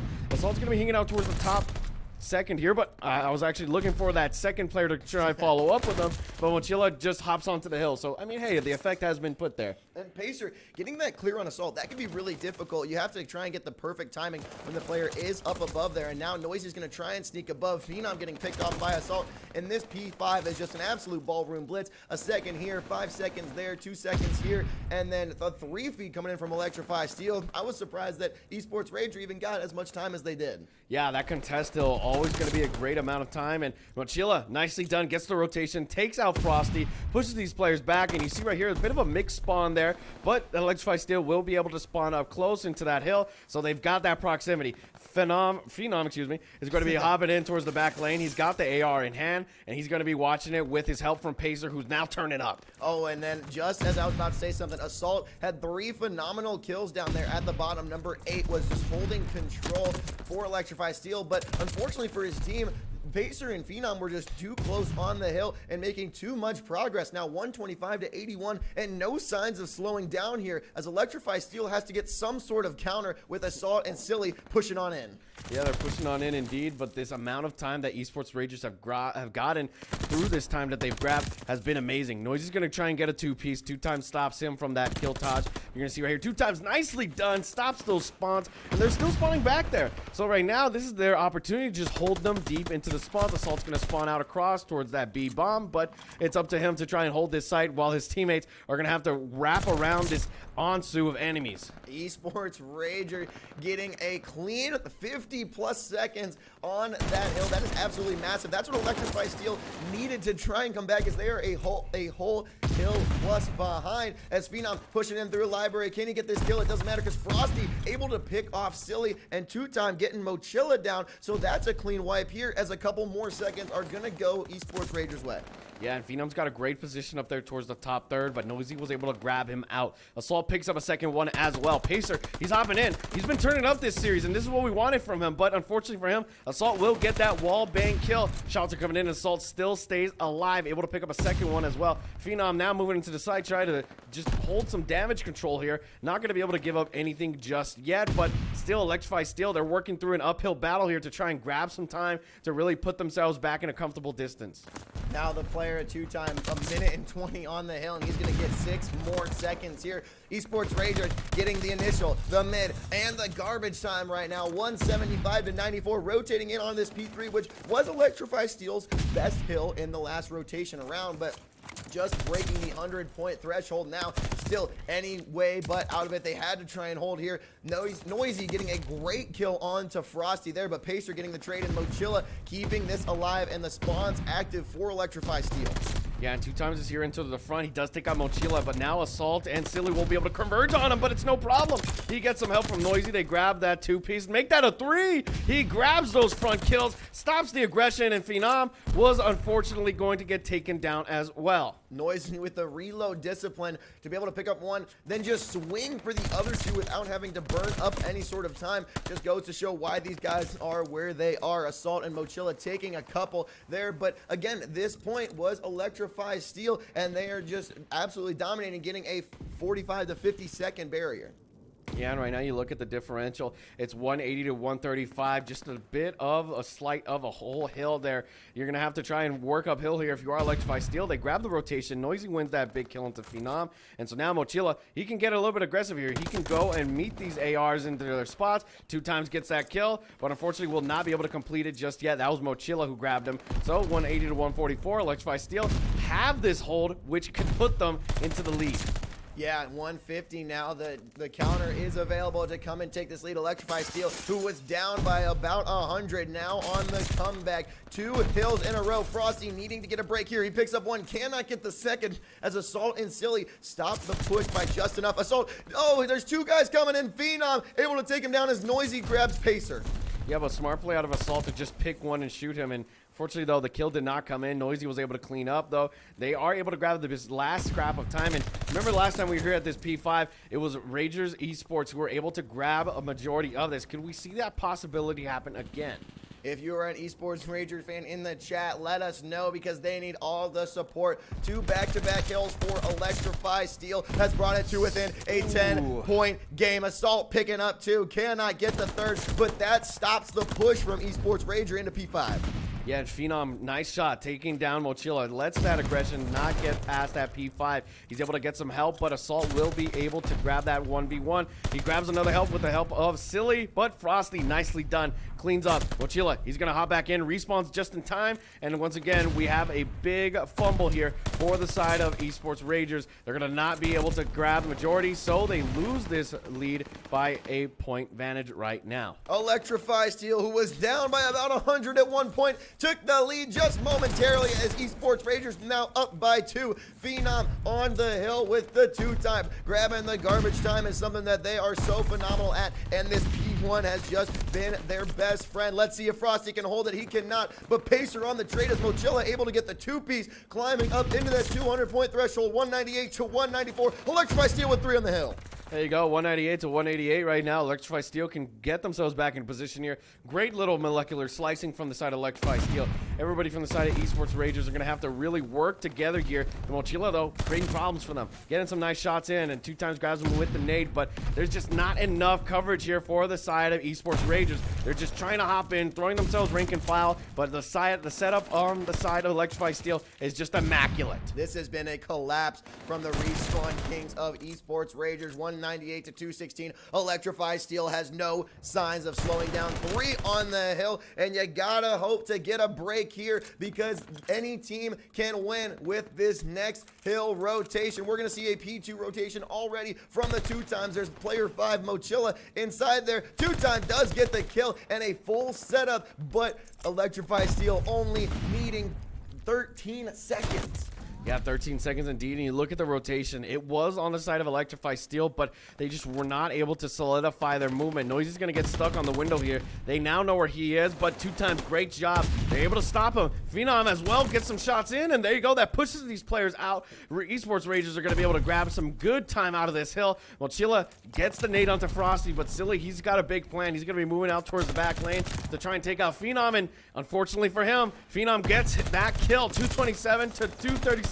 It's only a 10-point game now. Assault's going to push up, but he gets taken down by Phenom. This guy's in his Seth Rollins mode. And don't forget that Esports Ragers still can win on this hill. It's a tie game, 237, 237. One last push going to come in from Electrify Steel. Phenom on the 5, getting taken down. And now that's going to be just enough to stop this hill from capturing. You got to take Electrify Steel off of this. 242 and counting. We're going to see a rotation into P3, which has been Electrify Steel's best friend. Assault is already there, putting down round shots. 3 more seconds for Electrify Steel. They're on it, and the last tick comes in. Electrify Steel with the comeback to tape map 1 hardpoint on Berlin. Goodness gracious, what an absolutely diverse map that was. Both sides coming out strong here. And unfortunately for them, though, you look at it right now, Esports Ragers, they just did not have what it took to hold down those last couple of hills. And right now, you look at it, ESG, they win their first respawn here. Yep. What was a big clarification moment needed.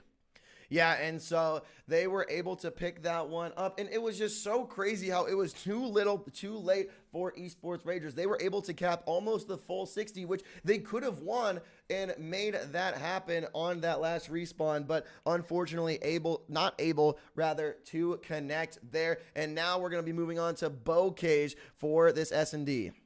Yeah, Bocage is going to be our next, site of interest here for our maps, and typically we have not seen Esports Ragers win these S&Ds. So Electrify Steel, this is their chance to really just set themselves up for a 2-0 lead right here and get the job done. But overall, from both sides here, we have seen just absolutely just blood fueling, just shots back and forth like a boxing match, just taking it each hit and just trying to get back up. Yeah, and so now players are going to be posted up in this lobby. The camera's back. Hey, buddy. There you go. Hello, how you doing? I love these little robotic cameras. You can change the angle. Someone got bumped, but at the end of the day, we got to get this beautiful belt in the action as well as some of this gamer goof. That's the best substance to be able to dry up those sweaty palms on this tournament, this finals Sunday. And another quick shout out to First Blood, who has the bracket on their website. If you guys type !bracket in the chat, you'll be able to bring the link to First Blood, who is a tournament host. You can sign up for free, and you can also get some paid subscriptions to sign up for different free and paid tournaments. So big shout out to First Blood for not only helping us with the tournament, but hosting this Sunday championship bracket, which has been nothing short of amazing, Sasano.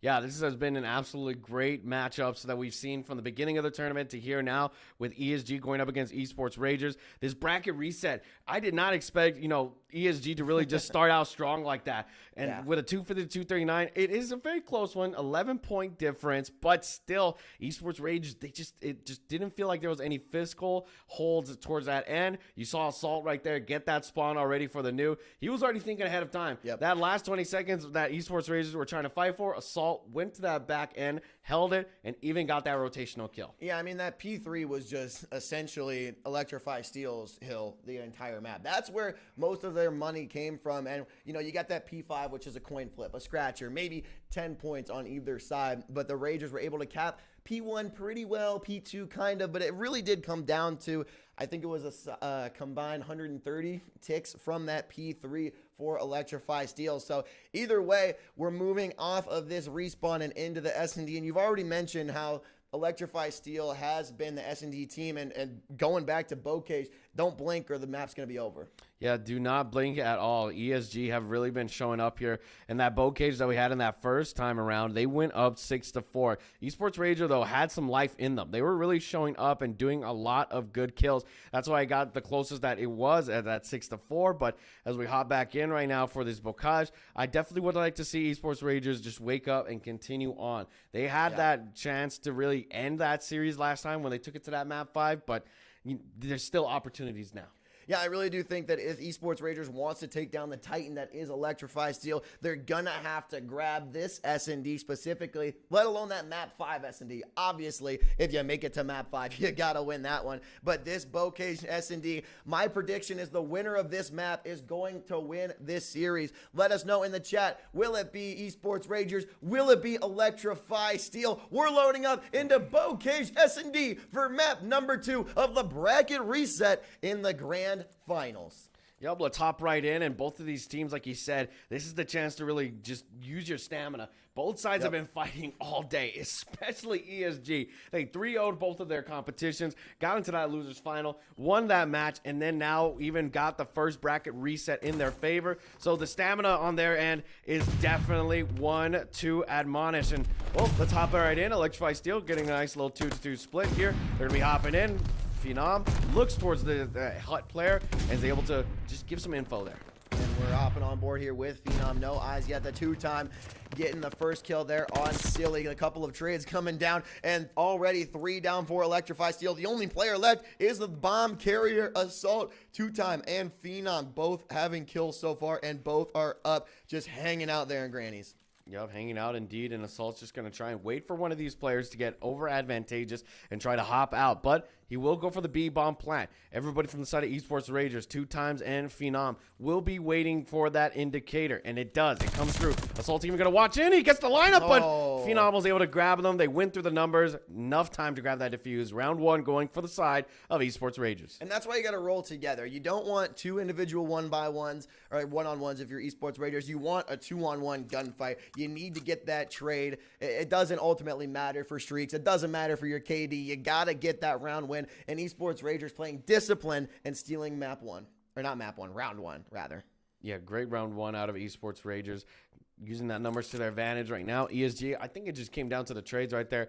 They were not able to really hold down any good areas of the map for influence, and you even saw how every player from the side of Esports Ragers was just waiting out this storm of assault from the man himself and just waited for that indicator, and they got it down. So now Phenom moving towards that A. He gets stun checked. Assault even grabs a nade kill onto two times. That is beautiful. Great opening kill. Noise is going to be hanging out towards that Zig. They're able to spot out Phenom for a second, but the movement has still begun towards A.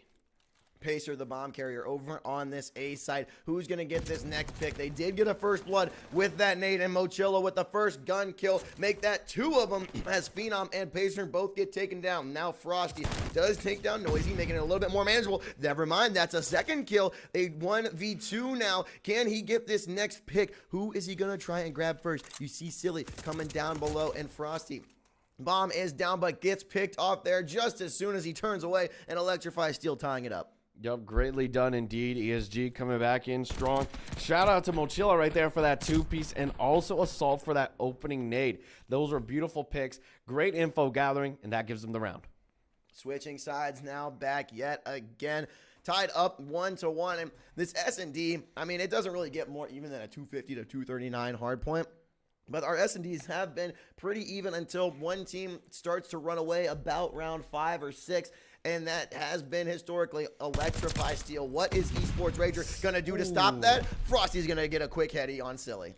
Yeah, great opening shot onto Silly right there from Frosty, hanging out towards the back barrels. Now Noisy's going to get some shots on him, and Frosty's still going strong. They even try to nade him out, but not enough tacticals to take out this AR. So now that forces everybody from the side of Electrify Steel to focus towards this barn, but it's Frosty's round.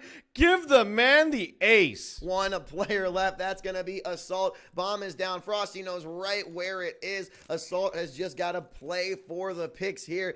I mean, there's no reason for Frosty to have to move here, and he's not going to do it. Assault knows right where he is, and he gets the heady. Yep, ends that streak real quick. So now it's still a 1v3. Still a lot of work cut out for Assault. He's 4-1 right now, currently on a 3 streak. So it may be better here to try to play damage control, get some exit kills, and move on to the next round.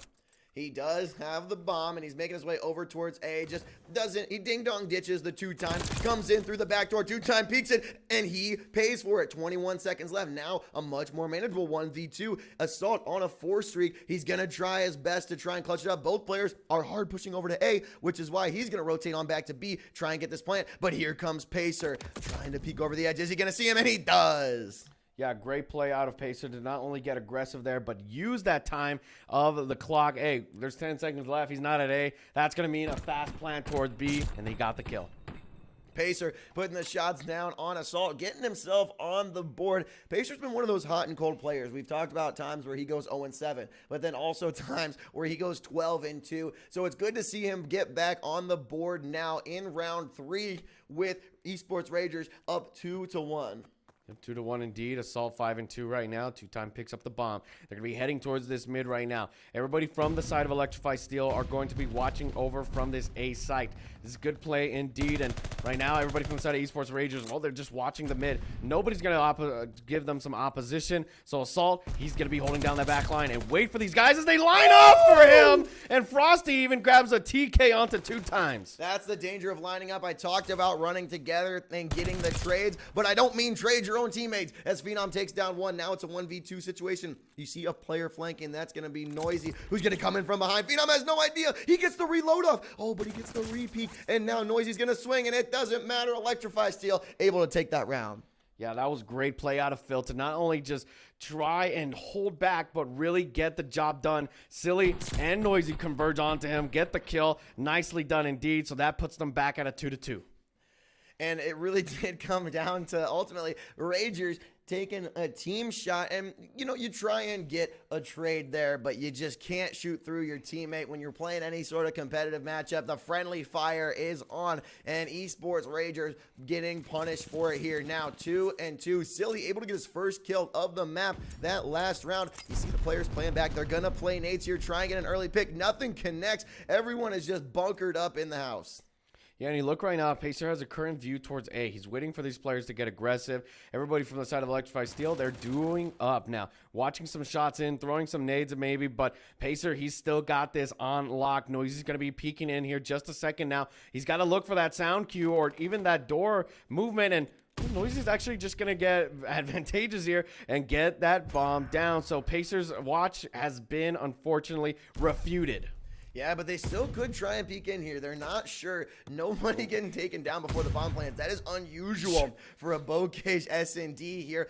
All players are up. Pacer just doodling around with this window. Noisy's going to try and get a pick. Finally, we get the first blood from Mochilla and the trade from Phenom getting taken down. Noisy, the 2 times got a player right underneath him, and Mochilla makes him pay. Yep, he makes them pay indeed. It's a 3v2, 18 seconds left. Esports Ragers, they're not in the position to grab onto the bomb, so you will get a big kill from Frosty onto Silly, but the convergence has begun. Mochilla's just going to head towards the bomb, and, well, they take him out, and Assault and the shots are indeed. Electrify Steel win their second round in a row, breaking free from that paradox of a back and forth. Yeah, and Mochilla right here knows that his teammate has the cut, has the cross on that bomb defusing, so even though Ragers had to force a defuse there, you have a second teammate that can peek. So the trust and the wherewithal to know you don't have to get both of those kills at the same time. Stay composed, get the one, win your first gunfight, and Electrify Steel winning that round. Now Mochilla 6-4, Assault 7-3, better than anyone on Esports Ragers right now.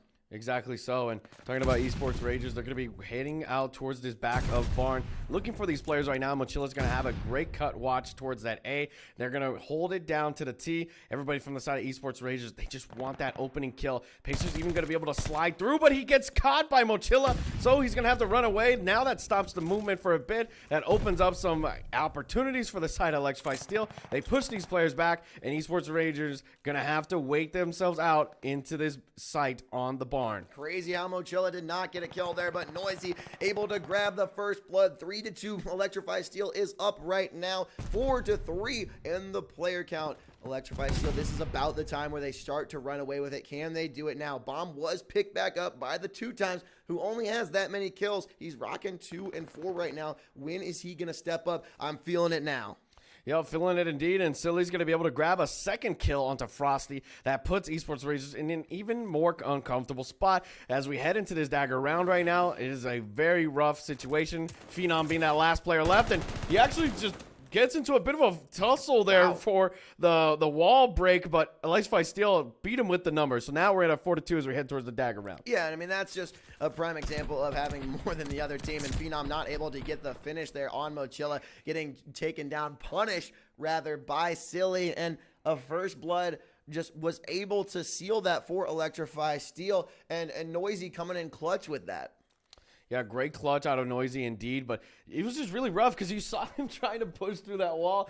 But when Mochilla was watching from the bottom, the sound has already been given. You're not able to run away, so you're kind of stuck in the middle of that spawn. So that was great movement, but Esports Ragers, they go for a blind counter towards A. I bet Mochilla and Co can definitely give some information. Silly grabs the first opening blood, and so there you go. They go for the B bomb, and Assault's going to be able to get a free plant here. Yeah, and it helped that Mochilla got a hit marker with the grenade. Now Frosty taking down Mochella. That made Silly's kill a lot easier. Free plant on B, as you mentioned, but we're even at a 3-3. Now Noisy just posted up in the spawn, ready to hit the crosser, and that is Pacer, who doesn't look, but he's got the teammate who's coming down. Now it's a 1v1 between Frosty and Phil. He's playing ring around the Rosie. Frosty taking down Noisy, Silly taking down the 2 times, and now in a 1v2. Yep, it's a 1v2. Both of these players, though, isolated from each other. Nice nade, though, to be able to put him towards 5 HP. That's Assault who got that one. So now Assault just plays the time, hangs out towards the elbow here. There's 14 seconds left. Not enough time to work both of these kills and a defuse. So Esports Ragers get down to a 5-2.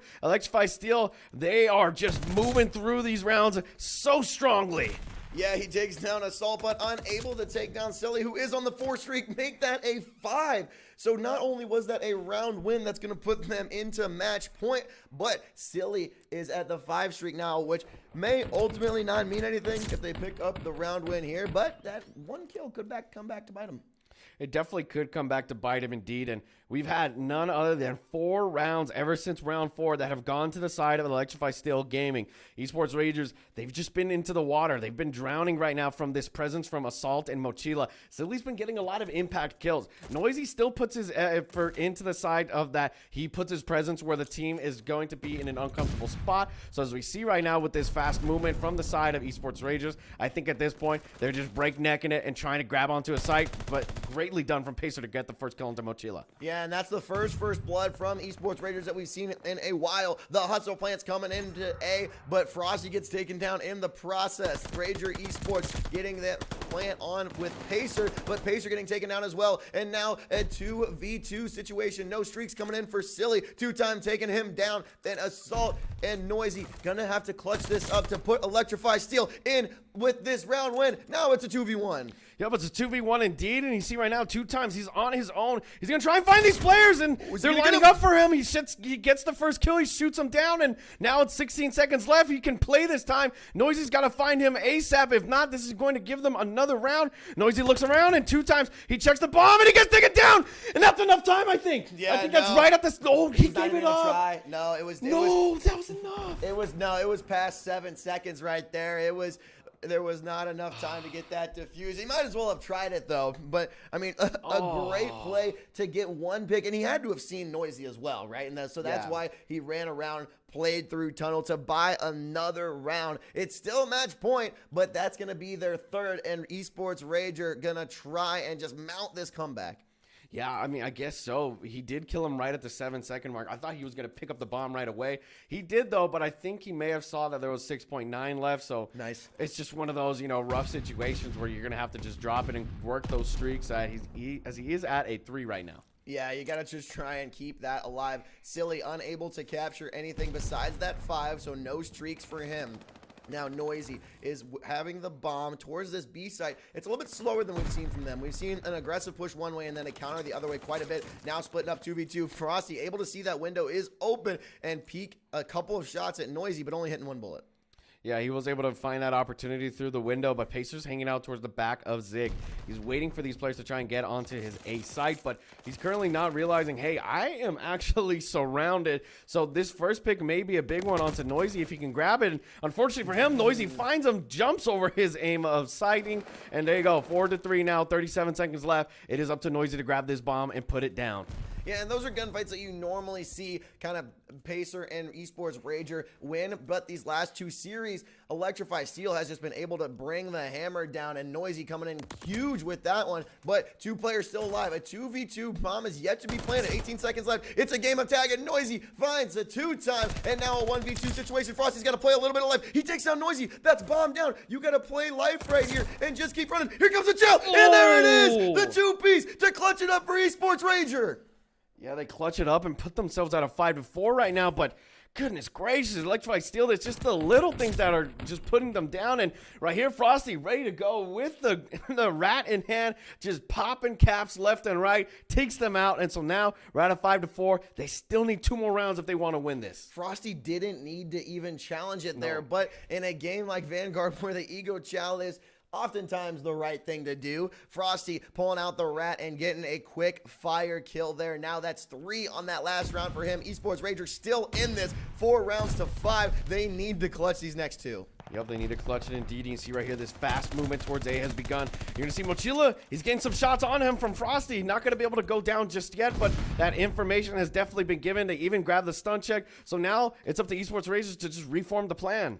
Frosty at 12-8 right now. He's the only player positive for Esports Ranger. We might as well call it Frosty and Co. right now. We need someone else on this team to step up because everyone Electrify Steel is positive. So a pretty great team performance now, but at the end of the day, the only stat line that matters is that rounds won. They're going to make a push on over here into A, but a bunch of players holding from all different angles as Noisy gets the first blood. Yeah, and here's the thing about Electrify Steel. They Oh, collapse, and that's a 3 down, and Phenom's going to be the last person left. He grabs Assault, and there you go. He's going to get There it taken is. down. ESG grab themselves that second map and put themselves at a 2-0. Electrify Steel coming from the losers bracket, getting their revenge on Esports Ranger. Now one map away from being crowned our grand champions. Esports Rangers needing to complete the reverse sweep and just they really didn't look the same on that S&D. I know they're not an S&D team, right? They're a respawn team, but that one just looked a little bit rougher than the last couple have. The 6-4 scoreline, looking at the scoreboard, it doesn't look like a 6-4. Well, I mean, the same thing happened last time. They got a 6-4 loss as well. ESG took that one. And both times, it looked like their life factor was finally turning up towards the end. But the thing is, it's towards the end. Yeah. With a team like ESG, where these guys have been playing Call of Duty for quite a long time now, closing up towards almost a decade more than experience possibly, you really just need to realize, hey, we got to turn up now, and it needs to be early on. We need to get these older guys back on their heels and get it done because, yeah, they took them to that map 5 on the first bracket reset, but ESG, they came out this gate swinging. Yeah, I mean, they are ready to play. They want this tournament. It seems like more than anyone else, Esports Ranger have not lost up until this grand finals. Undefeated in pool play, undefeated pushing through in that winners final. 2 maps down. Anywhere from 1 to 3 left to go. Electrify Steel is gonna be ready to roll. We're gonna take that short little intermission, and Electrify Steel might be crowned your grand. Welcome back, ladies and gentlemen. We've got this map 3 hot and ready. Ranger Esports going up against Electrify Steel, currently down 2-0. Electrify Steel, great positioning and opening pick from Silly onto Phenom. An opening 3-piece from Silly, taking down 2-time and Frosty as well. A multi-kill coming up on the scoreboard. Can he connect it anymore? He gets a 4th. He's making this look easy. Swinging around. Can he get the 5th? No. Getting taken down by Pacer, but Silly, it's his world and we're all just living in it.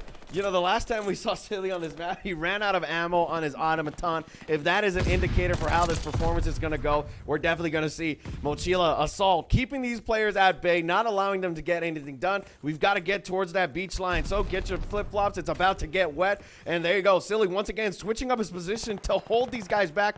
Although one player 2 times is able to hop onto this B.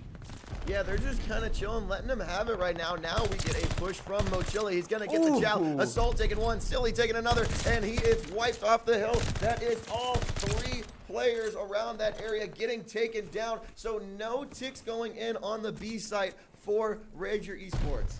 Yeah, but you do see a nice 3 down for the side of Esports Rangers, so that will push the players on Electrify Steel back. This is a great opportunity to hop onto this A, and that's what we're seeing right now. Movement indeed. Frosty just holding it down, but Mochila, Noisy, they respond back in kind, get those 2 picks out of the way. So now this forces them back to square one. Only 1 attempt left. This is something we're not used to seeing here. Phenom and the 2-time are both about to be shut out in this first round. 0-5 for both of them. 3 seconds left, making a last little push into A. 0-6 now for Phenom. The 2 combining for 0-11, and Electrify Steel is just curb stomping them. They're just stomping them down.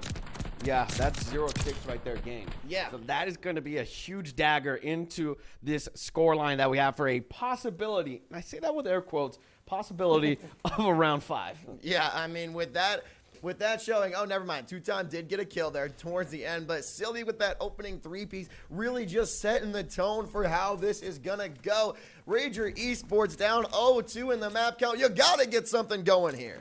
You definitely need to get something going, and look at that. That's a 3 push towards the side of A. They grab Phenom out of the back line, put that stat vantage still to an 0-7 now. They're going to hop onto this side. Silly, nice and 8, able to take out Frosty from the mid lane. Now there's no effect. Phenom putting himself on the board now, but unfortunately will get taken down by Noisy. Pacers the only player that's going to be ready to hop onto this side and deny the site coverage. Yeah, I mean, you got a little bit of a tick, but it really did not amount to anything as two-time getting a pick there. And now a good defensive stop on B, but there's no one pushing over at B. So you got to bring all of the dogs over to this A site for now, while there is one player in the mid. Two-time getting picked off there from Ship, and that's Silly, who was just in his prime spot. Yeah, Phenom's now turning it up. He's ready to go. He's 4-8 right now, getting the job done. Let's go. Pacer holding down a bit of the site, but it's going to be Silly who takes out Phenom. Remember, last time we were in this position, Electrify Steel brought it back at 1.8 seconds. So with 30 seconds being on the board right now, plenty of time for them to really turn up. Two-time right now, 4-7. He's getting back in there. Assault 10-5, double positive, 21 seconds remaining. You gotta push in and get some sort of tick, but Esports Rager is dominating the kill feed right now. Assault and Mochilla trying their hardest. You gotta push in. One player, Phenom, is standing in between you and the ship, but Phenom picking up one. Does he pick up the second? No. Assault pushing in, and Noisy getting wiped out by two-time.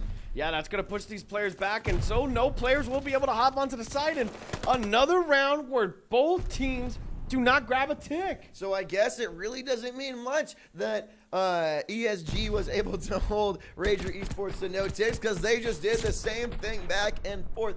And we noticed in both of them that it was pretty much an only A push. Is that something that you want to continue on with your next offensive round, or do you want to at least get some span over to the B to draw some attention away from A ship? I mean, we saw how in that first round ESG was holding down that B lane. So I think at this point, Esports Ragers, this is their chance to really just take out those two players towards that ring and get the job done on the attack. But as I say that, once again, we have a 3-1 push towards this A site. Yeah, and A is typically, I mean, historically supposed to be the easier site for you to take because of how close B is to the spawn. But nothing doing right now. Silly's got one player behind the tank. That's Silly versus the two-time. We've seen this matchup time and time again. Silly able to take the first blood there. Yeah, nice shots, but unfortunately, Frosty will be able to take him out. Pacer picks up a nice kill indeed, and, well, Pacer's on that 5 spree. He was able to stop that B push single-handedly, and so now we have Noisy and Assault who are trying to take him out, but two-times hops onto the side. He will grab Assault from the side lane, and Pacer's job is to take out Noisy here to grab them some access to this B site. Pacer's job right now is to stay alive as well, as he's on a 6th, Asano. That's impressive right now. One more could get him the glide bomb, and they're making his way up into B. Half a capture's going on. You got Pacer on Overwatch. Frosty getting a pick right there. Phenom getting taken down. I'm looking at this kill feed with full attention. Pacer is streaking now at 7. Yeah, he grabs that streak in hand. It's going to be a glide bomb in the back pocket. They even grab that first tick. So that's going to be huge because that's the first tick we've gotten in this whole entire map set. But right now we look at it, it's going to be Silly who's going to be the one to stop these players. He grabs the kill from mid and grabs the second kill, forces them back into the spawns. Now we can get a Silly special here and put these players in the recipe to get cooked. Yeah, so you see that they finally did push a little bit towards B. They got a tick out of it, but not much else besides that. Now a 4-stack into A. This is going to be your last stand, your last push. Noisy gonna stop it right there. Silly taking down Frosty on the cut. Noisy with the second one. No! Phenom's gonna take him out. One player in the hill. Phenom is the one-man army. He's gonna back up for a little bit of time. Mochilla in the hill. He's gonna clear it. Take down Phenom. 2.2 seconds left. Here comes the last man, and he is keeping it alive. Yep, it's 1.5 seconds. Assault hops in. They take him out, and there you go. Electrify Steel only allow one tick, but still a tick over nothing is going to give them that advantage for round 5. So in this instance, ESG, maybe even just 2 ticks, or maybe they grab this round and take it 3-1. Yeah, at this point, if you realize that you're not going to get both of the points, just start throwing bodies at a hill. And if you're going to lose the defensive round, fine, so be it. But play for the round 5 defense here. Only one tick is not going to be difficult in the slightest. And unfortunately, we're going to get a lobby drop here as we're going to have to figure out what the official ruling is going to be, because that was a 2-1. I think, in all fairness, it should go in favor of the side of ESG to keep it going. But we're going to have to see after we get an official decision from our admin, Nep, and also Reform. So we'll take a short break. We'll get right back into it. Don't go.